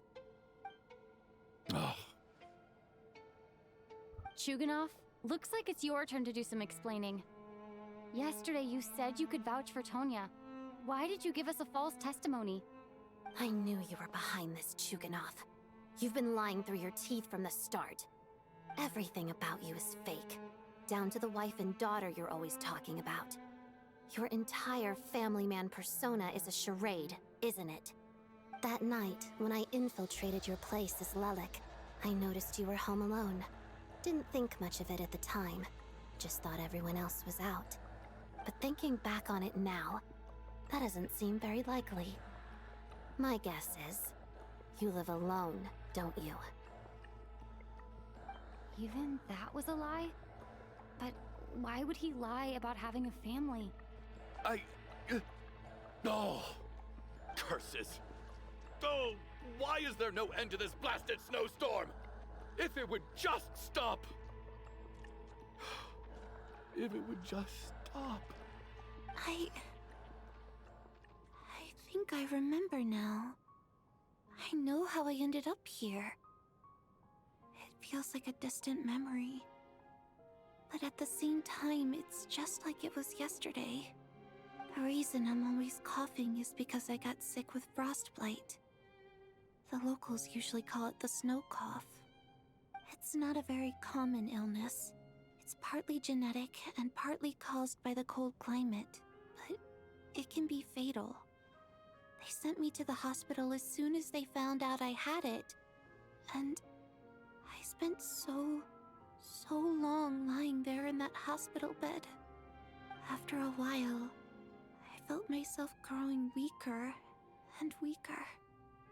Nothing seemed to be working anymore. Neither the treatment that the doctors were giving me, nor the medicine my brother was brewing from frost fairy flower leaves.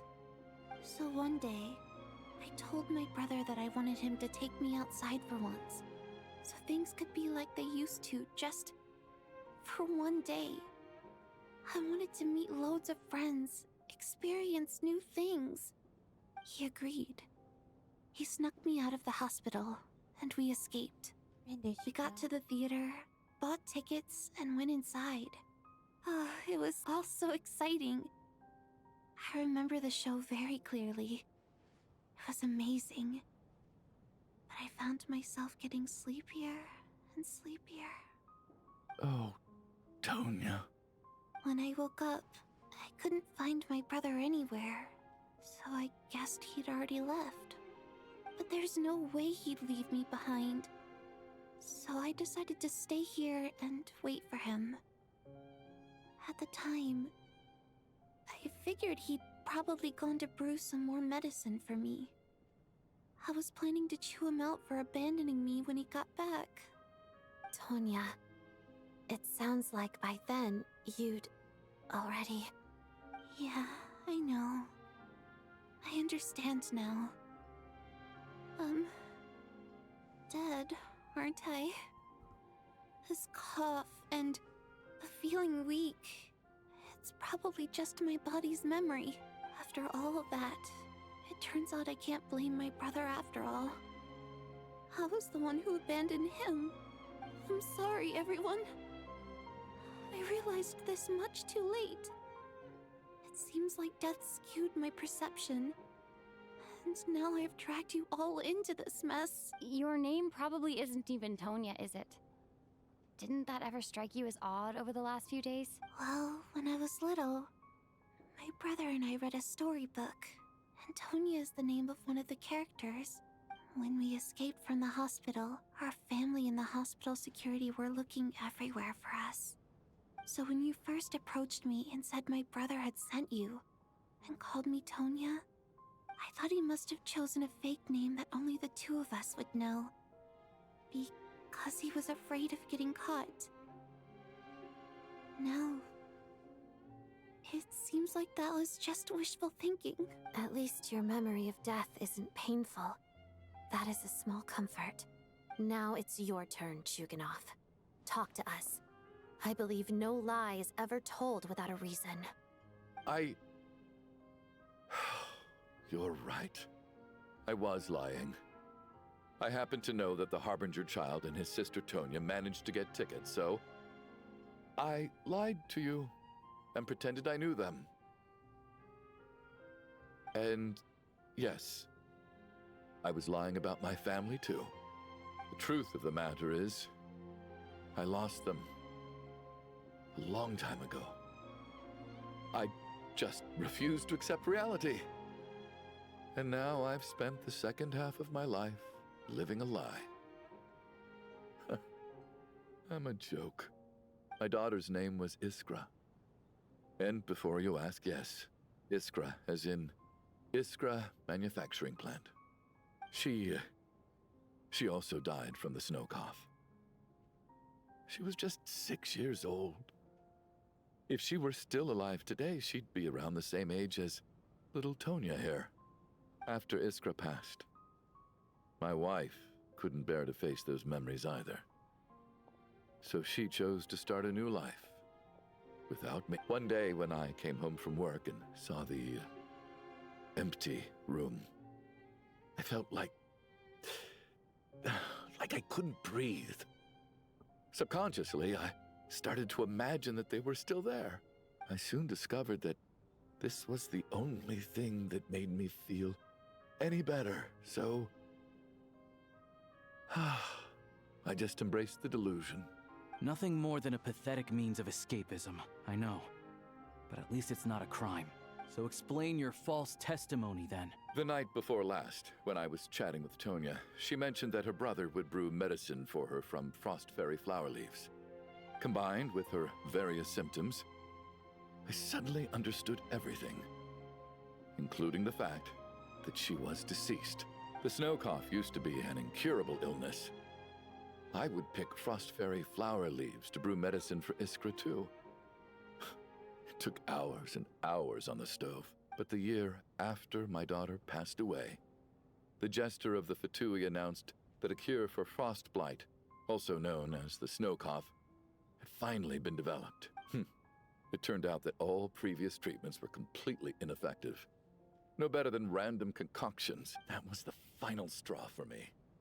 I just couldn't take it anymore. Just one more year. One more year, and everything would have been okay. So, more than anyone, I know full well that in this day and age, no one in their right mind would still be using frost flower leaves to brew medicine for the snow cough. Poor Miss Tonya, therefore, had to have been from an era when snow cough was still a terminal illness. So, you projected your daughter onto her? Even though you knew she was one of the dead? That doesn't make any sense. You knew she was already dead. What did you hope to achieve by protecting her? I just don't believe in your crackpot theories. Nor do I approve of your actions. How can you just declare a living person dead and throw them out into that snowstorm? Nitia's gone. My good buddy Shram's gone. And now it's Tonya's turn, isn't it? The others I can make my peace with. But little Miss Tonya, here she is, standing right in front of us, alive and breathing, and fighting her own battles. Yet you're quite happy to say she's dead? I just want her to live. Once this snowstorm is over, the very moment it stops, I'm going to march out that door and find someone who can fetch the very best medicine for her snow cough. I'll be damned if I'm gonna let you cast her out into the snowstorm before I have the chance to cure her. Not again. Not this time. Not when the cure is right within our grasp. I'd never be able to forgive myself. Mr. Chuganov, stop. I can't let you do this. Tonya. By the sounds of it, you've known I was dead since the night before last, right? I really liked Mr. Valeri, Mr. Mitya, and Miss Vodyanitsa. And now they're all dead because of me. I'm not happy about that. The reality is, you've been trying to fight your own demons through me. But all you've really done is trap me inside your delusion along with you. No. Listen to me. I want to save you. I do. Well, at this point, I'm quite sure that I'm dead. I don't need to be saved.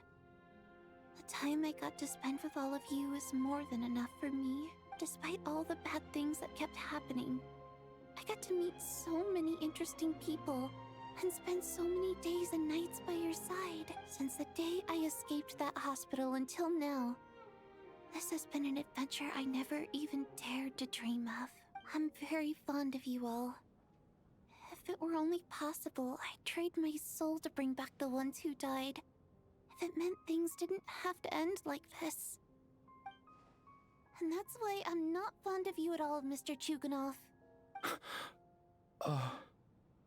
I'm sorry. It's them that you owe an apology to, sir. Not me. Well then, I suppose this is it. It's time for my adventure to end. I've caused enough trouble. You're leaving already? It's still early. Don't you want to stay a little longer?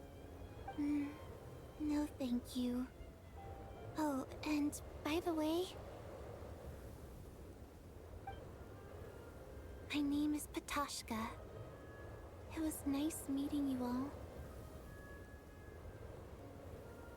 Feels strange that we're only being properly introduced now that it's time to say goodbye. Patashka.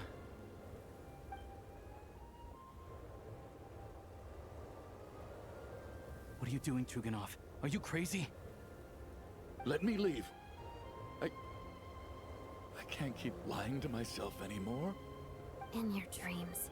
Don't think you're getting off that easy when you had a hand in the deaths of so many people. The Fatui have honed quite an array of enhanced interrogation techniques since they were founded.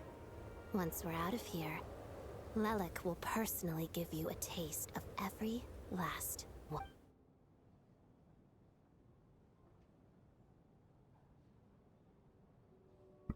There's another one died. Di sini ni pun dah mati. think we should leave. I doubt this snowstorm is ever going to stop. For all we know, this storm might have destroyed all of Snezhnaya by now. Maybe even the whole world. Wait, we finally solved the mystery of the haunted theater today. Maybe let's at least try to enjoy tonight? Fair enough. I don't particularly feel like dying in Chuganov's company anyway. And yet you won't let me die first. Hey, Chuganov, on a serious note, if we do make it out of here, you should close down that factory of yours. A lot of people are freezing thanks to you. Is this really the time to be discussing my factory? All right, fine. I'll shut it down. Doesn't matter to me anymore. Am I hearing things? Or was... There it is again. But I don't understand. Should we open the door? Is this it? If the last few days are anything to go by, I probably shouldn't be getting my hopes up. Whatever lies beyond that door at this moment, it could be something even more terrifying than everything we've been through so far. Okay, kita nak kena buka pintu. Takutkan ya.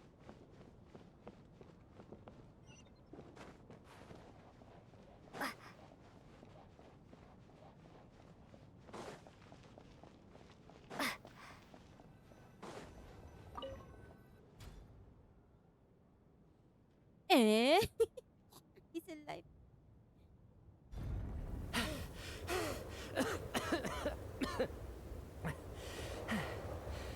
Hey, everyone. How are you doing? Feeling any better? Much better, thanks. Whew, it is so good to have you guys here. I was a little worried that the theater would be empty by the time I got back. Let me see. Tonya and Vodyanitsa are missing, which means...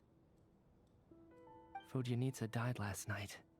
And then you discovered that Tonya was the other dead person.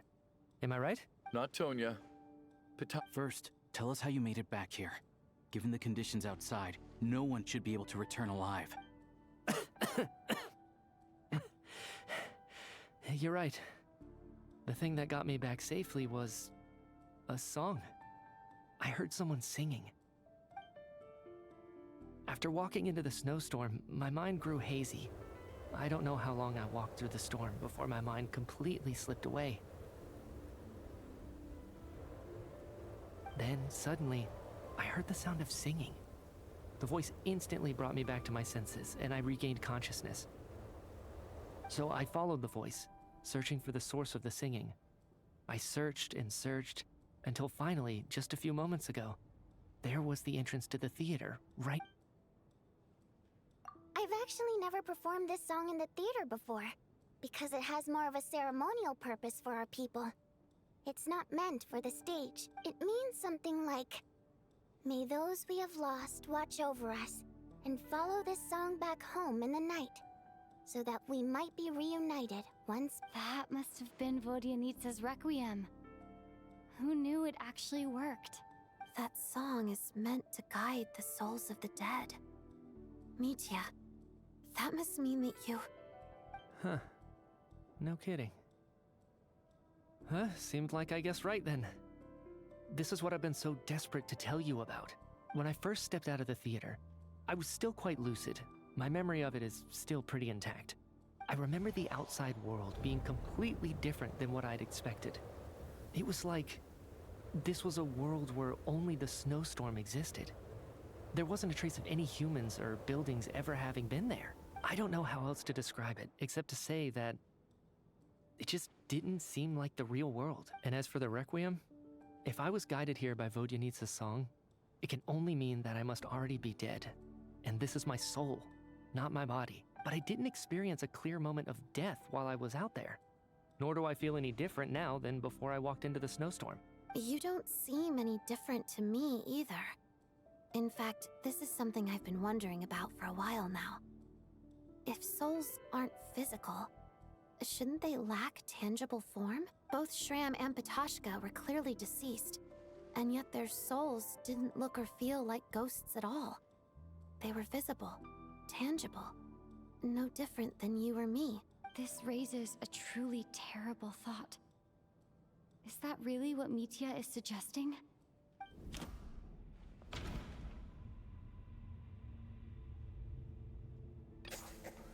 Mitya's soul was summoned back by the Requiem, confirming that he is indeed already dead. And yet, he looks no different from us. Of course, if even the long deceased like Mr. Shram can blend in with us undetected, then maybe we've all been dead from the very start. And all of us are now souls wandering the theater.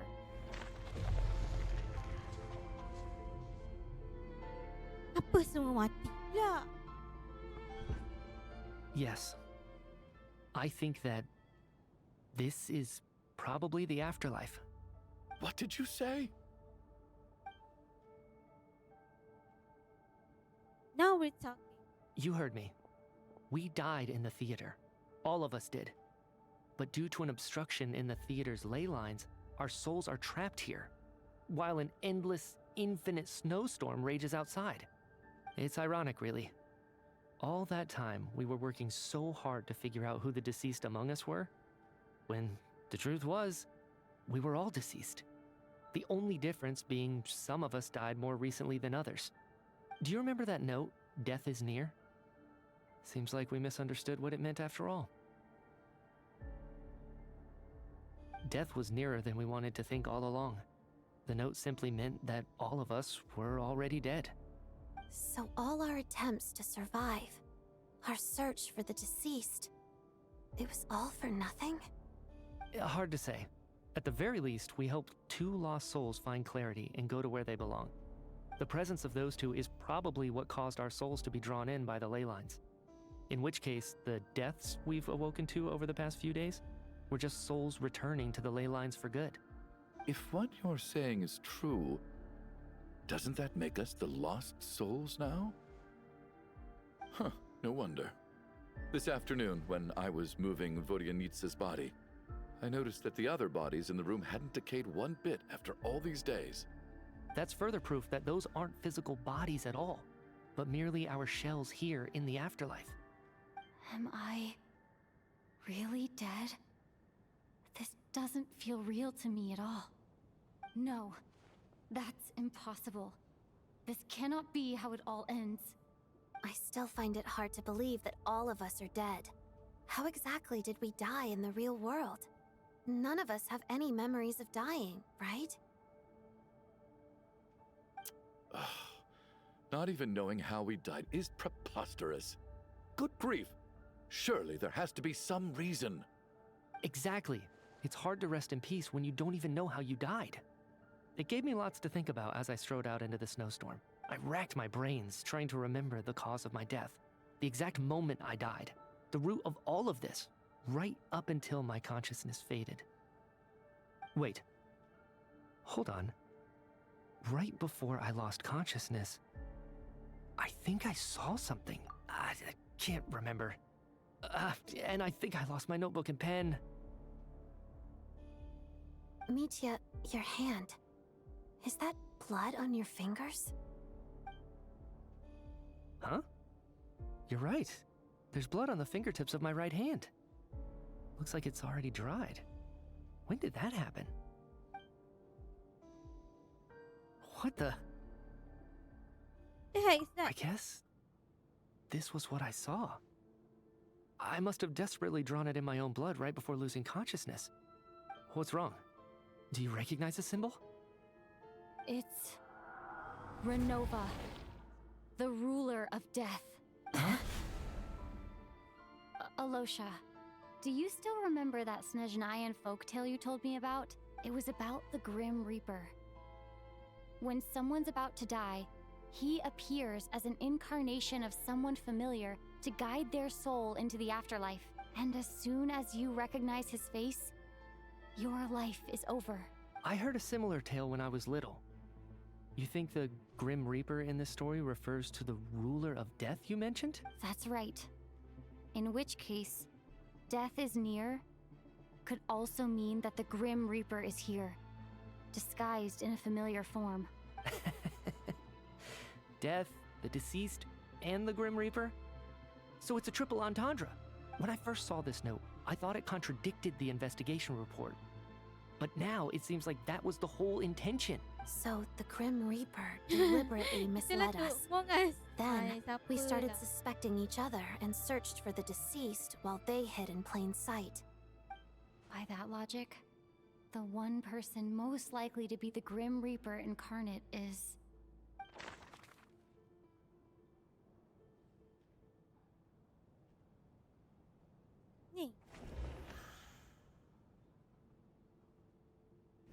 Identifying the Grim Reaper is a major decision to make.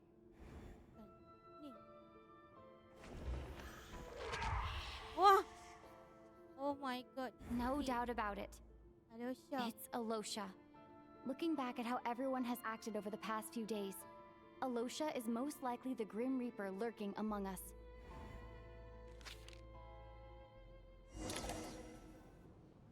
Is it you, Alosha? You were the first to discover the investigation report, and you had plenty of time to slip the note inside to mislead us. So? Surely you can't suspect me based on that alone. What if someone else found the investigation report first, slipped the note inside, and then put it back without telling anyone? There's no denying it. The note could easily have been slipped in much earlier than it was discovered. That's not all. I've also noticed that, although on the surface, Valeri, Mitya, and sometimes I were the ones taking charge of the situation, looking back now, even though you didn't say much, you were always subtly guiding everyone from the sidelines. What do you mean? You were the one who emphasized how dangerous it was outside and insisted we all stay here. It was also you who suggested that we all sleep in the same place. And earlier today, you tried to convince Patoshka to stay. I don't understand why, but it was out of character. So, you didn't understand my intentions, and now you're assuming the worst. Seems pretty unreasonable if you ask me. He still won't admit it? Fine. Let's see how he responds to the most damning evidence of all. The biggest question I have right now is, if the Grim Reaper is impersonating Alosha, then where's the real Alosha? When did they switch?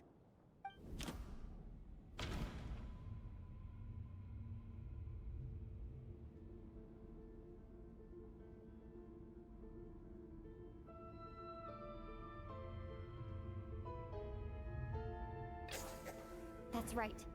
This was the moment. Right at the start, before any victims had even emerged, Alosha was switched with the Ruler of Death while everyone's guard was still down.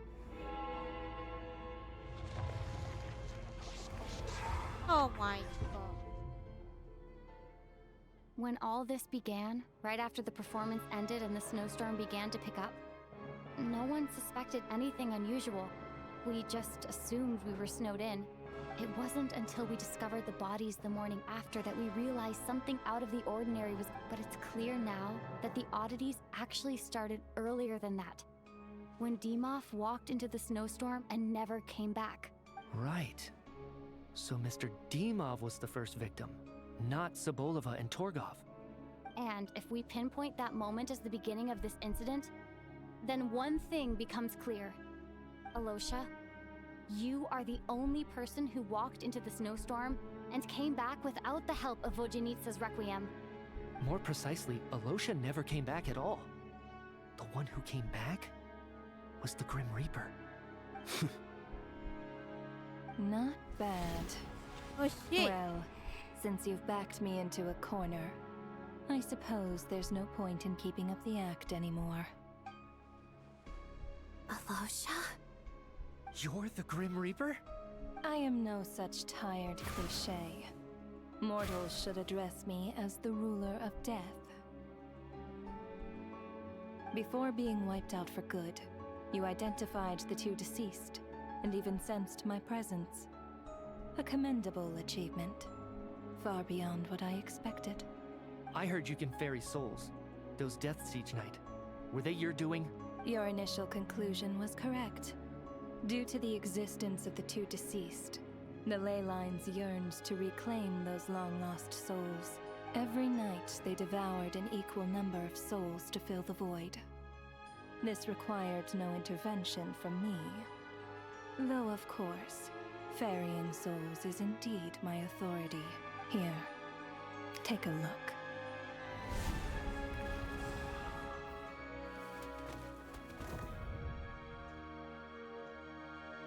What are you doing? That takes care of today's too. Don't get so worked up. You are already dead, and your souls must return to the ley lines. I know we're already dead. You murdered us, didn't you? Murdered? No. Murder is when mortals usurp my authority. Death is my jurisdiction. If I require someone to die, I need not resort to such laborious methods as murder. You simply met the criteria to trigger my curse of death. I know about the curse of immortality. So there's another death-related curse too? You cursed us? When? And why would you do such a thing? So often, humans pray to me, begging to know when their death will come, and what form it will take. But few people ask why. If you must have an answer, know that death comes simply because one's time has come. So you're not gonna tell us the truth? Hold your tongue. By all rights, you shouldn't even be allowed to speak with me. Those angels from the past are to blame for the reckless renovation of the ley lines here. It's made my work on this occasion infuriatingly complicated. Work? So trapping us here, making us watch our friends die, that's just another day at work for you? You clearly have a lot of questions. Fine. As a reward for your remarkable accomplishments over the past few days, I shall answer a few of your inquiries, provided they aren't too unreasonable. After the physical body dies, the soul must return to the ley lines for that person's death to be considered complete. My work encompasses the entire process of death, including, naturally, the guiding of souls into the ley lines, with which you are now so familiar. You must also be rather familiar with Natlan's Night Kingdom, I presume? It was I who supported the creation of the Night Kingdom. It provided a convenient means of guiding the souls of Natlan. Here, too, the ley lines connected to the theater underwent some modifications.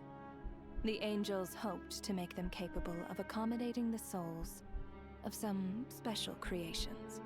But this actually hindered their ability to accept ordinary souls to some degree. This effect manifested itself after you died from the curse in the theater, leaving you stranded in the afterlife, unable to achieve a complete death. But if souls who die from the curse of death fail to return to the ley lines within a short window of time, they will miss their chance for good. Then, they will remain forever suspended between life and death, no longer subject to the authorities of either. So if you don't resolve this matter soon, and see all our souls return to the ley lines before long, we'll escape your control. Mitya is sharp. This must be what Renova was worried might happen, and the reason she got involved to begin with. But if you have the authority to guide souls, why didn't you just show yourself and get it over with? Why hide among us in the form of Alosha? You seek to understand the mind of a god. Very well. I'll tell you. This is a theater, and I decided I wanted to watch a show about death. That's why I encouraged you to take the events to the stage. I found myself getting quite immersed. I suppose the entertainment you provided makes up for all the trouble you've caused me by being so defiant in the face of death. There. Are you happy with my answer? Can't say I am. Really? But it fits the stereotypes you humans have about gods. Just moments ago, you were complaining about how infuriatingly complicated your work here has been. Work is work, I get it. There are times when it's a huge pain, but you just have to get it done, right? That's a rather unique perspective for a human. You are in fact correct. There is a pain point in this case.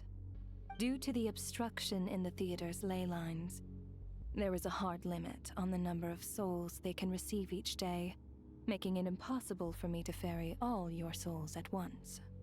Revealing my identity too soon would inevitably have led to futile resistance, and there was a risk that any souls who chose to run would disappear. Then there was the issue of the 2 lost souls you called the deceased. The way you resolved that quandary was all part of my design. That's what I don't understand. If all of us were souls of the dead, what made their presence among us special? For centuries, they have refused to return to the ley lines, exploiting the issues created by the angel civilization to resist being drawn in. Centuries of obsession accumulated during this process. You may think of this obsession as the resentment of the dead, and in this quantity, it was a bomb that could have detonated at any moment. It reached the point where I could not afford to leave it unchecked. But the only way to fix it was to help them acknowledge their own deaths, make peace with their regrets, and willingly walk into the snowstorm. Only then, with my guidance, could they finally return to the ley lines. Otherwise, you would not like to know what the consequences would have been. I vaguely remember seeing Patashka, but in the most terrifying form. Was that in a dream? Is that what would have become of her if she hadn't returned to the ley lines? I see your dreams brought you many revelations. So you see, death in fact grants wisdom to mortals. Souls connect to all things in the world and see the chain of cause and effect between them. It's nothing unusual. Anyway, giving psychological counseling to lost souls is not my strong suit. That is more of an angel's role. It was something I could not resolve directly using my authority, so I decided it was easier to leave the bomb defusal to you. Meanwhile, of course, their presence caused the souls of other members of your party to return to the ley lines each night. From where I stand, that was killing 2 birds with 1 stone. As both issues slowly resolved one another without me having to lift a finger, all I had to do was stay close by and keep the situation under control. Then use my authority to wrap things up at the end. And, of course, while I was at it, I thoroughly enjoyed watching this drama, dealing with death from a mortal perspective, play out on the stage. Sounds like you had it all figured out, Grim Reaper. I just did the math. You said there's a hard limit to the number of souls the ley lines here can receive each day. It's 2, isn't it? That much is obvious, even to a fool. It's time to review this whole affair. If the ley lines can only take in 2 people per day, I need to go over the deaths from these past few days again. Wah.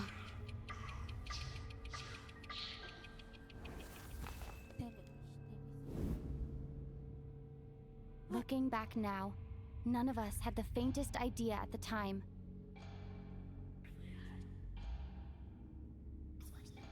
From the moment the staff member named Demoff walked into the snowstorm, the incident had already begun.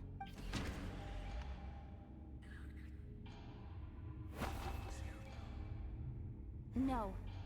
Let me go.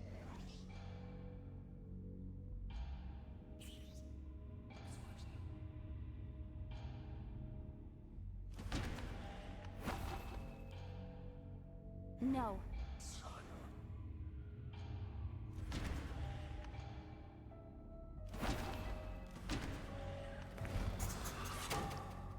Alosha was the second to walk into the snowstorm after Demoff to investigate. During this process, the ruler of death assumed his identity, making him one of the victims.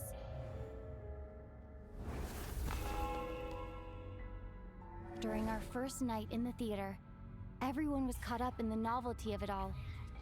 No one could have expected there would be victims the very next morning. Despite all the confusion, and with the help of hindsight, we finally began to realize that something was amiss with the snowstorm.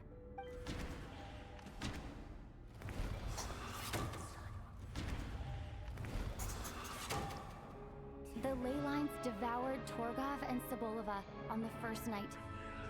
At the time, we thought this might be a murder case connected to Lelek.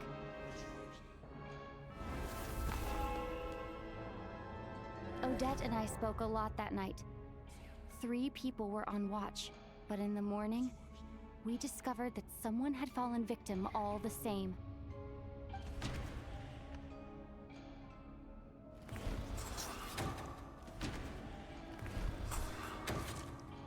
The deaths of Kulish and Ranpana caused everyone to stop suspecting Lelek. Unexplainable phenomena occurred one after another, leading Mitya to suspect that we were caught up in a supernatural event.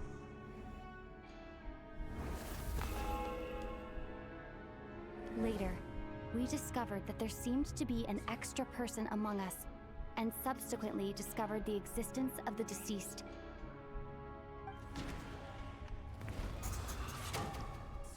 Mr. Schramm realized he was the deceased and walked into the snowstorm to return to the ley lines of his own accord. It turns out there really was a dead person among us.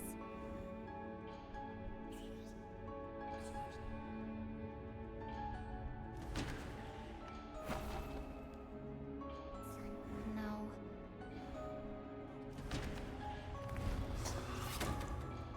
We thought it was all over, but Mr. Valeri's death was a rude awakening for everyone. Once again, the ley lines consumed him during the night.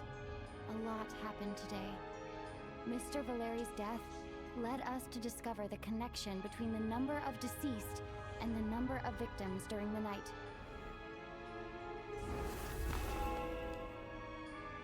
The fact that there was more than one deceased seemed to bring us back to square one. Odette revealed some information she had been keeping to herself.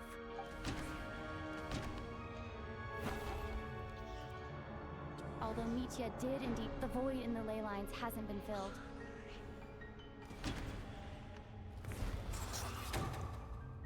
As it happened, Patashka filled the void left by Mitya's return from the ley lines by walking into the snowstorm this morning. The girl I thought was Child's sister, Tonya, turned out to be another of the theater's deceased.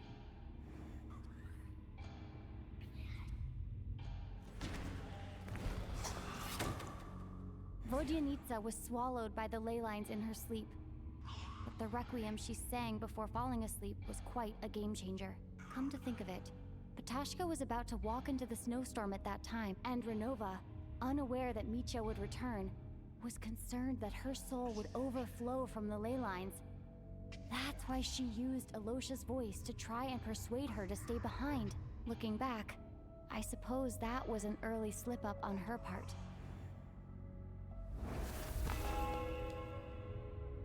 No one could have expected anyone who walked into the snowstorm to return. But just after nightfall, Mitya returned, bringing crucial information with him.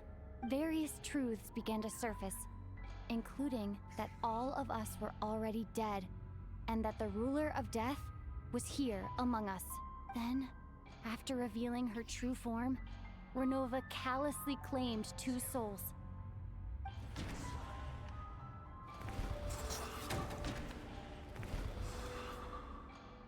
In fact, everyone was already dead by the time we took the photo.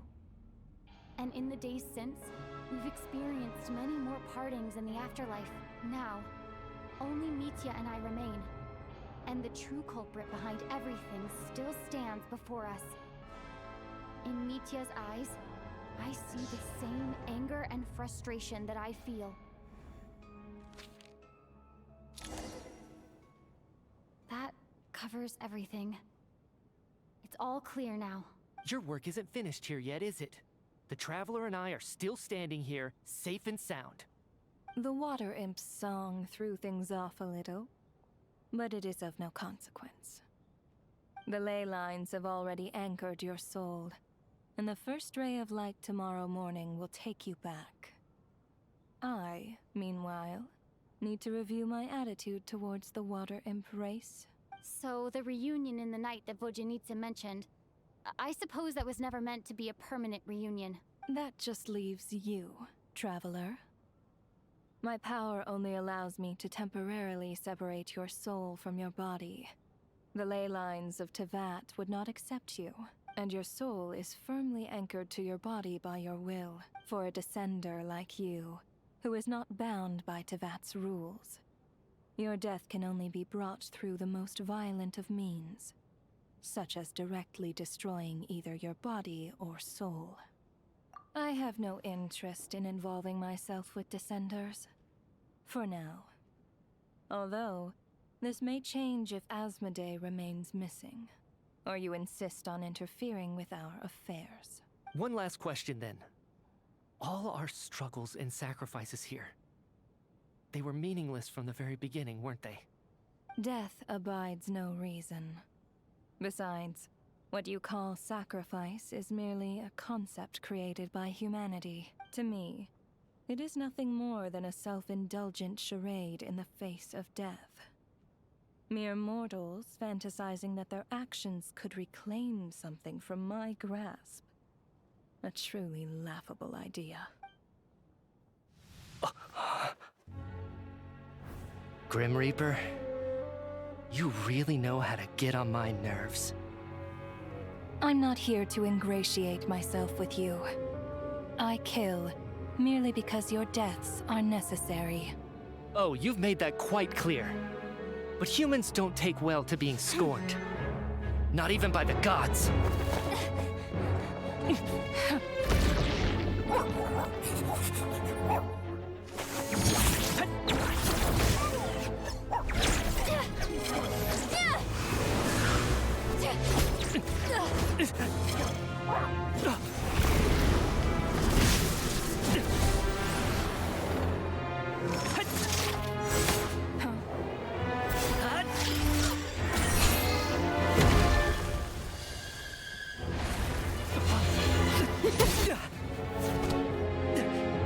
Rasanya Numi.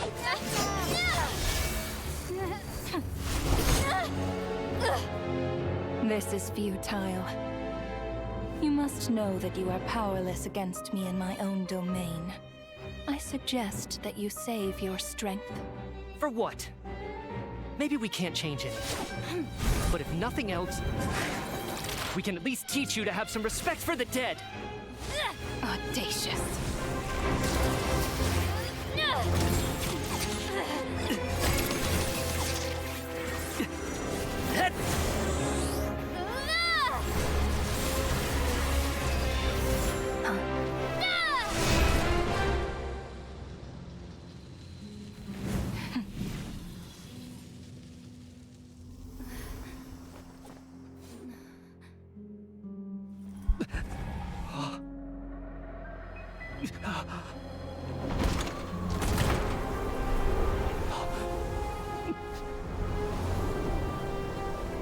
What the hell?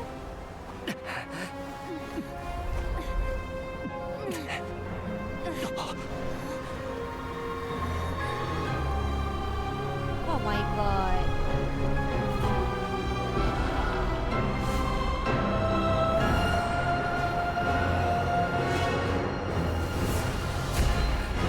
Oh my god.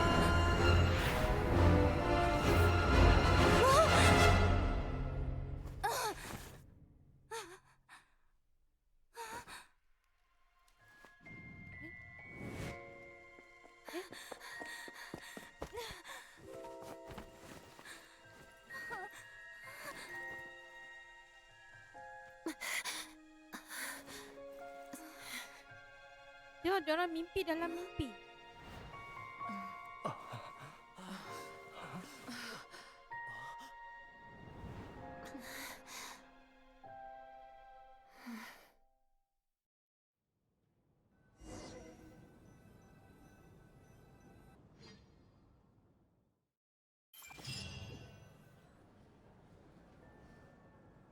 Semua harus jaga. How are you holding up, Odette? What happened to me? How much do you remember? What do you mean? Is the performance over? Oh, mati kejap lah. I Lepas tu hidup can't balik. seem to recall what happened. Kira diorang ni diganggu oleh Grim Reaper je lah. Has Odette already forgotten?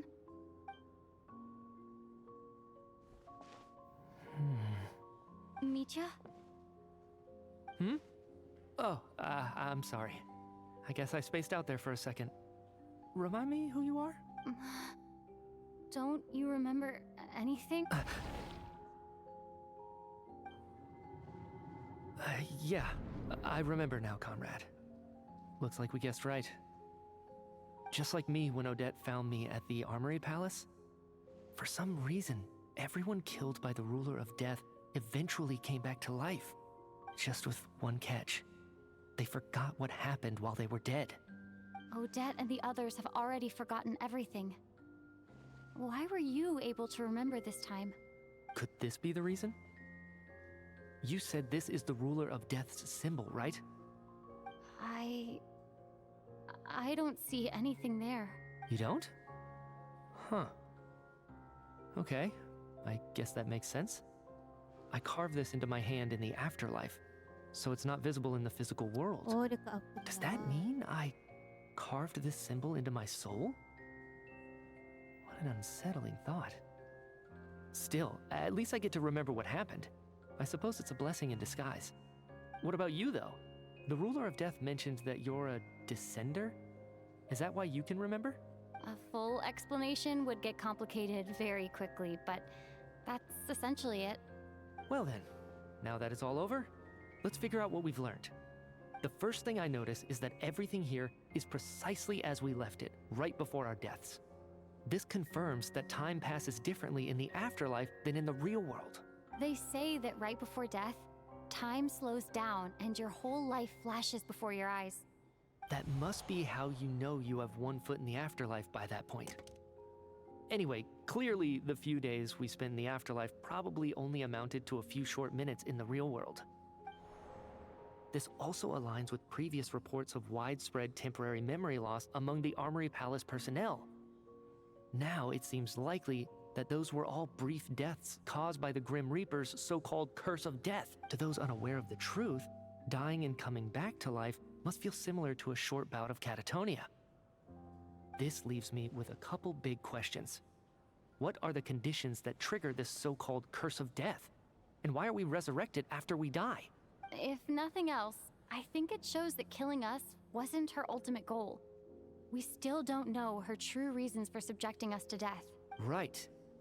This time only got complicated because of the situation with the theater's ley lines. That's why she had to approach it differently. If the previous incidents of amnesia among the researchers are anything to go by, killing us is usually a pretty routine matter.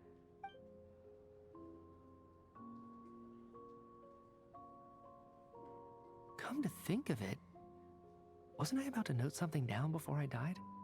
I can't remember what it was, but I think it was something related to my research project. Sorry, Traveler. I'll catch up with you again later. Right now, I have to make a trip back to the Armory Palace. Ma'am, if I may, no one of your description has ever shown up in my investigations into Mr. Mitya's friends. Yet, you two seem very familiar with each other. Could you perhaps tell me where he was in such a rush to get to? And, by the way, have we ever crossed paths? Forgive the presumptuousness, but I feel a vague and indescribable sense of familiarity about you. I can explain everything. Could you help me gather everyone in the theater in one place?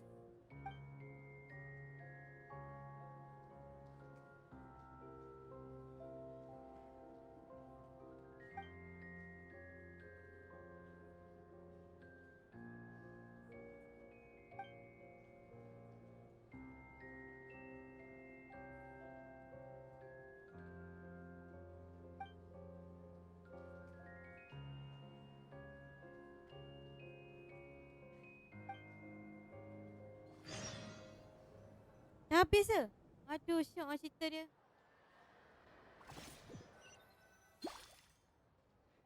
So, Chuganov really is going to shut down the factory. I guess this theater incident actually did us some good after all. So, you said I promised to take you to the Armory Palace while we were in the afterlife, yes? I believe you. I think I even have a vague memory of it. Agreed. Let's check in on her first. The whole reason for our trip to the Armory Palace anyway is to figure out what's going on with her health.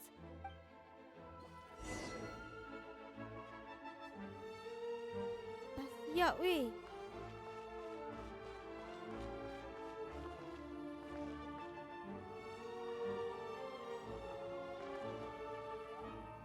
Return Paimon.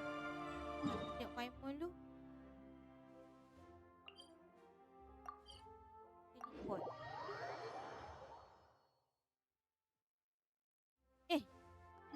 Dah.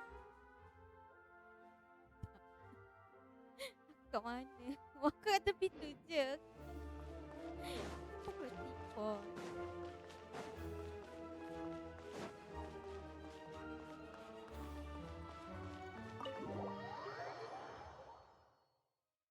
Dia punya loop tu kan. Nasib baik tak macam loop cerita siapa ni? Cerita I'm finally Nahida. back. Even though a Ya, long dah time mimpi has lagi passed from aku. my perspective, as far as Paimon's concerned, I probably just went out to watch a very short show. Nasib baiklah I bukan should macam keep loop my Nahida. emotions Tak in lagi check aku when I see pening. Paimon again, Apa ni? or it'll seem weird. Wait. The atmosphere here feels off. Shh.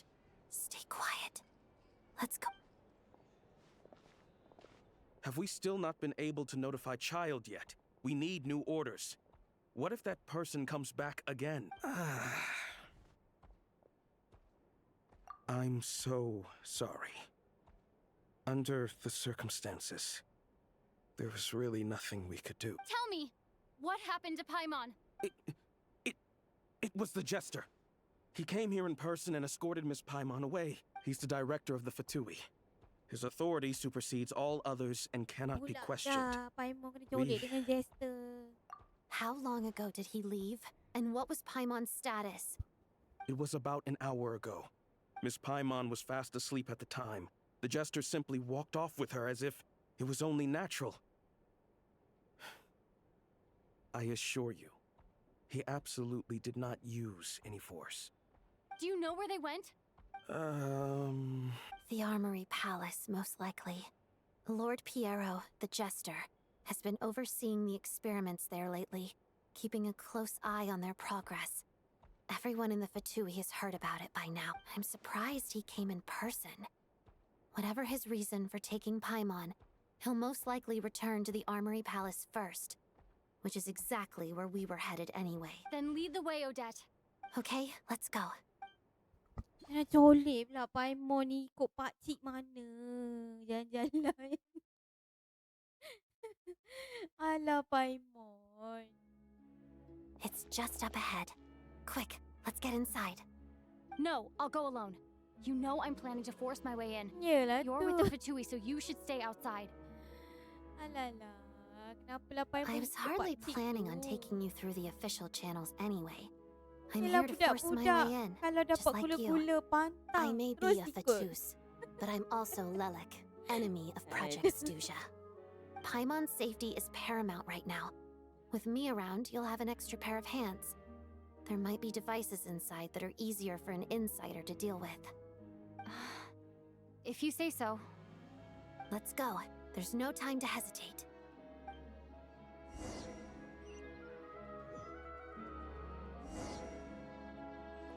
I got to use Odette. Weh, cantik dia pedang dia anak geram ni. Oh, kita nak lawan pula.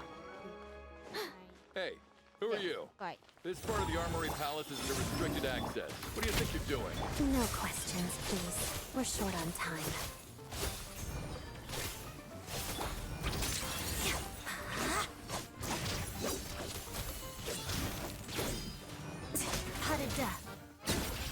Weh, bapak bestnya dah. Alah, si tiga patutlah padu. Ya, macam seronok lah nak test power ni. I'll make sure of you. One down. Shadow me.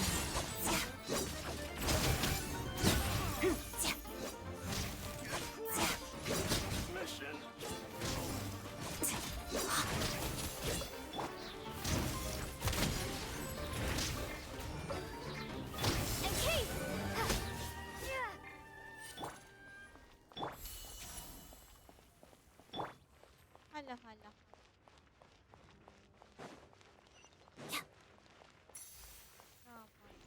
the coming storm. Such defiance. Heaven's will and flame. Unions converge. Doggy dog!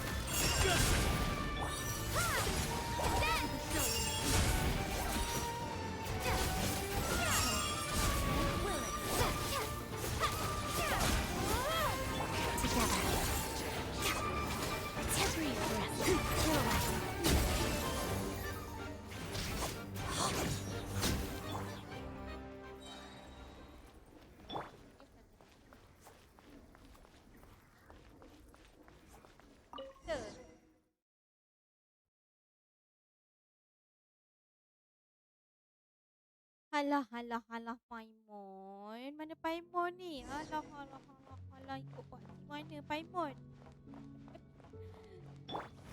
What a waste of time! Do you have a pass? Where are you coming from? So, you're intruders, huh? You blame me for what happens next!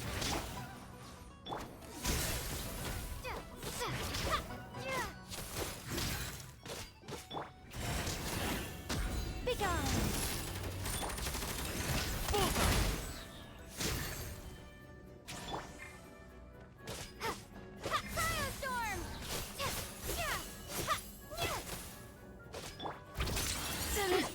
Take too long. Halah, halah. Mana Paimon ni, Paimon? Where are you, Paimon? The Armory Palace is hidden this deep in? This place is much bigger than I imagined. They're conducting top-secret research, after all.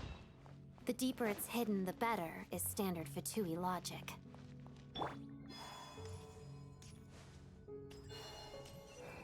The style doesn't really look like the Fatui's handiwork, though. They must have requisitioned some structures from a past civilization. It also served... Looks like we're in for... Intruders! Stay alert!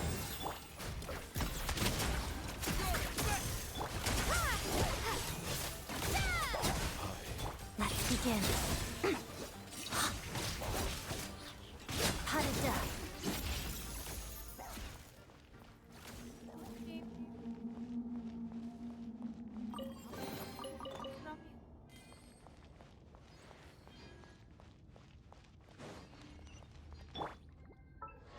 Salah, salah. Dah lah. Bagnya sendu. Oh, tak ada. Ni dia satu. Kita naikkan. Risau. Oh, habis. Odek. Intruders? Don't come any closer! Just what are you guys trying to do here? I'm sure it's your skull! A moonlit night for all. Firestorm!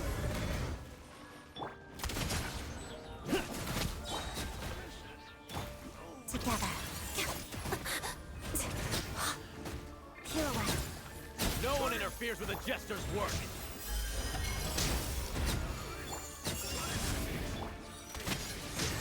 Doggy dog!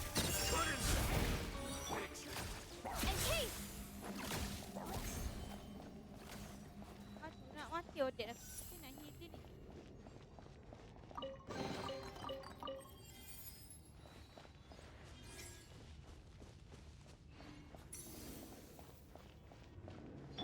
Lupa dia nak buka ni. Buka je dulu. How do I heal my Odek?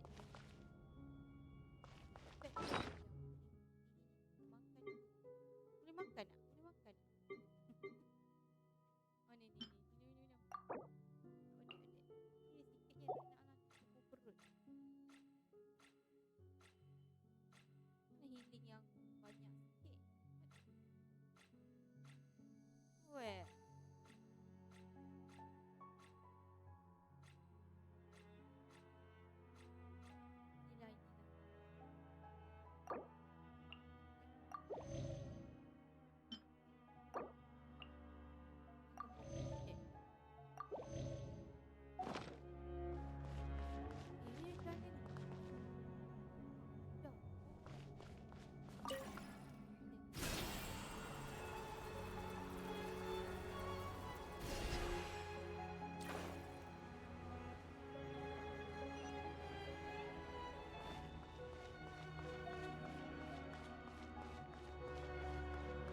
Looks like no one's guarding this place. There's something off about that decoration over there.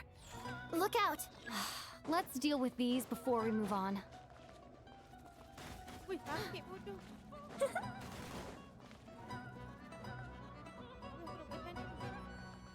Be gone!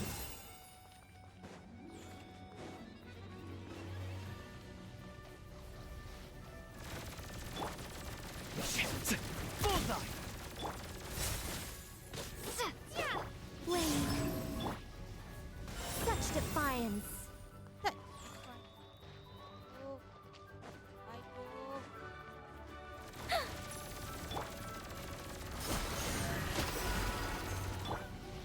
One down! Fighting Frost!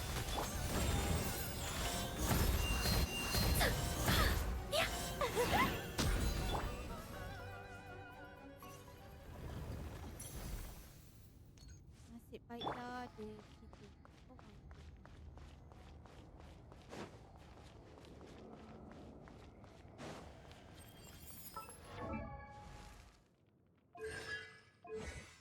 Naikkan lagi. Tak. Tadi.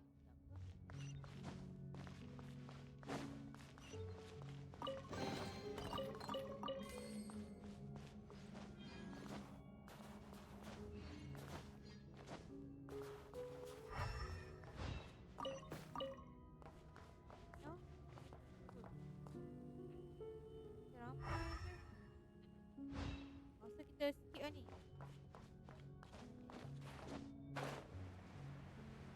The researchers here probably don't know that we're uninvited guests. Let's try not to hurt them. Hmm? What's the big star from the theater doing here? That's Miss Odette. She's a member of the Fatui. Don't tell me you didn't know that. Was the whole reason for Project Stuja to support the research here at the Armory Palace? Just what are the Fatui and the Tsaritsa planning? Get rid of the obstacle. Enter. They are going to replace this. Jangan apa dorang. Belak kau.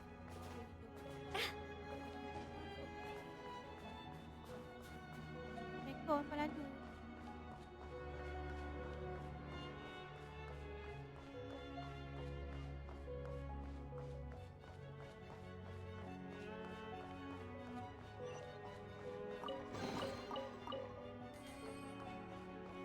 Dia nak lawan ke?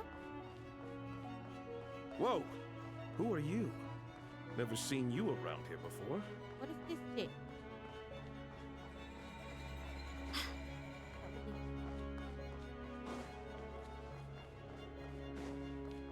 Looks like there's no way through here. Maybe using the power of this prism could help?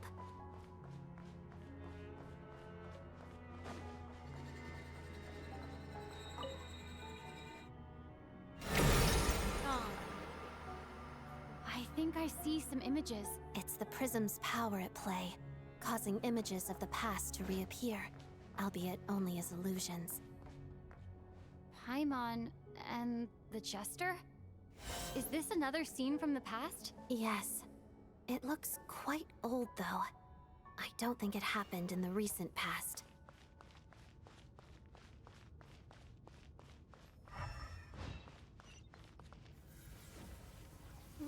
What's going on here? What happened? The source seems to be the Armory Palace. They must have started some large-scale experiment. Wait, what if this has something to do with Paimon? We need to hurry! Kau jangan meletup dulu. Saya perlu selamatkan Paimon.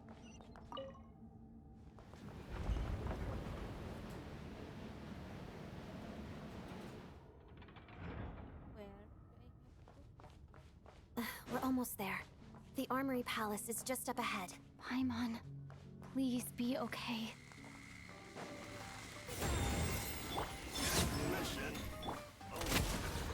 Cryostorm!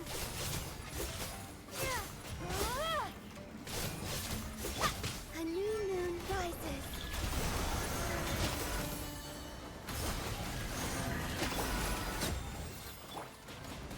Surge. Bullseye! Here, boy! Encase! Condense!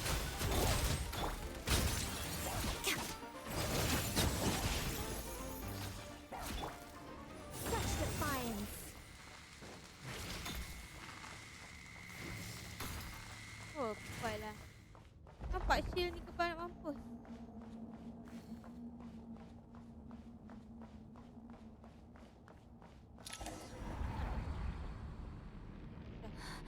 What's going on? Wait, It's the curse of death. No, not now. Why is the curse of death striking again already? Odette? No, just me. What the hell? Is this the afterlife again? I need to find a way back to reality. Is that Odette's core ignis?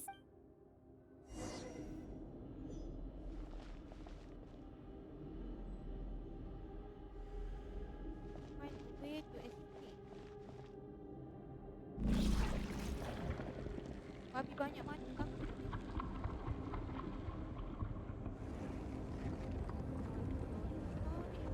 Tak.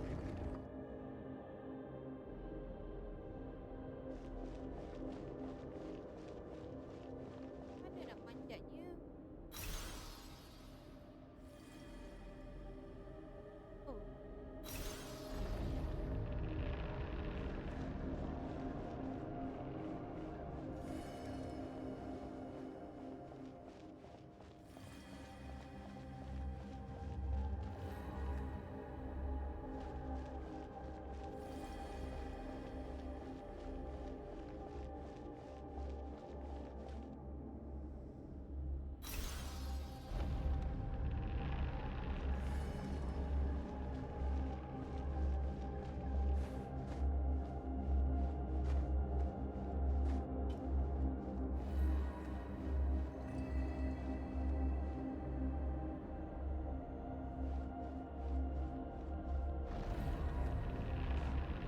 Apa yang seram?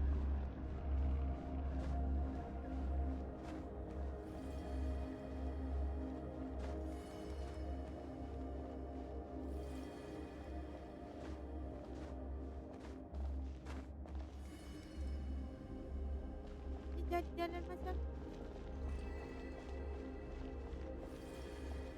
don't stress me out. Let me go.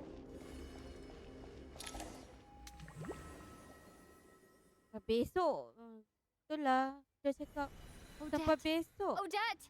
No signs of life, but past experience says that she should be resurrected before too long.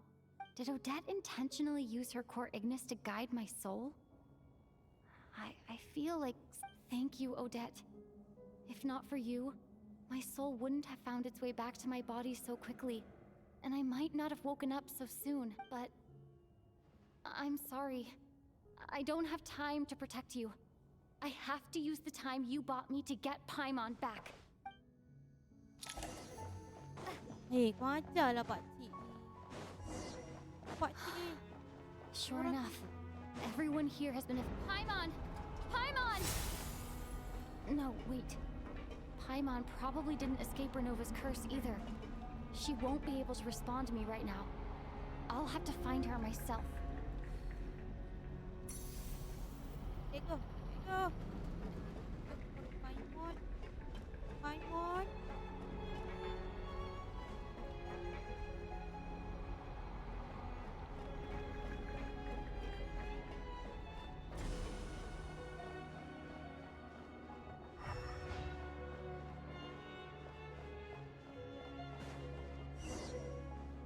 Tu Paimon tidur. Found her!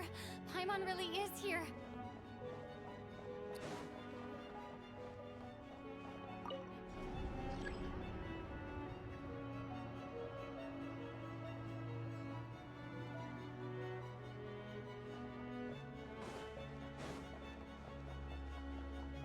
Nitya! Is this the laboratory he works in? What happened here to trigger the curse of death again so soon?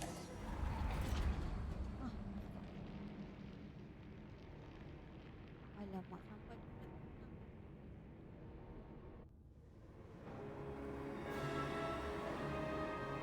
ni bukan. Oh, tak ke?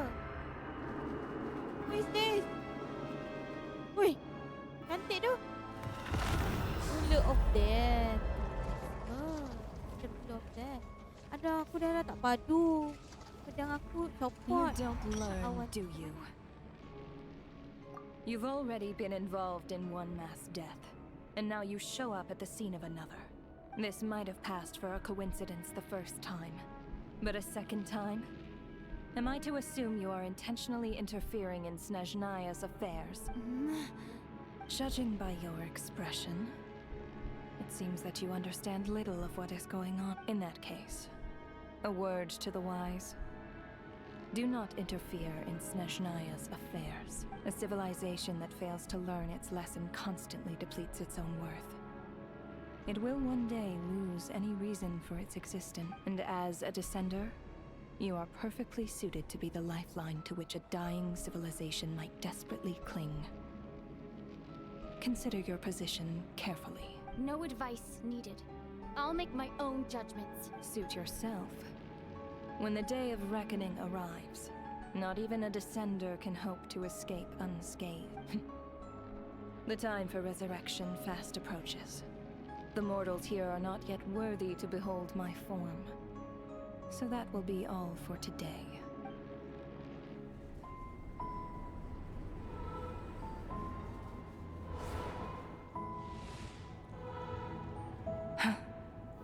That thing is coming with me. No!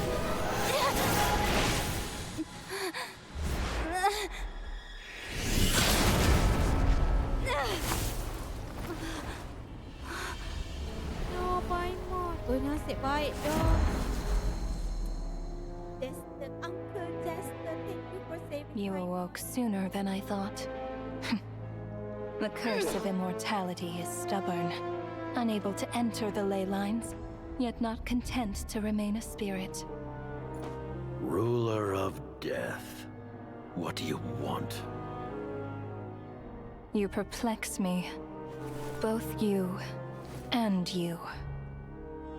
That thing may be a creation of Celestia, but it possesses none of Celestia's power, let alone authority. Your obsession with it baffles me. No matter, the resurrection will soon begin. It's worthless anyway. I'll reclaim it next time.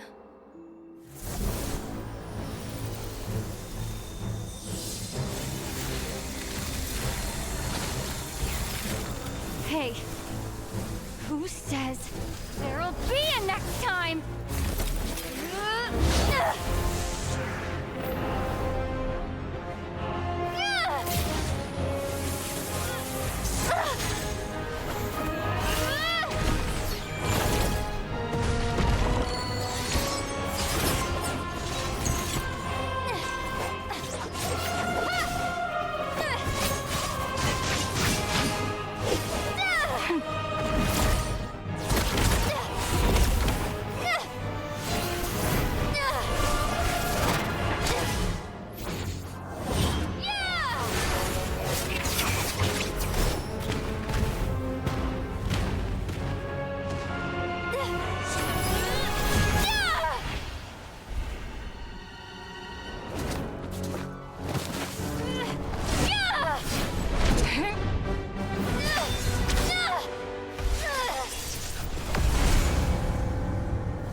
Huh?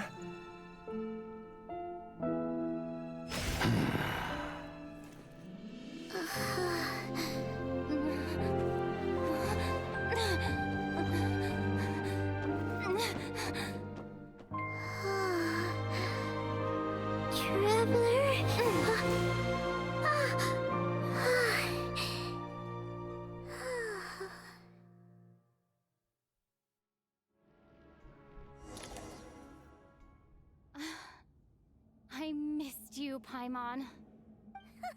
What are you talking about?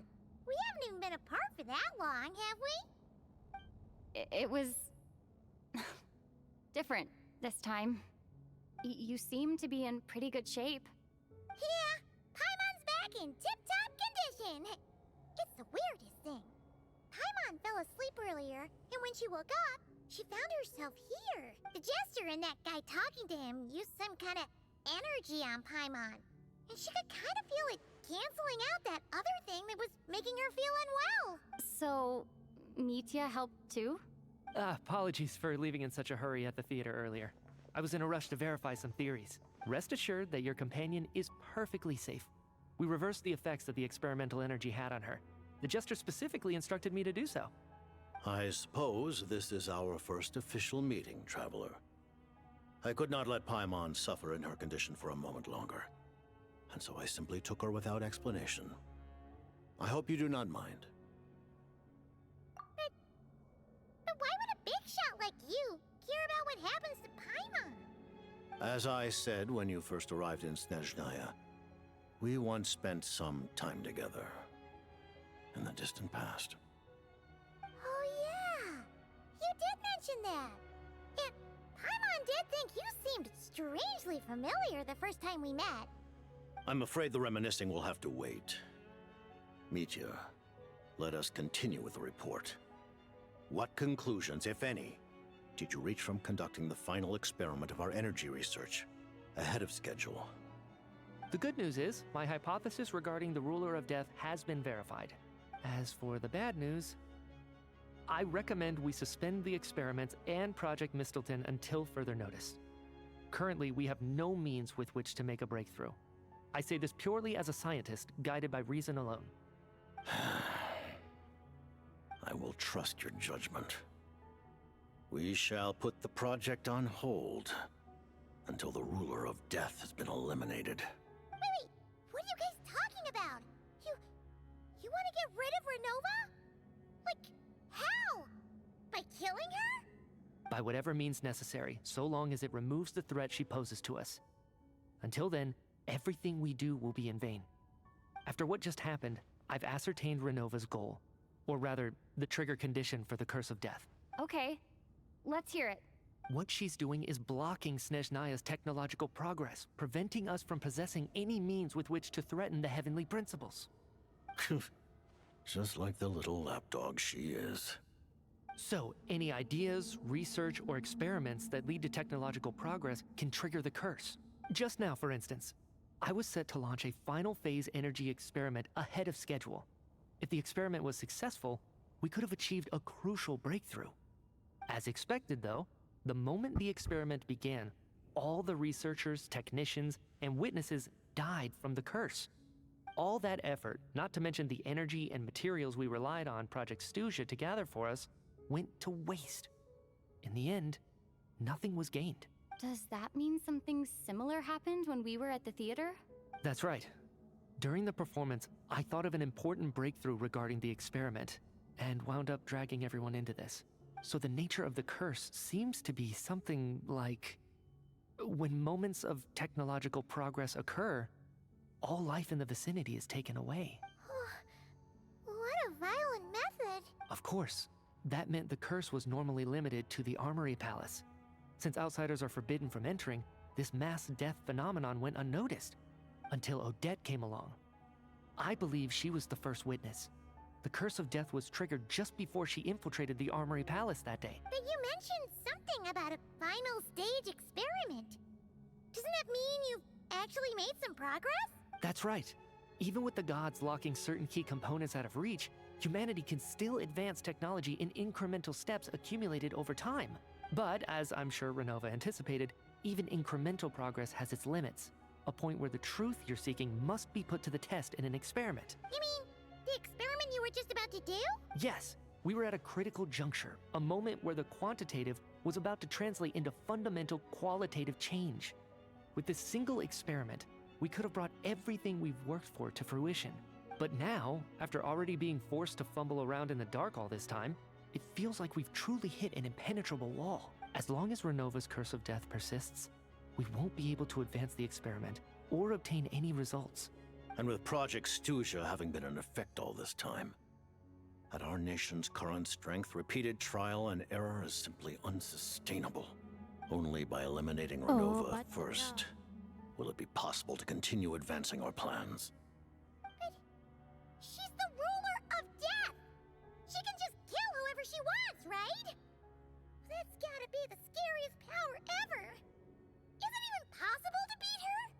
We'll see. Paimon, you can beat But her. one You thing's can for stop sure. time.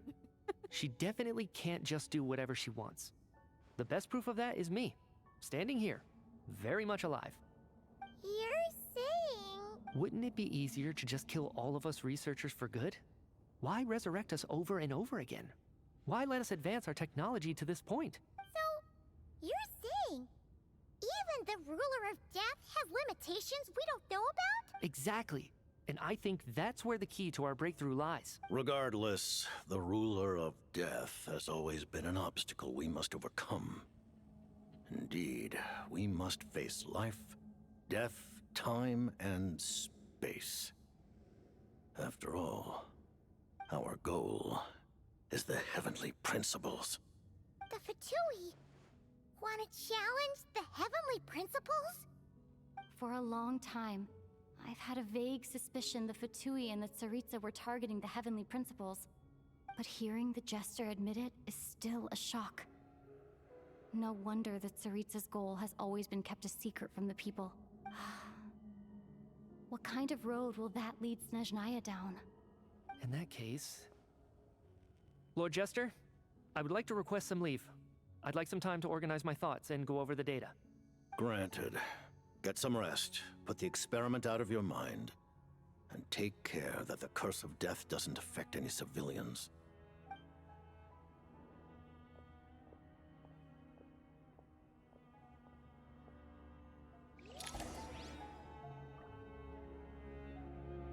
Pakcik, kenapa pakcik nak perokok heavenly principle? Pakcik. While there is yet time, allow me to offer you my hospitality, honored guest of Snezhnaya. Is there anything you wish to know?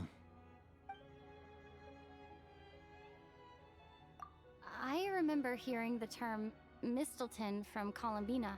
Yeah! Paimon wanted to ask about that when the name came up just now. What is it? Paimon's heard of Project Stuja, but not this one. As you know, Project Stuja is a series of measures enacted to consolidate our nation's resources, the greater purpose of which is to serve Project Mistelton. Many of the things you have encountered thus far are essentially for the advancement of that project. This includes the Kuvaki Experimental Design Bureau in Notdry. Researching Kuvaki was merely a facade. Its core objective was to use local resources and research findings to build Mistelton itself. And that's a weapon built for the final battle against the Heavenly Principles, isn't it? Huh? How did you know that? I was given some intel, and I made some deductions. Wait. You must mean that thing over there. Oh, Paimon's gotta take a closer look at this thing. Especially after you guys sent so many people to Nagrai to work on it. Kuvaki alone will not break through Celestia's defenses, let alone challenge the heavenly principles. The heavenly principles are no doubt accustomed to combating the power of the light realm, and elemental energy is simply the power of the human realm, converted to that form by the heavenly principles themselves. Any attempt to use this power against its creator would be a futile endeavor.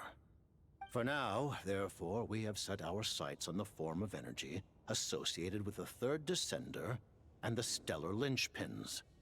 This may hold the potential to allow Mistelton to contend with the heavenly principles.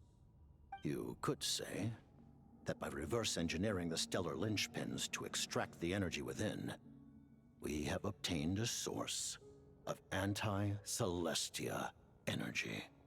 The Kuvaki Experimental Design Bureau, Project Stuja, and the new energy experiments. Huh. So, Project Mistelton is what ties it all together. And it looks like your plan is almost complete. No wonder the ruler of death came after you. Her Majesty the Tsaritsa has embarked upon an expedition to vanquish a monster. Were it not for this, I imagine she would have been delighted to grant you an audience. Seems like the powers that be in Snezhnaya don't intend to hold my past conflicts with the Fatui against me. The Harbingers have been granted significant autonomy in retrieving the Gnosis. But by the same token, they do not completely represent Snezhnaya's official stance. You read my mind. Speaking of the Gnosis, Paimon's been dying to ask this question since forever. Why exactly does the Tsaritsa want to collect them? Is it something to do with the fight against the Heavenly Principles? The Gnosis will undoubtedly serve as a key bargaining chip when she confronts the Heavenly Principles. Beyond that, you had best ask the Tsaritsa herself. I am not sure if this information is mine to disclose. What do you mean? Not sure. Don't you make the rules? You're the highest-ranking Harbinger. Ugh. Never mind. Taking on the Heavenly Principles is something most people wouldn't even entertain in their wildest fantasies. Why is the Tsaritsa so fixated on this? Intervat today. Civilization is nothing but an illusion. Something whose very existence can be negated at any moment. Our civilization may very well be destroyed in the struggle, but as things stand, the Heavenly Principles could choose to negate our existence on a passing whim. And we must not sit back and accept that fate. Only by changing the state of affairs, only by overthrowing the Heavenly Principles, can our civilization truly be said to have taken root. Otherwise, the fate of the people of Conria and Hyperborea is a cycle doomed to repeat itself. Accepting potential destruction in return for getting to control your own fate. Furthermore, perhaps this is still somewhat difficult for you to understand.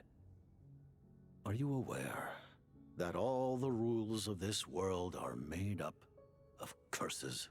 Huh? All of them? Paimon knows about the curse of death you mentioned, and the curse of immortality that you and Dainsleif have. Then, the birth of the Hilly Churls, the rules of Natlan's Ode of Resurrection, those are curses too? Farina's long life seems to stem from a curse placed on her by Focalor as well. Yes. Even a god's love for humanity is a curse the Heavenly Principles inflicted upon the gods. What? The Tsaritsa has always had ample reason to hate the Heavenly Principles. If she can seize their authority, she will reconstruct the entire world, and when that time comes, humanity will be completely liberated from curses and lies. Look forward to it.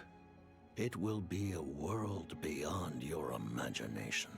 Though the ordinary people of Snezhnaya may not understand these details, in this frigid land locked in a ceaseless struggle against the environment, in this nation to which the gods have never shown favor, we all believe that standing in solidarity with the Tsaritsa in our shared struggle will surely usher in a new and better world.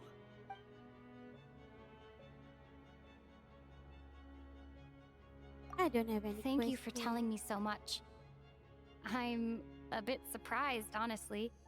I didn't expect you to be quite so transparent with me. Given the circumstances, the Fatui need not hide anything from our allies. Allies? To advance Project Mistleton, we must first resolve our issue with the Ruler of Death. And if I presume correctly, you have no intention of letting her actions go unpunished either, do you? That's right. Ever since she said she intends to reclaim Paimon when we next meet, I figured reconciliation was out of the question. Against an opponent of this caliber, deliberating over our allegiances would waste time we do not have. We must join forces unreservedly with whomever we can, if we are to stand anything like a fighting chance. You're going to challenge the Ruler of Death? Just for Paimon? But Paimon's only... Thank you. Thank you.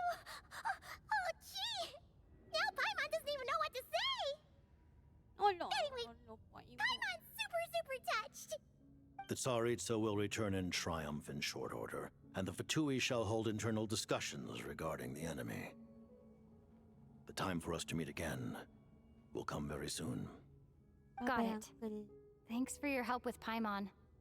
I'll be sure to look after her for you. There was just one other thing. Well, it's just a request, really. Paimon really wants to see what this Mistleton thingy you're gonna use against the Heavenly Principles looks like. Of course, Paimon knows it's top secret and stuff, but she just had to ask. It's okay if the answer's no. Certainly you may. Oh, for real? Actually, maybe it's best not to. What if Renova suddenly pops up again? She might take this chance to... While the technology is not yet fully developed, it has nevertheless reached the stage where Celestia's creations are unable to damage it. In that regard, you may rest assured. Oh. Wow. No wonder Paimon felt so out of sorts recently, even though it was super far away. Alright then! Paimon's ready to take a sneaky peek at this top secret super weapon!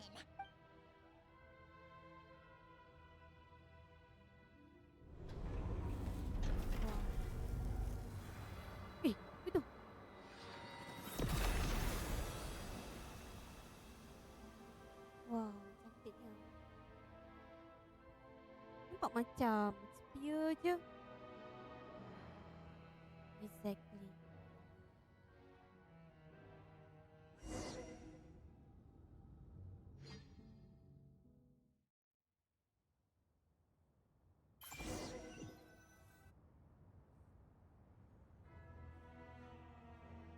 Huh? Oh, hey there, Odak! Paimon? You're okay. Thank goodness. You look well. Have you recovered? Long story short, yep, Paimon's all better. What are you doing here? Were you waiting for us? That's right. When I woke up, I wanted to go in after you, but the guards had woken up as well. It would have been tough to take them on alone, and there was no easy way to sneak past them. So I returned the way I came and waited for you here. It was thanks to you that my soul found its way back to my body so quickly. Huh. That actually worked? Nice. I just figured I'd try my luck when that ominous feeling struck me. Really, you should be thanking this thing instead. Anyway, and now that things here are all taken care of, I have other things I should get back to.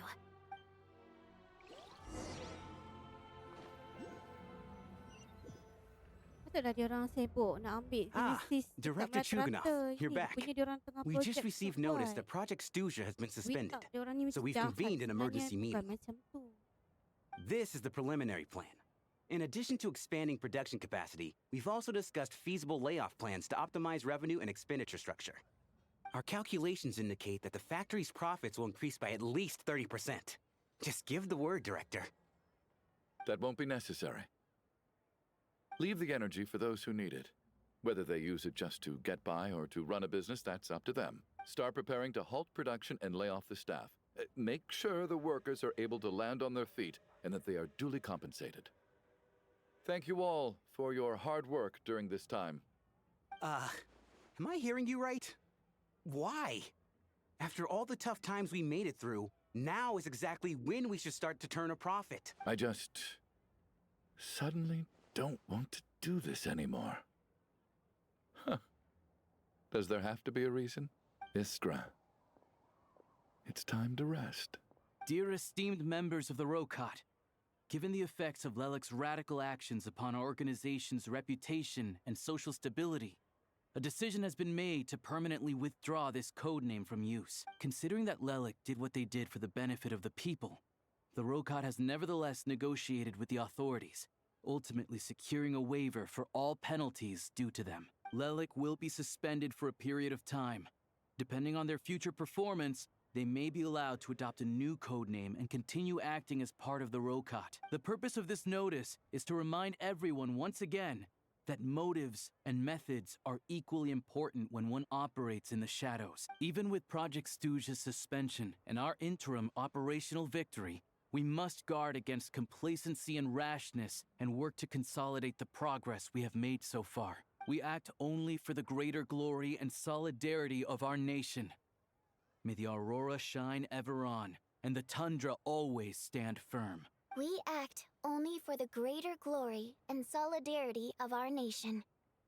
May the aurora shine ever on, and the tundra always stand firm. Looks like it's finally over. You mean for us? Just thinking out loud, I've never seen the Snezhnaya Vecha so lively before. I never once thought I'd come here. But I Bagi signal never punya seems tu. to end.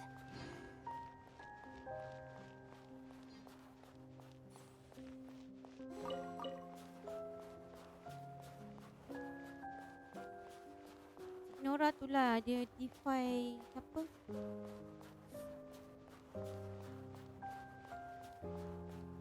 Tu mati, dia bunuh tu. I've seen Spirit Seeker performed many times, including by your mother. Why do you bring that up all of a sudden? Even though the choreography is always identical, every dancer finds a...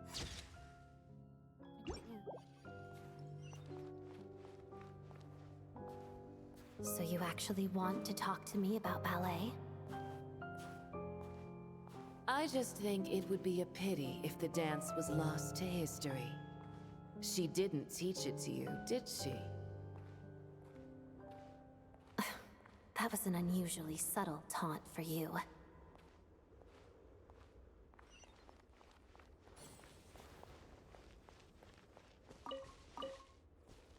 We embraced one another on the snow-swept plains, melting the ruthlessness of time. But when our bodies, in pieces, are cast to the winds, what of our love will remain behind?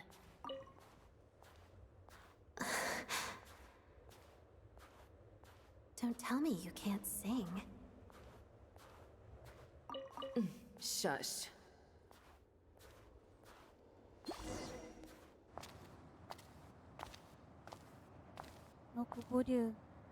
I understand her hatred. The Fatui robbed her of the life she should have had. I never opposed her dancing. Yet still I became an enemy of her ballet. I'll just keep my distance. Many despise me. I'm used to it. You're certainly not one to shy away from confrontation. But children, they need a different approach. I'm hardly the most maternal figure. Yet, she is a child. In my experience, while a father commands authority, he must still yield to love. You should tell her what you think about her dancing.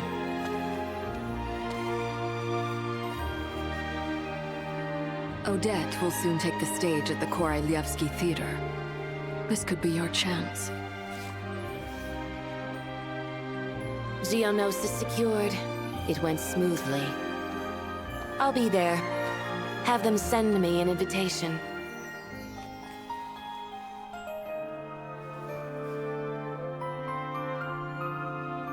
Sadly, things didn't work out.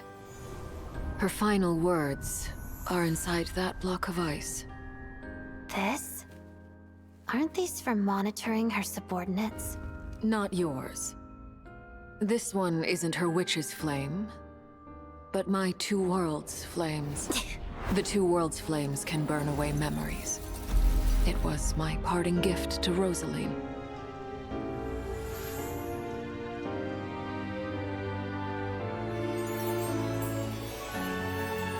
If all goes to plan, she and I will both live to see the Tsaritsa succeed. I believe she'll find peace. But if anything happens to me, she needn't follow in my footsteps.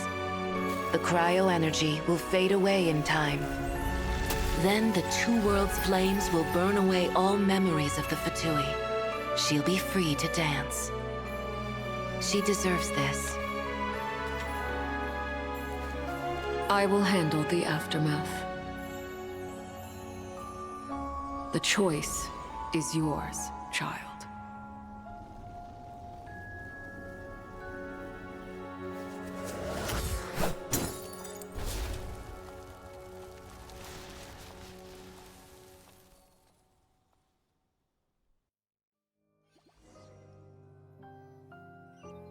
Sedihnya.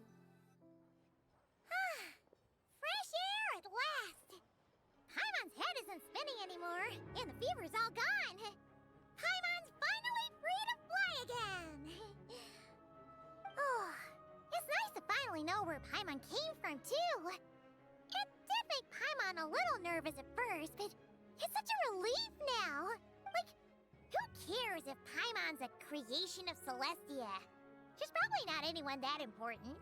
Probably just the fairy of food and fun or something. And like you said, this doesn't have to change anything between us. You're not gonna just... Hey! Hurry up! Why are you walking so slowly? You've spent the last few days lying in bed and stuffing your face. I didn't think you'd be able to fly this fast. Says who? Paimon's as agile as ever. They don't call her White Floaty for nothing. Paimon originally wanted to check out the bookstores in Snezhnaya, but she's more in the mood for flying around right now, so let's save that for later. Wait, they've got light novels from Yai Publishing House here too. Huh?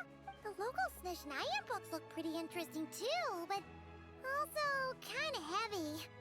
Not the easiest things to look around. I thought you were in the mood for flying around. Paimon can read while she flies. Hey, look at these two dolls. Which do you like better?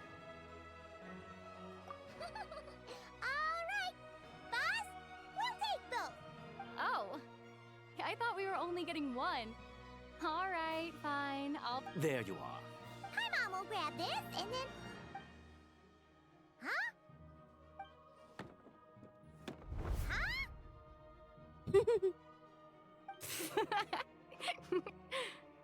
How many layers does this thing have? And what are you laughing at? Huh. You knew all along, didn't... A whole bunch of people are gathered over by the plaza? I know that voice. Of course. If it isn't Paimon and my old comrade. You're looking well, Paimon. All better? Yeah! The jester knew I was wrong and fixed Paimon right up! Thanks for sending someone to keep Paimon safe, too. Oh, yeah. About that. That was... kind of embarrassing. Who could have known that our director would go looking for you in person? So sorry for the misunderstanding. Oh, right. Let me introduce you. This is my little sister, Tonya. Hello, Tonya! Hello. Firstly, I'm really sorry about my brother. Sounds like he's caused you no end of trouble. Hey now, why'd you have to start with that? Not that it isn't true, of course. So she's the real Tonya. She said you two didn't manage to meet up at the theater. She waited ages for me, and when I didn't show, she got a little worried and went outside. I know, right? He didn't bother to say a word to me. I searched up and down the city for him, and he only told me about it when I finally caught him at the gates of Glupov. I've been rushed off my feet lately, so I didn't get the chance to go home.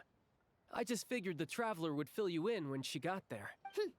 Well, the snow was bad, and you're never late. So I was really worried about you.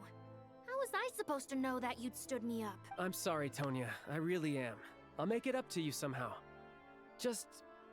please don't tell Mom and Dad. Although the mix-up led to a series of misunderstandings, it's probably for the best that the real Tonya didn't get caught up in that mess. Besides, it's obvious that Tartaglia isn't usually one to break a promise.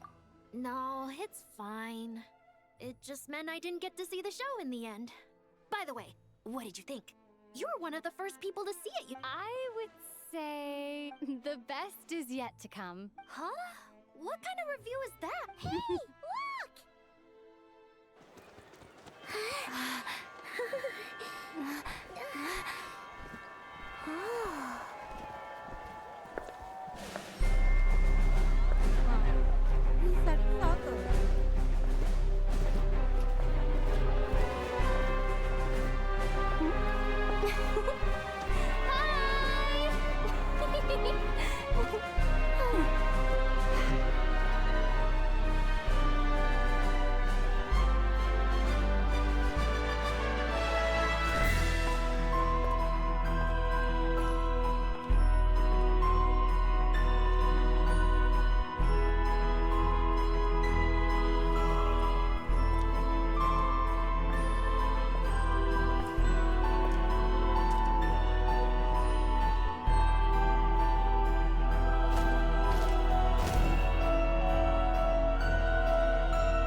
complete, guys. Finally.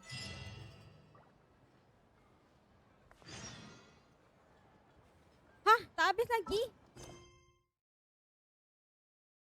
Hah? Habis lagi? Oh, God, not cry. Buat lagi. No. Let's just... Sekejap. Oh, ada 5 lah. Aku nak kena habiskan ni. Nampak besar gila. Alamak. Ni tengok. Sekejap lagi. Tak apa, habis suara sambung. Oh my God. Let's go back to not cry. Why not cry dulu?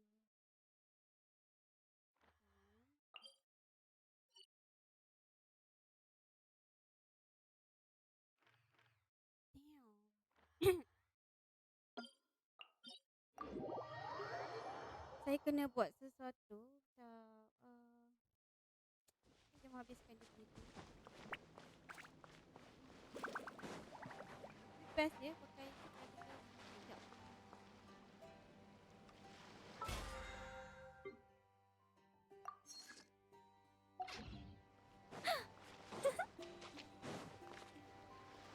Password dia ke?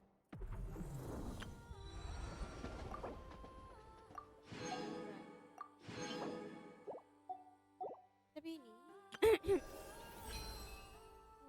Password.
Hancur nak constellation juga. Wah.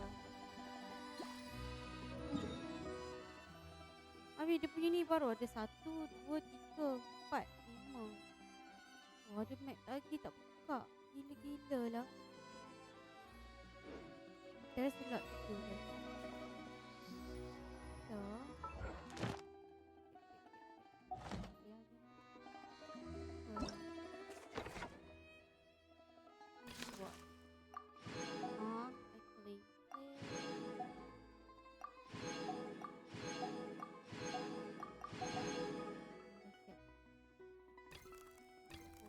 Tinggal ni lagi lah. Tengok aku banyak ni.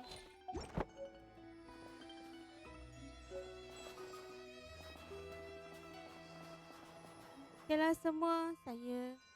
Saya rasa sampai sini je. Besok sambung lagi. Goodbye everyone.